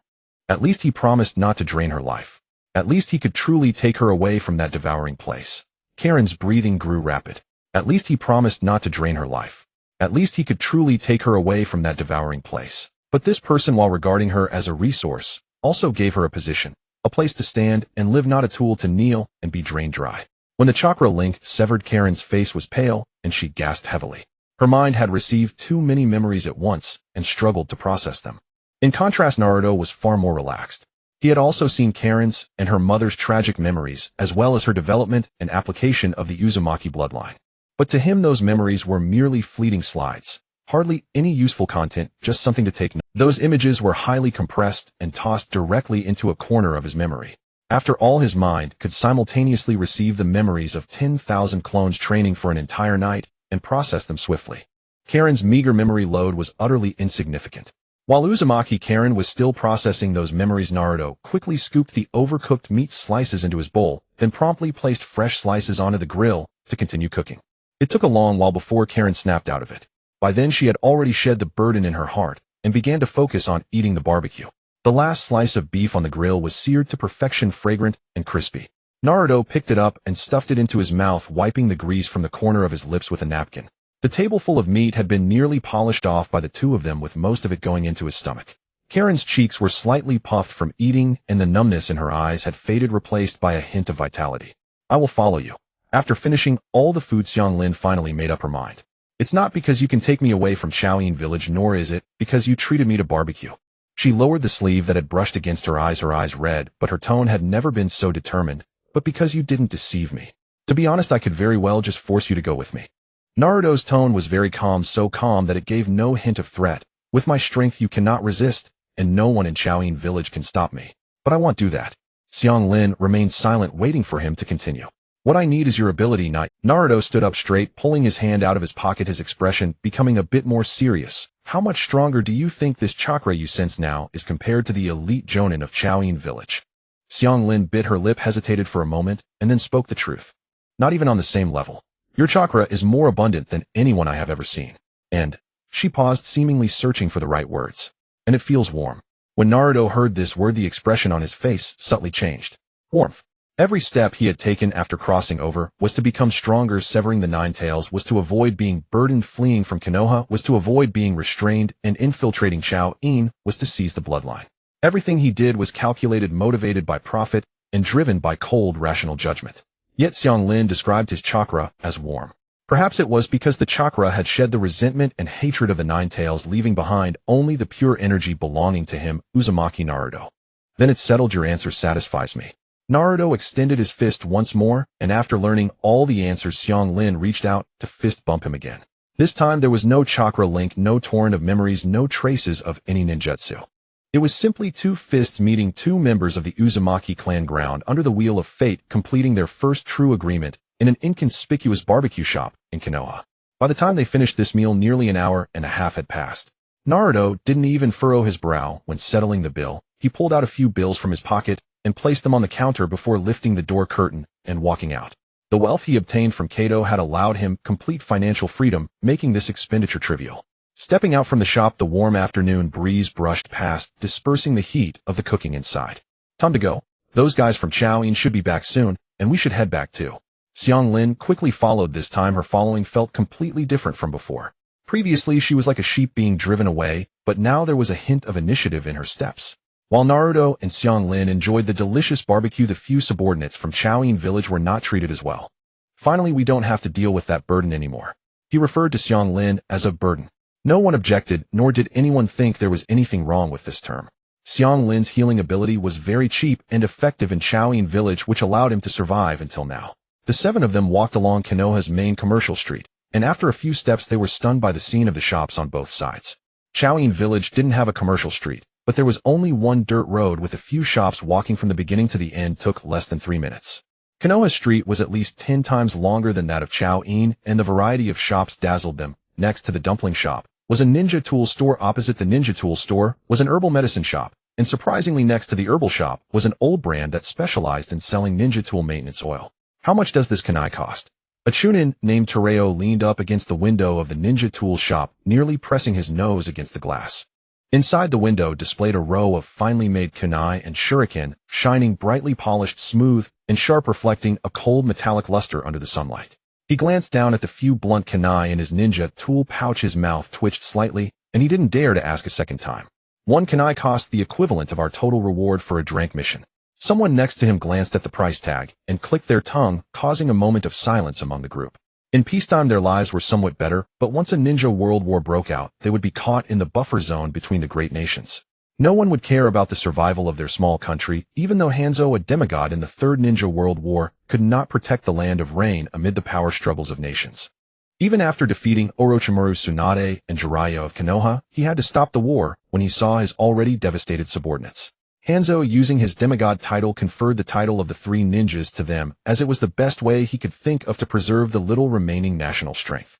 If the strongest among the many small countries in the ninja world was like this, one could only imagine the situation in other countries. Those areas far from the great nations might be less affected by the war. It wasn't that they were special, but rather that they had nothing worth the great nations to act against them. The silence did not last long. After all, they were just teenagers. Their attention was quickly drawn away by new and fresh things. A shop specializing in ninja cats made them stop for quite a while. In Konoha's ninja system, there was actually a contract creature known as ninja cats. The shop was filled with stuffed toys, pendants, and ninja tool bags shaped like ninja cats, and several female chunin looking like Konoha ninjas chattered inside while selecting products. Another female among the 7 Chaoin chunin, a short-haired girl named Asakura, stood at the door for a long time, but in the end she was pulled away by her companions. "What would you buy that for? It can't even be used as a ninja tool." Asakura said, nothing, only turned to take another look at the ninja cat plush toy. "Speaking of which, is it okay to throw Xianglin to that kid Tian Hai?" Someone suddenly remembered this. What problem could there be? A mere girl, could she run away? Tian Hai looks serious and keeps a steady gaze on people. Besides, where could she possibly run to? Without us, she can't even get a meal. In just a few sentences they had thrown Xianglin behind their minds, continuing to stroll down the street, their eyes glued to the fresh trinkets, their faces filled with the excitement and awkwardness of lower-class individuals encountering prosperity for the first time. They strolled until the sunset brushed against Hokage Rock, and the 7 of them reluctantly turned back. They had bought a few bits and pieces. Some got a cheap polishing stone, others tucked away 2 packs of coarse snacks from Konoha, and someone specially bought a scenic postcard of Konoha, intending to bring it back to show the companions in the village. Chatting casually along the way, their topics shifted from the prosperity of Konoha to the difficulty of the Chunin exam, eventually circling back to the anticipation of hurrying home after the exam. Xianglin sensed where they are. Mingren lowered his voice, turning his head to address the crimson-haired girl beside him as they rounded the corner of the commercial street. Since their fist bump in the barbecue restaurant, the distance between them had narrowed considerably. Xianglin now knew the entirety of his plan, and he no longer needed to feign anything before her. His subsequent actions would not only avoid concealing them from her, but would instead leverage her perception abilities to cover his tracks. Xianglin immediately raised her right hand, forming 2 fingers before her chest, and closed her eyes. The Kagura mines I silently unfolded, and chakra signatures emerged one after another within her perception range. The chakra of my villagers was faint and steady, while occasionally the chakra of a few shinobi swiftly swept past above the street, likely patrol chunin. She quickly filtered out these irrelevant signals and locked onto 7 familiar chakra signatures. Ming Rinkuin, they are on another commercial street now and haven't turned back. Xiang Lin opened her eyes, a hint of exhilaration coloring her tone. From being discarded as a burden in the dormitory to being taken out by Ming Ren to stroll through Mai and eat barbecue, and now finally able to assist with her own abilities. In just half a day her state of mind had undergone a radical transformation. A smile involuntarily crept onto her face, and even her address slipped out naturally. The 3 words, Ming Rinkuin, came out with remarkable ease. Still use this identity's name. Ming Ren reminded her in a low voice, his gaze sweeping over the passers-by. This is my... Don't be... Xiang Lin only then realized what she had said. Her smile froze for a moment, then swiftly faded as she corrected herself in a hushed tone. Tian Heiken. Ming Ren nodded, saying nothing more. Xiang Lin's mind was quick. He didn't need to repeat his cautions. Such intelligence would only become more valuable in the days ahead. Since entering Mai, he had not had the opportunity to release clones to gather useful information. It was still early, but he couldn't openly dispatch clones. He needed to find a place that attracted little attention. Ming Ren scanned the surrounding streets. The commercial district in the afternoon was at its busiest, with shinobi, civilians, and merchants jostling shoulder to shoulder. A noisy, bustling scene that paradoxically provided the best cover. His gaze fell on the public restroom at the entrance of a nearby alley, and an idea formed in his mind. Wait for me in front of the dumpling shop ahead. I'm going to the restroom. He tossed out the remark casually, and without waiting for Xiang Lin's response turned and slipped into the side alley, heading toward the rarely noticed public restroom. Such places were crowded with all sorts of people, their odors unpleasant, and most shinobi preferred to avoid them. No one would pay particular attention to this spot. Entering a stall in the restroom, which was currently empty of others, Ming Ren directly released 10 shadow clones, letting them allocate their own time outside. He couldn't release too many clones at once, as that would likely attract the attention of Mui Zumbu. Since the Uchiha clan's extermination, Mai had lacked a police force, and a large portion of its functions had been directly taken over by the Umbu. Given the limited number of Umbu operatives and their original duties, the surveillance capability within the village had noticeably weakened. This situation was highly advantageous for anyone not from Mai. After releasing the clones, Ming Ren continued to stroll through the commercial streets with Xiang Lin. Whenever he encountered a secluded corner or a sparsely populated alley, Ming Ren would seize the opportunity to release a few more clones. These clones had distinct missions. The first group headed straight for Mui's medical department. Some clones disguised themselves as patients entering the hospital to scout the situation. Others transformed into internal staff, infiltrating to create confusion. Still other clones directly bribed medical shinobi attempting to purchase or learn medical ninjutsu. They needed to ascertain where Mui's medical ninjutsu were stored, the patrol patterns within the hospital, and devise a viable operational route. The second group of clones headed to various ninja tool shops. They needed to purchase a batch of sealing scrolls and learn how to use them. If possible, they also sought to acquire the method of manufacturing such scrolls. Purchasing sealing scrolls and learning their use was feasible, but trying to take away others' livelihoods would certainly be denied. The third group went to find Mui's sealing department, where sealing techniques were researched, recorded, and stored. The fourth group went to observe the vicinity of the Hokage building. When Ming Ren had defected in the past, he had stolen a sealing scroll once, but it was highly likely a setup by Sarutobi Hiruzen. How could Mui's classified intelligence have been so easily taken away by a young, weak Ming Ren? Now entering the Hokage building, given his identity, was a pipe dream. He would have to wait until Orochimaru initiated the collapse plan, then attempt to infiltrate amidst the chaos. The fifth group of clones went to locate Mui's library. With so many ninjutsu and secret techniques, a safe place for storage was necessary. The scale of the Hokage building couldn't possibly house all the important departments together. The sixth group of clones went to investigate the remaining clans in Mai, focusing primarily on the 4 major families of Mai and Danzo's Jinbu. The 4 major families had controlled Mai for years. Ming Ren would never believe they hadn't tilted Mui's assets and various ninjutsu scrolls toward their own clans. As for the Jinbu, Danzo would only act more brazenly. Besides all the secret ninjutsu, Danzo might also possess the esoteric techniques of various clans. Moreover, Danzo and Orochimaru had conducted various researches, making the Jinbu's archives even more comprehensive. The seventh group of clones integrated into the entire Mai village. They learned about the overall situation of Mai from the villagers' mouths, allowing the original body to formulate plans more comprehensively. When the clones were roughly arranged, Ming Ren gradually ended his stroll. Along the way, they had encountered many familiar faces from the original story, but he chose either to slow his pace or to turn into a side path, skillfully avoiding all potential intersections. Mingren never made eye contact with those people, nor did he show any intention of approaching them. The grudges, bonds, and fates of the plot had nothing to do with him. He came to me solely to plunder knowledge and resources. Engaging with the plot would only invite more variables and risks, a loss outweighing the gain. When they returned to the temporary dormitory courtyard, the 7 Shaolin genin, who had gone out, had not yet arrived. The courtyard was empty, with only the evening wind rustling the weeds in the corner. After strolling all day, Mingren felt his legs were especially tired. He immediately lay down on the bed to relax. After a long wait, the 7 Shaolin genin, who had been out shopping all afternoon, returned. Mingren's face resumed the expression he had previously shown as 0 Yuan Tian Hai, like an ordinary team member who had obediently waited all afternoon.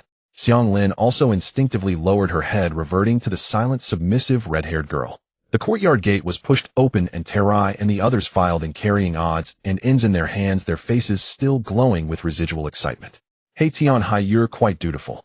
Terai patted Mingren on the shoulder, his tone casual. "That girl didn't cause any trouble, did she?" "No, she just stayed in the courtyard." Mingren's voice was flat, indistinguishable from the usual 0 Yuan. The group laughed and dispersed, discussing the day's sights. No one glanced at Xiang Lin, nor did anyone ask where she had been in the afternoon. In their eyes, as long as she stayed quiet, didn't run away, and didn't die, that was enough. As the night deepened, the lights of Konoha gradually lit up along the streets, resembling a long river adorned with sparkling stars from a distance.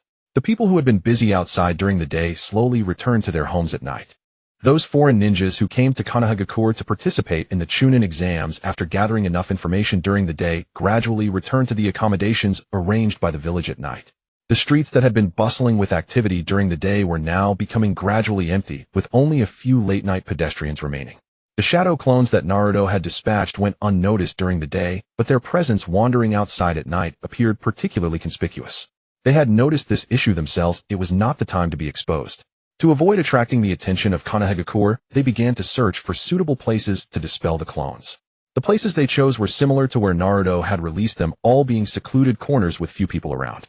Hundreds of clones dispersed evenly, and their disappearance rarely drew anyone's notice. Even if someone found their behavior suspicious and attempted to follow them, it would likely lead nowhere.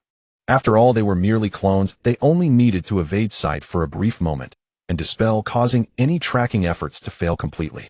In the locations where they vanished, only a fleeting ripple of chakra would remain, leaving no further trace. With such an influx of outsiders into Konoha, there simply weren't enough personnel to monitor them. Their main task was to maintain the appearance of stability. Once the clones were dispelled, a vast amount of information flowed back into Naruto's mind. As the courtyard of the temporary dormitory had long since quieted down, and the 7 grass village ninjas, having traveled all day, had returned to their rooms to sleep. They were originally just cannon fodder, and after a day of exploring the bustling Konoha, the novelty had faded, leaving behind only exhaustion. Naruto mentally sorted through the messages relayed by the clones. The medical clone from the first group had already grasped the basic layout of the Konoha hospital. The common outpatient and inpatient areas had high foot traffic, but offered limited value. Most medical ninjutsu scrolls were stored in the archives, which were equipped with special alarms. The teaching rooms, which trained new medical ninjas during the day, were also inaccessible to the clones. The clone that attempted to bribe the medical ninjas did not achieve good results, whether due to issues in selection or otherwise. It not only failed, but was also treated as a spy. It was simply that the influx of outsiders into Konoha was too great, preventing the Umbu from having the energy to investigate. The compensation for such an investigation was already at a ranked task level. Did they not realize that ninjutsu belonged to the village, and that the resources were theirs alone? Naruto felt it was a pity. He had thought this method would have a higher success rate, but it seemed fate was against him, making a profit without investment. The second group's clone had mixed results, but managed to acquire several sealing scrolls. The basic operation of using them was not difficult. One simply needed to place the items to be sealed on the sealing formula on the scroll, then infuse chakra to activate the storage space and store those items. However, this was just usage, not crafting. The core techniques of sealing in combat were completely controlled by the Wood Seal class and other confidential departments, making it impossible to purchase key techniques, only the final products. The third group's clone only managed to reach the outskirts of the sealing department. Nearby were all Umbu, making it impossible to get closer. The sealing books were one of the fundamental cornerstones of Konoha, and after the fall of the Uzumaki clan, the vast majority of their legacy remained in the village. Especially after marrying the two generations of Uzumaki princesses, only Konoha core truly possessed the core inheritance. The clone in the Hokage Tower also gained nothing. The third Hokage spent almost all day in the office surrounded by many Umbu. Naruto could only indicate that he could not rush. Once Orochimaru's plan to collapse Konoha core was initiated, the third would have to confront Orochimaru himself, making the defenses of the office relatively sparse, thus creating opportunities to seize it. The fifth group's clone had completely failed to obtain any results. All ninjutsu were core assets of Konoha core, and it was impossible to have a prominent building for storage. This was an experience error on Naruto's part. In his previous life, there were libraries where various materials could be borrowed, but ninjutsu in this world were classified as top secrets in all ninja villages. The sixth group's clone carried out the most dangerous actions, and the intelligence returned was quite sensitive. The families of Konoha core's F4, Sarutobi, Shimura, Mito, and Uchiha, had political standing and resource allocation far exceeding that of ordinary ninja clans. Other families in Konoha core had their own defense forces, making it impossible for Naruto's clone to approach too closely. Especially those clans with sensing abilities, Inuzuka Yamanaka and Hyuga, whose clones were discovered. They were merely warned and driven away, but were not directly attacked. While the secret transmissions of clans were good, their overall quantity was limited and far less valuable than the official library and sealing books of Konoha core. The Shimura clan was significantly smaller. Danzo's influence was reflected in the route, not the clan itself. What the clones cared about was the location of the route. The original work only mentioned that the route was underground in Konoha core and did not provide specific coordinates. After thorough investigation, several suspicious areas were pinpointed. Unlike the clans of Konoha core, the route was serious about killing anyone who approached their base. The waters were too deep and Danzo was cunning. There was no need to provoke him at this time. Confirming the exact location would require assistance from Karen later, and it was not yet appropriate. What truly concerned Naruto were the forbidden techniques and Orochimaru's experimental records that the route might possess. Danzo and Orochimaru's cooperation was no secret. Before Orochimaru's defection, they conducted a large number of human experiments and developed forbidden techniques underground in Konoha core. The original records, data, and samples of these experiments likely remained with the route. If he could obtain this information, it would have direct reference value for his bloodline transplantation plan. However, the risk was too great. He had to wait until the plan to collapse Konoha core was initiated and Danzo's core combat power was restrained before he could attempt to infiltrate the route amid the chaos. The intelligence collected by the seventh group's clone was very fragmented and not very useful. Naruto had no interest in the suffering of the people of Konoha core. For Konoha core, the Uzumaki Naruto who bore the 9 tails was already dead. For him, his past life had turned a new page from the day he severed ties with the 9 tails and defected from the village. Now he was merely a transmigrator fighting to survive and grow stronger. The overall intelligence aligned with the storyline in his memory, and the defensive loopholes in Konoha core were even more numerous than he had imagined.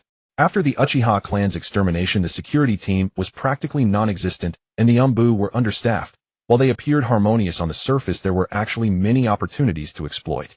Naruto opened his eyes in the dark, staring at the newly constructed ceiling, calculating his next action. The next day, to ensure he could eat his fill, Naruto rose early. After leaving a shadow clone behind, he headed off to breakfast on his own. At the steamed bun shop, he bought several dozen meat buns, munching on them as he walked toward Ichiraku ramen. Having been reincarnated, he was determined to taste the ramen that this body had loved before his arrival. "Welcome, sir. What flavor of ramen would you like?" "I am the daughter of the shop owner, rumored to be of the Otsutsuki lineage," greeted Naruto warmly as he stepped in. "They'll have one large bowl of every flavor with all the toppings." Naruto glanced at the menu and ordered a grand slam. After placing the order, he pulled another bun from his pocket and stuffed it into his mouth. "That's a lot of food, sir. Are you sure you can finish it all?" Ayam expressed her concern, perhaps hoping to avoid. "No problem, just bring it out."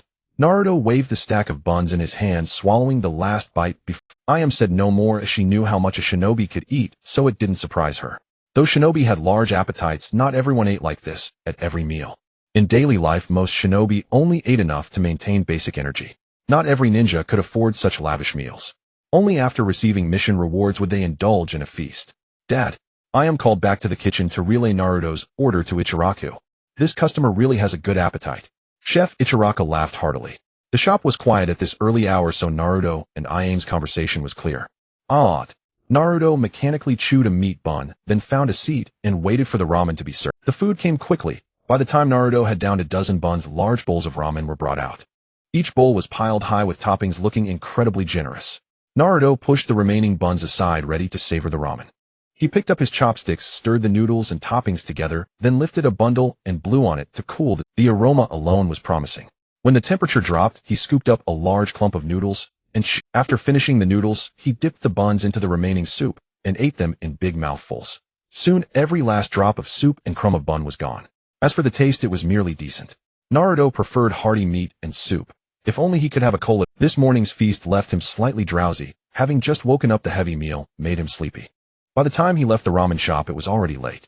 The Chunin exams were starting today, and he needed to rejoin his. When he returned, the Grass Village Genin had already packed up and were ready to head to the Ninja Academy, the venue for the first exam.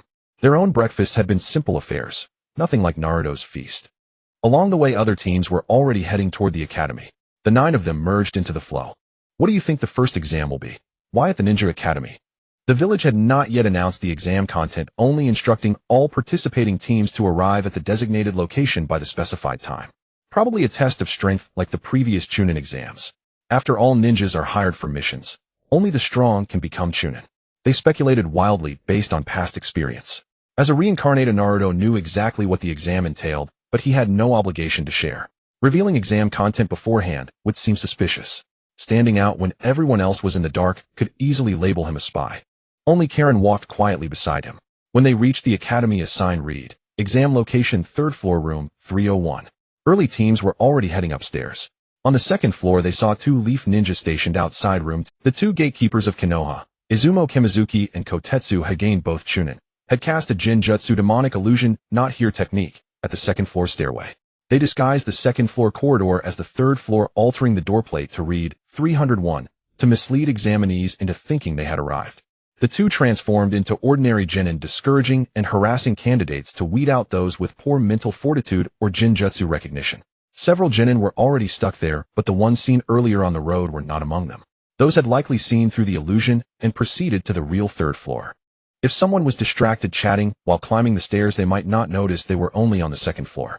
With a crowd, it was easy to mistakenly believe this was the exam room. Naruto paid no attention.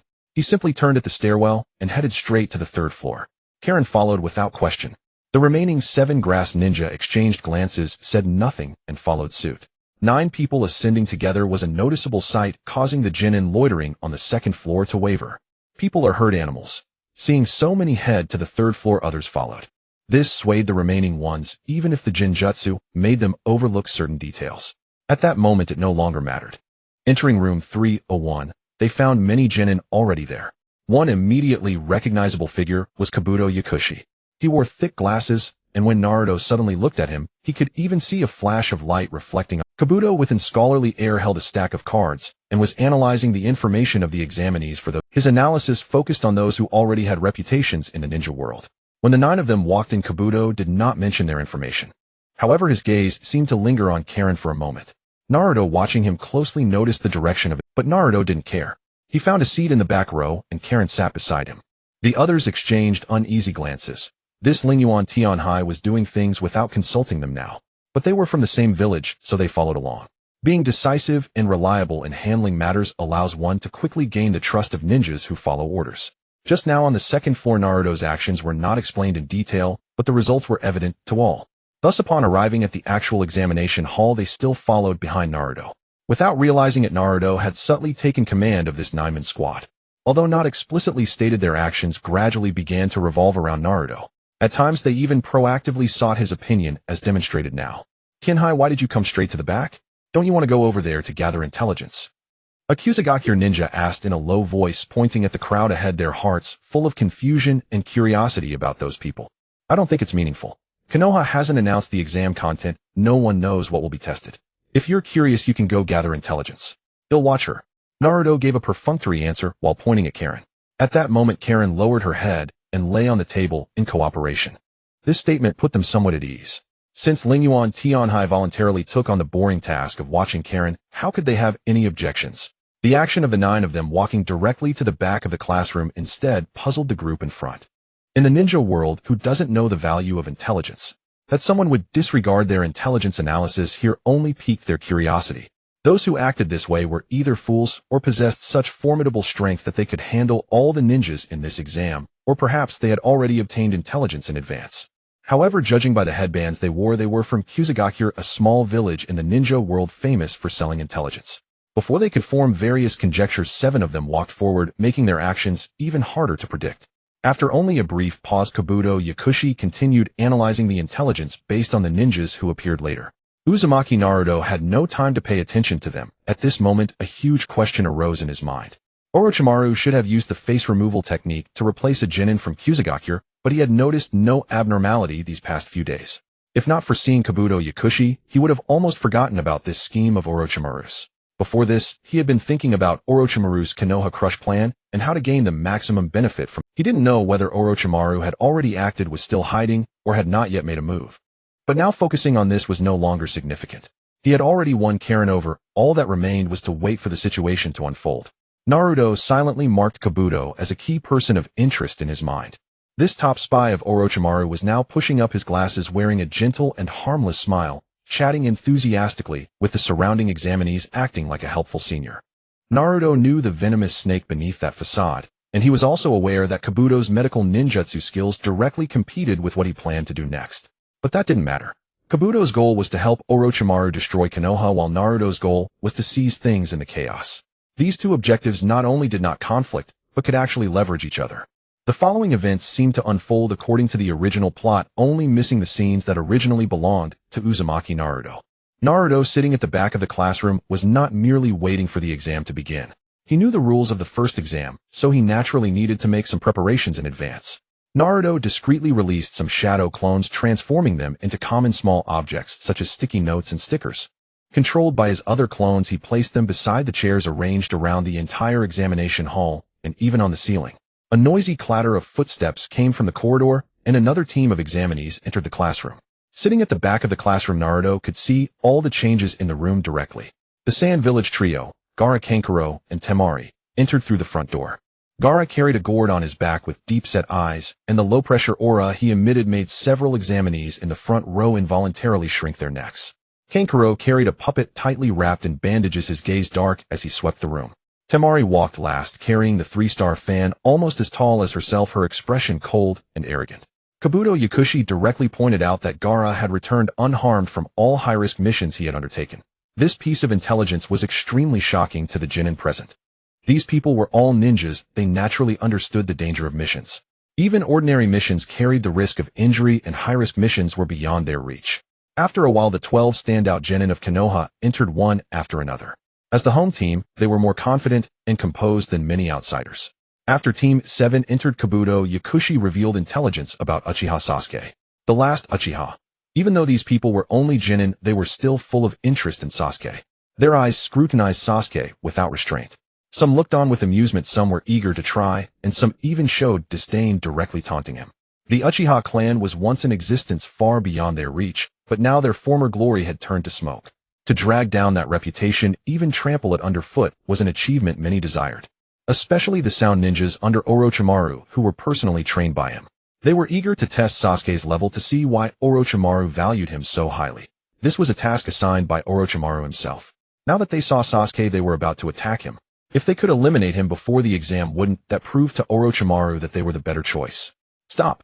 Anyone who makes a move will be disqualified immediately. A reprimanding voice echoed through the entire classroom, instantly silencing the noise.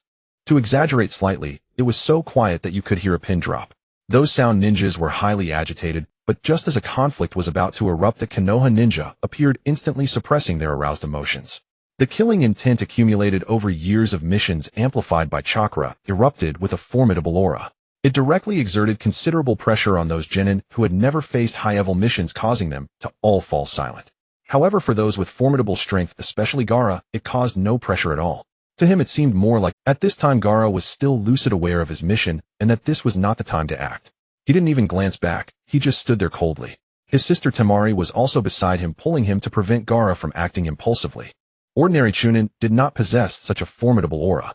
Irika even found it difficult to manage mischievous students, but as a top talent of Konoha's interrogation department, having faced various heinous criminals over the years, this experience made him well-versed in applying greater psychological pressure.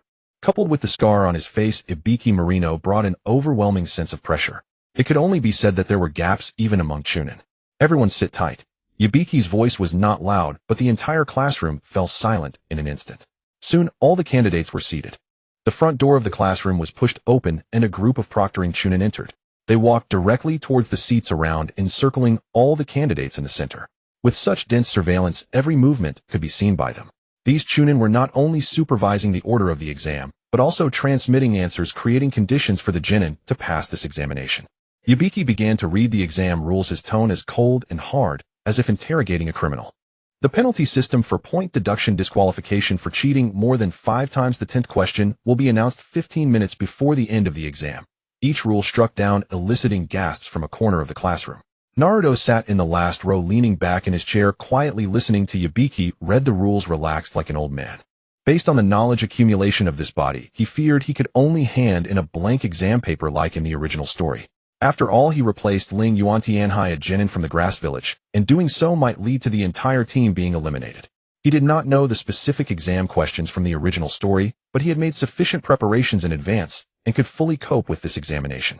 This exam assessed the ninja's information gathering, stealth reconnaissance, and clinical adaptability, and the difficulty of the questions far exceeded the terrifying realm of knowledge. The vast majority could only rely on ninjutsu secrets to covertly copy and score.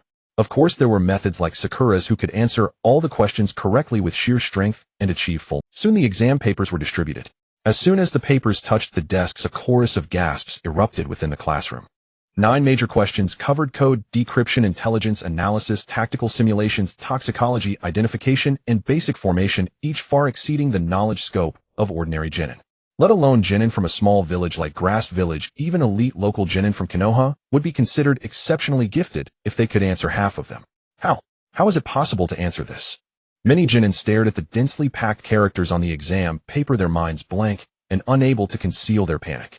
The Grass Village team members were also dumbfounded. They had only learned how to form seals, throw shuriken, and complete drank missions, having never encountered such profound theoretical knowledge. Xianglin frowned as well. She had never received systematic ninja education in Grass Village, not even mastering basic ninjutsu, let alone these intelligence and tactics-related questions. The tip of her pen hovered over the paper for a long time, unable to write a single word, and she instinctively turned her head to glance at Naruto beside her. While they took the exam, the chunin responsible for proctoring also distributed the exam papers and sat down right. This change made the genin participating in the chunin exam start to ponder, shouldn't they be responsible for proctoring?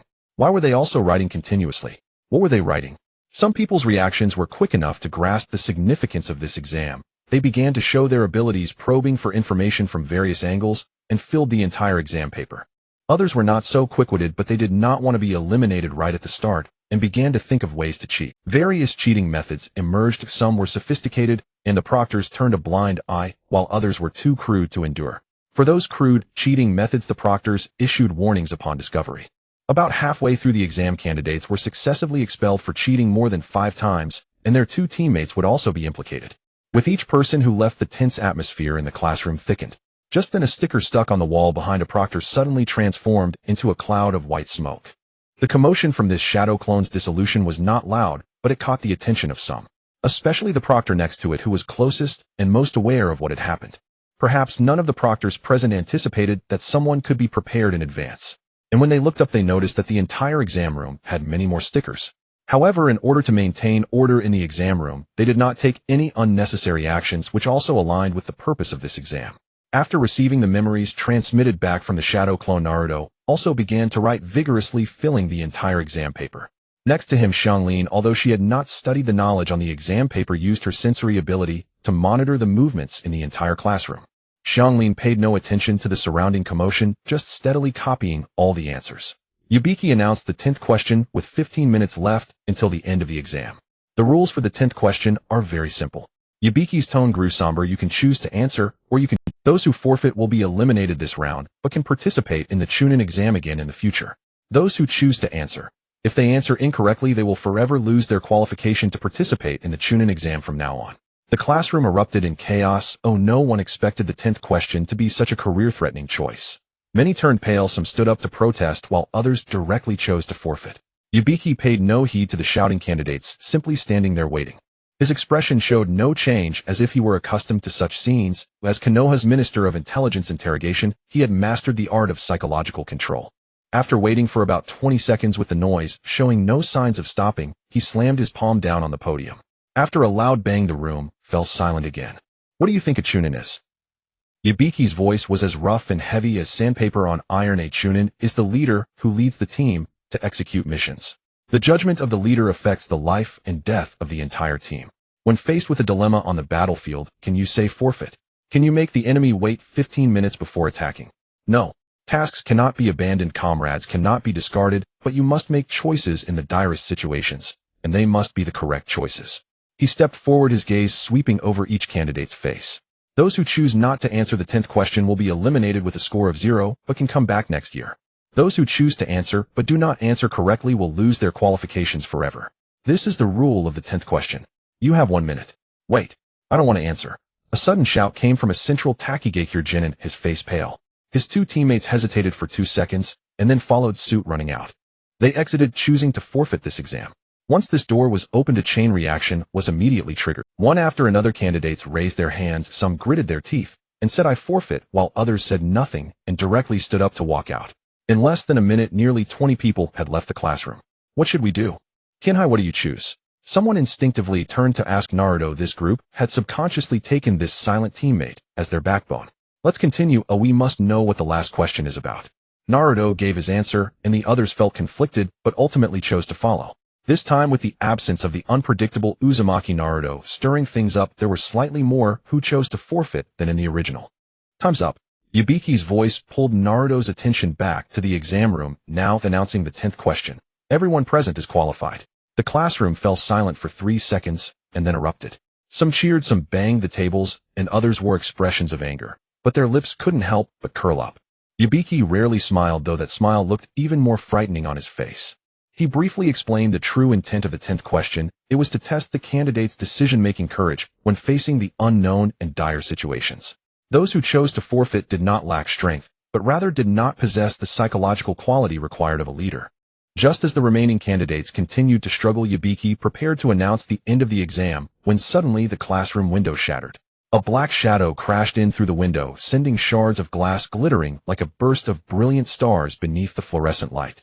The shadow somersaulted twice in midair and landed steadily. It was a woman with a bun hairstyle, clad in a fishnet-style ninja uniform over which she wore a beige trench coat. With a flick of her wrists, 2 banners shot out from her sleeves, pinning themselves between the ceiling and the blackboard. The seamless choreography of this entrance was indistinguishable from the original story. Anko's earlier appearance and figure were quite appealing, although she still had a fondness for sweet, 3-colored dango. She had not yet developed into the plump, rounded physique of the later Mitarashi sweet potato. This is no time for celebration. Mitarashi Anko declared, one hand on her hip, while the other pointed at the examinees filling the classroom. Her face radiated an excitement bordering on euphoria. I am the proctor of the 2nd exam, Mitarashi Anko. Follow me. The next exam is the true hell. As she gestured, her ample bosom bounced vigorously, the irresistible force of gravity, particularly captivating Uzumaki Naruto's gaze. Naruto, still lounging nonchalantly in the back row, thoroughly enjoyed the view, paying no attention to the upcoming exam like the other genin. The examinees, still immersed in the relief of surviving the first ordeal, were dumbfounded by this spectacle, forgetting even to applaud. The abrupt shift in style was too jarring for them to accept. Their minds had just been pulled from the depths of hell only to be struck by this dramatic entrance. Their emotions were like a roller coaster, fluctuating wildly and without respite. Ibiki poked his head out from above the blackboard, his expression filled with resignation. Anko, couldn't you have used the front door? What fun would that be? You're not up to par either. You've left so many survivors. It seems the task of eliminating these people still falls to me. Anko gestured at the remaining genin from the first exam, taunting Ibiki. He wanted to retort, but Anko gave him no chance, sweeping out of the room with fiery determination. Marino Ibiki was left standing at the podium, shaking his head and sighing. The other chunin, overseeing the exam, knowing Anko's personality, chose to remain silent. The 7 members of the Kusagakure team were still reveling in the joy of passing, chattering incessantly, their gazes toward Naruto, now filled with even more conviction.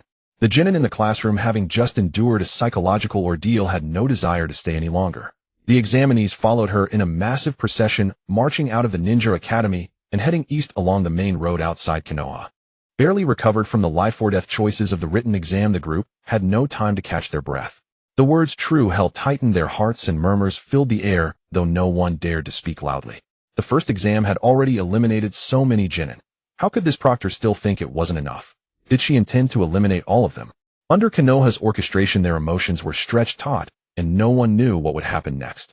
After walking for about half an hour, a vast dark primeval forest finally appeared on the horizon. Towering trees and twined vines, and a sea of deep green canopies stretched endlessly. At the forest entrance stood a weathered stone tablet bearing the inscription Training Ground No. 44, its characters faded by wind and rain.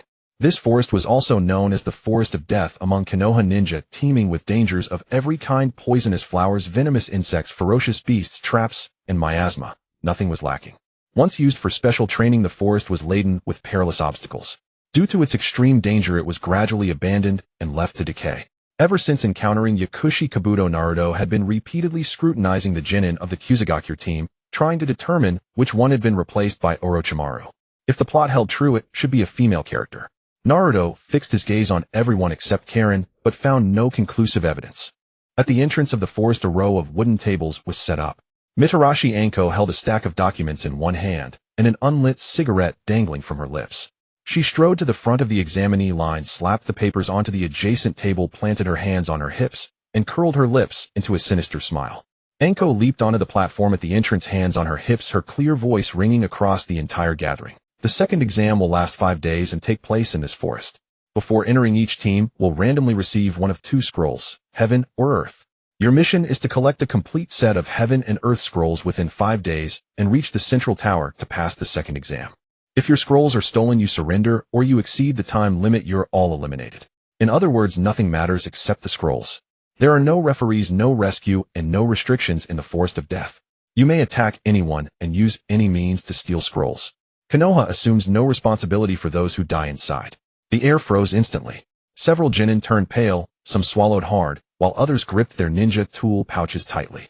Anko seemed satisfied with their reaction, waving for the staff nearby to begin distributing consent forms. If you still wish to continue, you must sign this consent form before entering the Forest of Death. None of you here are my enemies, at least not now. But once you sign, you become prey and hunters to one another. If you don't want to die, give it your all.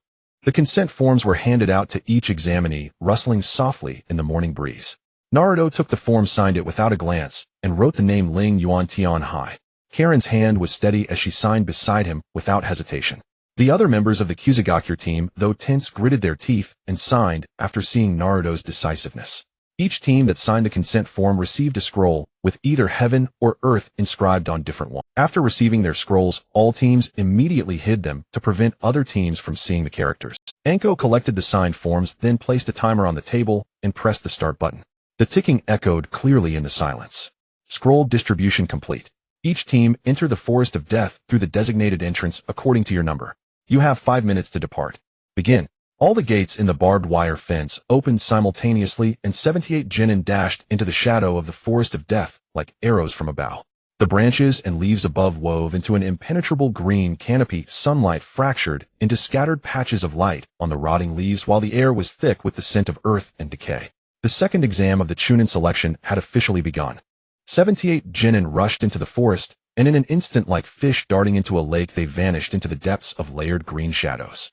The deathly silent forest gradually came alive with their entry. Above the canopy, birds kept flying into the sky, while the roars of fierce beasts began to echo from one another in the woods. The 26 teams scattered apart, each tacitly racing in a different direction, with no one willing to linger near the entrance, even for a moment. Encountering other teams at the very start would only waste their stamina.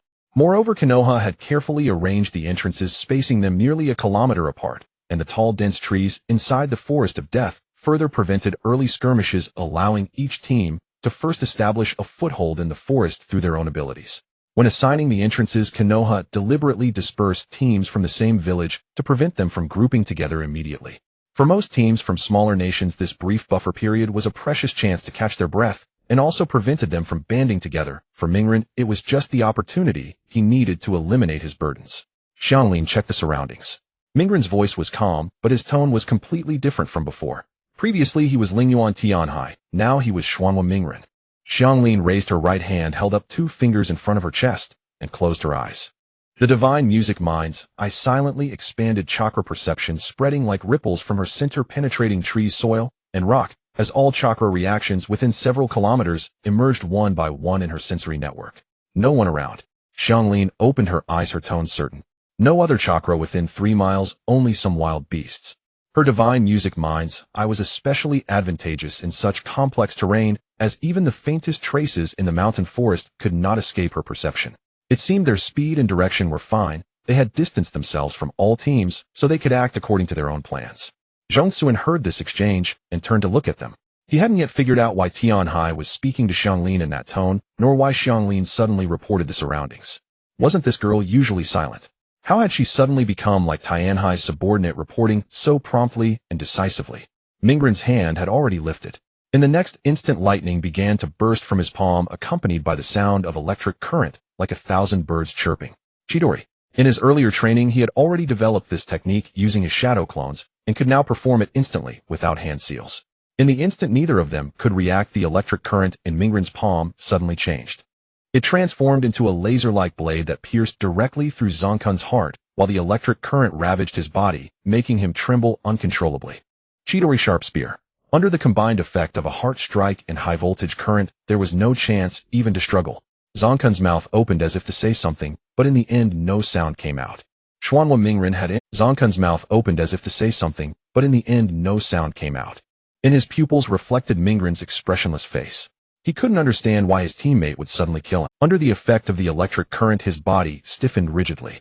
Without support, he fell straight onto the fallen leaves with a dull thud. The wound was also quickly carbonized by the high-voltage current, and the blood from the shattered heart all flowed into the chest cavity, not spilling out for a short time. The chakra in Mingren's hand gradually dissipated, and the harsh electric sound faded away. Xianglin stood 2 steps away, watching everything. Her fingers clenched slightly at her side, then relaxed. In the perception of her divine music mind's eye, Zhangkun's chakra was dissipating from faint to extinguished in just a few breaths. She had seen people die in Uzumaki, and had seen ninjas stop at nothing for missions. Her mother had been bitten to death by those people.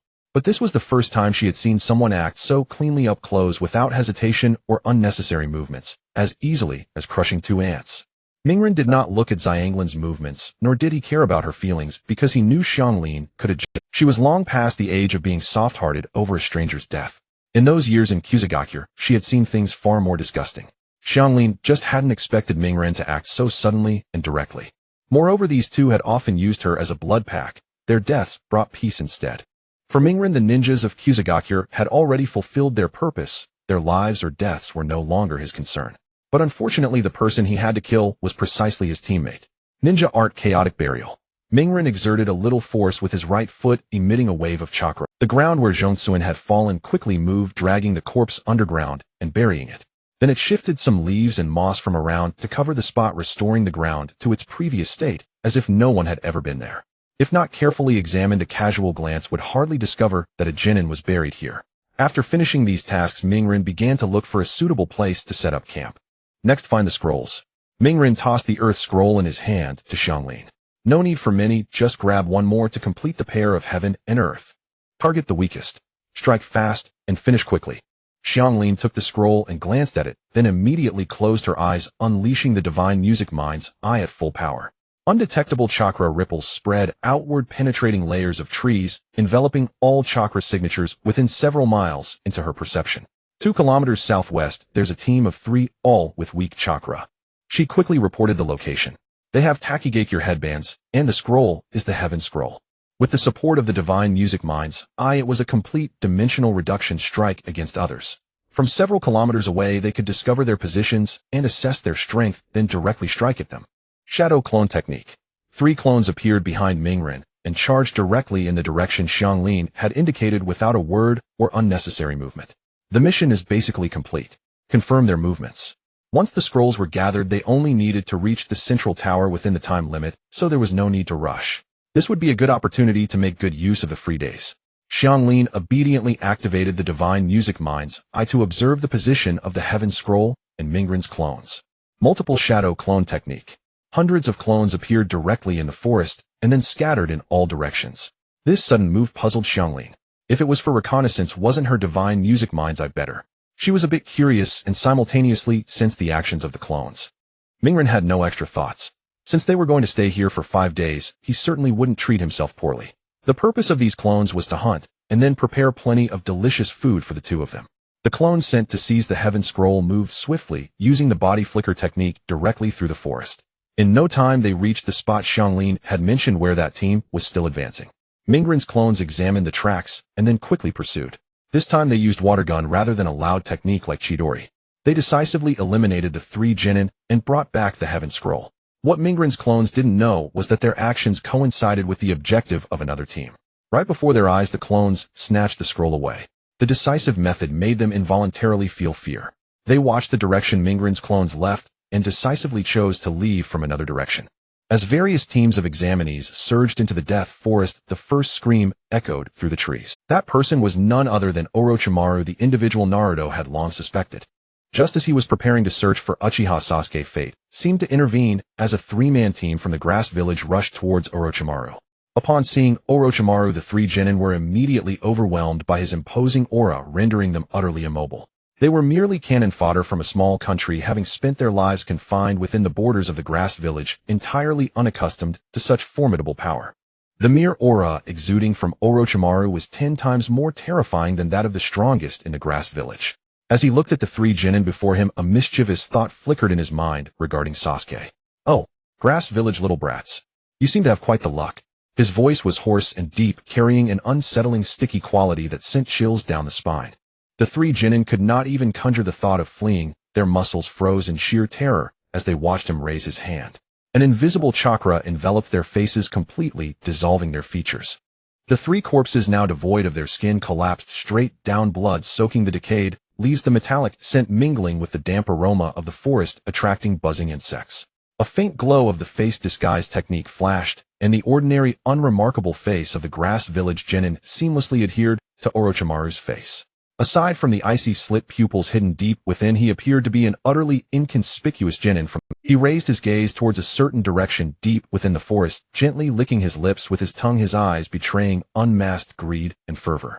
With Sasuke's face now assumed, Orochimaru began his search for Uchiha Sasuke within the forest. Using the face of a mere genin to pin Sasuke to the ground and make him realize the gap in power should ignite Sasuke's desire for strength. The most complete Heaven's Curse seal he developed applied to Sasuke was the perfect choice in his mind. He was not yet at the point where he needed to switch bodies. Using the Heaven's Curse seal to modify Sasuke's body would facilitate his eventual possession.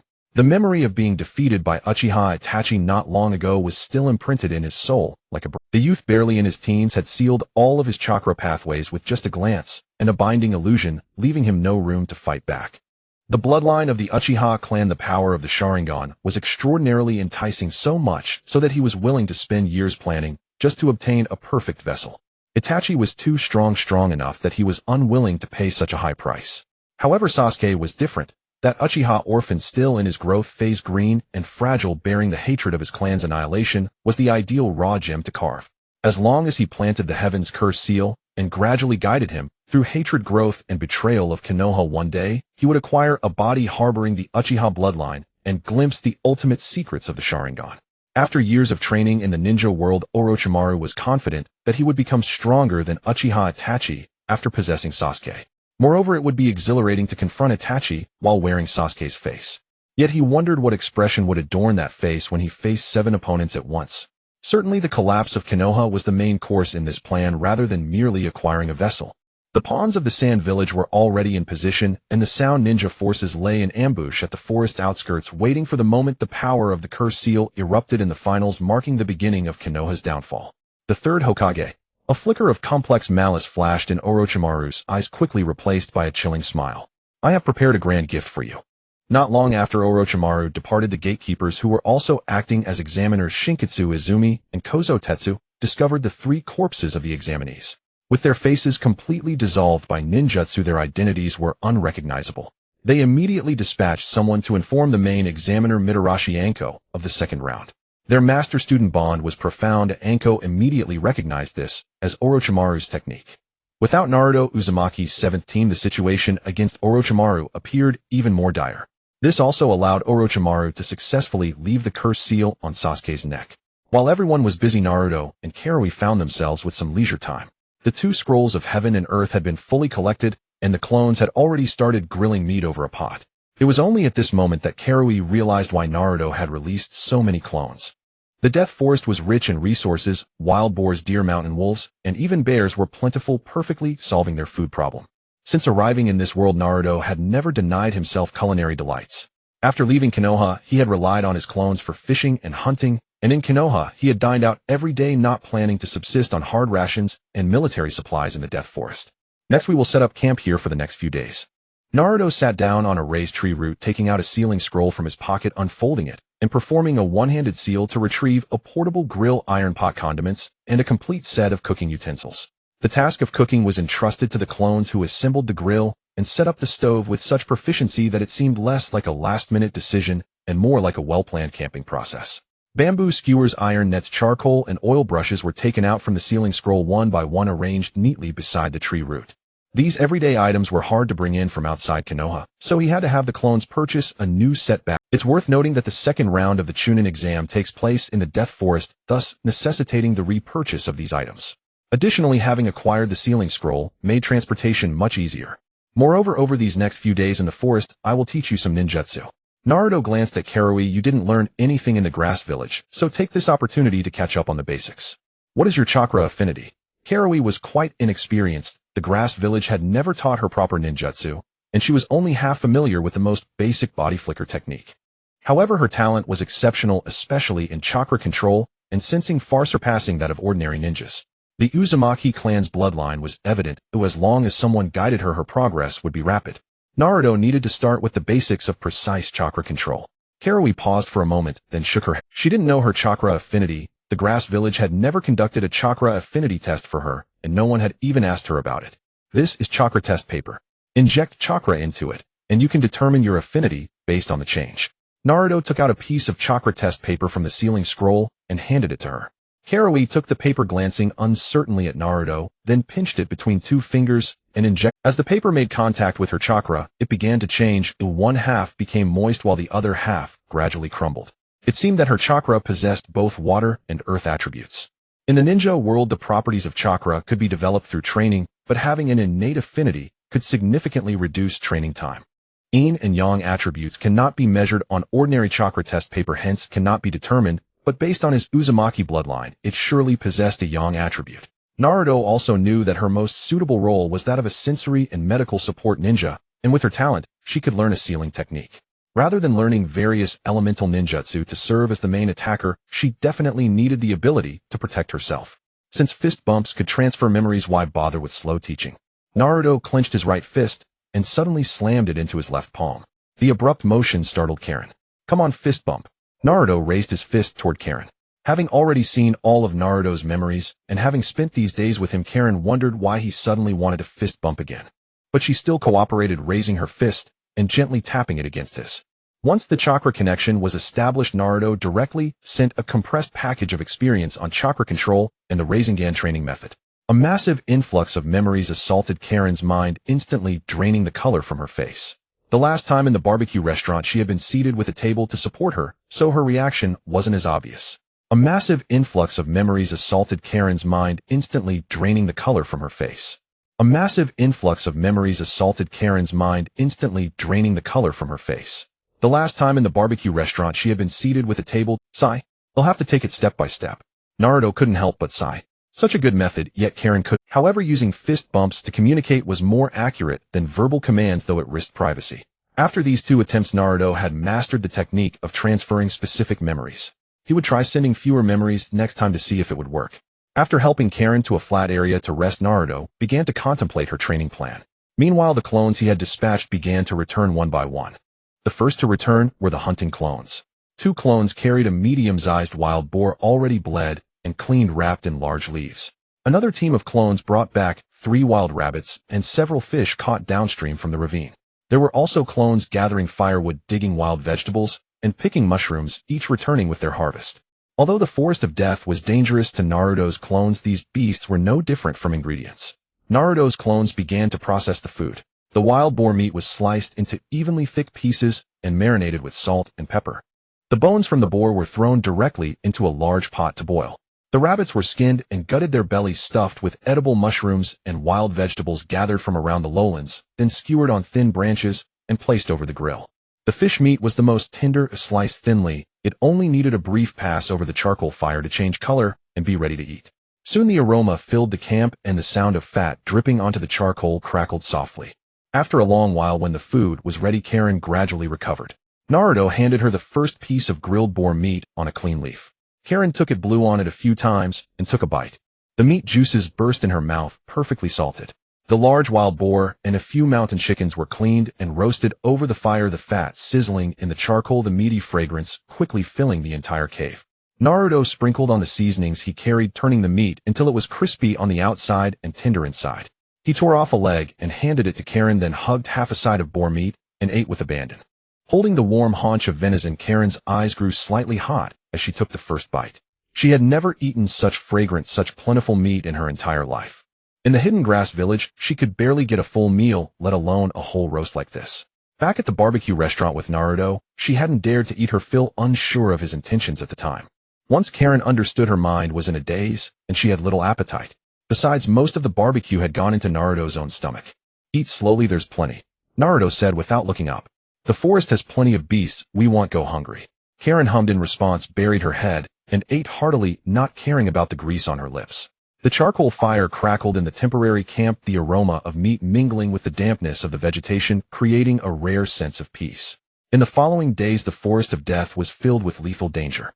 In every corner of the 44th training ground, pursuits, ambushes, and counterkills unfolded daily. Some fought desperately for the scrolls, others were attacked by poisonous insects and beasts, and died. Orochimaru appeared to give Sasuke a curse. Seal Gaara went berserk and slaughtered his opponents. The hidden sound ninjas stirred up trouble everywhere, and the Konoha proctors were frantic with exhaustion. Teams were eliminated one after another, screams of agony echoing through the dense forest, then falling into silence. All the chaos, plot, and fate were shut out beyond the camp. Naruto had no interest in getting involved.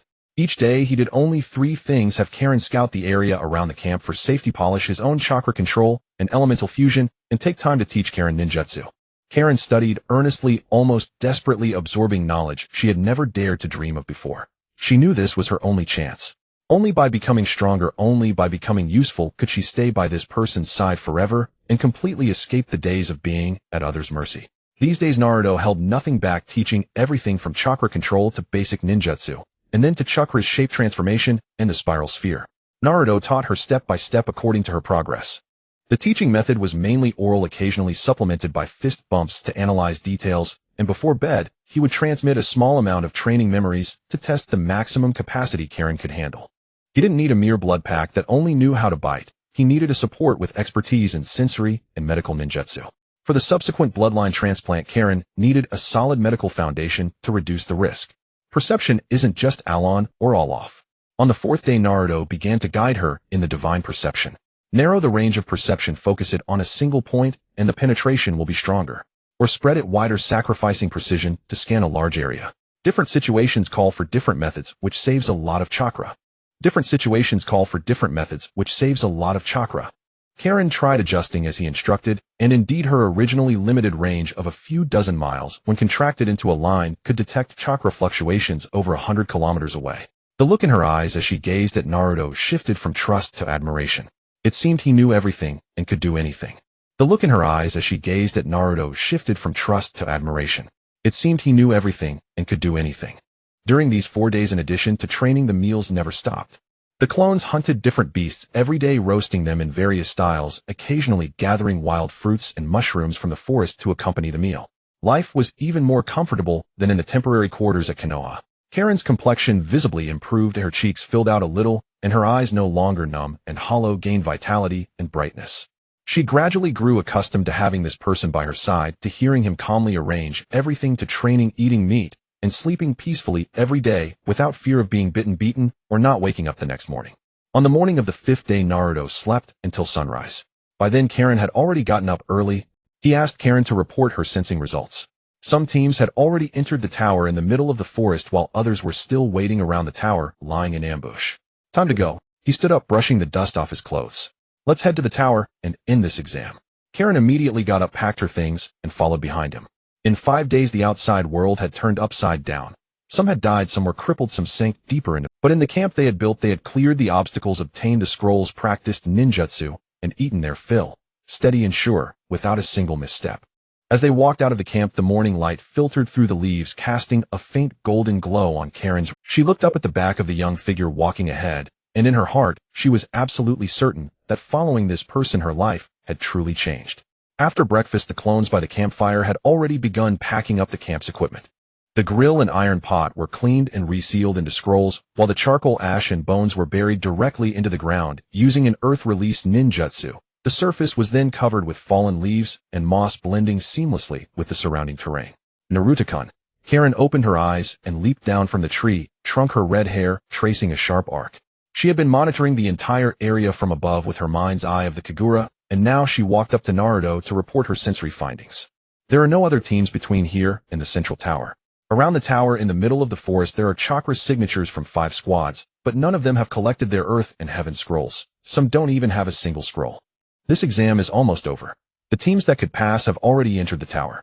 Even Gaara, with the most murderous intent, lost interest in hunting after slaughtering a few reckless squads and chose to enter the tower to complete the exam. The teams lurking outside the tower only dared to approach again after he had entered. Gaara's methods were too bloody and cruel. Almost no one who crossed him survived. With so many precedents, the latecomers naturally learned to steer clear. The remaining were not easy to kill, so Gaara gave up the chase. As for those stragglers still lurking on the periphery, Naruto paid them no heed. They couldn't even assemble a complete set of earth and heaven scrolls, which spoke volumes about their strength. Compared to him and Karen, they were not even in the same league. However, spending these days camping and training in the forest with Karen, hunting and grilling meat, had been far more comfortable than the lives of those examinees gnawing on dry rations in the tower. There was really nothing to complain about. Let's go, Karen. The clones had finished packing up the camp. Naruto called out to Karen, and the two walked side by side out of the camp toward the central tower in the forest. In the early morning, the air of the Forest of Death was damp and cold. Dewdrops on the leaves dripped from the tips, making faint sounds as they struck the shoulders. Having made up his mind there was no need to waste more time in the forest, Naruto adjusted his pace to match Karen's as they swiftly moved through the dense woods. Karen followed Naruto at a close distance, keeping her mind's eye of the Kagura running at low power, monitoring the chakra movements around them in real time to provide Naruto with the path of least resistance. With Karen's sensory ability, they bypassed poisonous insect nests and beast territories in advance, traveling unimpeded and reaching the vicinity of the tower with ease. But approaching the tower meant approaching the final ambushers. The stragglers who had lost their scrolls had set up layers of ambushes along the only path to the tower. They all shared the same thought, to snatch a set of earth and heaven scrolls at the last moment and rush into the tower and the grass headbands in their eyes were like a piece of fat meat delivered to their mouths. 2 people, 1 team. If they could get the scrolls, that would be their only chance to pass. Tianhai, there are quite a few people lying in ambush about 1 kilometer straight ahead. Karen had switched back to the alias, Lingyuan Tianhai, her voice very low, but her tone was calm, merely stating a fact.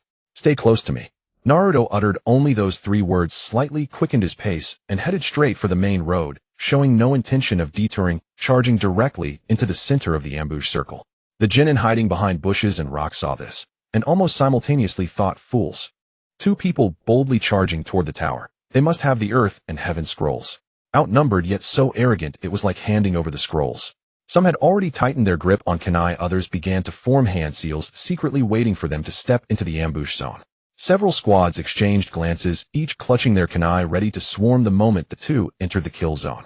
But just as they were about to act, the ground beneath the leading boy's feet suddenly shifted, even as he continued walking without pause. Earth release, earth spear. A series of dull sounds of earth breaking followed as sharp rock spikes erupted from the ground, one after another, forming a continuous corridor of stone spears on either side of him and Karen. With every step Naruto took, several new spears emerged around him. The angles at which the stone spears rose from the ground were extremely cunning. Not random, but precisely sealing off every route that any ambusher could take to charge out. This was not a one-time jutsu. It was a continuous, precisely controlled manipulation of chakra-generating spears, with each step combining offense and defense into one. A Takigakure genin ambush behind the rock on the left had barely exposed half his body when a stone spear grazed his cheek and pierced through the rock he was hiding behind. Amid the flying debris, he froze in place, not daring to move a finger. The Amigakure ninja in the bushes on the right fared even worse. A stone spear burst from directly beneath him, cracking the ground under his feet. He was thrown backward by the shock, landing in a pile of leaves and unable to get up for a long time. What kind of jutsu is this? Exclamations rose and fell within the ambush circle. They had seen earth released before, but never had anyone used it in such a manner. No hand seals, no pause in stride. Each step precisely spawned a stone spear. The precision of chakra control and the amount of consumption were beyond anything they had ever known. These stone spears blocked all approaches. Forget rushing in to snatch the scrolls. Even a half step closer would result in being impaled through and through. Someone tried to squeeze through the gap between two stone spears, but as soon as he took half a step, a third spear shot out from the side, aiming directly at his body. In less than 10 seconds, the entire ambush circle was torn apart by this moving corridor of stone spears. No one could get within 10 steps of Naruto and Karen. Thus they had no choice but to watch helplessly as Naruto and Karen ran past them. Even after the two figures had completely vanished into the forest, the ambush circle remained deathly silent. After entering the tower, the Chunin proctor examined their earth and heaven scrolls, and upon confirming there were no issues, allowed them to proceed inside to wait. The hall inside the tower was extremely spacious, with spiral stone stairs embedded in the walls on all sides, leading all the way to the top. The floor, paved with gray stone slabs, bore faintly engraved patterns of the opposing seals. In the center stood a stone statue with both hands forming the dog seal. Naruto and Karen climbed the stone stairs to the second floor, where they were assigned a small rest room, with only a few camp cots for them to rest. Karen sat down on a camp cot, closed her eyes, and activated her mind's eye of the Kagura, habitually scanning the chakra distribution inside the tower. Then she opened her eyes and reported, "The teams that have arrived are all in their respective restrooms. So far 4 squads have made it." Naruto nodded and leaned against the wall, closing his eyes to rest. Since there were ninja monitoring inside the tower, it was not convenient to release clones, but outside in the dense forest his clones were still training according to the plan. By noon, the time limit for the second exam had expired. All squads that had not yet gathered both the Earth and Heaven scrolls and reached the tower were eliminated, losing their eligibility to continue. The final result of this exam had been determined. All examinees who had passed were summoned to the ground floor hall. The examinees who had arrived earlier stood in small groups. Most bore obvious signs of battle. Torn clothes, arms wrapped in bandages, and dried bloodstains that had not yet been wiped clean. Almost no one who crawled out of the forest of death could remain presentable. 78 people had participated in this exam, but only 22 had made it to the tower. However, there were still exceptions. Naruto and Karen were spotless from head to toe, not even a scratch on their face. The 3 siblings from Suna were in the same condition. Gaara carried his gourd, Kankuro shouldered his puppet, and Temari held her giant fan. The 3 were immaculate. At the front of the hall, the third Hokage, Hiruzen Sarutobi, stood, wearing his iconic white Hokage robe, holding a pipe in his mouth. Behind him stood several of Konoha's Jounin squad leaders, Hatake Kakashi, Might Guy Sarutobi Asuma, and Yuhi Kurenai, looking at their pupils with satisfaction. All these rookies had passed the second exam. The examiners for the first 2 tests, Ibiki Marino and Enko Mitarashi, stood to one side, while the other Chunin proctors formed 2 rows below the stage. Enko, as the chief examiner, announced that they had passed the second test, then ceded the stage to the third Hokage, Hiruzen Sarutobi.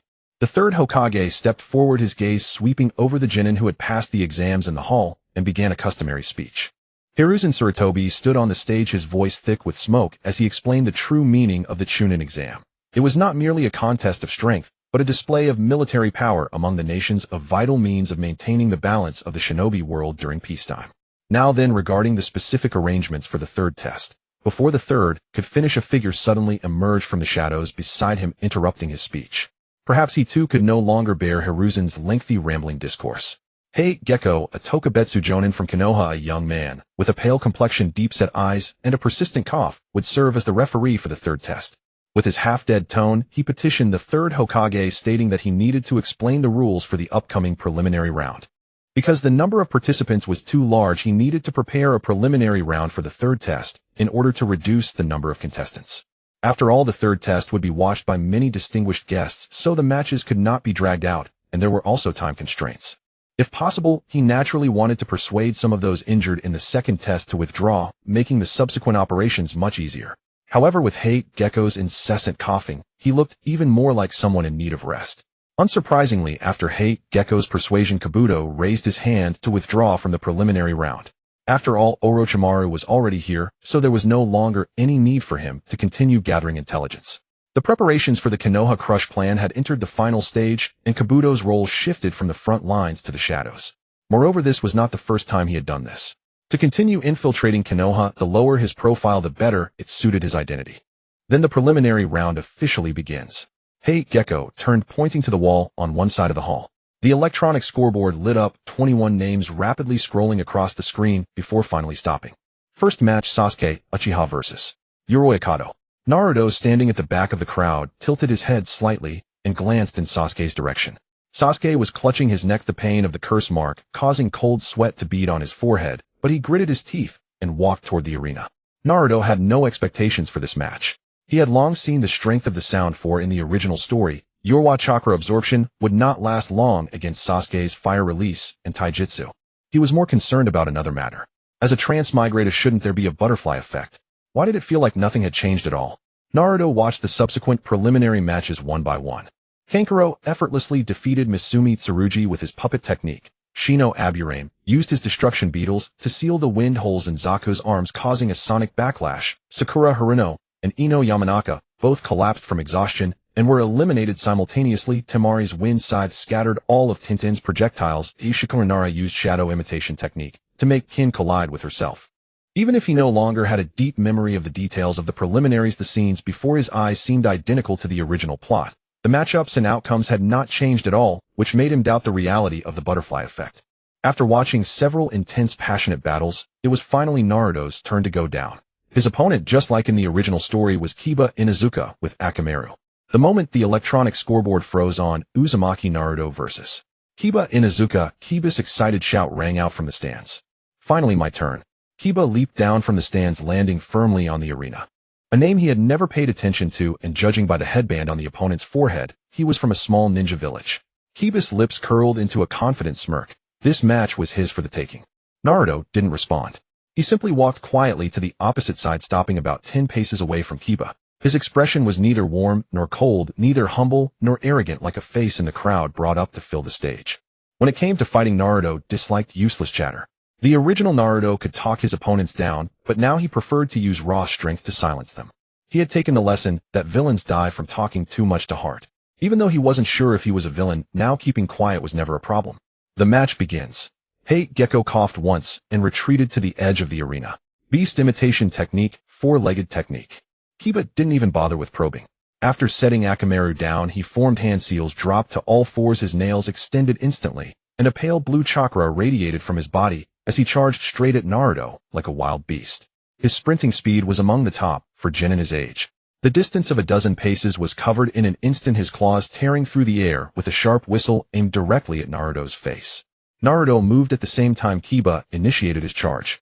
Instead of meeting the attack head-on, he sidestepped and used a body flicker technique to shift 3 paces away, landing on his toes and sliding backward 2 more paces to create distance.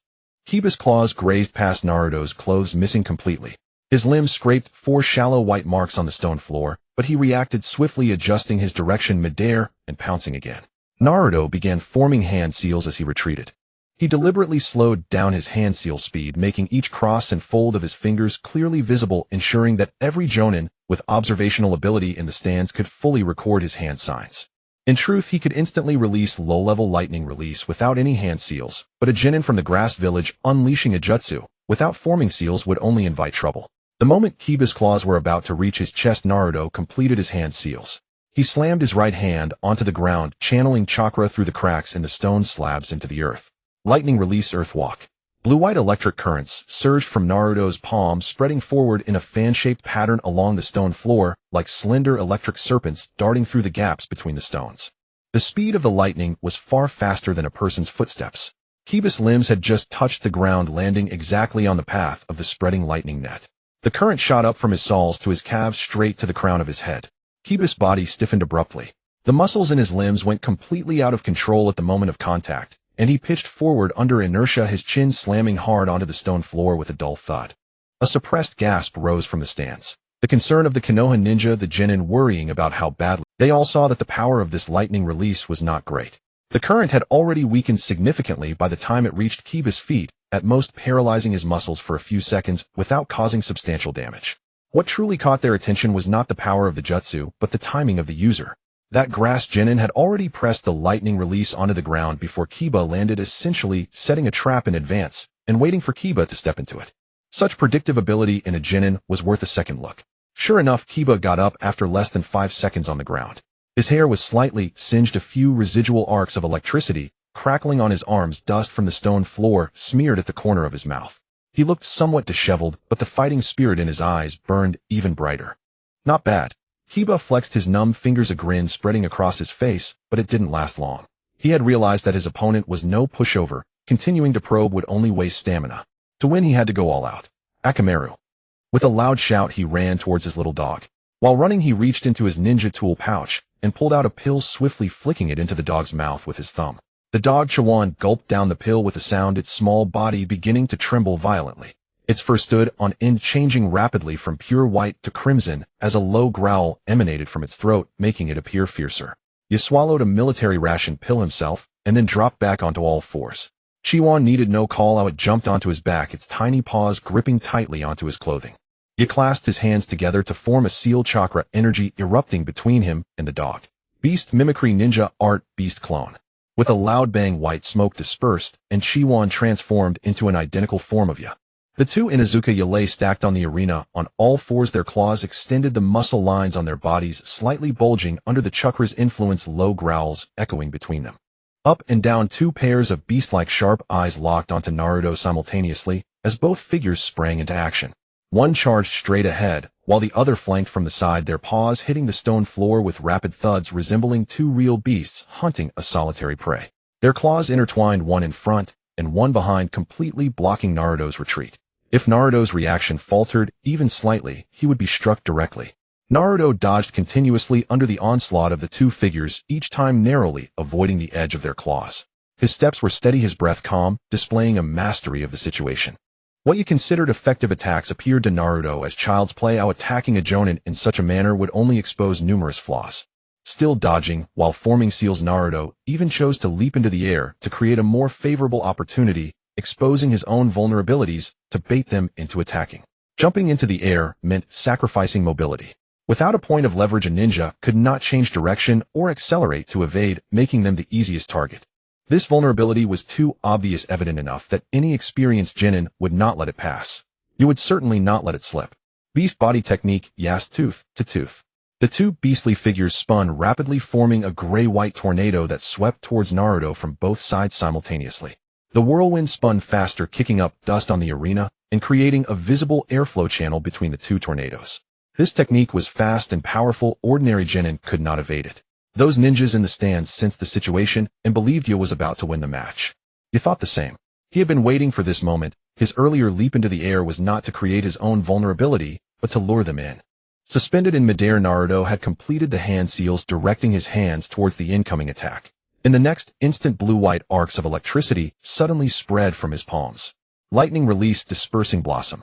The crackling arcs transformed into an electric net enveloping both attacks.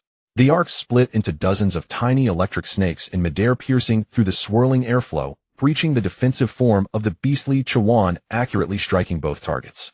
Naruto skillfully seized the moment to counterattack, creating a vulnerability that once his opponent fell for it became their own flaw.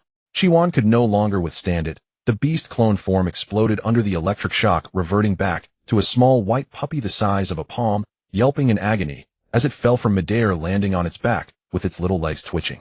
He fared slightly better, but only slightly. His body lost control in an instant under the electric shock, his teeth chattering, limbs spasming, and he was flung from his charging stance, crashing onto the stone floor with his back to the sky.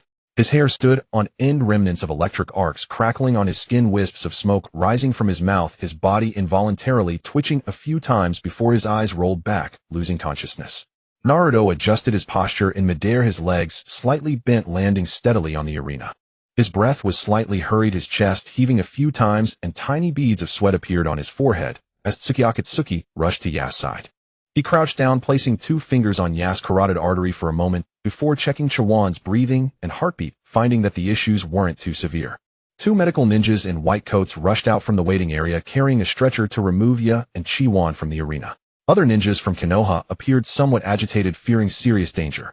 However, the outcome was good, allowing their tense hearts to relax.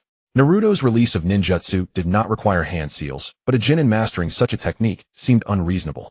To avoid standing out too much, Naruto still chose to form seals, although the correctness of this choice was debated. Fortunately, Kakashi did not observe him closely with his Sharingan, otherwise he might have noticed the flaws in Naruto's hand seals and chakra flow. Kakashi's gaze lingered on Naruto a moment longer before shifting away. Perhaps he was overthinking it. In the vast ninja world, there were bound to be hidden geniuses in small ninja villages. Though the grass-hidden village was a small country, it was not surprising for a few talented ninjas to emerge. Moreover, he was more concerned about the cursed mark on Sasuke's neck. The victor is grass-hidden Tsukigawa Hikari. The voice of Tsukiya Akatsuki echoed in the now quiet hall. No cheers, no applause. The stands fell silent for several seconds before sparse murmurs began. Naruto paid no attention to anyone's reactions and turned to walk towards the waiting area. His steps were steady, his breathing completely back to normal, and he wore that indifferent expression. However, in the next match, Naruto ultimately noticed the changes brought by his journey. Without Naruto's encouragement, Hinata's timid nature made her reluctant to fight Neji.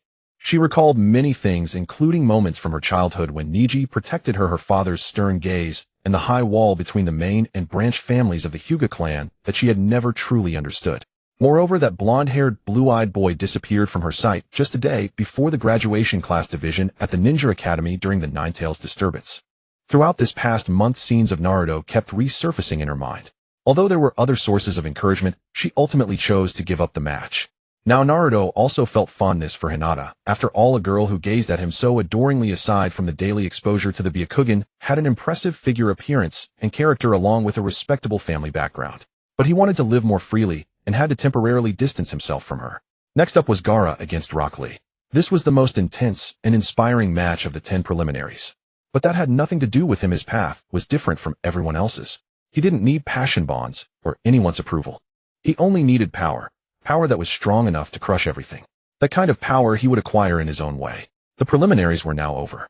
The electronic bulletin board lit up with the names of the qualifiers: Uchiha Sasuke, Kankuro Aburame, Shino Temari Nara Shikamaru, Hyuga Neji Gaara, Tsukigawa, Hikari Tosu, and the automatically qualified Uzumaki Karen, totaling 10.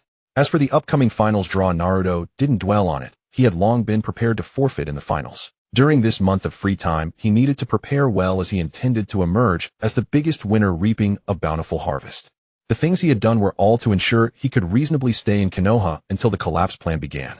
On the afternoon of the preliminary round's conclusion, all the advancing candidates gradually returned to the temporary quarters within my village, and the entire shinobi village entered a brief, yet critical period of rest.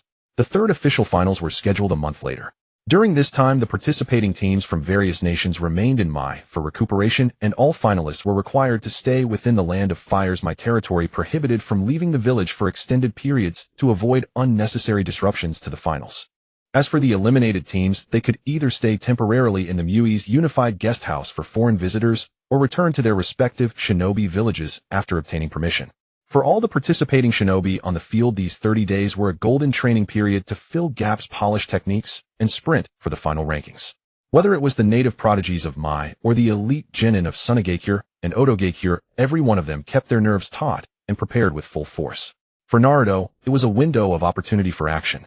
The Mai collapse plan was the optimal time for action, but not the only one. He had to harvest everything he could before that juncture arrived.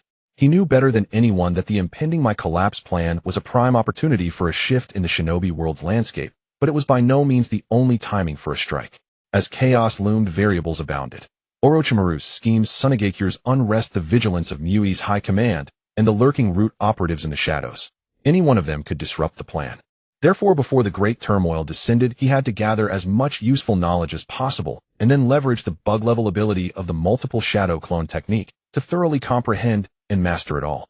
This was not only to pave the way for his own strength, but also to secure greater gains at the final moment. Naruto lay in the temporary single dormitory, hands clasped behind his head, eyes fixed on the ceiling, his mind churning over a single question. The venue. How much space would tens of thousands of clones require for simultaneous training? He couldn't help but recall the days in the Land of Waves. Back then, far from the conflicts of the 5 great shinobi villages, the beaches stretched endlessly, mountain forests were vast, and the sea was broad, wild, and uninhabited for dozens of miles. Not just 10,000 clones, but even more could be deployed for full-force training and unrestrained chakra bursts, allowing both offense and retreat. That was truly a place where the sky was the limit and the sea allowed free leaps. But this was Mai, the foremost of the 5 great shinobi villages, with a permanent population plus transient shinobi exceeding 2,000. The ambi route patrol squads, full area perception barriers, fixed surveillance points, and hidden infiltrators interwove into an impenetrable net. Nearly every inch of the village was under surveillance. If he unfolded the sky-covering multi-thousand clone simultaneous training mode he had used on the coast of the Land of Fire within Mui's territory, it would instantly trigger a full area alarm, mistaken for an enemy invasion on par with a shinobi war. The ANBU and all shinobi would mobilize in full force, and all his covert plans would be completely exposed. He couldn't stay in the village, he had to go outside. What place could accommodate large-scale chakra fluctuations without being detected? What place would even the ANBU not frequently patrol? What place was secluded enough that even if someone occasionally passed by they wouldn't become suspicious? Based on his memory of my answers surfaced in his mind one after another only to be rejected one by one. The training grounds around my those were used by shinobi for training normally accommodating a limited number. A sudden appearance of massive clones would be far from normal. The Forest of Death, which had just hosted the second round of the Chunin exams, might be an option. That forest was vast and topographically complex with dense canopies that blocked out the sky, miasma lingering year-round, and venomous insects and ferocious beasts rampant. A natural no-go zone where shinobi rarely ventured deep. Moreover, having just hosted the Chunin exams, no official teams would conduct a second investigation in the short term, and the alert level had dropped significantly. It perfectly met all his requirements: uninhabited, concealed, spacious enough, and with built-in camouflage. Perhaps there was no better place. A 24-hour absolute blind spot where no one set foot. Perfect for round-the-clock, uninterrupted training, trial, and error and development, without wasting a single second of this precious 30-day window. As for the beasts, poisons, and unknown dangers within the forest, he paid them no heed. Shadow clones were consumables by nature. He only needed to deploy them into position and start the work. Whether they survived or faced danger was irrelevant. The cost of failure and the loss of annihilated clones would all transform into the most valuable experimental data and training experience, fully flowing back to the original body. In this world, there was no more perfect workhorse than the shadow clone. Even if those clones had temperaments they could vent by fighting among themselves, and when the time came, no one would need to replenish the batch. And as long as Naruto's original body didn't collapse, those shadow clones would continue to train in shifts unceasingly according to his will. The original body needed only to enjoy the fruits they brought back, savor the beauty of life, and become more cheerful and optimistic, thus releasing clones with even greater motivation. After all, hard work was for a better life, and a good life made work even harder. This left foot stepping on the right foot, a direct spiral upward. Naruto's original body might not be the most diligent, but for a better tomorrow, and to add more burden to his clones, he no longer lay lazily. He sprang up nimbly, strode quickly to the next room, where Xianglin stayed, and raised his hand to knock on the door. Bang, bang, bang. Xianglin, are you free now? Without waiting for a reply from inside, he spoke first, his tone carrying a trace of urgency. For him, now, every second of training time was precious. Coming. A gentle voice came from within. Xianglin, who was consolidating the knowledge she had learned in the Forest of Death these past days, did not wait a moment longer upon hearing his voice. She was gradually getting used to Naruto's pace and knew well that whenever he came to her of his own accord, it was bound to be a key matter concerning strength enhancement or plan advancement. The door slid open and the red-haired girl's delicate face emerged, her eyes carrying just the right amount of confusion and docility. Naruto-kun, what's the matter? Is something wrong? Follow me. Naruto offered no further explanation, turned, and walked straight toward the outskirts of my village. Xianglin showed no hesitation, stepping forward without a second thought, trusting the young man before her completely. The two walked one after another through the courtyard and along a gravel path to a small training ground nearest to the. This was a temporary training area allocated by Mai for foreign examinees. It was small, with only a few wooden posts and a patch of compacted hard earth surrounded by a few sparse pine trees for cover. The afternoon sunlight filtered through the branches, casting dappled shadows on the ground. Most examinees had chosen to rest after the first written exam and the fierce battle in the Forest of Death, still recovering.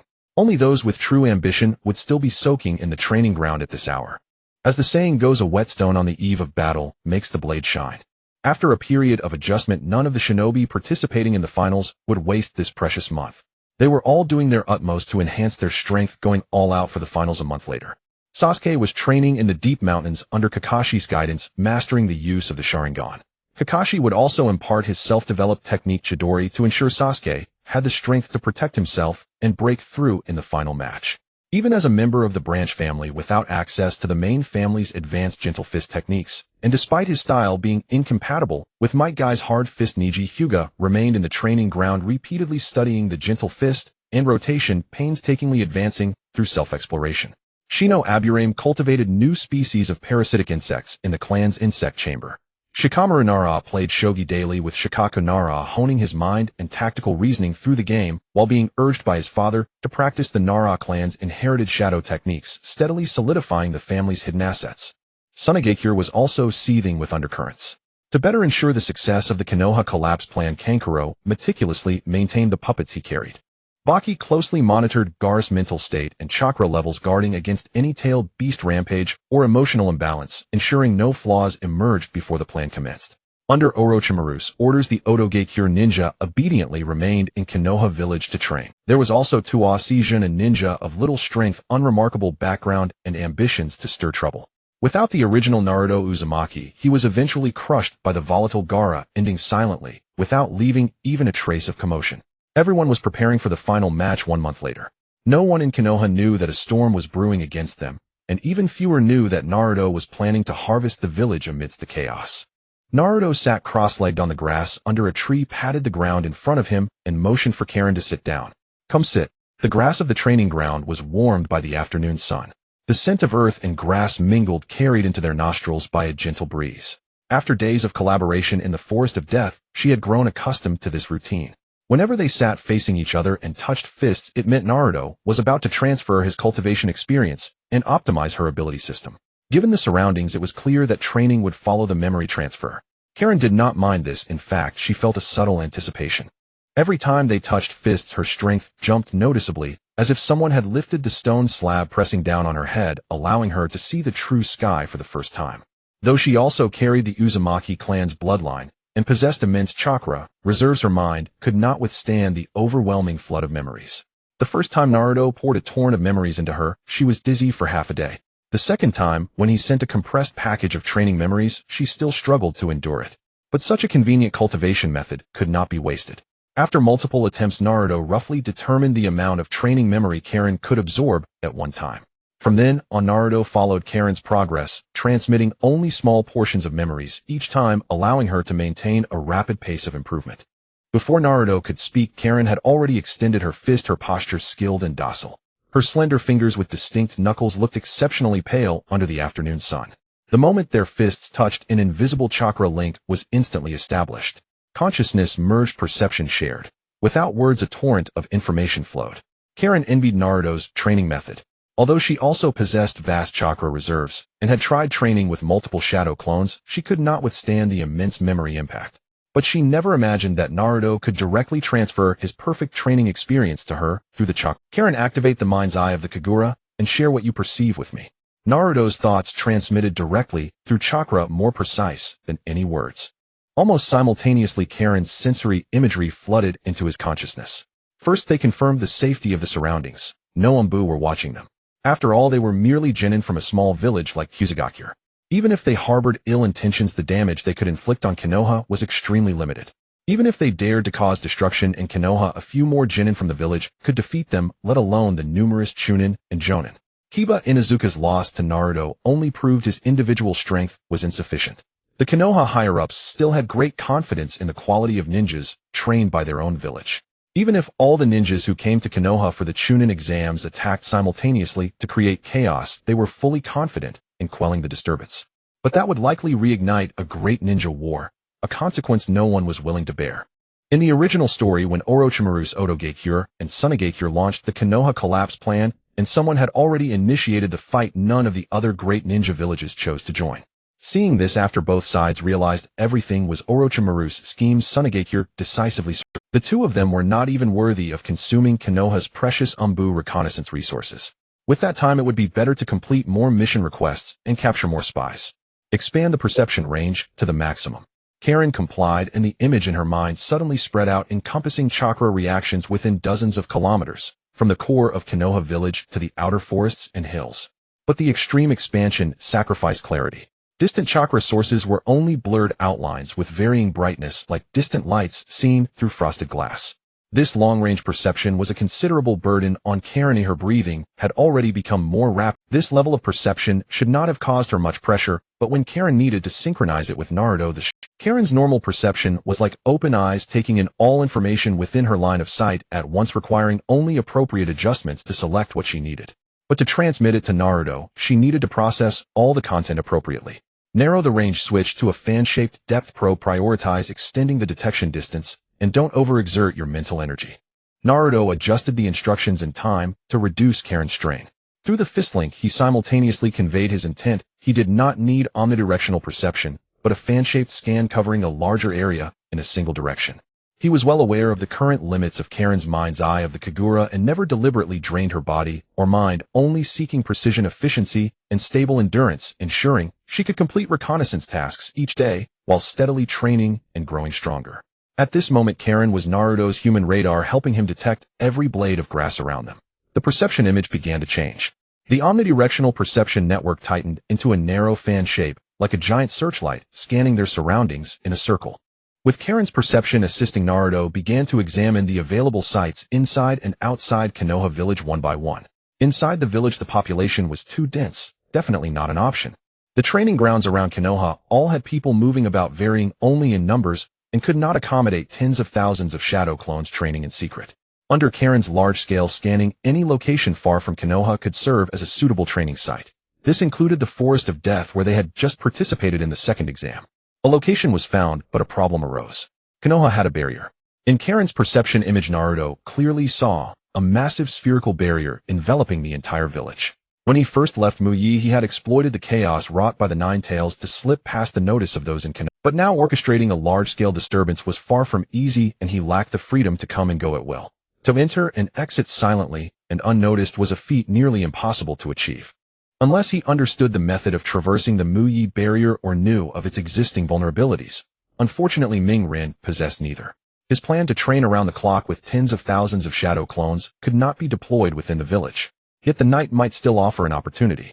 The training grounds were largely vacant in the dead of night, allowing him to seize that time and put it to use. Though only a few hours long, with the support of 10,000 clones, he could still reap considerable gains. For an ordinary person, a training ground the size of a basketball court would suffice for normal training. But for him, such a scale was far from adequate to accommodate the tens of thousands of clones he wished to release.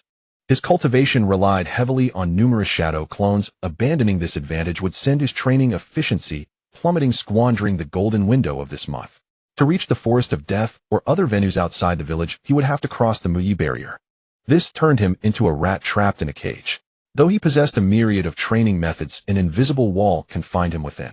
At this moment, a flicker of hope still lingered in Ming-Ren's heart. He truly did not wish to waste such precious time. A month might sound long, but for his training system, every single day was invaluable. A month of clone training was equivalent to years of arduous practice for an ordinary ninja. Every day lost was a tremendous loss. Ming-Ren still harbored a sliver of optimism, continuously deliberating on feasible plans. If there was truly no way to pass through the barrier, could he risk detection and scatter his clones across all the less crowded training grounds within Muyi village? Placing a few dozen clones in each training ground and spreading them across a dozen locations could total over 1,000. Though far less efficient than concentrated training, it was still better than wasting an entire month. But the risks were evident. The ninjas of Muyi were well aware of how many people typically trained at each ground. Suddenly having dozens more people appear, especially during the delicate period of the Chunin exam, would draw exceptional attention. Since he had discovered the barrier, he might as well probe it thoroughly now to see if he could find any loopholes. If he could find one, his training plan could proceed perfectly, and within this month, any ninjutsu he could obtain from Muyi village could be mastered rapidly through his clones.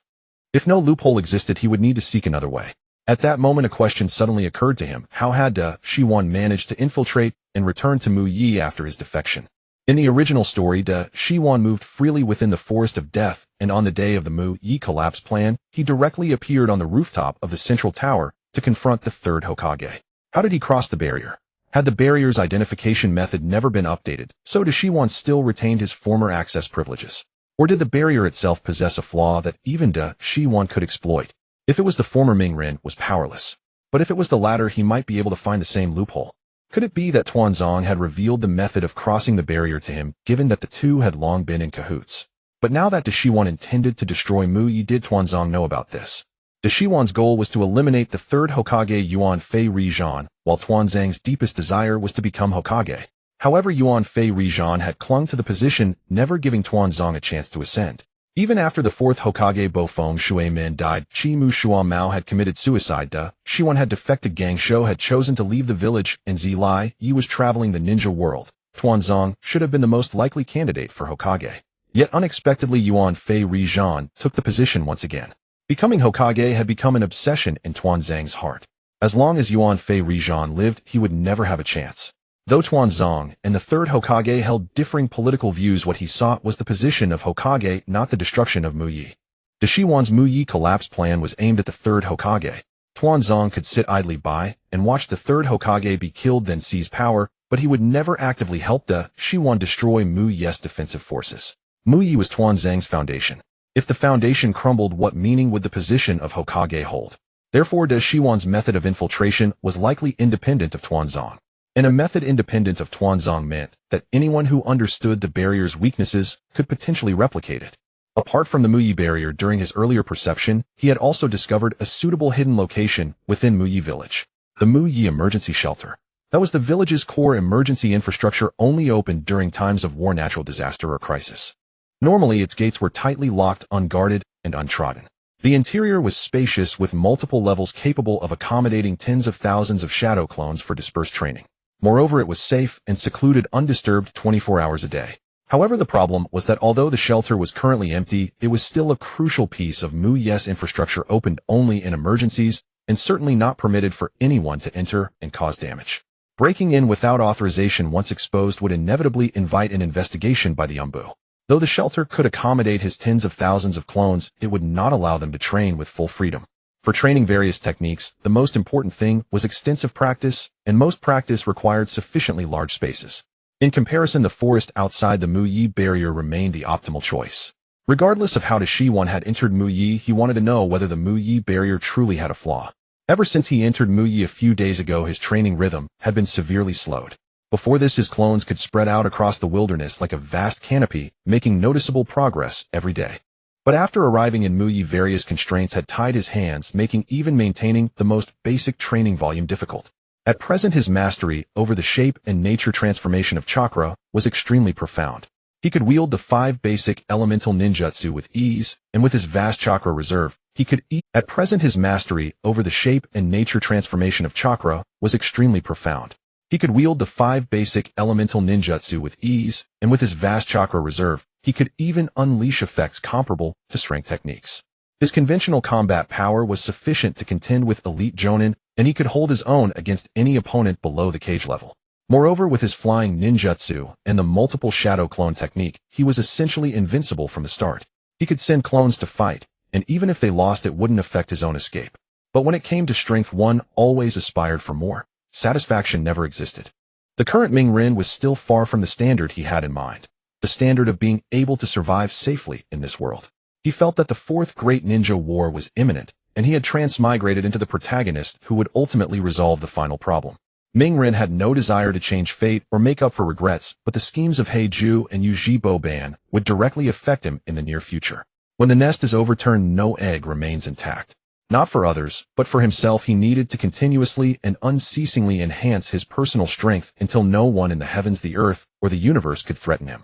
At present, relying solely on his closed-door research could no longer rapidly improve his strength. What Ming Ren wanted to do now included sage art training, fusing powerful bloodlines, constructing a chakra dantian, and developing Kekkei Jinkai. But all of these required complete knowledge of advanced systems. To train sage art, one needed powerful perception, which Ming Ren lacked. Therefore, he had to quickly master this ability through the Uzumaki bloodline. Ming Ren himself could not sense the existence of natural energy.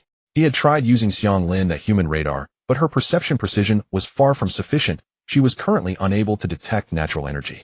Moreover, to those unaware, natural energy was indistinguishable from rare gases or other components in the air. There was no difference at all. Therefore, he thought of acquiring the ability of Kagura's mind's eye onto himself, and then with the development of tens of thousands of clones, rapidly improve his perception precision, enabling himself to begin training in natural energy. In the entire ninja world, few places possess the natural energy as rich as that of Maiboku Mountain, the Dragon Cave, and the Wetbone Forest. Even if they are not something he can access easily. Relying on others is never as reliable as relying on oneself. Only what one masters truly belongs to them, and even without considering ninjutsu, strong perceptual abilities hold immense value. However, to merge the Vortex bloodline, mature medical ninjutsu support is necessary. Constructing a chakra dantian requires sealing techniques to accomplish it, for the rules of this world differ from those of the cultivation realm. Without a dantian, he must find alternative methods. The most mature and successful portrayal in the storyline is Tsunade's sealing technique. Konoha possesses all these resources, and its level is among the top in the entire ninja world. This is why Naruto chooses to return to Konoha once again. Now the method he can use to rapidly enhance his combat power is to independently develop a new bloodline limit. On one hand, obtaining a bloodline limit can increase his ninjutsu, means on the other hand it can directly improve his genes and increase his chakra. In the entire ninja world, ninjas with bloodlines often possess more chakra than those without, regardless of whether the bloodline is inherited or developed. He cannot create bloodlines within organs, but he can attempt to replicate bloodlines formed by elemental fusion. Bloodlines can be inherited through blood, but that doesn't mean they can only be obtained through inheritance. In the entire Naruto series, Dust Release is the only bloodline clearly inheritable and replicable, which is a crucial basis for Naruto's development of bloodlines. While others may require years to develop a bloodline, mastering complete nature transformations of 2 or more attributes, honing precise chakra control, and gradually researching the ratios of attribute fusion and bearing the risks of fusion are not issues for Naruto, who possesses thousands of shadow clones. During the months since his arrival, he has used those clones for uninterrupted training, focusing mainly on how to control chakra precisely and on the nature transformation of chakra. Currently, Naruto has achieved a high level of mastery in chakra control and nature transformation, which is one reason he is confident in synthesizing a bloodline. As for the various ratios for synthesizing bloodlines and the fusion order of elements, these complex problems can be exhaustively explored through shadow clones, instead of relying on feelings and luck to gamble on a slim chance of success.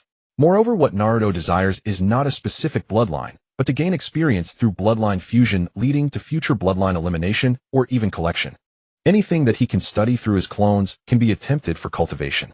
Therefore, he must have a sufficiently spacious, safe, and secluded outdoor area. A closed shelter is too small and airless to support large-scale, high-explosion, high-risk bloodline experimental trials. A slight mistake could trigger chakra runaway chain explosions and thoroughly expose their location. However, this can be viewed as a choice without options. Once he has acquired knowledge from Konoha during this time, and does not require a large training space, he can arrange his clones here for training. Karen, I have a task for you next. Carefully observe Konoha's barrier and see if you can find any loopholes. After assigning this task to Karen, Naruto disconnected the chakra link. Although he could also use Karen to check for loopholes in the barrier, doing so consumed too much of her chakra and couldn't be sustained for long. Without Naruto as a burden, Karen can perform her perception more efficiently. Before disconnecting, Naruto transmitted a bit of training experience based on Karen's progress. During the second exam of the Chunin exams, Naruto conducted multiple experiments on Karen's ability. Among them was sharing real-time perceptual images, testing the memory capacity Karen could receive, and exploring her rapid training methods. On the first day, Naruto provided her with all the experiences of tree climbing and water walking. It was not a simple, this is how to practice, but a breakdown of how to precisely control chakra and how much chakra is most suitable to mobilize. He distilled the essentials of chakra control from his own training experience before passing it on to Karen. This is no longer just hand-holding, it is directly feeding her the information. With Naruto's experience, Karen could gradually replicate the actions by following the steps.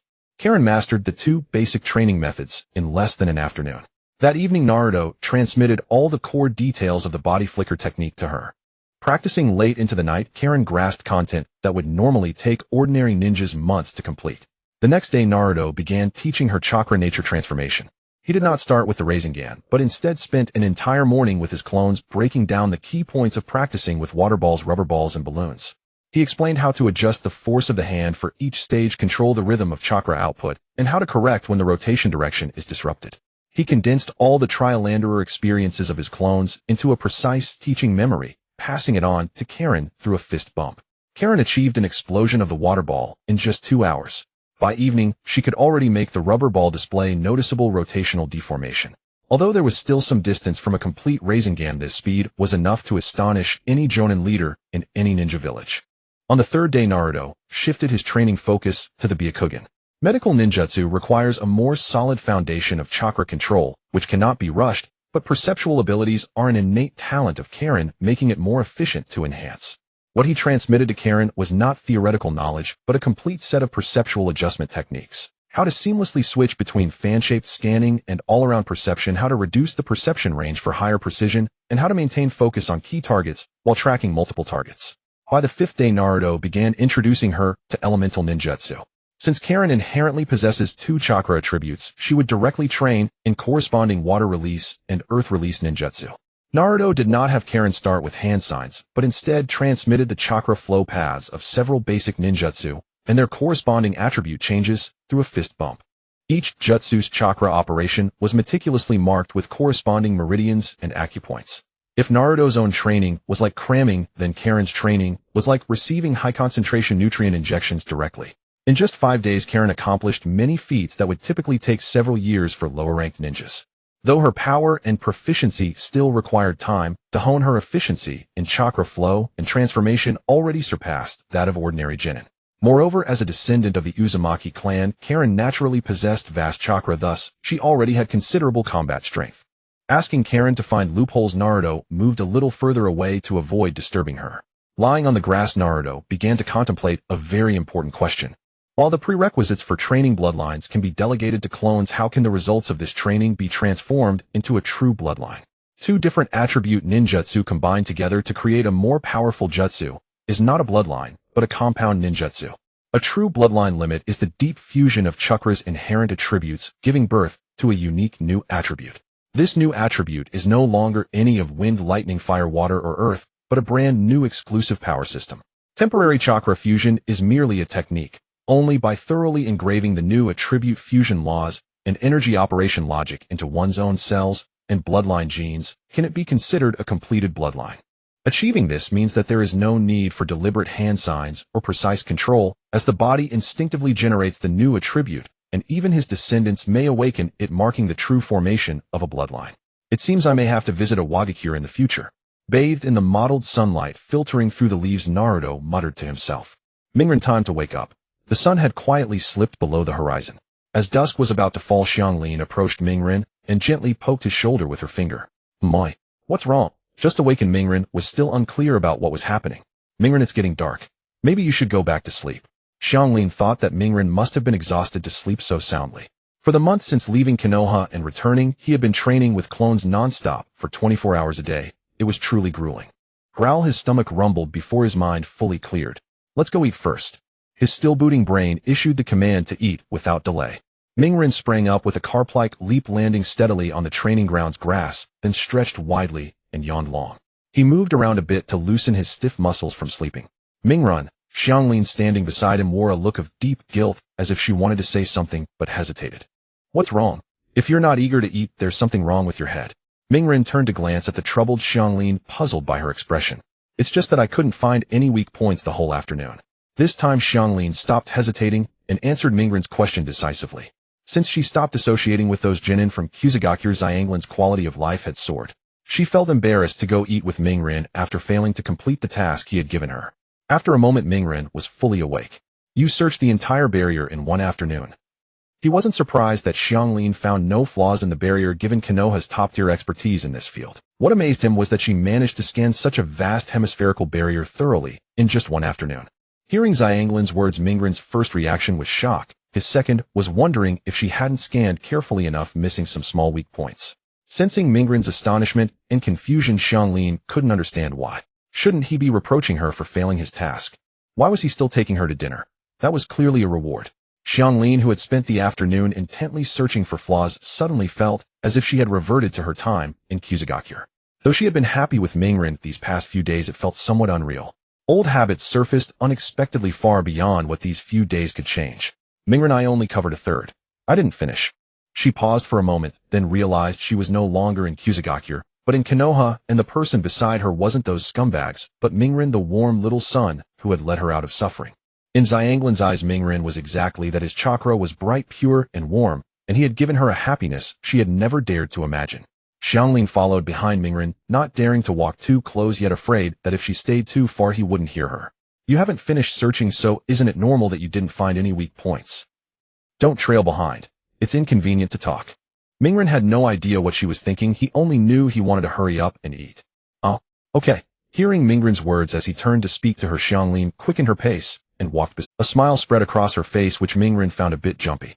The last rays of sunset had already sunk behind the Hokage rock, and the final orange glow on the horizon was swallowed by the deep blue twilight.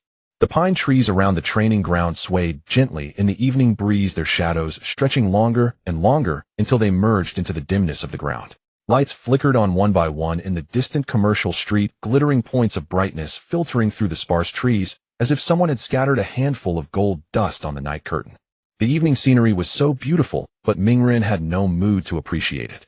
He was pondering how Xianglin had scanned a third of the barrier and could not tell whether her work was thorough or not. In Mingren's view, if she scanned from ground level to 2 meters in height, her powerful perception should have allowed a detailed inspection. Though she couldn't examine every inch, it shouldn't have been only a third.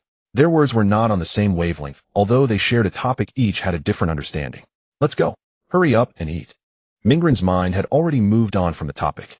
He called out to Xianglin, then suddenly leaped forward, covering a dozen meters in a single bound, leaving her far behind. Xianglin reacted quickly. Seeing Mingren's movement, she pushed off with her legs and swiftly caught up. Though the shinobi world lacked high-tech vehicles, a ninja's legs sufficed. In no time, the two of them stood before a barbecue restaurant. Leaping from rooftop to rooftop was a common mode of travel in this world. In Konoha, as long as you didn't cause damage, no one cared if you jumped over someone's house. Because ninjas themselves did the same, jumping over others' roofs. And as long as they didn't enter certain clan territories, it had little impact. Mingren was a meat lover at heart. As soon as he entered the restaurant, he ordered a large table full of meat ready to feast. Barbecue is too much trouble. Tomorrow I'll make some hot pot myself. Mingren ate with grease dripping from his mouth, sharing his plan with Xianglin. He meant Chinese-style hot pot, not the Japanese-style common in the shinobi world. Xianglin always agreed with Mingren's ideas, never having contradicted him so far. She carried out his tasks meticulously, never asking why. Perhaps it was because after their first fist bump, she had learned all of Mingren's past and his future plans. There might have been other reasons unknown to Mingren, but he didn't bother to delve deeper. To Mingren, nothing in this world was more important than improving his strength. If anything, it was the pursuit of immortality after reaching the pinnacle. After dinner, night had fully fallen. Each returned to their own dwelling. Mingren had no interest in strolling through Konoha during such prime training time. Before his reincarnation, this body had already explored Konoha thoroughly. There was nothing new to him. Moreover, Xianglin had spent the afternoon searching for flaws which had drained her mental energy. After a full meal, she grew even drowsier. The multiple shadow clone technique. Just after returning to his room, Naruto released over 10 clones to check how many people were still at the training ground. Considering that Xianglin had a tiring day, he decided not to treat her as a radar anymore. His clones could handle these tasks, so Naruto did not seek her out. No humanity in you, body. You used to be sweet, but now you've turned into a cow lady. As soon as Naruto's clones appeared, they began to joke and tease the main body. Why are my clones like this? You're all just freshly separated from me. He helplessly rubbed his forehead, responding with a hint of despair to his clones. So love really does fade, huh? Just came out and already annoyed with us. The clones fanned the flames, each eager to see the main body's embarrassment. MP, you guys are too much. Hurry and get to work. He directly sent the clones to the training ground to check the situation, and if conditions allowed, he would release more clones to train. Burn youth. Keep running upside down around Konoha for 100 laps. After the clones dispersed to the training ground, they unexpectedly encountered Might Guy, who was still training hard. One cannot deny that Guy was truly passionate and youthful, influenced by him. Naruto's clones also wanted to run a few laps around Konoha. What are you doing training so late? Despite his fiery spirit, Guy noticed something unusual about the situation. However, he didn't feel that these clones might cause trouble, so he paid them no mind and continued running upside down around Konoha, though he made a mental note of it. Especially after completing a lap, Guy surprisingly discovered the presence of ninjas from other villages around the Konoha training ground, making him more cautious. Youth? Training so late. This is what youth is about. During the second lap, Guy noticed the ninjas from other villages practicing and cheerfully encouraged them. After several laps, without noticing anything amiss, Guy decided not to dwell on the clones. The clones were quite speechless. They just came to check if anyone was at the training ground, but unexpectedly encountered Guy exercising at night.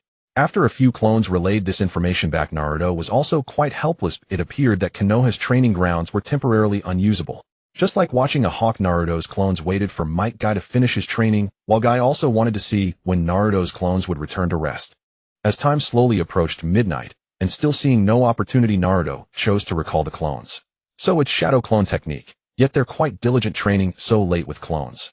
One clone disappeared in front of Might Guy, making him involuntarily exclaim, "If they're working this hard, then run 10 laps around Konoha at top speed." This is youth. After placing restrictions on himself, Guy became spirited again, charging out like a whirlwind, stirring up dust as he ran.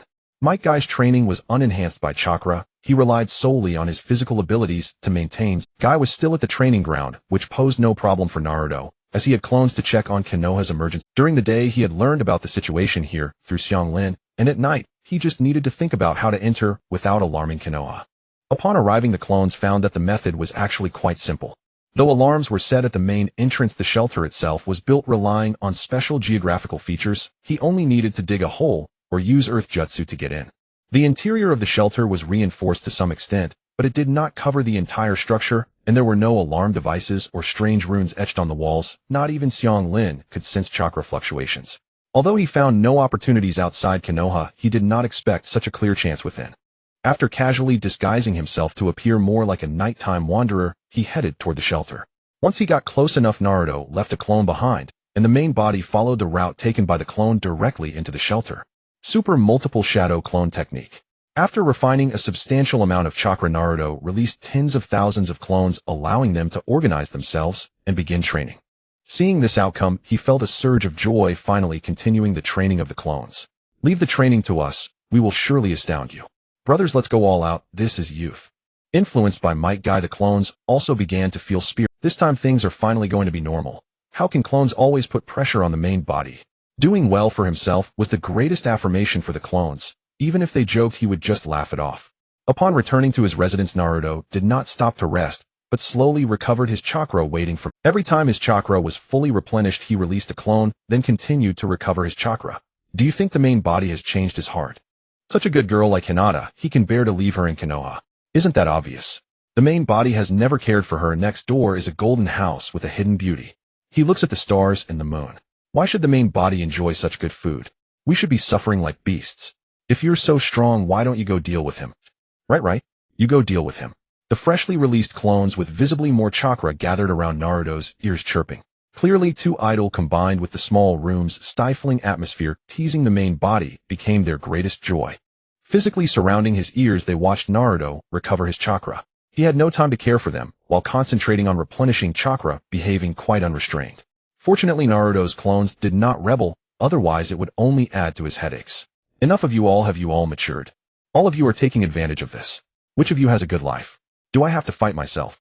Having too much intelligence as clones isn't good either. Just 2 or 3 of them could stir up all sorts. As clones tearing apart the main body, they showed no mercy, even drawing a clear line with the main body to unify their stance.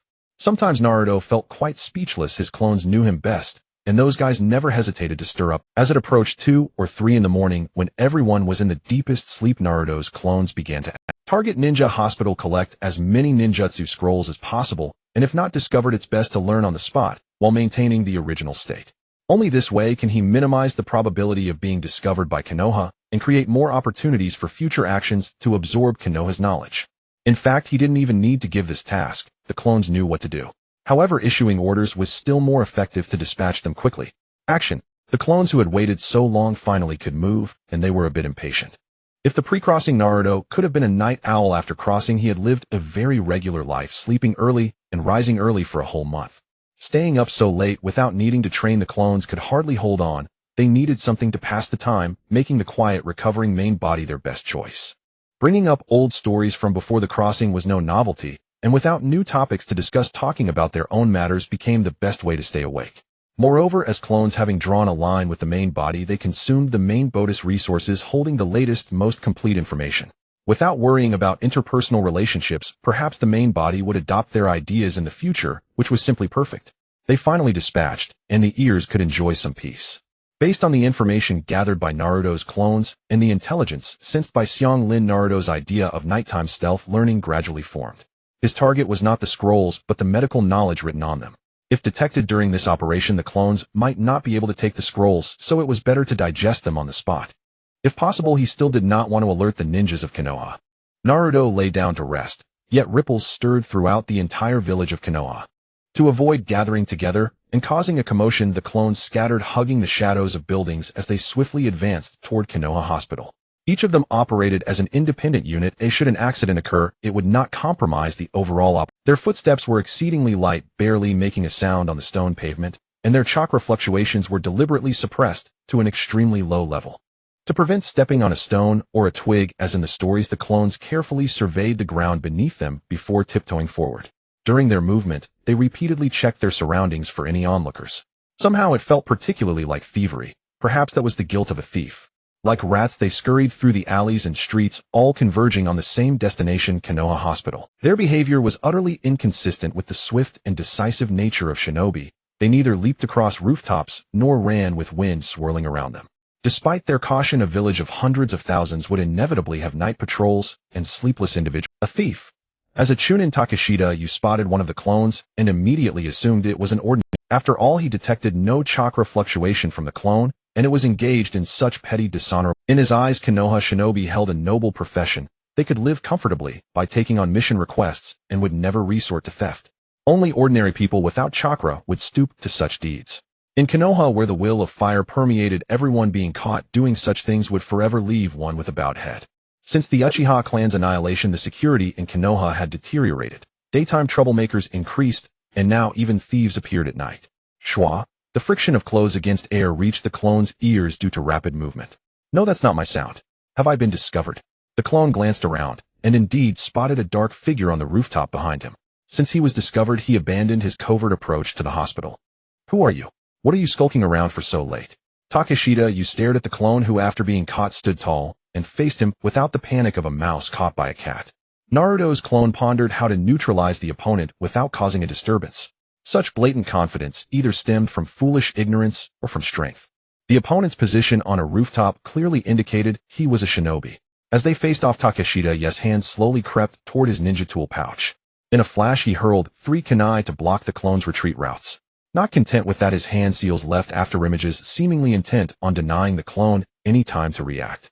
Seeing this, Naruto's clone grew displeased. If the opponent unleashed a jutsu, the sound would surely alert those nearby, drawing more people. He charged directly toward the incoming kunai, determined to subdue the opponent. After dodging the 3 kunai, he leaped onto the rooftop in a single bound.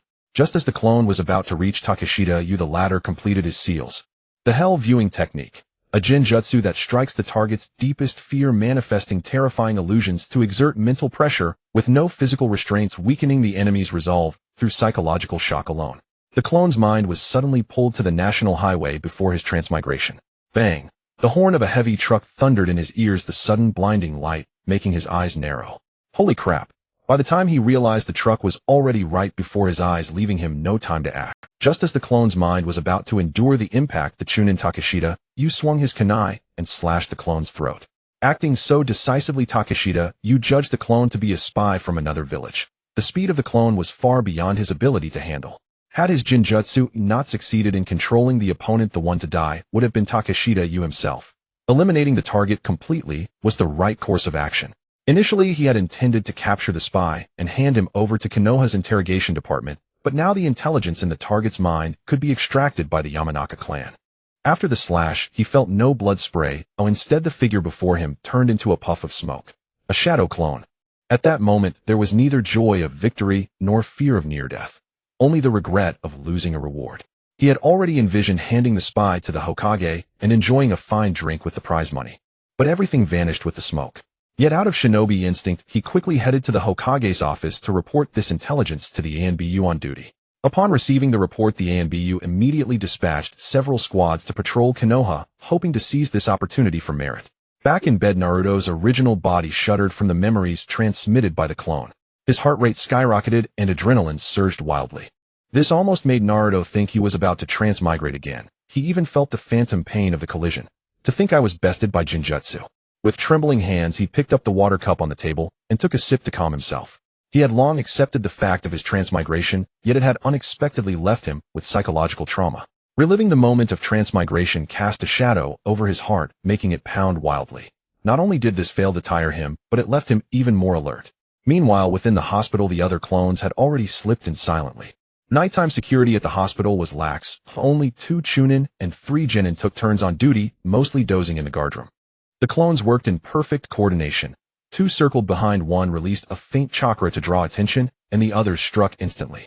Chop hand strikes precisely hit the back of the necks. The 5 guards didn't even let out a grunt before collapsing, limply dragged into a storage room and arranged to look like they were lazily sleeping. Multiple shadow clone technique. Using transformation jutsu, they left several clones in the guardroom while the rest dashed toward the records room. These clones served to confuse the hospital's surveillance and also to guide subsequent clones, minimizing waste. Puff, puff, puff. White smoke burst continuously in the archive room. Each clone split into many more, instantly filling the entire space. They deftly pulled out scrolls, unfurled them, scanned them, and committed them to memory. The fundamental principles of medical ninjutsu.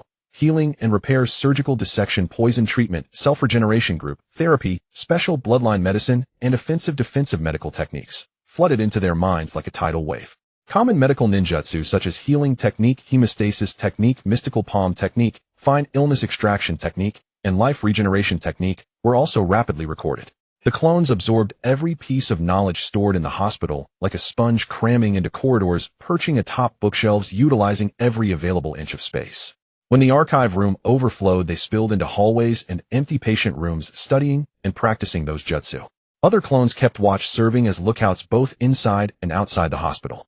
They monitored the hospital's interior vigilantly, while constantly scanning the outside, showing more diligence than the actual duty shinobi. Outside the hospital, several clones that hadn't managed to enter were discovered by the Umbu of Konoha, a stroke of grave misfortune. Flee or fight. The 4 clones made their judgment in unison, exactly as the original had instructed before their creation run. Not out of fear of defeat, but because engaging here would be a loss either way. Victory would reveal their true strength, drawing more Konoha shinobi, and possibly alarming Sarutobi, Hiruzen, and Danzo. Defeat would force the cancellation of tonight's operation, the abandonment of clones learning medical ninjutsu, and tighter security that would rob him of this perfect opportunity. The optimal strategy was to lure the pursuers away toward the forest on Konoha's outskirts, buying time for the other clones frantically absorbing knowledge in the hospital, then find a chance to escape. The 4 clones exchanged a glance, spoke not a word, and simultaneously turned, darting off in 4 different directions.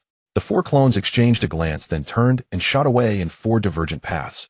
Chakra erupted beneath their feet, tiles scraping softly under their soles. 4 black silhouettes traced 4 distinct trajectories beneath the moonlight. 1 east, 1 west, 1 south, 1 north. These were easy merits delivered right to their doorstep. How could they let them escape? Spread out. 1 each, don't let them get away. The Umbu squad leader, a young man wearing a tanuki mask, didn't even pause to formulate tactics. He merely gestured to his 3 teammates and took off after the clone heading east. The other 3 followed without hesitation, each selecting a target, their forms twisting over rooftops before giving chase. They were utterly confident in their abilities. The Umbu answered directly to the Hokage, handpicked from Konoha's elite, masters of tracking, assassination, and interrogation, each capable of standing alone. As for these 4 intruders, judging by their chakra fluctuations, they were far from weak, but certainly not strong, perhaps at the level of an average chunin, or even below. Against such opponents, any one of the 4 Umbu could easily prevail. Splitting up was perfect, 1 for each, allowing every subordinate to claim a share of the credit. As squad leader, he would secure the largest share. Within the Umbu, merits directly influenced promotions. Capturing a spy alive and extracting useful intelligence could grant access to higher-level ninjutsu.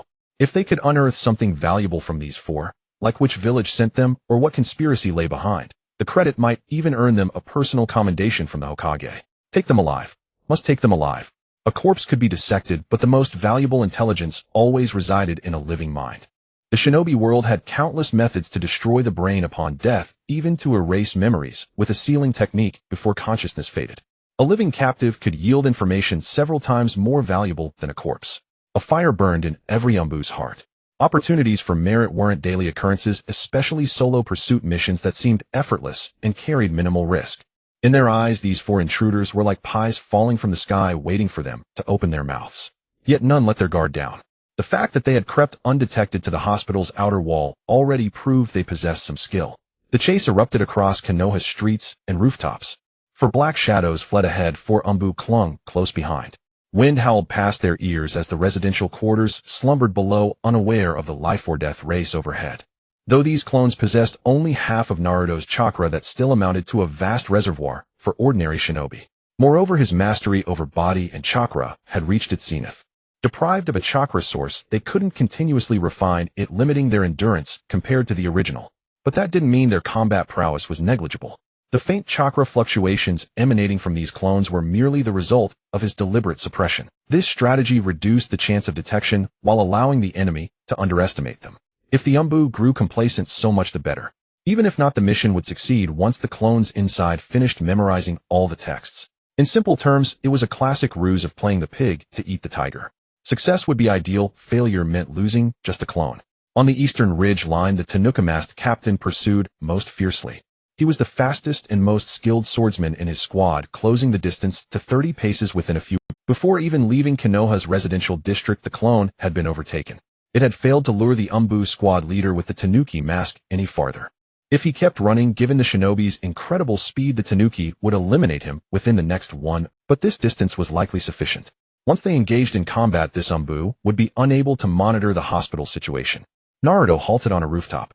The pursuing Umbu closed the gap to 5 or 6 meters. For a shinobi, that distance required only a simple lunge. The two stood face to face, speaking not a word, locked in a silent confrontation.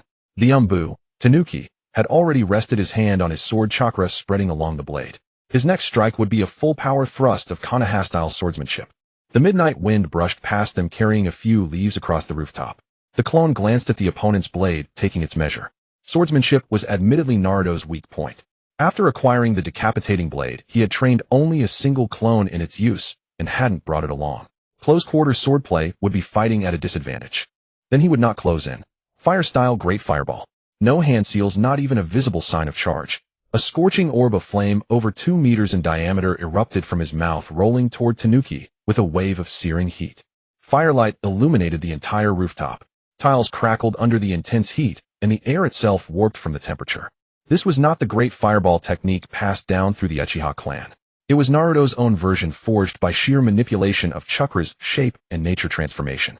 The principle was the same: compress fire-nature chakra in the throat into a sphere and release it. For Naruto, once he understood the flow of chakra and the compression ratio, he could replicate any nature-based jutsu through this brute force method. Tanuki's pupils contracted. A sealsless technique. The fireball, 2 meters in diameter, covered a wide area, but moved at moderate speed. For an ordinary person, it would be an inescapable doom. For a trained shinobi, there were many responses: dodge, counter with water style, neutralize with the same fire style, or block with earth style. This realization flashed through his mind only for an instant, yet his body had already moved before conscious thought. Drawing and slashing in one fluid motion, the blade's light traced an upward arc in the air, while pale red chakra fragments fluttered down like maple leaves. My style, maple leaf. Almost simultaneously, both of them launched their attacks with zero startup. The Great Fireball was cleaved apart by a single sword stroke. First it split in two, then the entire fireball was torn apart from within by dozens of maple leaves. The opponent had unleashed the Great Fireball without forming hand seals. A ninja capable of instantly unleashing a brank fire release without hand seals was no one to be trifled with in the ninja world. Only then did he realize that the chakra he had sensed from this person earlier might have been a disguise deliberately crafted to deceive him, the veteran of the Umbu. Fortunately, he had not let his guard down. Years of mission experience had taught him that no matter the opponent's strength, one must always treat them with seriousness. But this thought only flickered through his mind for an instant.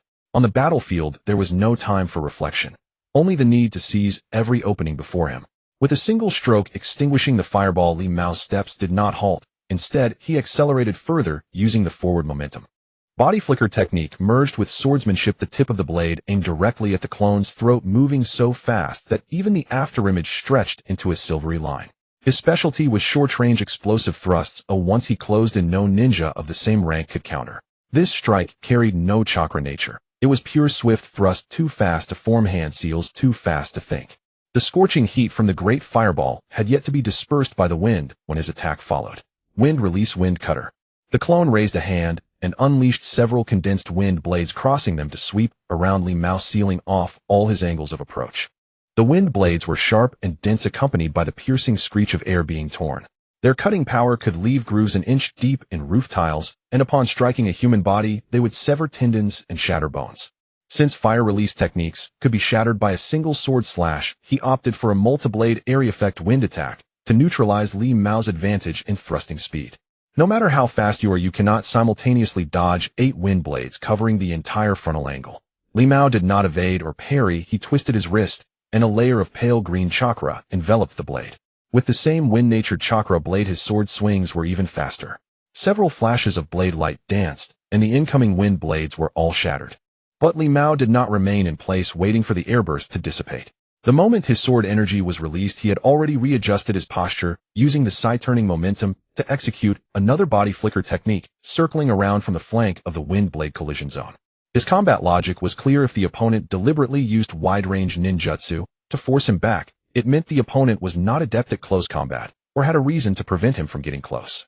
Since the opponent wanted to avoid close quarters, he would close in at all costs. If one strike failed, he would press forward immediately, denying the opponent any chance to form hand seals or catch a breath. This was the standard Umbu assassination tactic. The clone watched the afterimage curving around from the side and knew his earlier judgment was correct. This person was indeed not easy to deal with. His strength lay not in a single ultimate technique, but in his mastery of combat rhythm.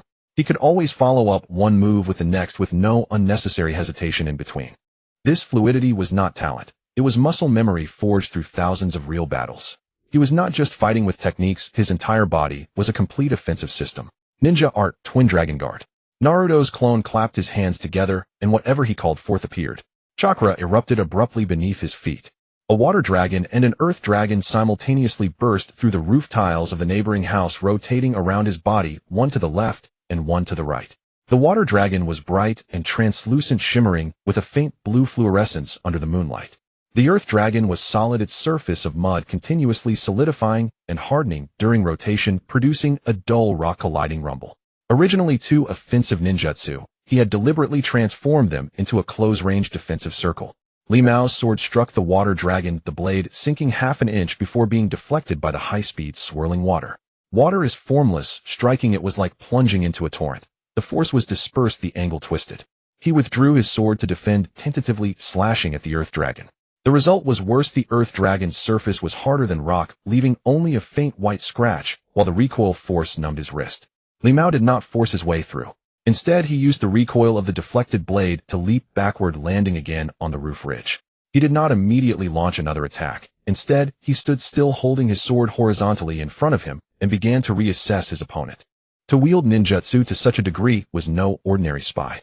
The water dragon and earth dragon revolved slowly around the clone, while water vapor mingled with dust scattered in the night breeze. In just a few exchanges, the opponent had used 4 ninjutsu: Great Fireball, Wind Cutter, Water Dragon Bullet, and Earth Dragon Bullet. 2 crank, 2 brank. Though the rank of a ninjutsu does not necessarily indicate its power, it does represent the difficulty. According to the classification of ninja duties and ninjutsu rank, students at the Ninja Academy learn the rank 3 basic techniques. Drank are the practical combat basics for Jinin. Crank corresponds to Chunin, and Brank corresponds to Jonin. These 4 ninjutsu employed 4 different nature transformations, all unleashed without hand seals and instantly. Water Dragon Bullet and Earth Dragon Bullet had even broken convention, transforming from offensive into defensive techniques. He had turned ninjutsu into art, revealing the profound mastery he had achieved over them. To reach such a level, the opponent surely knew more than these 4 ninjutsu, and whether he could unleash all of them without hand seals. The Umbu squad leader, wearing a raccoon mask, dared not think further. He suddenly felt that his actions had been too rash, that he should not have charged in so recklessly. He should have immediately shared the intelligence with other Umbu squads, then led his own team to choose an opponent. That would have been the safest approach. In the end, he was too greedy. The great merit had not yet been tasted, and he might even end up with a mouthful of blisters. It seemed he might be outmatched. What should he do? Should he retreat? The thought of withdrawal barely arose before he suppressed it firmly. A ninja of such strength appearing in Konoha could not be allowed to leave freely. Li Mao had not seen the opponent's limits, nor had he reached his own. So let him see what other tricks the opponent had. One of his hands touched the signal flare in his ninja tool pouch, but in the end he did not take it out. When he gripped his ninja sword with both hands, his gaze became resolute once more. Gazing at the Water Dragon Bullet and Earth Dragon Bullet, circling Naruto's clone, he wondered if the gaps between them might be his opportunity. After a few exchanges, Naruto also took the stalemate to observe the surroundings. Though only a few seconds had passed, the commotion had been considerable. It was highly likely that ninjas living nearby had been alerted. At the very least, the inhabitant of the house beneath his feet certainly would be if a ninja resided there. The Umbu squad leader relaxed his fingers, then tightened his grip on the sword hilt. He suddenly exerted force from his feet, shattering the roof tiles. His entire body shot forward like an arrow released from a bowstring, charging straight at the twin dragons. My style crescent moon slash. 3 crescent-shaped chakra blade lights struck out one after another, aiming to slip through the gap between the Water Dragon and Earth Dragon and slash directly at the person within. This lightning-fast change did not escape Naruto's eyes. The moment the opponent moved, the 2 dragons swirling around him accelerated slightly. When they reached the optimal position, the Water Dragon Bullet and Earth Dragon Bullet charged forward one after the other, colliding with the opponent. The Water Dragon was struck by 3 blade lights in succession, its chakra completely disrupted, and it burst on the spot, dissolving into a pool of water. The raccoon cat did not stop as a result. The chakra on the sword began to change, gradually condensing into a sharper and more concentrated form. The wind in the air seemed to be drawn toward the sword, creating a vortex of fine air currents around the blade, emitting a soft whirring sound. Bamboo needle. All wind attribute chakra was compressed at the tip of the sword, sacrificing the coverage area for extreme penetrating power. He had once used this sword to pierce through 3 layers of earth flow barriers combined. The shadow clone sensed the change in the opponent's chakra. That chakra transformed from a dispersed state to a concentrated one, shifting from a quantitative accumulation to a qualitative compression. The greater the compression, the stronger the penetrating power. This is the common sense of wind release. The opponent was going all out. Naruto's clone maintained the chakra of the Earth Dragon bullet while raising its right hand toward the opponent. Ding! The moment the hard Earth Dragon met the sharp tip of the blade, a clear sound rang out. The thick scales attempted to block the forward momentum of the blade, but what was manifested at the tip was a highly potent wind attribute chakra. It did not create an effective block. After that clear sound, the sword pierced directly through the Earth Dragon and continued to penetrate at an extremely fast speed. The Earth Dragon also crumbled in response, but at such a close distance it wouldn't drop to the ground quickly. His body collided violently with the scattered earth, abruptly halting his advance. He would not pass up such a good opportunity, channeling more chakra to sprint faster. At that moment of impact, it was an excellent chance for Naruto to attack. Lightning release, Earth Walk. A violent current erupted from beneath his feet, directly capturing the opponent. The earth blocks that had not yet landed severely obstructed the raccoon cat's vision, and by the time he heard the sound of thunder, it was already too late. As soon as his body made contact with the current, instinct compelled him to channel chakra defensively. However, it was merely a brief moment of defense. The massive high-voltage current broke through his chakra and made contact with his body. Indeed, his lightning release ninjutsu could be triggered instantly, but he was given no chance to react. The high-voltage current continued to be unleashed upon his body, completely disrupting the chakra within him, causing his muscles to tense up and his body to become rigid almost simultaneously. The chakra at the tip of his blade was merely a fist's distance away from Naruto's clone, and the millisecond gap sealed the fate of this battle.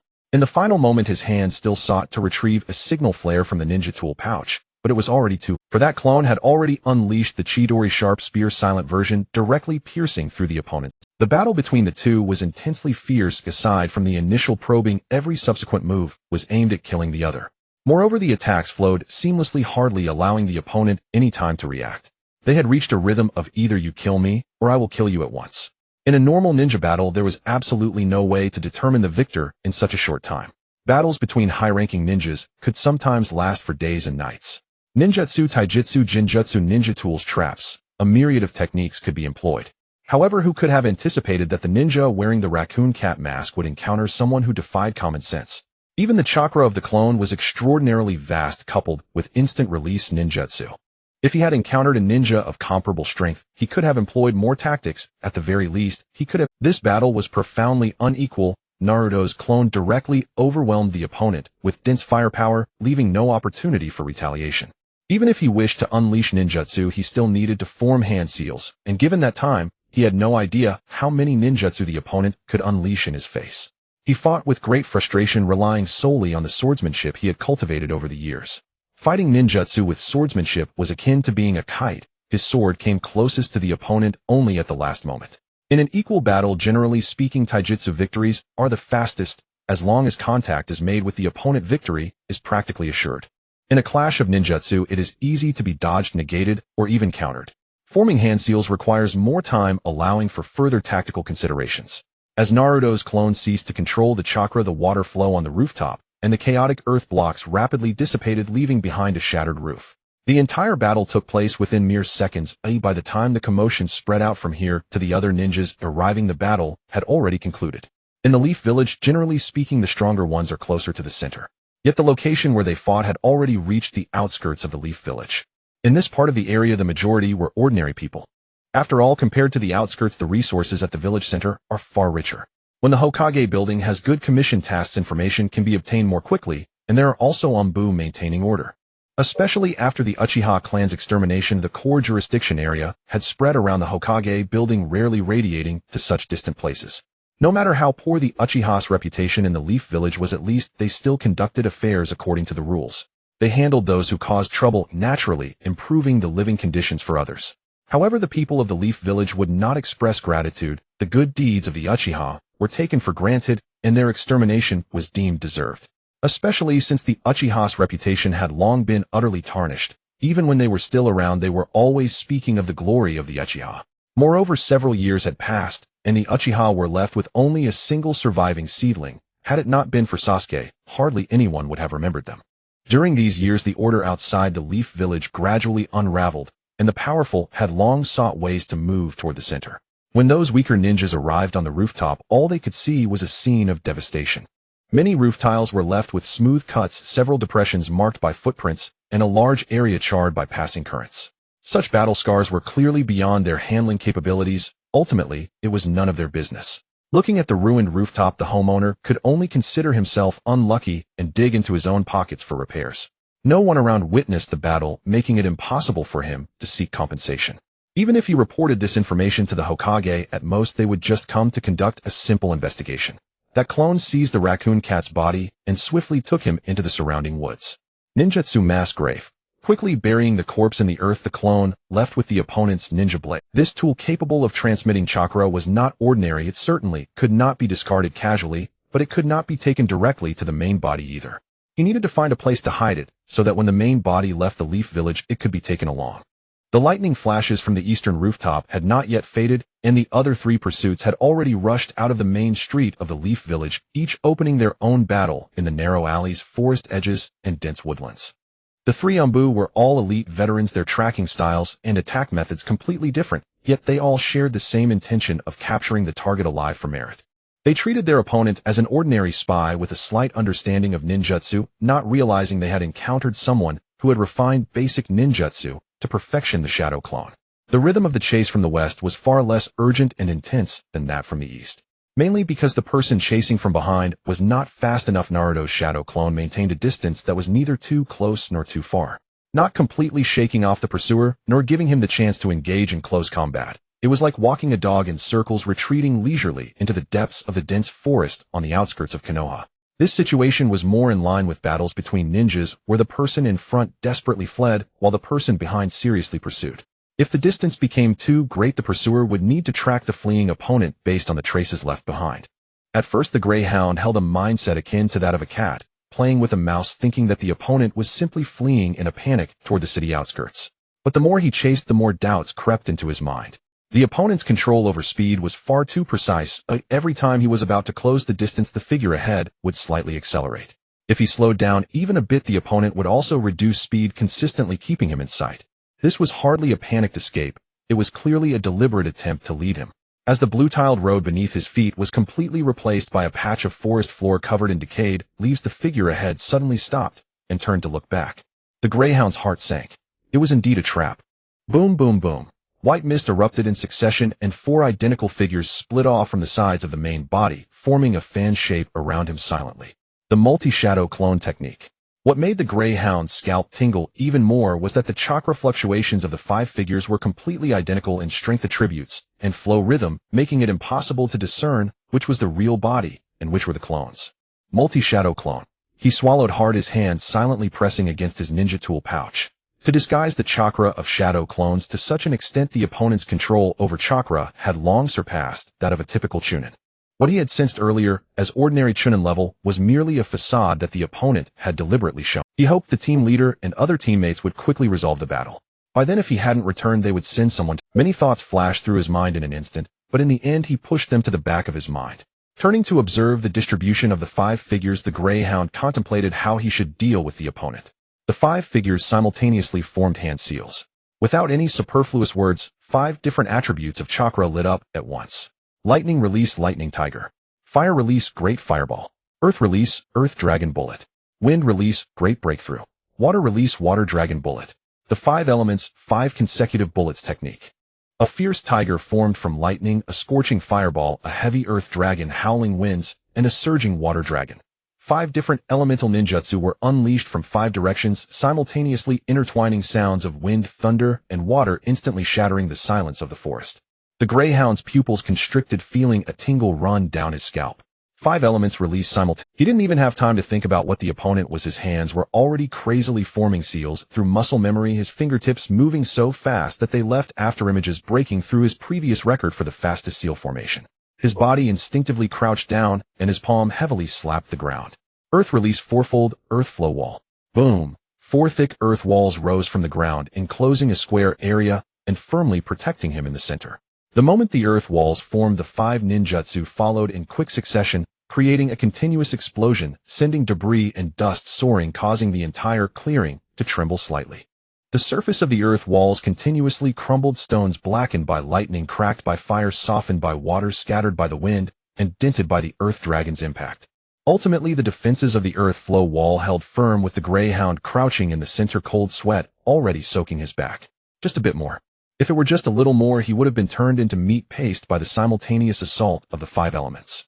He knew very well that the fourfold earth flow wall was his fastest and strongest defensive technique. This level of destructive power was already close to that of an elite jonin. He couldn't remain trapped here. He understood the principle of self-entrapment and knew he had to charge out before the next round of attacks arrived. Naruto's 5 clones looked at the rising earth walls, noticing that there was no dog head on top, which felt somewhat lacking in flavor, and they all shook their heads in unison. Hurry up and finish, then see if the hospital needs help. But the 5 figures outside the wall gave him no chance to catch his breath. Earth release, rock drop. The light above suddenly dimmed as a rock the size of a grinding wheel materialized out of thin air, hurtling toward the ceiling enclosed by the earth walls with a whistling sound.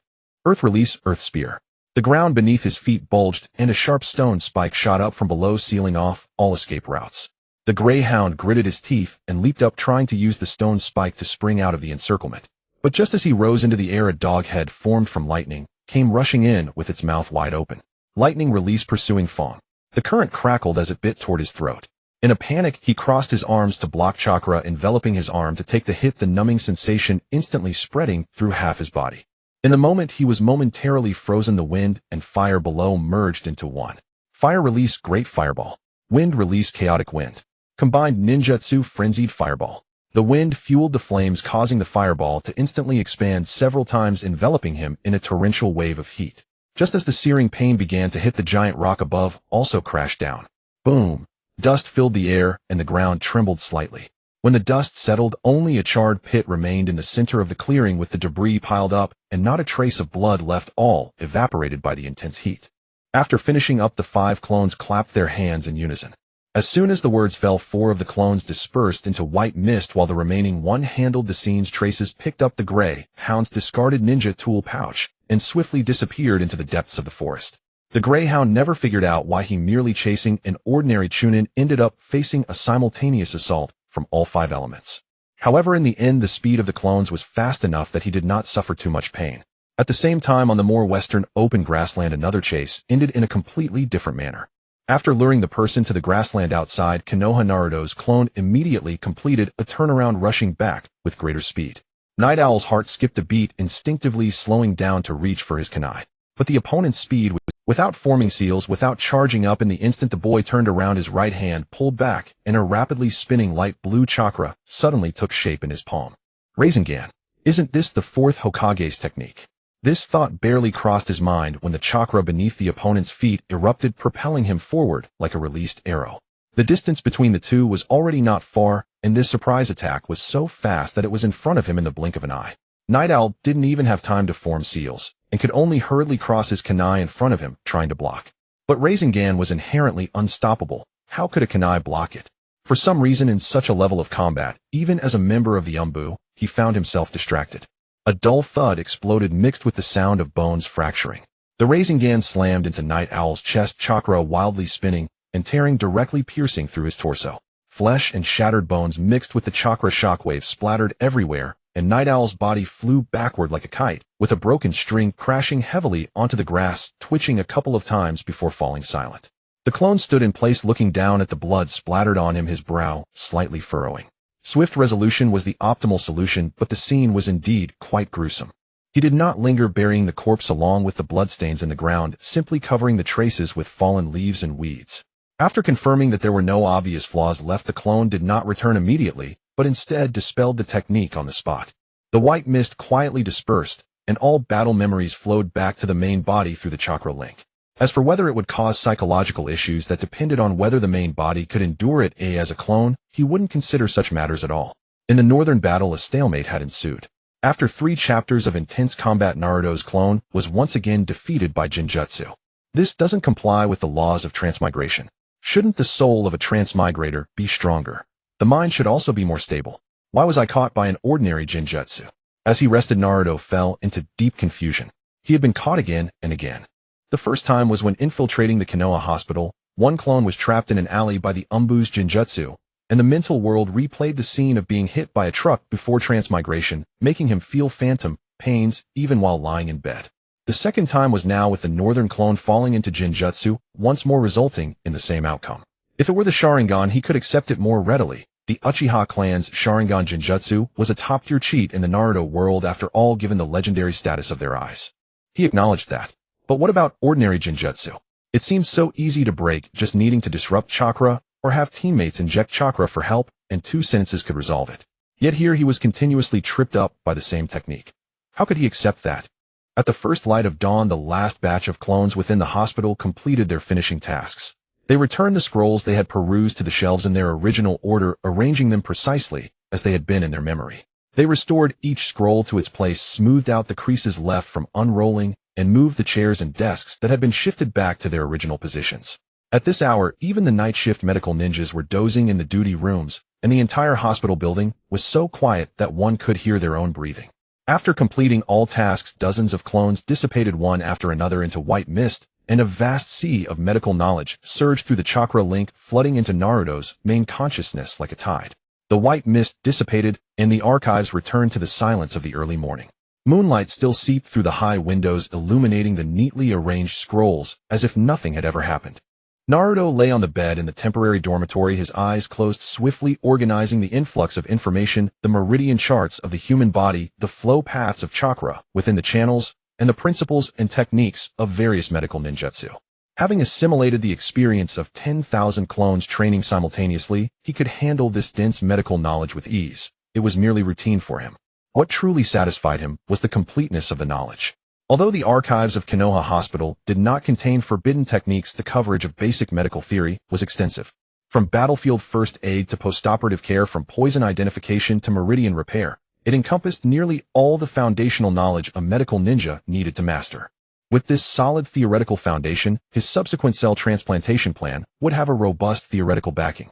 The theoretical study of medical knowledge was complete. The next step was to have the clones turn this theory into practical experience. Medical ninjutsu differs from other techniques. Knowing the theory alone is insufficient. Extensive hands-on practice is required. The field of force, the control of chakra. All these need to be refined through repeated trial and error. Yet compared to his gains, the memory of being caught twice by ordinary jinjutsu the previous night bothered him more. Weaknesses must be addressed. The sky outside was beginning to lighten, a faint cyan glow appearing on the eastern horizon. The silhouette of the Hokage monument gradually emerged from the night, and Konoha village remained immersed in the last quiet moments before dawn. Naruto got out of bed, taking advantage of the thickest morning mist and the time when most of Konoha had not yet awakened, to silently slip toward the direction of Konoha's emergency shelter. Using earth release to burrow underground, he bypassed the alarm devices at the entrance and, familiar with the path, slipped into the depths of the empty shelter. Super multi-shadow clone technique. A series of muffled thuds echoed through the enclosed space as tens of thousands of clones exploded simultaneously, filling the entire underground hall with white smoke. When the smoke cleared, the clones stood densely packed, occupying every corner of the hall. Their training tasks had already been planned out in his mind. 10,000 clones would train in the medical ninjutsu he had just learned, while another 2,000 would research rapid resistance. Those clones did not need Naruto to assign them further. They would find suitable places on their own to complete their training tasks. Some worked independently, while others formed teams to study how to overcome difficulties. Idle, these clones were lively and hard to manage. But with training tasks assigned, they would execute them meticulously, requiring little oversight from him. Watching the clones about to busy themselves, Naruto felt deeply satisfied. 12,000 clones meant a training speed multiplied by 12,000. This was still the limit of his current chakra. Once his chakra recovered, he could release even more clones. However, lacking a suitable venue, he had to make do with this arrangement for now. The best approach to training with clones was to let them train for a while, then have the main body recall them, summarize the experience, and release them again for more targeted training. Even letting them discuss and train on their own was not slow. With a speed already multiplied by tens of thousands, there was no need to chase the absolute limit. After all, being in Konoha, frequent visits to the shelter increased the risk of exposure. Regarding how to enhance rapid resistance, he had 2 ideas. The first was to make his chakra as solid as iron, preventing external chakra from breaking through his defenses and affecting his mind. The second was to make his chakra violent like Might Guy when opening the 8 gates, or the Raikage in lightning release chakra mode, using absolute chakra intensity to crush all mental interference. Additionally, he had numerous shadow clones. If the main body was caught in a jinjutsu, the clones could release themselves, and the returning chakra would disrupt the chakra flow in the main body, thereby dispelling the illusion. Except for the infinite Tsukuyomi, no jinjutsu should be able to affect his tens of thousands of clones all at once. Leaving the scene to the clones to manage themselves, he crawled out of the shelter along the route he had come, silently returning to the temporary dormitory under the cover of the morning mist. After leaving a few clones to prepare breakfast, Naruto lay back down on the bed. Twice awakened by jinjutsu combined with the knowledge passed back from other clones, he had managed to stay awake through the entire night. At the Hokage building, Sarutobi Hiruzen arrived at the office half an hour earlier than usual. It wasn't because he couldn't sleep, it was that his right eyelid kept twitching. Having lived to this age, he normally paid little attention to eyelid twitching, but with the Chunin exam underway, Konoha village was filled with a diverse crowd, and he feared something serious might occur. As Sarutobi Hiruzen stepped into the office, the station Enbu knelt on one knee and quietly reported the previous night's operations. Report to the Hokage: last night the patrol team, the Lynx squad, encountered 4 intruders targeting Konoha Hospital. After being discovered, they pursued in 4 directions. Among the 4 members of the Lynx squad, including the captain, 3 are missing, presumed dead.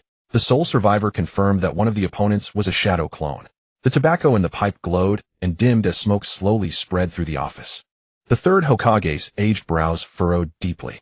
He took a long drag, letting the smoke circulate in his lungs before exhaling slowly. The ANBU reporting was the night shift captain summarizing the events in the simplest terms. An ANBU squad suffering 3 deaths and 1 injury was a grave matter. The Lynx squad captain, whom he had personally promoted, was an excellent swordsman of the Konoha style. Had he vanished without even sending a signal? Repeat every detail of last night, leaving nothing out. Sarutobi Hiruzen finally spoke, his voice carrying a weight of suppressed gravity. The ANBU captain elaborated, starting from the survivor's account of the intruders' suspicious movements to the Lynx squad's pursuit in separate directions, and then to the entire battle process of the survivor. Naruto, influenced by the memories transmitted from his clones caught in Jinjutsu, overlooked the fact that one ANBU member had not been eliminated. After receiving the intelligence, the ANBU captain immediately dispatched other squads for reconnaissance, but since little time had passed, no information had been relayed back yet.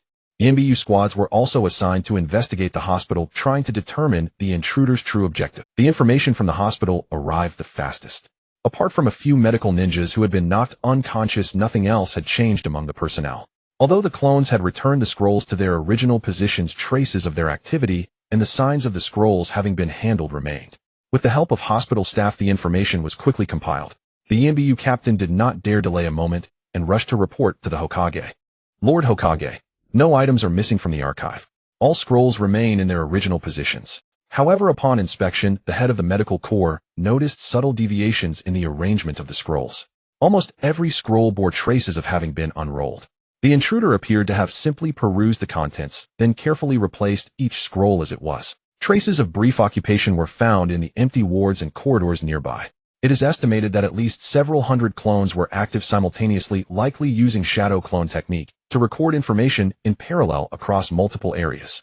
The Umbu captain knelt on one knee before the Hokage's desk, reporting the freshly gathered intelligence. Only read not taken. Shadow clone. The third Hokage slowly exhaled a puff of smoke, his brow furrowing deeper. To infiltrate Konoha's central hospital, evade night guards, and brave the risk of Umbu patrols. Not to steal scrolls for profit, nor to purloin specific classified documents, but simply to sit down and study. This was hardly the modus operandi of a conventional enemy spy. Spies operate on efficiency and grab the scroll and flee. What logic could there be in expending vast amounts of chakra to summon hundreds of shadow clones squatting in the archive to memorize scroll after scroll by rote? Not to mention the tremendous mental strain. The mere presence of hundreds of clones moving simultaneously multiplied the risk of exposure exponentially. Unless the target was not a specific scroll of intelligence, but medical knowledge itself. All fundamental medical knowledge, from meridian charts to first aid techniques, from common poison formulas to battlefield triage procedures, was copied comprehensively, an all-encompassing reproduction. Recording such a vast amount of knowledge at once would impose an exceedingly heavy burden on the mind. Memorizing might not be an issue, but reproducing it all without error is virtually impossible. The vast quantity of information retained by temporary memory fades just as quickly. No matter how one thought about it, it seemed utterly irrational. Notify the medical corps to re-examine the contents of all scrolls and compile a list of items that may have been unrolled. No matter how one thought about it, it seemed utterly irrational. Notify the medical corps to re-examine the contents of all scrolls and compile a list of items. Instruct all patrol squads to increase night patrol frequency effective immediately with double shifts in key areas. Sarutobi Hiruzen held his pipe at his lips, his voice stern as he issued commands to the Umbu captain. The Umbu captain acknowledged the orders and withdrew at once, dispatching the Hokage's instructions while also setting out to investigate the specifics himself. Sarutobi Hiruzen sat alone behind his desk, gazing out the window at the gradually brightening sky. The silhouette of the Hokage monument loomed faintly through the morning mist. This village, standing for decades, seemed to be slowly enveloped by an invisible shadow. Orochimaru's trail remained elusive, and now a mysterious force with uncanny methods had emerged. The enemy was proficient in shadow clone, targeting Konoha's accumulated knowledge, leaving him momentarily without a clue. Hiruzen. Hurried footsteps sounded outside the door. The two advisors Mitokado Hamura and Udatain Koharu arrived together, their faces etched with gravity. They had clearly received the news, arriving in some haste. Sarutobi, this is no trivial matter. Mitokado Hamura leaned on his cane, his tone grave. 3 Umbu operatives were lost. The enemy slipped into the hospital, silently copied medical records. They dared to act on the eve of the Chunin exams, knowing full well we would be reluctant to conduct a large-scale search. In a few days, envoys from various nations and the Fire Daimyo's representative will arrive in Konoha. If a flaw emerges at this critical juncture, where will the village's prestige be left? Udatain Koharu adjusted her glasses, her gaze sharp. I suspect Tsunagakure is involved. They've been making small moves lately, and Gaara's condition is off. Medical records. Perhaps they want to study Konoha's antidotes and battlefield first aid protocols, preparing for subsequent actions. After all, the last great ninja war was sparked by Tsunagakure. The third Hokage shook his head, his voice calm, yet resolute. It's not Tsunagakure. Raza hasn't gone mad enough to do this. All participating teams are within Konoha's territory. If evidence is left behind, it would place Tsunagakure squarely against the other 5 great nations. They seek profit, not mutual annihilation. Besides, this doesn't align with Tsunagakure's style. Puppetry, poison, mist, long-range ambushes. That's their modus operandi. Hundreds of shadow clones copying books. That doesn't seem like something from Kyo's lineage. Udatain Koharu frowned, but offered no further rebuttal. She also sensed something amiss, but could not pinpoint a more plausible suspect. The priority is not determining who did it. Issue the order. All Umbu squads are to be on full alert, effective immediately. Reinforce covert posts at the hospital, the Sealing Corps, the Hokage building, the Ninja Academy, and the Jutsu Library. Sensor ninjas will rotate in 2 shifts. Assign personnel to discreetly monitor the village's teams at their lodgings, focusing on Tsunagakure. Act with caution, do not give them any pretext. He had considered imposing a village-wide lockdown and searching teams one by one. But the Chunin exams were a grand gathering of the ninja world, and Konoha was the host. To take action against foreign ninjas without evidence would tarnish its reputation, fueling rumors of Konoha's insecurity and incompetence. In the ninja world, trust is sometimes more precious than a dozen scrolls of knowledge. Meanwhile, in every corner of Konoha, daily life continued as usual. Street vendors began their day's trade. Steam rose from the dumpling shop. Steamers, the proprietor of the ninja tool shop, displayed fresh kunai on the shelves. Early risers drew water from the well, exchanged greetings, chatted about the weather and the upcoming Chunin exams. No one knew what had happened at the hospital the night before, and even fewer knew that 3 Umbu had vanished forever. Beneath the calm surface, undercurrents had long been churning. Creak. The office door was pushed open from outside, the force neither heavy nor light, yet carrying an undeniable air of intimidation. Danzo leaned on his cane, his right eye wrapped in bandages, his uncovered left eye murky yet piercing. Without a greeting, he strode straight in. Hiruzen, have you apprehended the culprit? His questioning came without preamble. The Umbu are still investigating. The third Hokage looked up at him, his tone calm. You are too weak, Hiruzen. The intruder's objective was clear, their methods clean. They were clearly targeting Konoha's heritage. Medical records are just the first step. Next will be sealing techniques, jutsu archives, and even the sealing scroll. You expect those Umbu who only patrol in plain sight to investigate. They won't find anything even by next year. He struck his cane on the floor, his tone leaving no room for negotiation. Root will take over the investigation. Within 3 days I will dig out the culprit for you. Mitokado Hamura and Udatain Koharu exchanged a glance, but remained silent. The Umbu answered directly to the Hokage while Root was under Danzo's command. Their jurisdictions were traditionally distinct. Allowing Root to intervene in village defense would effectively grant Danzo a hand in internal security, which breached protocol. Yet the situation was dire. The Umbu had lost 3 men the previous night, appearing somewhat overwhelmed. The office fell silent for a few seconds. The third Hokage looked at his old friend and longtime rival, the ember in his pipe flickering. He understood Danzo's motives. To expand his power, yes, but also genuinely to root out the hidden force. Root's covert intelligence network was indeed better suited for this kind of deep investigation than the Umbu's overt operations. But given the urgency, they could not think of a better approach. Danzo's actions did not encroach on the Third Hokage's core interests. After a moment of silence, the Third Hokage finally nodded slowly. Agreed. Root will cooperate with the Umbu, but the public face remains that the Umbu is handling the investigation. Remember, the Chunin exams must not be disrupted. All nations and villages are watching. Danzo said nothing more, only cast a deep glance at the battle report on the desk before turning and leaving. The sound of his cane tapping on the floor gradually faded. The door closed, sealing off the cold, oppressive presence. The door shut, and the office fell into silence once more. Mitokado Hamura sighed. Danzo's methods. I fear they will stir up a hornet's nest. Extraordinary times. The Third Hokage uttered only these 4 words, then turned his gaze back to the window, the ember in his pipe pulsing faintly. The third round of the joint central exam was held as scheduled, unaffected by the minor changes occurring in Mai. At this crucial moment, when the daimyo nobles, feudal lords, and village high-ranking officials from all nations had gathered, Mingren took Xianglin to hide in a small building near the center of Mai. At the competition venue, they each arranged a shadow clone, instructing it to surrender directly when their matches came up, while they themselves stayed there to watch for the right moment to act. Today the sky over Mai was very blue, the clouds were very white, and the sounds of explosions were very loud. Mingren did not care about the situation inside the Mai competition arena. He knew that the Mai collapse plan had officially begun. Whoosh! Mingren and Xianglin stood by the window watching the signal flare rising from the Mai competition arena. He knew that the time to act was imminent. Sure enough, moments later the ninja of Inin summoned the 3-headed giant snake prepared by Dashawan, which slammed violently into the walls of Mai. After several loud bangs, the thick walls of Mai, built over many years, began to crack. For a moment stones flew everywhere, and the 3-headed giant snake continued its relentless assault. Enemy attack. The ninja guarding the wall discovered it at once and immediately shouted to alert more guards. Their reaction was quite swift. They immediately pulled out signal flares representing enemy invasion from their ninja tool pouches and launched them into the sky.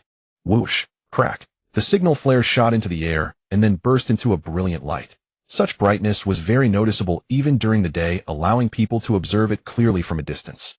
After the signal flare exploded in the sky, it did not disappear immediately, but lingered for a short while, allowing more ninja to react. There's a signal flare in that direction. Immediately some ninja in my village noticed this and shouted loudly to alert the other ninja nearby. Someone is invading the village. Experienced ninja immediately understood the meaning of the signal flare and promptly dropped everything they were doing, regardless of how urgent those tasks were. In such a situation, nothing was more important than protecting the village. That direction is towards the Forest of Death. Actually, there was no need to say it. The ninja immediately began rushing to support that area. For a moment, ninja were leaping across rooftops all over the village, their objectives also unified, heading toward the location of the enemy invasion. The ninja guarding the wall, after releasing the signal flares, immediately began to resist. Kunai shuriken, explosive tags. All kinds of ninja tools were thrown continuously to stop the invaders' advance. However, at this stage, the main force responsible for breaking the walls were the summoned multi-headed giant snakes. They used their massive bodies to ram the walls, creating opportunities for the ninja behind them to enter Mai. Those ninja in charge, their thrown projectiles had little effect. Fire released dragon flame singing technique.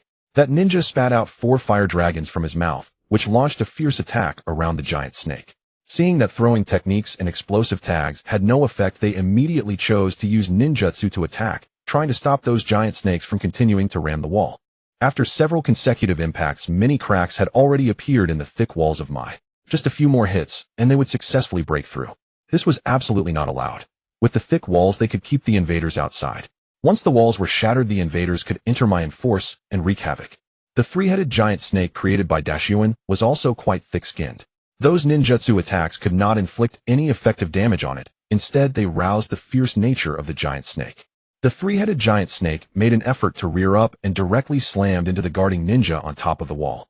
Bang! With a loud noise, a sizable gap was smashed into the top of the wall. It was fortunate that the guarding ninja had moved away quickly, otherwise that blow could have crushed him into a pulp. At such a critical moment, they didn't care about the cold sweat trickling down their bodies. With reinforcements still not arrived, how were they supposed to defend this section of the wall? Don't give up. We must stop these invaders. Some guards at the brink of life and death had already fallen into despair, having no idea how to deal with such a colossal beast. The more powerful ninja, seeing this, immediately lent a hand, rescuing him and beginning to try to revive his con. Behind them was the village where their parents, spouses, and children lived. Once they gave up resistance, the invaders would only break through the defenses faster. Wind release, great breakthrough. Even knowing that ninjutsu had little effect, they did not stop attacking. If they could cause damage, good. If not, they would at least slow down the giant snakes, allowing the wall to hold out longer and wait for reinforcements. Below the wall, the invading ninja of Shine and Inin were not idle either. At places beyond the giant snake's reach, they attached chakra to the soles of their feet and tried to climb up the wall to eliminate the guards, and at the same time directly invade. Those ninja with less chakra could only wait for the giant snake to open a breach and then follow inside. The several giant snakes summoned by the Inin ninja attracted most of the attention and strength of the defending ninja, making it difficult for them to notice and resist the ninja climbing up. After the Shine and Inin ninja climbed up, they immediately attacked the original defenders, preventing them from attending to the giant snakes. Bang bang. With several more consecutive impacts, the gaps were directly enlarged. The force exerted by the giant snake grew stronger with each hit. The wall, already cracked, became less sturdy, making subsequent collisions more effective. The relentless impacts caused the gaps on the wall to expand rapidly. On one hand, they had to resist the giant snake, on the other, they had to watch out for the climbing invaders. The defending ninja began to struggle to hold their ground. Before long, they began to suffer casualties. However, looking back at my village, they could see ninjas speeding toward them to provide support. The tremendous noise from the wall at the Forest of Death immediately reached my village, alerting the ninja, who were unaware of the situation, to the changes. They all stood on high ground to see what exactly was happening. Jiraiya, who had returned from his travels, was at this moment peeping at the women's hot spring. Such an important time, as the Chunin exam was the most prone to accidents. After receiving the news, he was slowly making his way back, while still peeping. Earlier, when he heard the news of the Nine-Tails incident in Mai, he thought it was just an ordinary riot. He hadn't gathered more intelligence in the ninja world and believed that his teacher could handle it, so he didn't return. After returning, the news he received was far beyond his expectations. He never expected that Uzumaki Naruto, the jinchuriki, had died. He had already let down his disciple Namake's Minato by not returning when Mingren was born. And now the only child of Minato and his wife had also died at the hands of the Nine-Tails, which left him dejected for a time. But the village still existed, and Jiraiya gradually recovered. He resumed his peeping activities. Once he became busy, the sadness and guilt in his heart gradually subsided. He was aware of the matches in the competition arena, but those fights held no appeal for him at all. He would rather go peeping. The disturbances in the competition arena and outside the village occurred almost simultaneously. Such a commotion naturally startled Jiraiya, who was still peeping. On the rooftop, he also saw Sarutobi Hiruzen being held hostage by Dashawan, trapped inside a barrier. Regarding the matter between Sarutobi Hiruzen and Dashawan, as a disciple, he was not in a position to comment, and moreover, the barrier was not easy to break through. More importantly, the village outskirts were also under attack, making the situation even more critical. Old man, don't let anything happen to you. Jiraiya took one more glance from the rooftop, muttered to himself, and then chose to go support the village outskirts. Naruto observed everything through the fragrant phosphorus. Within the Hidden Leaf village, ninjas began to be dispatched for support. This was already an invasion war concerning the survival of the village, and personnel from various clans began to take action. Everyone moved to provide support, which would facilitate his subsequent actions. However, it would ultimately not go as he wished. The situation in the Hidden Leaf village was not urgent enough, and the guards at key positions had not decreased significantly. On the competition grounds, Naruto noticed an important situation. Gaara began to release Shikaku, but the ninjas of the Hidden Leaf did not want the One Tail to appear in the village and started arranging for the younger generation to lure Shikaku away. At this moment, the elite Jounin of the Hidden Leaf were busy dealing with the infiltrating ninjas, and it was difficult for them to break free for a while. Although Naruto was not present, the Hidden Leaf still had other ninjas who could carry out this task. Kakashi's first choice was Sasuke, but at this moment Sasuke's curse mark erupted, and he had to turn his attention to others. Releasing the One Tail at this time would be a significant help to Naruto, allowing him to remain in the Hidden Leaf village and draw a lot of firepower. Super Multiple Shadow Clone Technique. Without waiting too long, Naruto chose to take action. He unleashed thousands of clones at once, causing chaos throughout the Hidden Leaf to provide cover for his own actions. The thousands of clones surged like a tide, flooding into every corner of the Hidden Leaf. Their task was to create a commotion, forcing the ninjas to spread their attention. Water, fire, wind, thunder, earth. The 5 elements ninjutsu flickered like colorful lights throughout. Naruto's actions greatly relieved some pressure from Orochimaru and his group, but the pressure did not disappear, it merely shifted onto the ninjas of the Hidden Leaf. Leaf Hurricane. Guy kicked out a perfect arc, knocking down the ninjas brought by Orochimaru one after another. Kakashi, this match is mine to win. His voice carried no seriousness of troubles, but was instead filled with passion and vitality. The enemies on the competition grounds were being swiftly eliminated, and nearly everyone saw hope in quickly resolving the situation, which made their spirits feel remarkably relaxed. The invading enemies were not as powerful as expected. The strongest among them, Orochimaru, had already been restrained by the Third Hokage, allowing them to focus on dealing with the weaker foes. At the moment Naruto unleashed a large number of clones, Guy keenly sensed it. He accelerated, taking down all the enemies in front of him with a few punches and kicks, then quickly jumped to the rooftop, where he saw more invaders rampaging through the hidden leaf. Just from that glance, Guy's expression grew serious.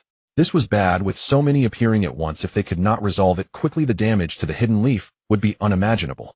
Whether in terms of personnel casualties or property losses, if they continued to wreak havoc, the hidden leaf village would truly need to be rebuilt. Kakashi also noticed Guy's unusual behavior and quickened his pace to eliminate his opponent, following him onto the rooftop. Guy's response was heavy, his tone filled with seriousness. The two understood each other very well. Sometimes they didn't even need words to know each other's thoughts, especially in such urgent situations. They did not linger on the rooftop, each charging in a different direction. This movement successfully attracted the station ninjas.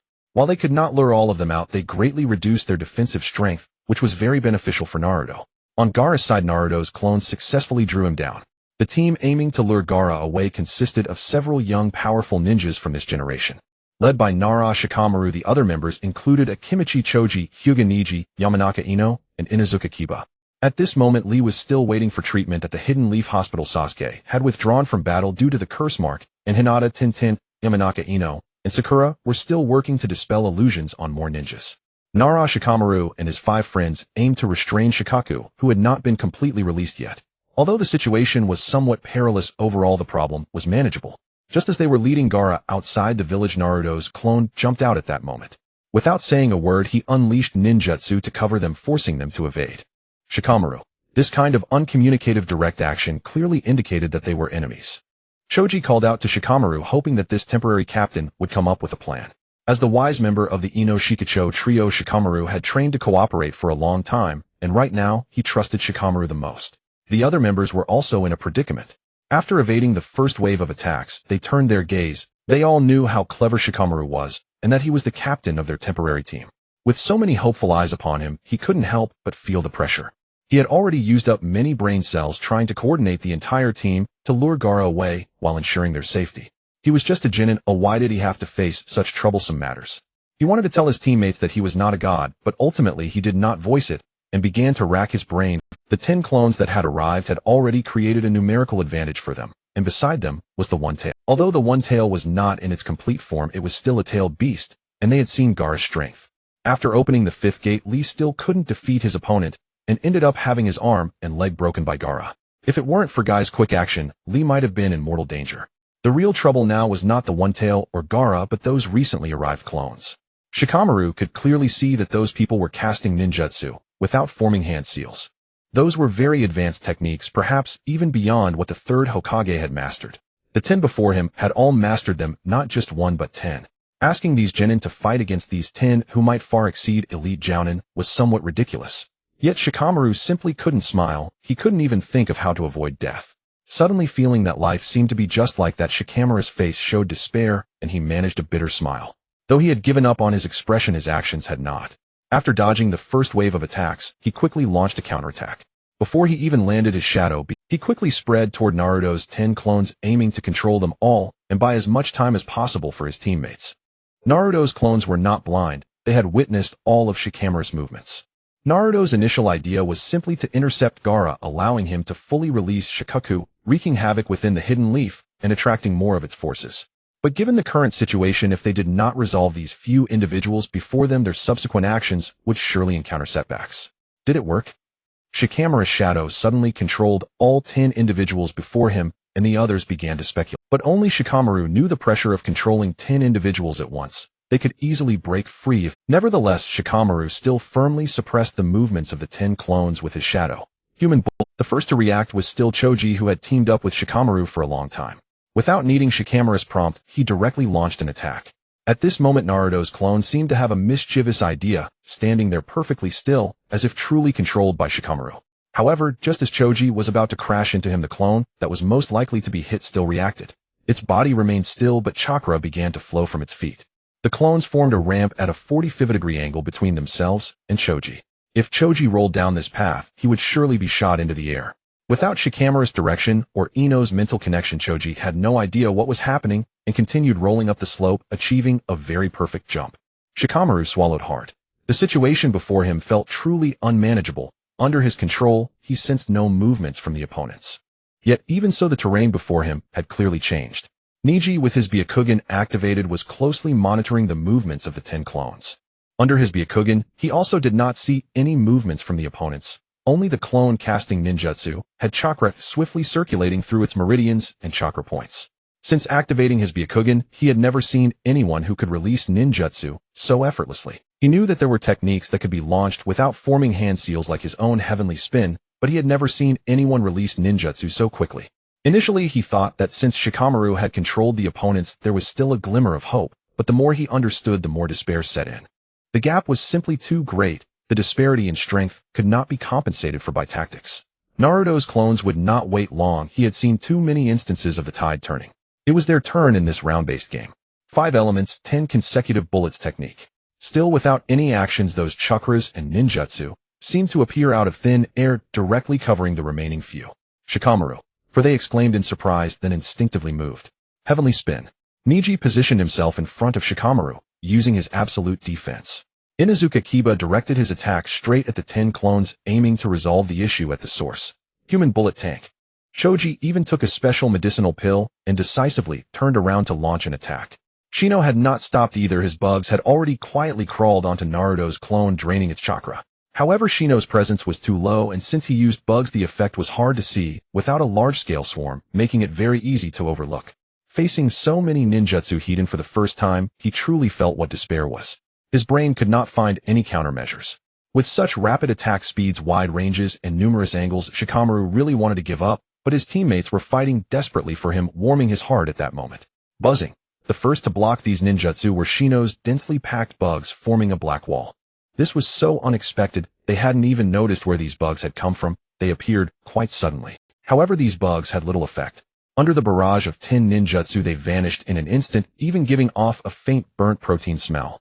As the ninjutsu broke through the wall of bugs, it directly struck Neji's spherical chakra, formed by his heavenly spin.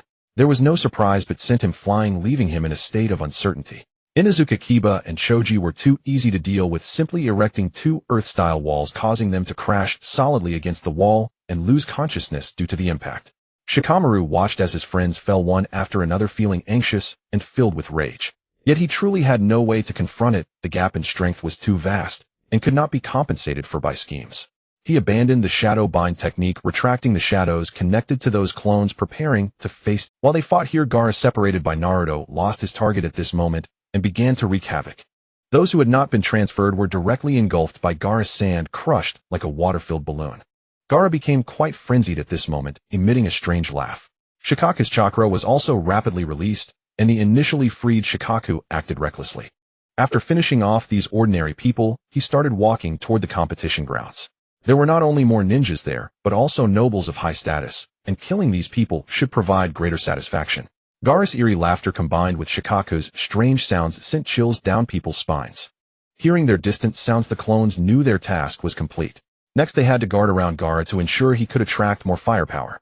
Of course, they could not waste their chakra. At the right moment, they would also unleash clones to lure the ninjas of. However, Shikamaru needed to be dealt with first. As the saying goes, if you don't remove the root of the grass, it will grow again when spring comes. Moi, something's off. Shikamaru's control should have been easy to break free from, and he had even given up resistance. So why couldn't he move at all? All 10 clones were in the same state, utterly unable to perform any extra action. This time they were truly restrained. The clone's eyes darted around, quickly devising a countermeasure. Though I don't know who you are, this is where it ends. Shadow imitation technique. It turned out that Shikamaru's father Nara Shikaku was backing them up from behind. When the youngsters faced no lethal danger, the older generation followed at a distance, clearing out the minor threats. To train them, they had assigned the task of luring away the one-tailed jinchuriki. Though it seemed perilous since the complete form had not appeared, and they cooperated while the danger was minimal. Shikaku had long analyzed their abilities thoroughly, using the current conditions to let them experience the hazards of advanced missions in advance. The process unfolded almost exactly as the older generation had envisioned, but they never expected Naruto to intervene at that moment. Fortunately, their preparations were extensive, successfully covering the youngsters. When the kids truly faced danger, that was when the elders needed to act, and they struck with a thunderous blow, leaving no chance for the enemy to struggle. Dad. Only then did Shikamaru's heart finally relax. Leave the rest to us. Don't struggle. Shadow strangulation technique. As soon as Naruto's shadow clones attempted to mobilize chakra, the shadows controlling their movements immediately crawled up their bodies. Just by circulating chakra, they had been detected. How perceptive. The shadows flowed softly over their bodies, but at the heart and neck they turned sharp, and should those 10 clones dare to move again, the shadows merging into sharp spikes would instantly annihilate them. When Naruto dispatched his clones, he had overlooked these details, lumping Shikaku and the others with. Their mission was nearly complete. How could clones fear such threats? Even if the mission was unfinished, they were now completely suppressed, making continuation nearly impossible. The clones directly mobilized all remaining chakra, intending to make a big move. 10. They hadn't expected to produce such a mess. The moment those clones mobilized chakra, Shikaku used his shadow to obliterate them completely. But he never imagined those opponents were merely shadow clones. With the juniors no longer in danger, they couldn't just watch Gaara continue his slaughter. Super expansion jutsu. Choza Akimichi performed a massive expansion, punching Gaara out of Konoha. It was unclear how they reasoned, but facing such an invasion, they didn't intend to kill the opponent's jinchuriki. The anime's plot followed this path, and even with new players it remained the same. Sensing the shift in the situation, Naruto knew he couldn't wait any longer. Might Guy kicked Naruto's clones one by one like crushing chicks. Using ninjutsu against other jonin from Konoha could last a few rounds, but pure taijutsu was overwhelming. Multiple shadow clone technique. After chakra recovered, Naruto released more clones. This time fewer, only 20. These clones prepared to storm the Hokage building. The objective was to steal the scroll of seals. If there were other gains, they wouldn't be missed. After leaving clones here, Naruto, aided by Karen's sensing, headed to the next location, Konoha's sealing department. Kill. The 20 clones immediately charged toward the Hokage building. Before releasing them, Naruto and Karen's chakra were linked, giving him a clear understanding of the ambush positions within the building. These clones upon release retained that memory. They unleashed all ninjutsu at the ANBU, aiming to defeat them in one go. It must be said that Konoha's ANBU were elites, performing extreme dodges even under such ambush. However, Naruto's clones gave them no chance engaging Tunon or even Threonon. Rasengan. In the intervals of ninjutsu exchanges, several clones threw kunai. For those, ANBU dodging was trivial, just a slight turn or sidestep. But they never expected those kunai to be Naruto's shadow clones in disguise. When they landed behind the ANBU, the clones transformed back, instantly forming a Rasengan and twisting to press it onto their targets.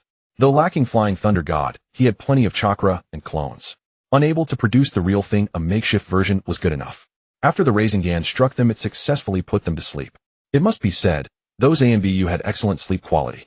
With this trick taking down 3 ANBU, the others dared not dodge thrown weapons so easily. Even if it cost more stamina, they blocked or moved away from the projectiles. The ANBU, facing Naruto's 20 shadow clones, fought with great frustration. Instant ninjutsu forced them to dodge desperately, making it extremely difficult to counterattack with ninjutsu. The 5 elemental techniques were used alternately. By the time the ANBU finished hand seals, their ninjutsu might even be countered. Closing in for taijutsu was also difficult. The clones cooperated while suppressing them with ninjutsu, preventing any approach. Besides the interior of the Hokage building, Naruto had also placed clones on the roof and other key locations. He had witnessed the power of signal flares. If the target was secured before the ANBU could fire a flare, more reinforcements would flood in. Wind release Rasen Shuriken. To quickly eliminate the ANBU, Naruto's clones chose the most devastating. They leaped out of the fire line formed by other clones charging at the dodging ANBU, aiming for a one-for-one buzz. The Rasen Shuriken emitted its signature sound, equipping the charging clone with a sound effect. The remaining ANBU kept dodging, their movement range steadily shrinking. Watching the lone charge, they knew the chakra in his hand was dangerous, but retreating further would let these intruders access Konoha's secrets. What the ANBU didn't know was that a large number of clones followed behind these.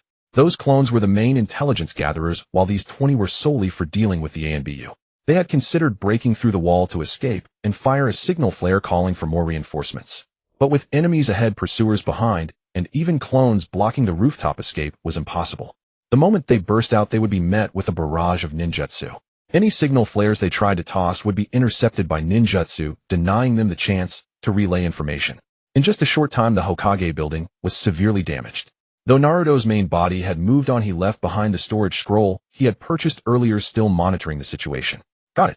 Prepare to withdraw. Within minutes, the entire Hokage building was looted. The alarm on the scroll of seals was triggered, and the sealing technique installed on it was filled with clones. After checking the contents, it seemed legitimate. Time was too tight to verify, so he packed everything and took it. The alarm from the Hokage building spread immediately, drawing reinforcements from other ENBU. Those clones did not retreat. They placed all the items into a scroll and had one clone deliver it to the main body. Naruto noticed this as well and immediately dispatched a single clone to provide support. This was an extremely important acquisition, and no carelessness could be tolerated. In the seal department of Konoha, he employed the same tactic. There were far fewer ENBU there than at the Hokage building, making the elimination process relatively straightforward. Shadow Clone Jutsu. As time passed, the clones within Konoha were swiftly being dealt with. To slow the reinforcements from Konoha's ninja, he once again unleashed a large-scale clone technique. However, this time he released it almost directly in front of Konoha's ninja, instantly drawing their full attention. Finally, his true body had appeared. If they could find and eliminate him, Konoha's crisis would be largely resolved. At this moment, Konoha was riddled with damage.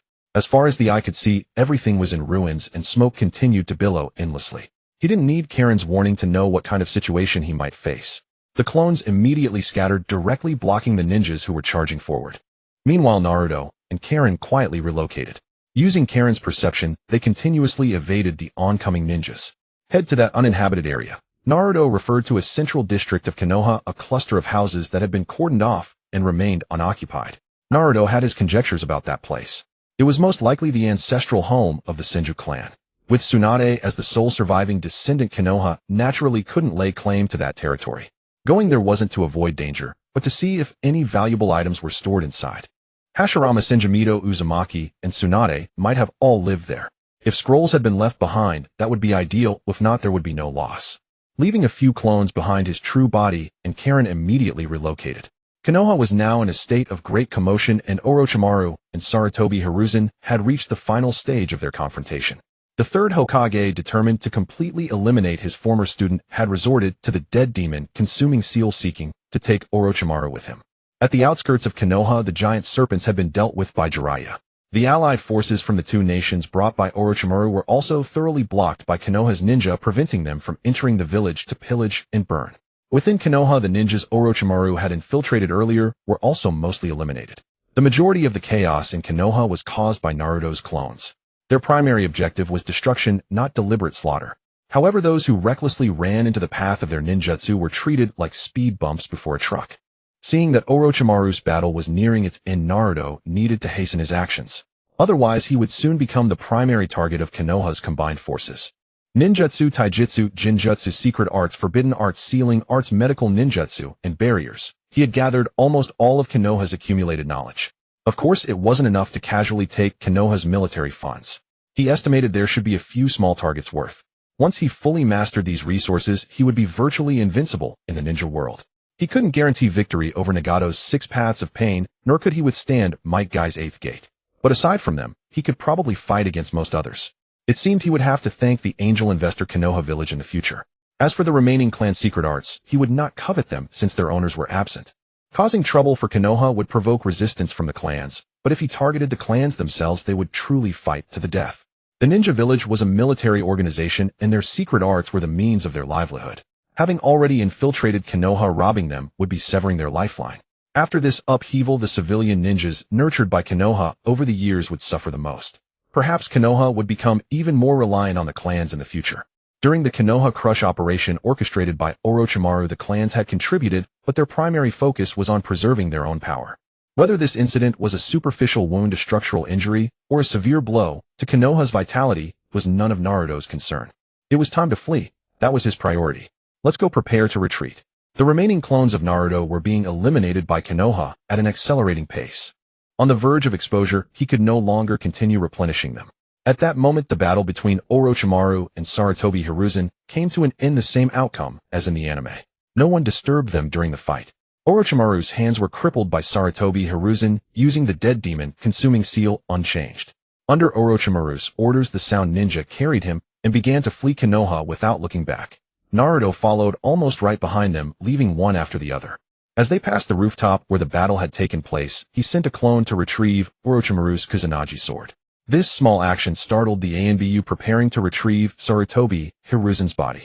The strongest Hokage had fallen here. Some opponents were truly beyond their ability to fight. A mere Kusanagi sword compared to the news of the Hokage's death seemed utterly insignificant. Of course, there was also the ninja sword he had hidden earlier, which could conduct chakra, a fine treasure. He had his shadow clone retrieve it as well. With his hands crippled, Orochimaru's departure from Konoha felt like a hasty escape. He didn't pay much attention to Naruto and Karen following behind him. The loss of his hands affected him profoundly, not only in the ninjutsu he commanded, but also in his pursuit of immortality. He needed to find a way to restore his hands as soon as possible. Without them, his strength was greatly diminished, and there was no need to provoke anyone at this moment. Fortunately, Naruto only followed his path out of Konoha, which eased Orochimaru's mind. Just before leaving the village, Naruto stopped. He couldn't leave without leaving a grand gift.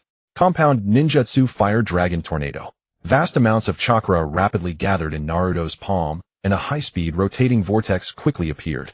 The vortex expanded rapidly between his hands, its rotation speed increasing. A fierce flame ignited at the center, burning from the base to the top. When he could barely contain it, Naruto thrust the vortex violently toward Konoha.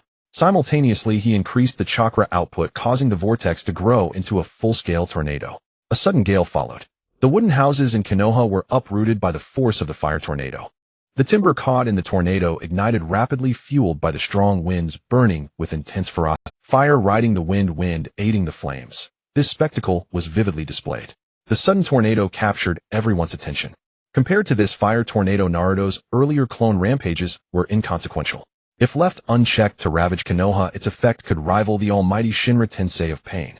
After expending most of his chakra, Naruto turned and left without a backward glance. A true man never looks back at an explosion, but Xianglin does. She unleashed her Kagura's mind's eye to its fullest, her perception enveloping the entire Hidden Leaf village and the surrounding 5-kilometer radius. Her mind was now a camera recording at high speed, its lens fixed on the most tragic scene of the Night of the Leaf. The fire dragon whirlwind blazed a kilometer behind them, a vortex that had consumed nearly all of Naruto's chakra, its diameter expanding to nearly 200 meters, its height piercing the clouds. It resembled a colossal crimson pillar connecting heaven and earth, swallowing the entire commercial district at the heart of the Hidden Leaf village. The air warped into wavy mirages from the intense heat. Glass within a kilometer radius melted entirely, and even the stone pavement cracked into a spiderweb pattern under the searing temperatures. The fire's hue shifted from a deep red at the base to a brilliant white at the apex, where the temperature had already surpassed the limits of conventional fire release, approaching the threshold of lava release. This was a true natural disaster. Not a ninjutsu, not a forbidden technique, a natural disaster. A natural disaster required no aiming, no precision, not even chakra control. A natural disaster merely needed to exist to crush the will of all who witnessed it. Xianglin, through her Kagura's mind's eye, sensed the situation in the Leaf Village.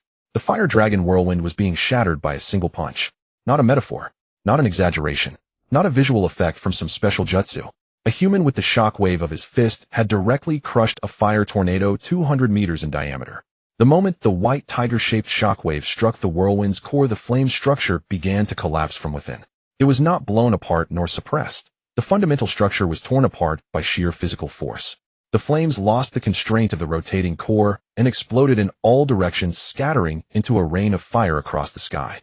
From a distance, it looked as if someone had pierced a burning pillar of heaven with a white meteor.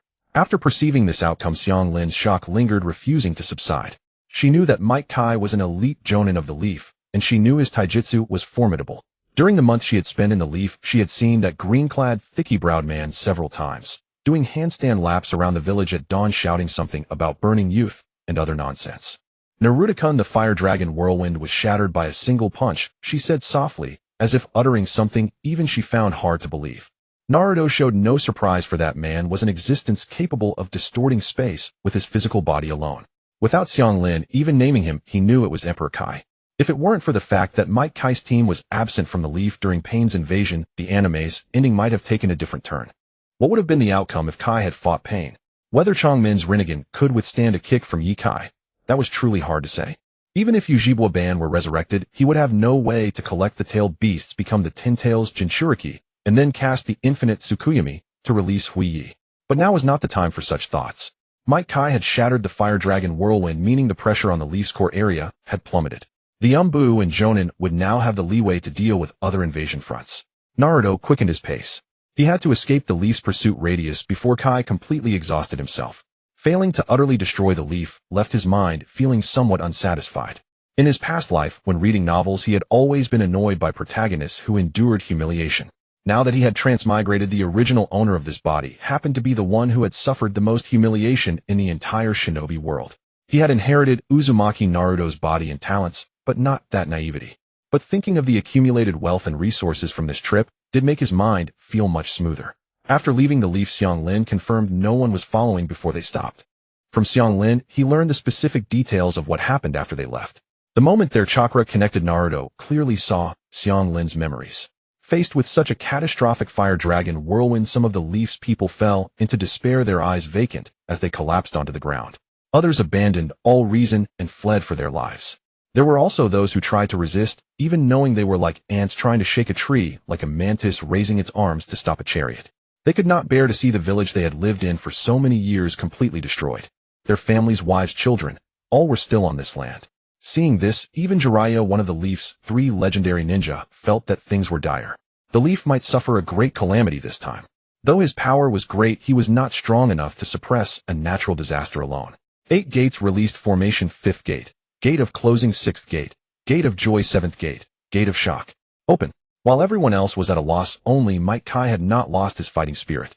He closed his eyes, lowered his head, and crossed his hands in front of his forehead.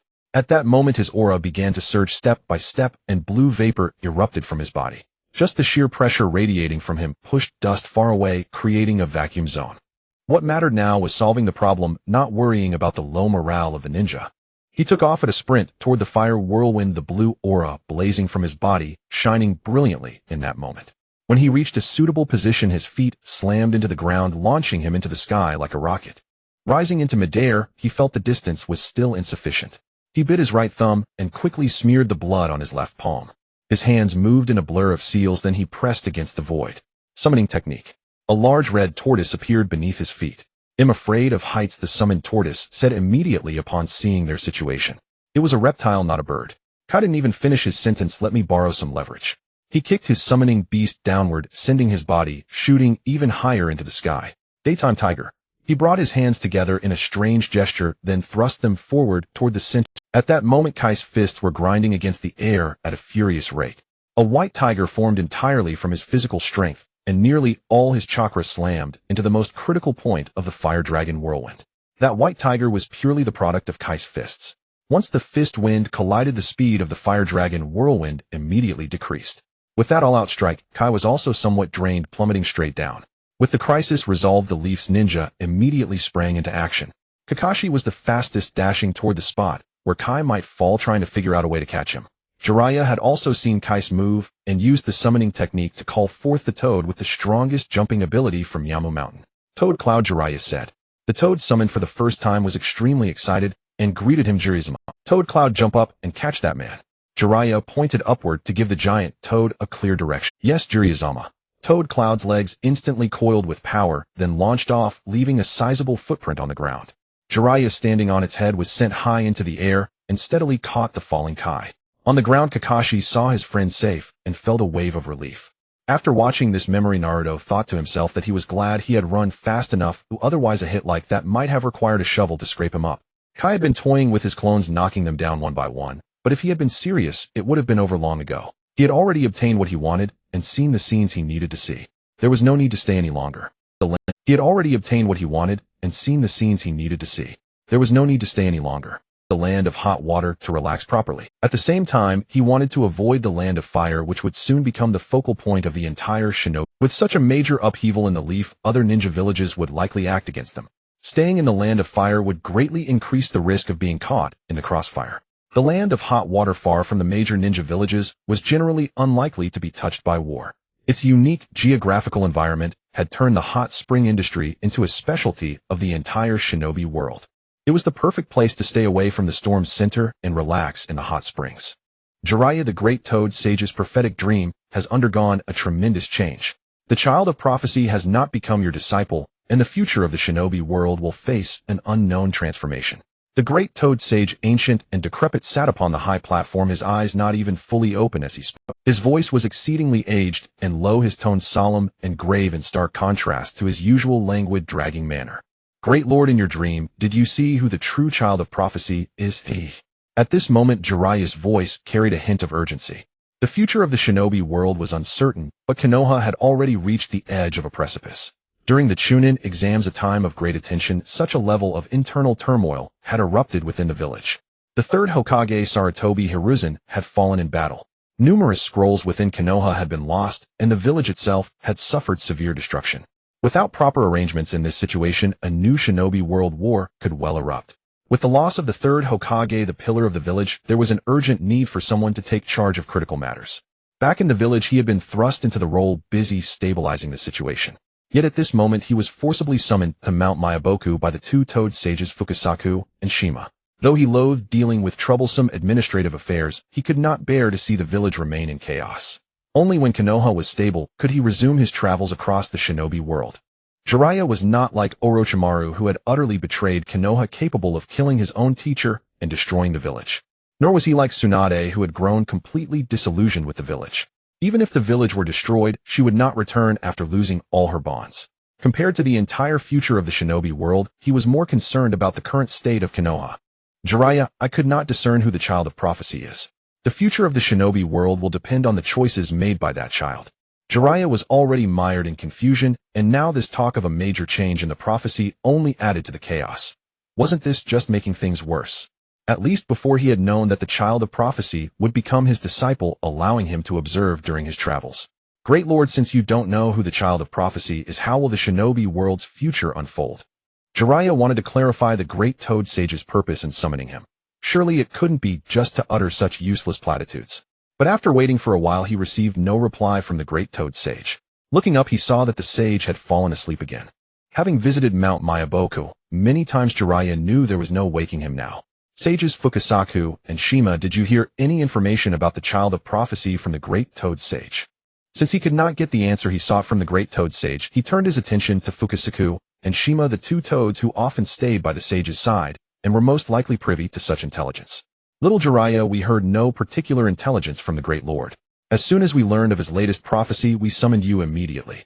The toad's response did not surprise Jiraiya, but he still felt a subtle disappointment. Sages, since there's nothing else, I'll take my leave now. At this moment, Jiraiya had no desire to linger. He needed to return promptly to assess the situation in Konoha, so he bid farewell. Little Jiraiya, please stay for a meal before you go. I have prepared the most exquisite insects. Sage Shima's tone was genuinely earnest, not merely polite. In her heart, since Jiraiya had come to Mount Myaboku, even if matters in Konoha were urgent, there was still time. Hearing Sage Shima's invitation, Jiraiya's expression flickered slightly, as if recalling something During his previous training in sage arts at Mount Myaboku, his daily meals consisted of various insects. Those insects would still wriggle in his mouth, and when he bit down he could feel them burst inside. Moreover, Konoha was severely short-handed, and he needed to return urgently. No, Sage Shima, Konoha has suffered a grave crisis. I must go back now. Jiraiya declined Sage Shima's invitation and chose to leave Mount Myaboku for Konoha immediately. The matter of the child of prophecy would also be a headache for him. He had once believed that Nagato with his Rinnegan was the child of prophecy mentioned by the great toad sage. But the Rain village had been plagued by constant civil war. Hanzo was ruthless, and after years of complete silence, Jiraiya assumed the three orphans had not survived the turbulent times and had perished. Jiraiya had also considered the immensely talented Minato as the child of prophecy, but Minato died young, never having the chance to drive major change in the shinobi world. And who was that person who used numerous shadow clones in Konoha? Was he Orochimaru's subordinate or a shinobi from another village?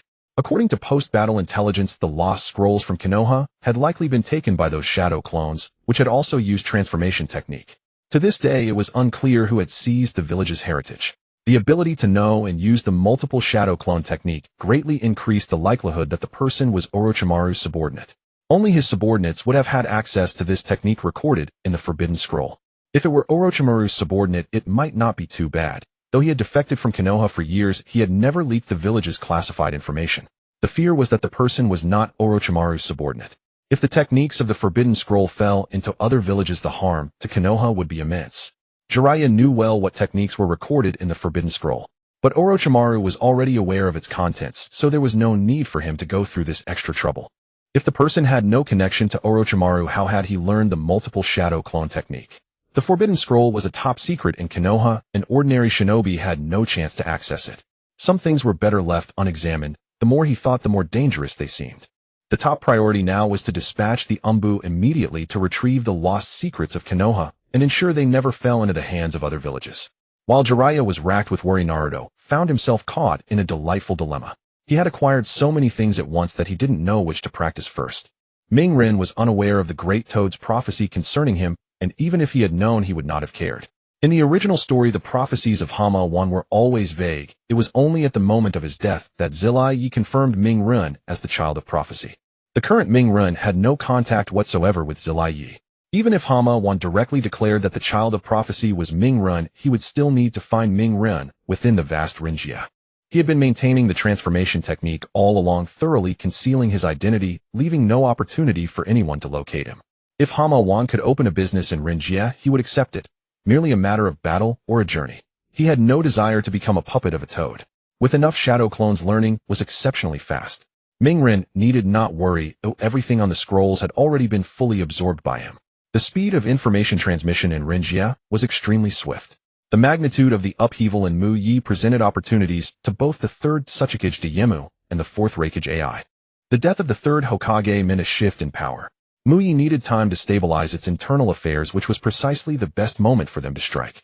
Moreover, they had learned from spies that Mu Yi had lost a great number of scrolls. They were all eager to know if among them was the Flying Thunder God technique that had made the Fourth Hokage renowned. Once a single individual had established a rule in Rinjia that abandoning a mission due to the yellow flash would incur no punishment. Yet none of them were willing to make the first move to test just how much strength remained in this ailing Mu Yi. Thus, the various ninja villages dispatched a large number of ANBUs seeking through every channel to discover who had obtained Mu Yi's legacy. These pieces of information, aside from the major ninja villages, gradually spread throughout the entire Rinjia. The rogue ninjas and missingnins went wild.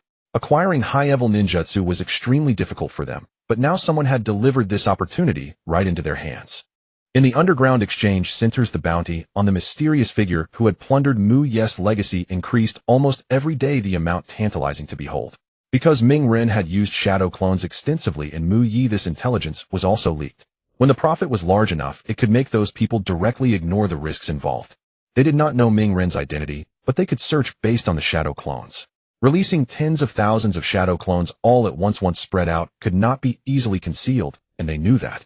The astronomical bounty, the high-level ninjutsu scrolls of Mu Yi, and the secret techniques. These pieces of information were like drops of water in a hot oil, directly causing the entire Rinjia to boil over. Even the isolated Amigakure and Kirigakure received the news, and such substantial treasures inevitably stirred their desires. The Akatsuki organization in particular was accumulating funds. If they could get their hands on this bounty, how many fewer commission missions would they have to accept? Especially Jiao Do. His eyes turned red at the sight of the bounty, and he panted heavily. Therefore, he was one of the most eager to know Ming-Ren's whereabouts and intelligence. At this moment, without needing Chang Men's orders, he himself kept moving between various underground exchange centers, collecting as much information about Ming-Ren as possible. And Zhu, who was in charge of the organization's intelligence work, was approached by Jiao Do regardless of whether it would be useful. In the entire Rinjia, no one should have a broader coverage than the black and white Zetsu. After receiving the leader's command, a large number of white Zetsu began to mobilize, attempting to find Ming-Ren across the entire Rinjia.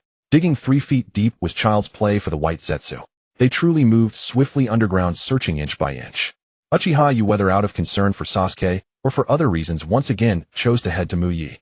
Unlike the Yima's seasoned prudence, the Fourth Hokage AI did not want to make the first move, but was also unwilling to let this fat piece of meat slip away from his mouth. He directly dispatched 3,000 ninjas to apply military pressure on Mu Yi, engaging in military intimidation, hoping to obtain benefits from Mu Yi without paying any price. At the same time, the Fourth Hokage wrote a letter to Dayemu proposing a joint attack on Mu Yi. Although the Hokage appeared reckless, he was not a man without brains. Often using fists was more convenient than using brains, so he preferred to gain benefits through force. After receiving the Fourth Hokage's letter, Dayemu seriously pondered his proposal. The weakness exposed by Mu Yi this time suggested a considerable chance of victory. Moreover, it was not just a Wagakure alone attacking Mu Yi. The reckless Fourth Hokage was actually considering cooperation with him. The hatred from the Third Ninja World War still lingered. One side had lost its village's Kage while the other had lost tens of thousands of ninjas, a deep-seated blood feud. Faced with such a letter of cooperation, Dayemu wondered what the other party was up to. The memory of Kumogakure's sneak attack was still vivid. Given their credibility in a Wagakure, they wouldn't even be trusted to buy a meal on credit. But at this moment attacking Mu Yi was a very good suggestion, truly tempting for Dayemu. After much deliberation, Dayemu finally made a decision to first station 5,000 ninjas on the border between the Land of Lightning and the Land of Earth to prevent Kumogakure from feigning attack in the east while striking in the west. He then wrote a letter to Sunagakure intending to drag that village which had fired the first shot into the mess. Upon receiving Dayemu's letter, Chiyo and Ebizo's faces changed like a palette shifting constantly. It was beyond their expectations that Orochimaru had killed Raza and executed the Konoha Crush plan. Moreover, even with the use of tailed beasts, Sunagakure and Otogakure had not managed to penetrate the village. The three siblings of Gaara were still in Mu Yi as hostages. The previous incident could be dismissed as a misunderstanding with all blame shifted to Shiwan. But attacking Mu Yi again would only prove that they were truly at fault. Yet this proposal was truly tempting, otherwise they wouldn't have joined the Konoha Crush plan in the first place. Everyone was weighing the pros and cons, but no one was willing to be the spearhead, all waiting for the real war to break out before they would step in. As for the instigator of the Konoha Crush, Shiwan, he was completely forgotten by everyone. No one cared about his whereabouts, nor what fate befell him when he left Mu Yi. Even the Akatsuki organization did not pursue Shiwan, nor did they send anyone to investigate Otogakure in the Land of Fields. Whether intentional or not a single word leaked about Ming Ren's ability to instantly unleash the 5 nature transformations without hand seals. Given the numerous witnesses in Mu Yi, logically, there should have been some wind of it. In the current critical situation of Mu Yi, the fact that they could still dispatch a large number of ANBU to track Ming Ren across Renjia was the best signal. This fully proved that Ming Ren indeed possessed a great many important ninjutsu scrolls from Mu Yi. Half a month after Naruto left Konoha, the shinobi on the border between the Land of Lightning and the Land of Fire finally escalated the frequent skirmishes into a full-scale conflict. Both Konoha and Kumogakure simultaneously reinforced their border troops, and the Fourth Great Ninja War was on the verge of breaking out. On that same day, Naruto's whereabouts, as he was training in the Land of Hot Water, were discovered by the shinobi world. In an instant, a torrent of rogue ninja, Missingnin ANBU from various nations, and even some samurai began converging on the Land of Hot Water. Naruto-kun, the Land of Hot Water, is suddenly swarming with ninja, and more are still coming. Karen, whose greatest role beside Naruto was that of a radar, had noticed this herself. Now, without Naruto even needing to ask, Karen voluntarily sensed the surroundings every day. If there was no anomaly, she wouldn't bother him. Just focus on your own training, don't worry about them. As he spoke, Naruto was doing handstand push-ups, his breath steady, and even showing no signs of the intense exertion. He had already begun training in the 8 gates. His clones were training other ninjutsu in the distant forest while his original body was in a self-built training ground, frantically enhancing his physical constitution. Without using ninjutsu to lighten his body or chakra to assist his movements, he relied solely on his raw physical strength to complete the training. If not for the massive boulder pressing down on his feet, his handstand push-ups would have seemed relatively normal. Compared to Mike Guy and Rock Lee, his current progress was negligible, but achieving this level in just half a month was still a commendable result. Naruto-kun, those people are targeting your shadow clones. Are you really not going to do anything? They're almost at the forest where your clones are training. From her tone, Karen seemed concerned, but a glance at her expression revealed she was actually looking forward to the spectacle. Having followed Naruto for so long, she knew exactly how he treated his clones. Likewise, she had a good understanding of those clones' strength. If those people went there, over 10,000 clones would each land a hit on them, pounding them into something even denser than meatballs. Karen merely informed Naruto of what she sensed and didn't disturb his training further, quietly moving aside to watch the drama unfold. She felt that Naruto was perfect in every way except that he spoke too little. Every day, he was just clanging away at his own training, never seeming to find it boring. And his clones were the same. The moment they were created, they started training, and they didn't stop until they dispersed. Unless there was a training issue, they hardly paused midway. Karen truly couldn't understand why Naruto had such immense willpower. Even if he could feel his progress every day, was it really worth being so obsessed with training? Not just his clones, but his original body as well. With Naruto's help, her own progress was visible, but she lacked his perseverance. She only trained for 12 hours a day, so she had to squeeze out every moment to watch Naruto. If only Naruto could relax a little, then she could rest too and have a good look at him. Was this the result of that punch from God? Just thinking about that punch made her a little scared. It was a power that shouldn't belong to a human. She sat beside Naruto, propping her chin on her hands, slightly tilting her head, and kept watching him as he trained. Of course, she also kept part of her perception on Naruto's clones. Although she could guess the outcome, she still wanted to see what method he would use to deal with the situation. Perhaps it was because Naruto had rescued her from misery that Karen had become so dependent on him. Of course, it would be even better if he would look at her more often. Naruto wasn't blind, of course. He noticed Karen's gaze fixed on him. But what could he say? The body he had reincarnated into was far too young, not even fully grown, so some thoughts just had to be set aside. The frequent wars in the shinobi world led to rapid population attrition, creating a significant demographic gap. To fill this resource gap, people had to have children early, have many, and keep reproducing. Generations of such selection had made the entire shinobi world quite degenerate. Even in childhood, eyes could take on shapes like those of a succubus. This shinobi world was far too electrified. To keep himself normal and live longer, he chose to channel his inner fire through training. The news of Naruto's clone location spread like a spark landing on a vast field of tinder, instantly turning into a blazing wildfire. The land of hot water instantly became the most eye-catching spot in the entire shinobi world. Previously, it had been known for its hot spring industry, attracting nobles and their shinobi to come and enjoy life. But they never expected that this place would become the focal point of the entire shinobi world. All because Naruto had done what everyone wanted to do. Not only dared to try, but succeeded. No matter how many clones there were, they were still just clones. As long as the original body was found and eliminated, the clones would be useless. In the past, Konoha was the most powerful force in the shinobi world, and no one dared to attack it.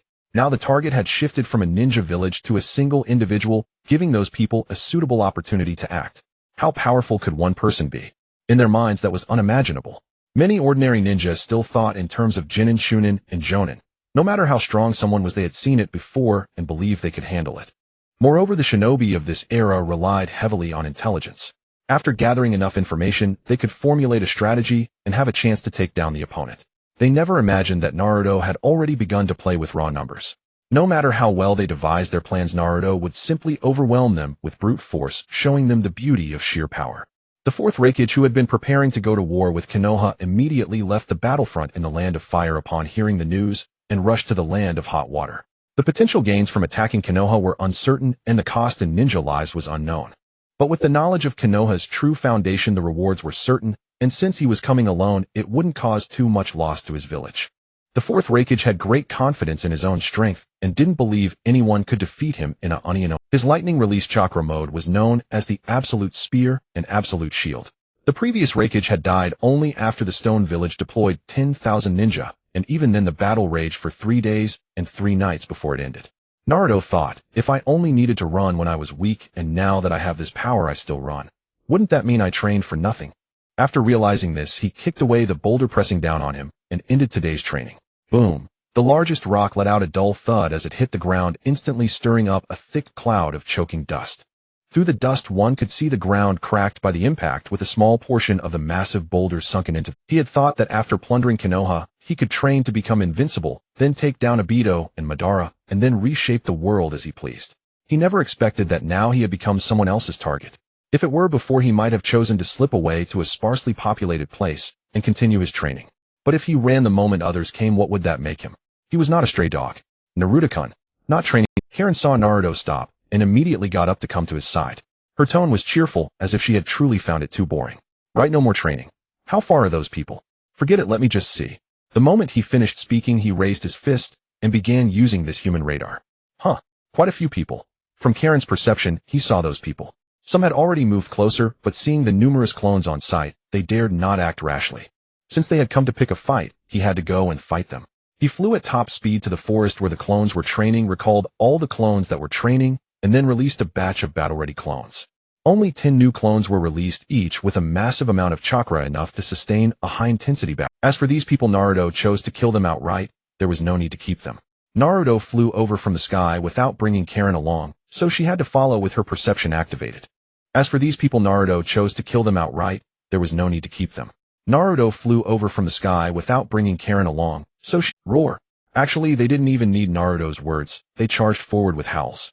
Those who came for Naruto were startled when the clones suddenly disappeared. They had been watching carefully, but the clones suddenly dispelled, giving them no time to think. The clones that Naruto released charged straight toward their positions. Facing 10,000 clones at once was too overwhelming. They had no confidence. But now only 10 were charging at them. Wasn't that just handing them an easy win? They also saw the original body that had just arrived and became even more excited. Generally, when one finds clones, one assumes the original is among them.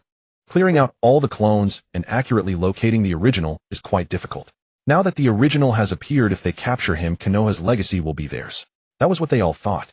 A wandering ninja named Kojiro, wearing only coarse linen clothes without even a decent ninja vest.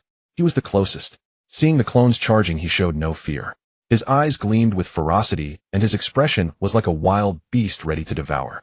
He immediately assumed a ninja stance, stood on a thick tree branch, and began slowly forming hand seals. Slow was relative to Naruto. Compared to the true experts of the ninja world, it probably wasn't much. Chidori Sunban Rain. The clone waved its hand, and a dense rain of Chidori Sunban shot toward him like raindrops. That wandering ninja who had been playing the honest ninja had never seen such a technique. Weren't Sunban supposed to be thrown only a few at a time? How could they be flung out like raindrops? These Sunban sealed off all his dodging routes. He couldn't escape. Faced with this, he could only gamble everything. But his ninjutsu was still missing a few hand seals. He'd risk it. Trading an injury to take down the opponent seemed like a good deal. Bullshit. Hurting himself just to take down a single clone was completely unreasonable. But the opponent's original was too far away. His ninjutsu couldn't reach it. Kojiro gritted his teeth and decided to endure the Senbon, take down one clone, and then retreat if he couldn't win. He had it all planned out. He didn't realize that this was a no-seal technique. After all, releasing a ninjutsu without hand seals was too unreasonable, even though throwing so many Senbon at once was also unreasonable. But he didn't have that much time. Before Kojiro's mental storm was over, the Senbon pierced his body and began to electrocute him, interrupting all his actions and putting an end to his mental storm. If his brain had reacted faster, he might have seen his life flash before his eyes. By the time Kojiro could see the clone's next move, a wind blade was already coming for him, severing his head clean off. With such a low level, he dared to come. That's like looking for trouble. After finishing this one, the clone continued its pursuit further away. Meanwhile, another clone encountered an interesting opponent. The opponent was a swordsman wearing samurai armor and seemed like a worthy adversary.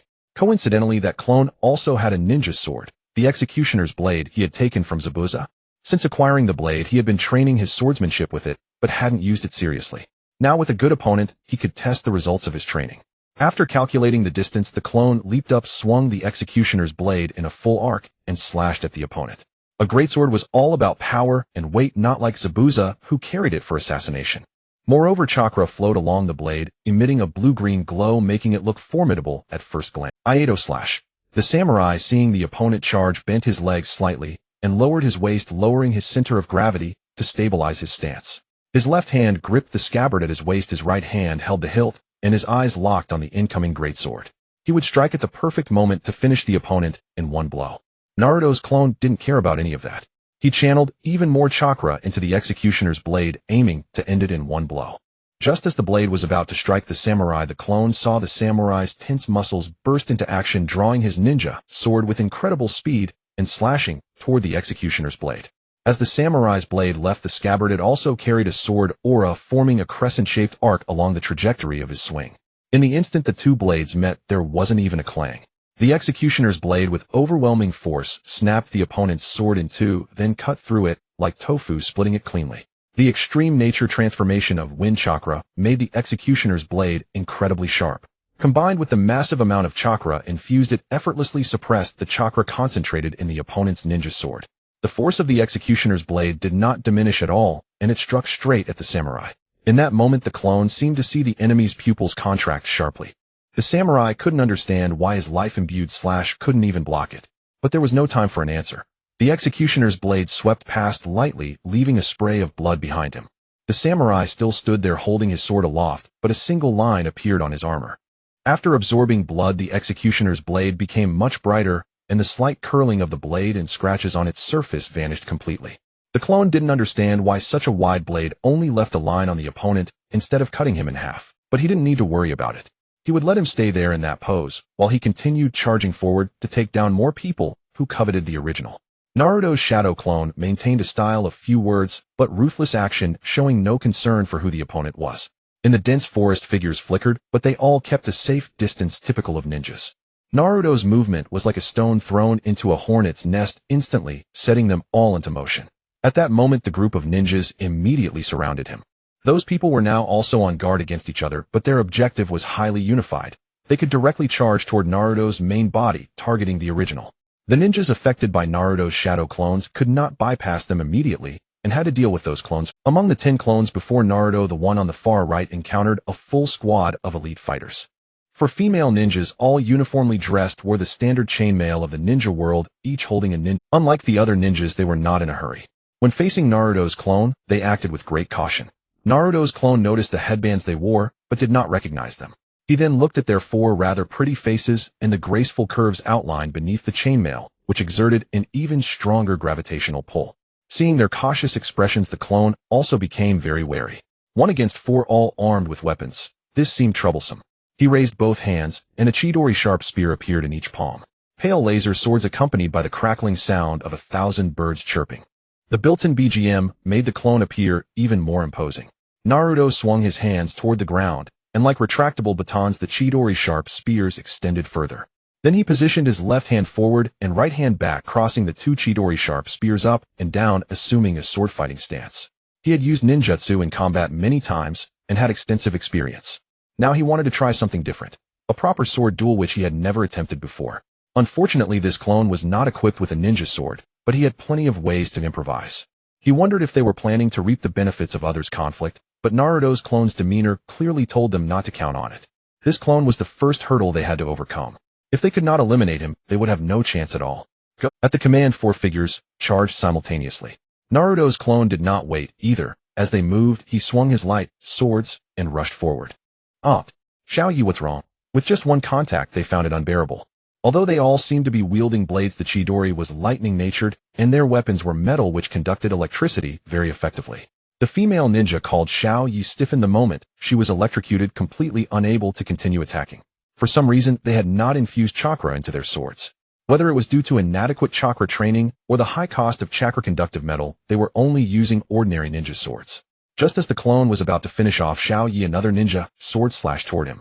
This was a classic move to force a retreat. If the clone blocked, Xiaoyu would be safe. If he did not block, he would be killed outright, and not only would Xiaoyu be safe, but they could also try to approach the main body. But it seemed they still did not understand that such a tactic was not secure enough. The moment the clone withdrew, he retracted the chakra in his palms, and both Chidori sharp spears vanished along with the sound. He subtly adjusted the orientation of his palms, aiming them directly at 2 of the 4 ninjas. Then in an instant, 2 Chidori sharp spears reappeared, this time extending further, piercing straight through the 2 female ninjas he had targeted. Seeing that their weapons could not conduct chakra, the clone knew there was no need to continue the fight. A mere touch would electrocute them. This was a one-sided slaughter. At least they should have enchanted their weapons before fighting. Not only did they lack enchantment, but even contact inflicted a negative debuff on themselves. Piercing 2 was not enough. The clone's movements did not stop. He instantly swung his light swords. He slashed directly at the remaining 2. This time they had no concern for their comrades. Even with grief in their hearts, they had to dodge the light swords aimed at them. Otherwise, the remaining 2 would also accompany the others to the Yellow Springs. Naruto's attack was like a violent storm, making it extremely difficult for the last 2 to evade. The clone's Chidori sharp spears swung with incredible speed, and their length could be adjusted at any moment, covering a large area. Being in the forest, they could hide behind trees to block the view, but that did not guarantee safety. The clone could directly cut through the trees they were hiding behind, though it would consume more chakra. But he did not do that. Instead, he shortened the length of the Chidori sharp spear and aimed its tip at the center of the tree trunk. He suddenly burst the chakra in his palm, and the Chidori sharp spear extended straight through the tree trunk, piercing the person hiding on the other side. He wondered if that person thought the tree trunk would shield them and allow them to escape. Of course, under the effect of the electric current, it was impossible to see the expression on their face. Naruto's control over chakra was extremely strong, allowing him to decide whether the Chidori sharp spear carried electricity or even which part was electrified and which was not. Watching teammates fall one by one before her eyes was a heavy blow to the last one. They had never imagined Naruto's strength would be so formidable. Or perhaps they had, but the immense benefits had made them ignore that fact. The bonds cultivated over such a long time turned to ashes in an instant. However, she still possessed the basic qualities of a ninja. Instead of charging at the clone, she immediately turned and fled. But for the clone, this was effortless. He merely raised his arm, and the lightning pierced her through. She was slow and had left her back exposed to the clone, not even using the surrounding trees to block his view. He had intended to test his swordsmanship, but in the end, ninjutsu settled the matter. Still, it was faster this way, allowing him to deal with more opponents. The clone looked around, searching for the next opponent. Hasaki. What this clone had not accomplished, another clone on the other side was doing. using his ninja sword to slash out whirlwinds. Each time he slashed out a whirlwind, he would recite a line of dialogue.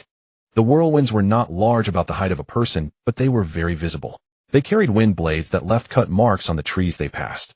Regardless of what moves the opponent used, that clone only chose this one technique. According to the chakra nature compatibility fire release counters wind release. Regardless of what moves the opponent used, that clone only chose this one technique. According to the chakra nature compatibility fire release counters wind release. To completely neutralize it with fire release would require a massive amount of chakra. Naruto had an enormous amount of chakra, so this consumption was no problem for him. Since the extraction of the Nine Tails, his usable chakra had increased significantly, dozens of times more. Moreover, he had been supplementing his Bodhis nutrition these days, catching up on his development that had lagged behind his peers, and his physical fitness and strength had noticeably improved. Although he was not sure why he had been weak against Jinjutsu before, as a reincarnator his spirit had been significantly strengthened. This back and forth further boosted Naruto's chakra. He did not have a precise benchmark to know exactly how much chakra he had now, but for him it was enough. The Swordmaster clone's opponent was not so easily dealt with. After several exchanges, the enemy seemed to be constantly gathering intelligence on this clone. Hasaki. Another swift and urgent whirlwind swept forth, almost forcing Fujiwara Sosuke to dodge, without any further chance to evade. Throughout these attacks, the Swordmaster clone deliberately closed the distance between them, unwilling to let Fujiwara Sosuke keep evading. At the last moment, Fujiwara Sosuke formed a hand seal, and then was engulfed by the whirlwind. Bang! A flash of white smoke enveloped Fujiwara Sosuke, and his body transformed into a tree branch, which was instantly shredded by the wind blades within the whirlwind. So he had used the substitution technique. His reaction speed was indeed sharp. Had he been even a moment slower, he would have been ground into mincemeat. Fujiwara Sosuke hid on a treetop, quietly wiping the cold sweat from his brow. The situation just now had been far too perilous. After so many consecutive dodges, he had found no viable offensive approach. No matter what ninjutsu he used, the Swordmaster clone merely countered with a whirlwind. Using taijutsu, he couldn't even get close. He was already being chased and slashed. This method was clearly ineffective. Jinjutsu was not his forte. Its lethality was far less pronounced than ninjutsu or taijutsu. He only knew how to dispel illusions. Setting traps was too late, and any trap would be rendered useless by a passing whirlwind. The difficulty of laying traps in battle was considerable, and he lacked confidence in doing so under the enemy's watch. After so many probes, the enemy had released dozens of whirlwinds, yet it seemed his chakra was barely depleted. This was what troubled Fujiwara Sosuke most. Fujiwara Sosuke, who had been conserving chakra, still felt significant consumption. Moreover, he had been continuously refining chakra, while the opponent was merely a clone incapable of such refinement. Yet the clone used ninjutsu with seemingly inexhaustible chakra. If this was just a clone, how immense must the original's chakra be? Seeing 10,000 clones had a tremendous visual impact, but it also made it difficult for him to gauge Naruto's actual chakra reserves.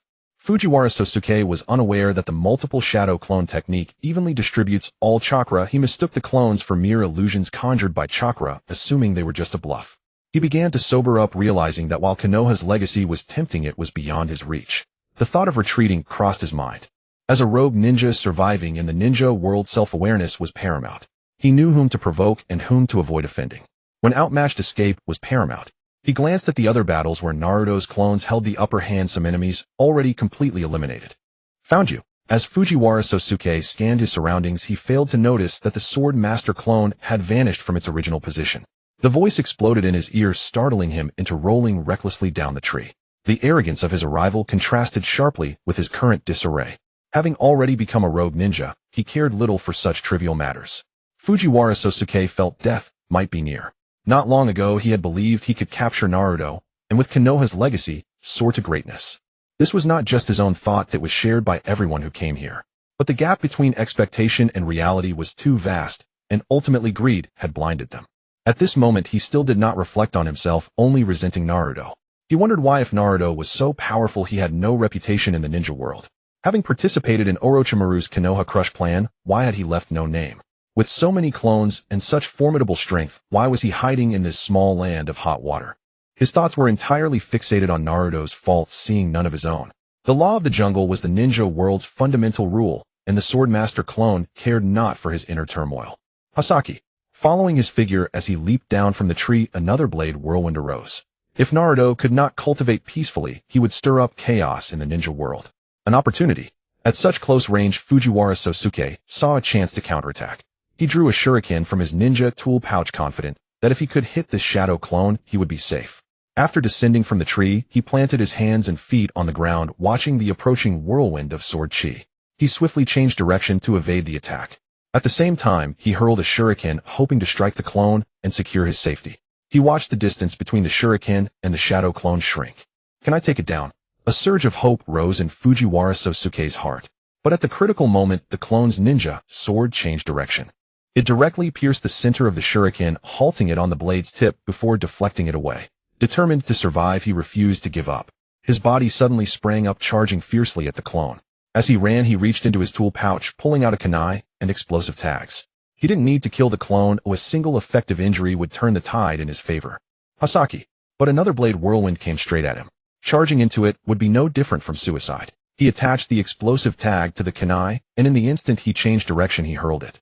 Based on his experience, this kunai with the explosive tag could graze the edge of the whirlwind and strike the Swordmaster clone.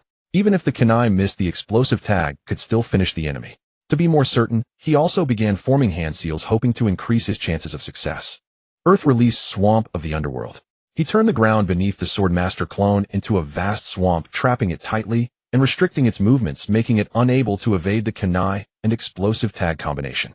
However, his plan was far from reality. The Swordmaster clone was indeed immobilized, but he had not accounted for the range of the whirlwind of sword chi. The wind-natured chakra effortlessly blew the kunai away, shredding the attached explosive tag. Hasaki. Another whirlwind surged directly toward the spot where Fujiwara Sosuke might land. Still midair, he had no way to change course. This time there was no escape. He was swallowed by the whirlwind. Ah! A piercing scream rang out, then silence returned. The Swordmaster clone moved on to seek its You nameless brat, hand over what you stole from Mu Yi and maybe well spare your miserable life. The first to speak was a fierce-looking brute. He refused to believe that Ming Ren could have seized the inheritance accumulated over years from Mu Yi. He must have seized the chance during Orochimaru's Konoha crush when Mu Yi was in chaos and poorly defended, using numerous clones to sneak the treasures out. It was merely good fortune that he coincided with the Shiwan. You just have more clones. Don't think you can resist. Hand it over and well spare your life. The second speaker was a gaunt little old man with sunken eyes, prominent cheekbones, and a face covered in dense wrinkles. One wondered why someone of his age appeared here. Given his physical condition, it was uncertain how much of his youthful prowess remained. He wore no forehead protector, making it difficult to discern his identity. So at his advanced age, was he risking his life for himself or for his clan? With his old bones and limbs and unknown time left, why was he so eager to court death? In the ninja world, after reaching old age, physical functions decline and few remain active. The clones fought fiercely in the distance. Meanwhile, the others rushed toward Ming Ren's real body. They did not strike immediately, aiming first to obtain the items. Whether Ming Ren lived or died was of little importance to them. With so many people present, once a fight erupted, no one knew who would end up with the spoils.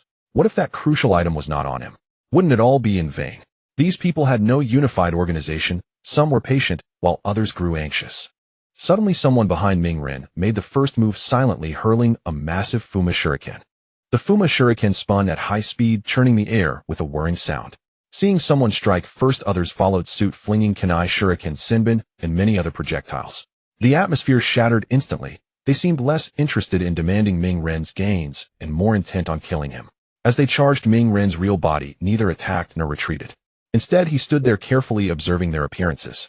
The moment they moved, Ming Ren also acted. Ninja art hidden mist technique.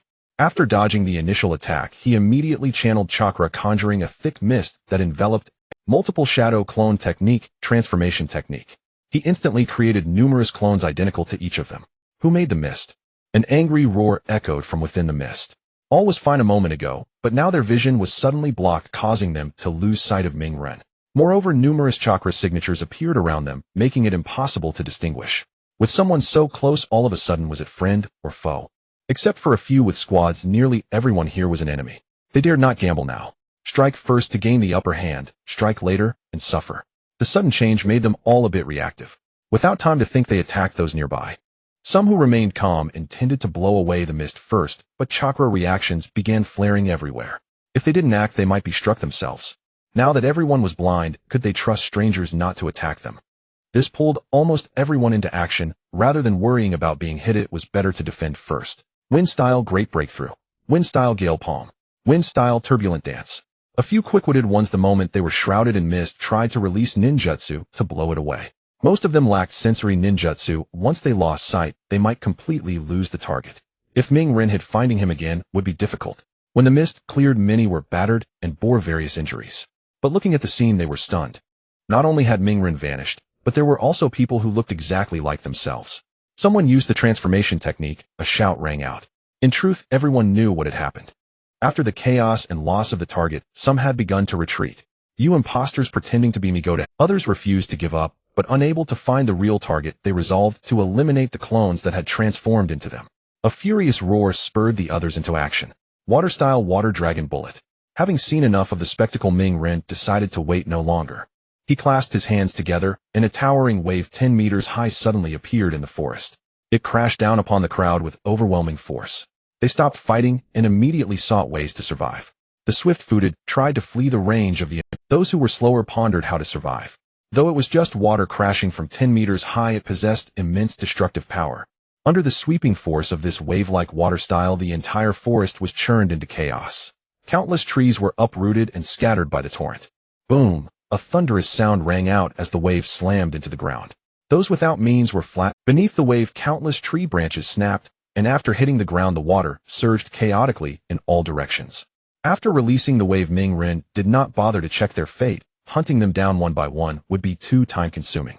Once the water lost control, it flowed in every direction. Although this was a forest on the plain, the immense wave transformed into a mudslide. But since they came, they might as well stay forever. Super multi-shadow clone technique. He used 10,000 clones to surround the entire forest, conducting a sweeping search to ensure none escaped. There was no need to worry about the aftermath. Ming Ren trusted his clones to handle it. Since the ninja world coveted Mu-Ye's treasures, he could use them as leverage. Kumogakure's chakra mode and Iwagakure's dust release were valuable. If he disclosed all the contents to the ninja world, would it make the battles even fiercer? Ming Ren merely entertained the thought without acting on it. Why would he benefit those who had come after him with such... Damn it, they had already targeted him. He would rather destroy these items after learning them than hand them over. Boom. Naruto had just returned to his residence when the wall beside him was smashed like a spiderweb covered in cracks. What's going on? Aren't there no powerful ninjas around here? How could such a loud noise occur? With a few big leaps, Naruto was on top of the wall. This glance made it clear what the problem was. This time he had successfully witnessed the battle of the three Sannin. It seemed that Jiraiya also didn't want to become Hokage and wanted to bring Tsunade back to do the job.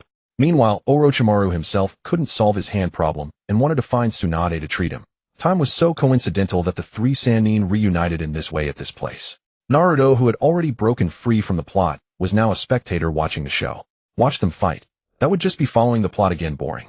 Naruto's appearance also attracted the attention of the three Sannin, but he chose to leave immediately, as if nothing had happened to them. They would still continue fighting as they should. What he didn't know was that all his previous battles had been observed by White Zetsu, who reported the intelligence to the Akatsuki. Who among you is willing to recruit this person? In the Rain Country, at the Akatsuki meeting, Pain Tendo raised the proposal to recruit Naruto during the meeting. Based on the strength Naruto had displayed, he already met the Akatsuki's requirements. Moreover, he carried the entire heritage of Konoha. If successfully recruited, it might become the Akatsuki's asset.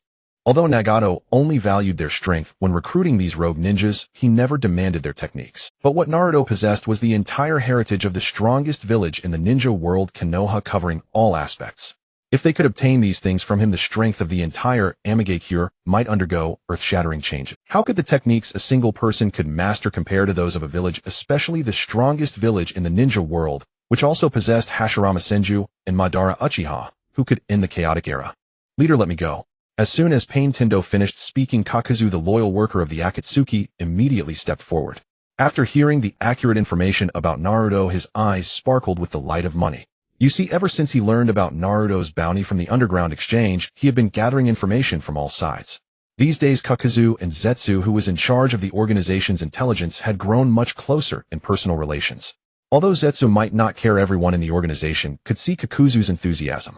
Whenever he had time, he would go to Zetsu to inquire about Naruto's news.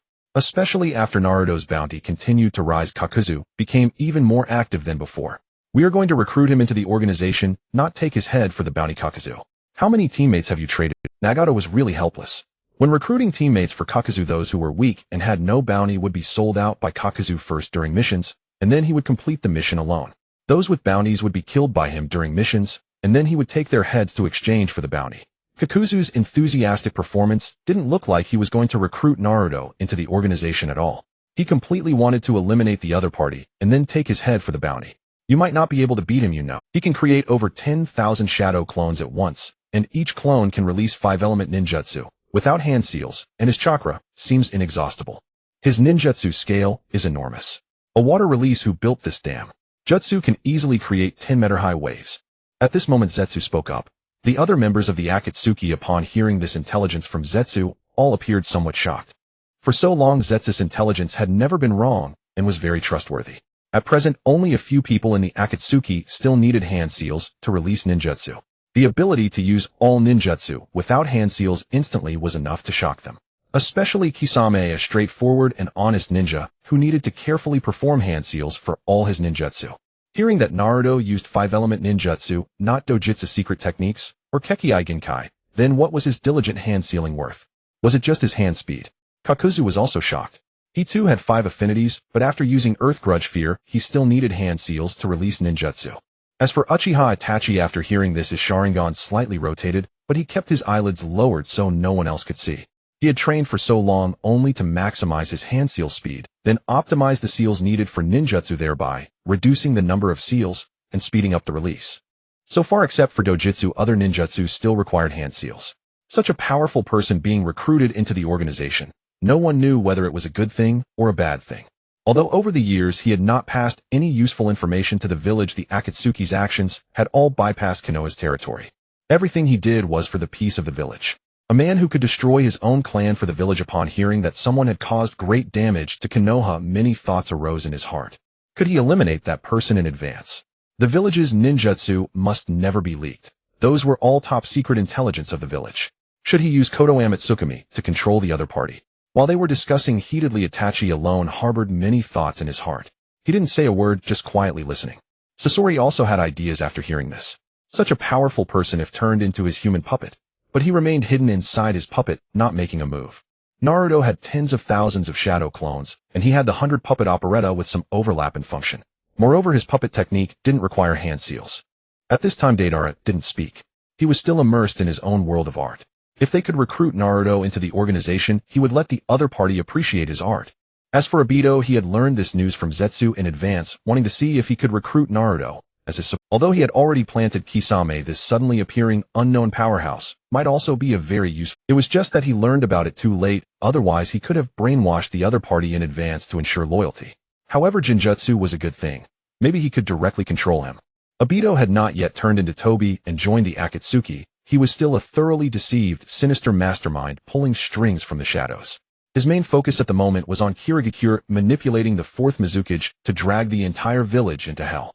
After receiving the message from White Zetsu, he also set out to go take a look. He activated his Mangekyo Dojutsu, and his entire body was sucked into the vortex within his eye. Obito's Kimui was so convenient. Over such a long distance, he didn't need to slowly run there. He just needed to move to an approximate distance, and then White Zetsu could lead the way for the rest. The Akatsuki meeting continued. Whether I can beat him or not, we'll only know after fighting. He'll go test his strength. If he's not strong enough, then there's no need to recruit him. Let him become the organization's funds. Kakuzu still refused to give up. The astronomical bounty was enough to blind his eyes. Having lived in the ninja world for so many years, he was quite confident in his own strength. Moreover, he had 5 hearts, meaning 5 lives. He wasn't that easy to take down. His faith in money had long suppressed his inner fear. Even during the meeting, Kakuzu reached into his pocket and touched the latest bounty list. If the timing weren't inappropriate, he would have taken it out for another look. That astronomical bounty was simply too tempting for him. How many small bounty orders would he have to complete to accumulate that much? But in the end, everything was decided by the leader. Kakuzu silently calculated. Let me go instead, leader. Uchiha Itachi suddenly spoke at this moment, finally breaking his silence. Mr. Itachi. Kisame cast a meaningful glance at Itachi, though his shark-like face hardly appeared amiable.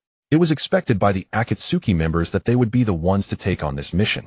Ever since he joined the organization, he had been responsible for all operations concerning Konoha. They had suspected whether Itachi might be a double agent. But judging from the outcomes of numerous missions, Itachi had never leaked the organization's intelligence, and the tasks assigned to him were always executed flawlessly. This alleviated much of the speculation about him. Another factor was that the organization always operated. Kisame was an agent inserted by Madara. Nagato did not fully trust him, but since he had earned Madara's approval it meant he would not divulge the organization's core secrets. Pairing such a reliable person with the most suspicious Itachi, allowing Kisame to oversee him, would likely prevent any major issues. Moreover, Itachi was also recruited by Madara. Placing them both in the same team allowed White Zetsu to monitor both simultaneously. When Itachi stepped forward, the others could almost guess that the mission would fall to him and Kisame. Kakuzu meanwhile wore a look of regret at not being able to claim the generous bounty himself. But it was not a major issue. He currently had no partner. Once the leader assigned Naruto to his team, he could still secure the bounty. It was merely a matter of timing, sooner or later. He was in no hurry. He never doubted the mission's success. In his mind, Naruto's cold corpse would inevitably become heartwarming banknotes. Yes, to Kakuzu, Naruto was nothing but a cold corpse. After a brief pause with no objections from other members, Tendo Pain approved Uchiha Itachi's request. Very well, this mission is entrusted to you and Kisame. Then it's up to you, Itachi. Kisame glanced at Itachi, the corners of his mouth curling slightly, his tone brimming with deference. With the mission assigned, Pain then asked Zetsu to provide more detailed intelligence to facilitate their next move. Zetsu, what other information do you have on that person? Where is he now? Please elaborate. As of now, we have not learned his name. He is highly proficient in clone and transformation techniques. We have yet to see his true appearance. His last known location was in the forest of the Land of Hot Water, where he left behind tens of thousands of shadow clones. However, his original Bodis whereabouts remain unknown. His combat style relies on shadow clones, overwhelming opponents with a human wave tactic. Those who sought to obtain Konoha's secrets from him were all slain by him not long ago. Not a single survivor. Zetsu relayed the intelligence gathered by the other White Zetsu. The fact that he could perform instantaneous sealless ninjutsu had already been mentioned earlier, so it was not repeated. After they had learned all the intelligence from White Zetsu, the meeting officially concluded. The others went about their respective tasks. The two of them stepped out of the organization's base, bathed in the rain of the Land of Rain. Gazing up at the sky that rarely cleared, they prepared to set out on their mission. Mr. Itachi, you were once a Konoha ninja. Which of the secret techniques he obtained from Konoha do you think he will learn and use? Kisame was curious about which ninjutsu Naruto might master from Konoha's arsenal. If they could obtain intelligence in advance, the mission might be somewhat easier. I have not had access to Konoha's core secrets, so I am not entirely sure. Perhaps we will only know after we... Itachi gave a guarded reply, refraining from divulging the village's core intelligence. Of course, it was also possible that he truly had no knowledge, as the Hokage faction maintained tight scrutiny over the Uchiha clan. Even though Uchiha Itachi and Shisui deeply trusted the Hokage, the fourth Hokage never truly... They might be allowed to know some less critical intelligence, but the village's true secrets were never within their reach. In particular, the Forbidden Scroll, which recorded extremely powerful forbidden techniques. They were not even given the chance to approach it. However, as the Uchiha had once been Konoha's strongest clan, they still had some understanding of the situation. For instance, he knew the effect of Naruto's shadow clone, but he could never have imagined that Naruto could create tens of thousands of clones at once. Mr. Itachi, how should we proceed? Do you have any ideas? Having gained no useful information, Kisame asked about the specific plan of action. Kisame showed great respect for Itachi. In their pair, Itachi always made the decisions while Kisame was the silent executor. First, we need to find the original body. From the intelligence just heard, he can hide his true form using clones. Locating him will not be easy. You always put one's mind at ease, Mr. Itachi. Itachi did not linger to listen to Kisame's flattery and swiftly headed toward the Land of Hot Water. He was still pondering how to complete the mission without leaking Konoha's secrets. Should he eliminate Naruto or use Shizui's Kodoame Tsukumi to control him? What combat strategy should he adopt without arousing Kisame's suspicion? Itachi turned his eyes ever so slightly, betraying no sign. The two hurried toward the Land of Hot Water. Naruto, completely unaware, waited until his clones had finally eliminated all the enemies. He knew this might be just a fraction of those after him. To ensure his continued safety, he could relocate his Alternatively, when deploying clones for training, he could send them farther away to deny his pursuers any chance of finding him. But Naruto did not do so for now. He was curious to see just how many people had set their sights on him. After the three Sannin parted ways, Jiraiya went to the tavern as usual to gather intelligence. This time he stumbled upon something startling. The person who had plundered all of Konoha's secrets was now in the Land of Hot Water. He lost all interest in drinking, set down his cup, hastily paid the bill, and set out to investigate thoroughly. For a moment, the thought of persuading Tsunade to return as Hokage faded from his mind. Konoha's stolen assets seemed far more urgent. Once he had preliminary confirmation, he would drag Tsunade along to resolve the issue, and during the mission persuade her to return as Hokage. Jiraiya's plan was clicking into place. While the entire ninja world was in a frenzy, Naruto, the instigator of it all, remained remarkably quiet. In the half-month since leaving Konoha, he had already recorded everything he had obtained from the village. With the tireless efforts of tens of thousands of shadow clones, he had basically mastered those things. Why is this still here? Naruto lifted the clothes on his belly, intending to carve a chakra storage seal in his dantian. But as soon as he moved, he discovered that the 8 trigram seal, which had sealed the Nine Tails, was still there. He had thought the seal would simply disappear after the Nine Tails was extracted, never imagining that it wasn't the case at all. After extracting the Nine Tails, he hadn't even noticed this. Sitting in a secret chamber covered with sealing talismans, he gathered his focus and once again entered the sealing space. Inside, it was no longer the dark gloom he had encountered when he first transmigrated. Instead, it had become a bright space. The water on the ground had vanished, leaving only the sealing cage that had held the Nine Tails. On the door, the sealing talisman was still firmly affixed. This thing no longer had any reason to exist. With a mere wisp of chakra, he gently lifted it. Naruto's hand grasped the sealing talisman, and just as he was about to tear it off, a hand suddenly grabbed his arm. "You can't do that, Naruto." The fourth Hokage, Minato Namikaze, whose chakra had been left in the 8 trigram seal, suddenly appeared, stopping Naruto's action. Minato Namikaze's face bore a gentle smile, his tone incredibly soft, as if trying to make up for all the years he had owed Naruto. Naruto said nothing, a peculiar expression crossing his face. He raised his left hand and pointed into the sealing space, signaling Minato to look. Minato had just appeared, his attention entirely on Naruto, thinking about how to explain things to him, and hadn't noticed that the Nine Tails chakra was absent. After Naruto's prompt, Minato turned to face the expected wrath of the Nine Tails, only to find that the massive beast had vanished. Minato's movements froze, an incredulous look on his face. In his mind, the Nine Tails was supposed to become a crucial tool for Naruto. He and Kushina Uzumaki had paid with their lives for that very purpose. Now to be told the Nine Tails was gone. He simply couldn't fathom how the seal remained intact while the beast had disappeared. "Naruto, what happened?"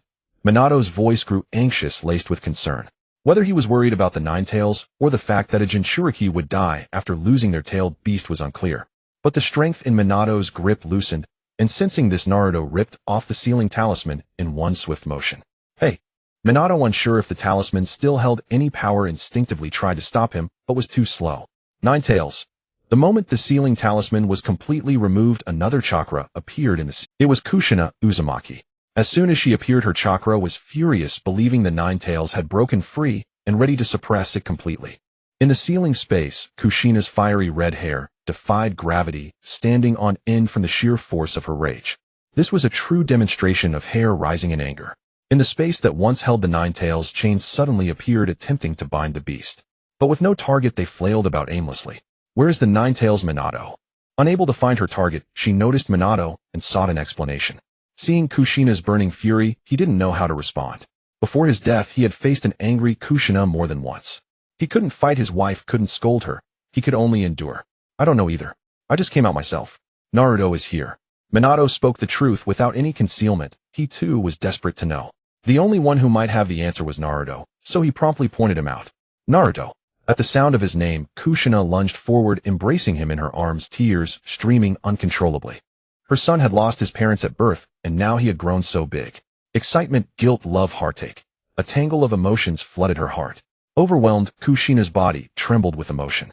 For a mother overflowing with maternal love, Naruto found it hard to interrupt her. He decided to wait until she had fully released her feelings before moving on to other matters. "Naruto, where is the Nine Tails?" After a long while, Kushina's emotions gradually calmed. "Let's bump fists. I know you're curious, but you'll get your answers soon." Saying this, Naruto raised his clenched fists toward Minato and Kushina. Though puzzled, they cooperated and bumped fists with him.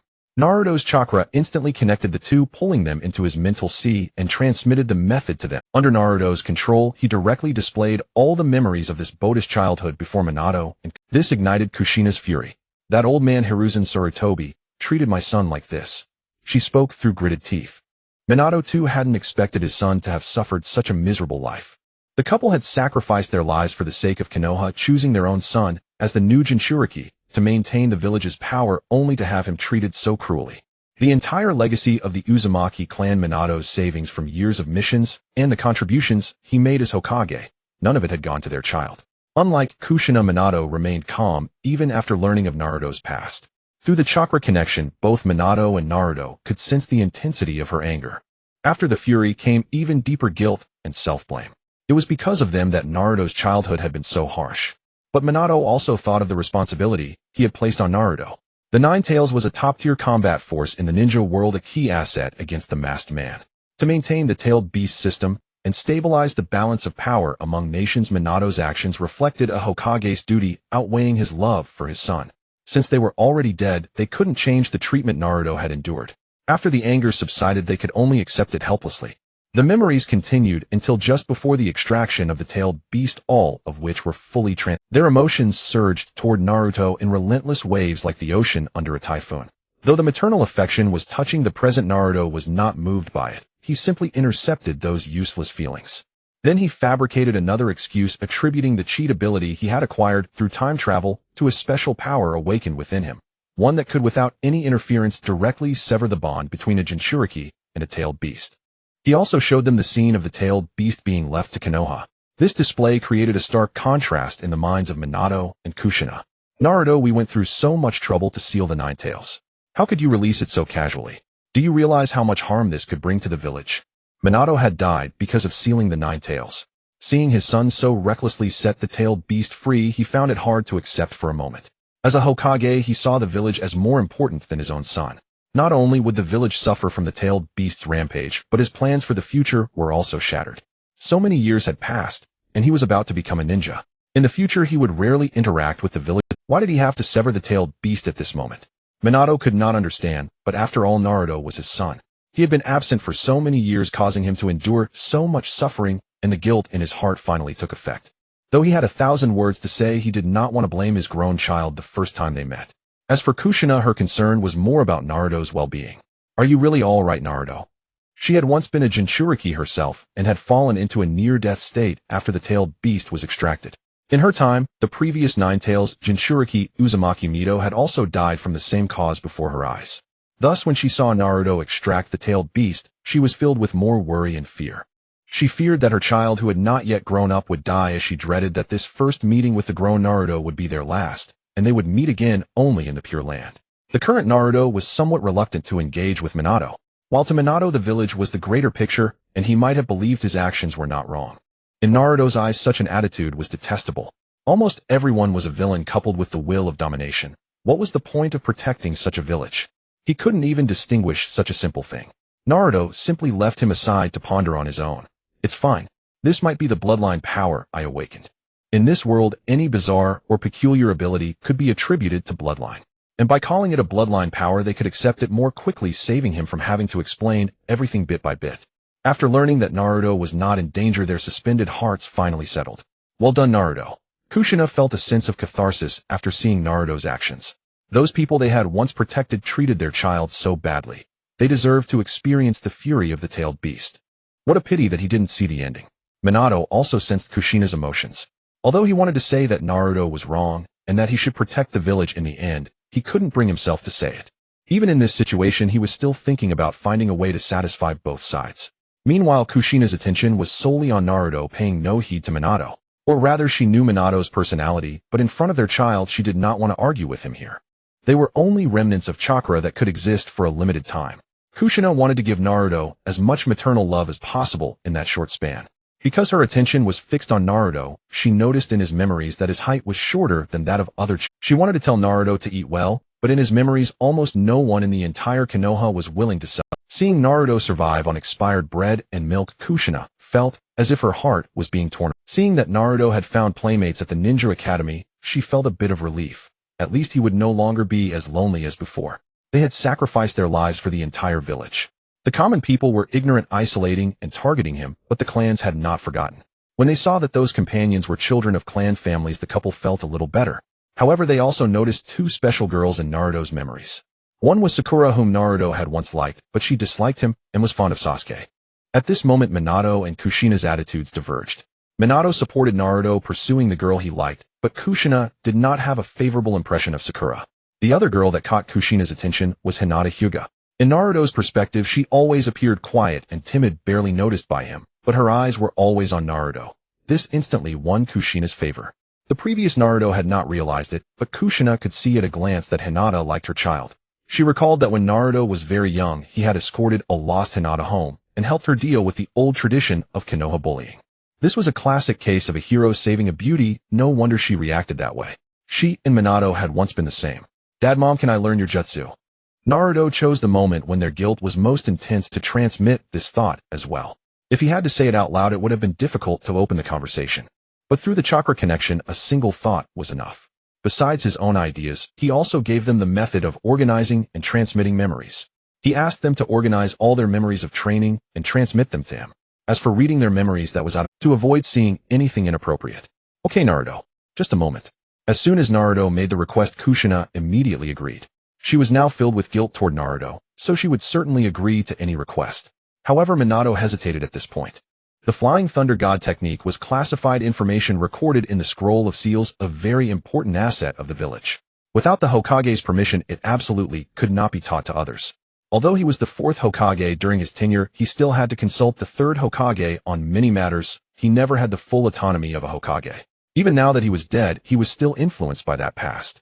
Nonetheless, Minato did not hesitate for too long, and ultimately chose to transmit all his training memories to Naruto. Without the Nine Tails, dealing with the masked man would still be a difficult task for the current Naruto. He believed that Naruto was the child of prophecy spoken of by Master Jiraiya, who would bring about a great transformation to the ninja world. For that, Naruto would need even greater strength.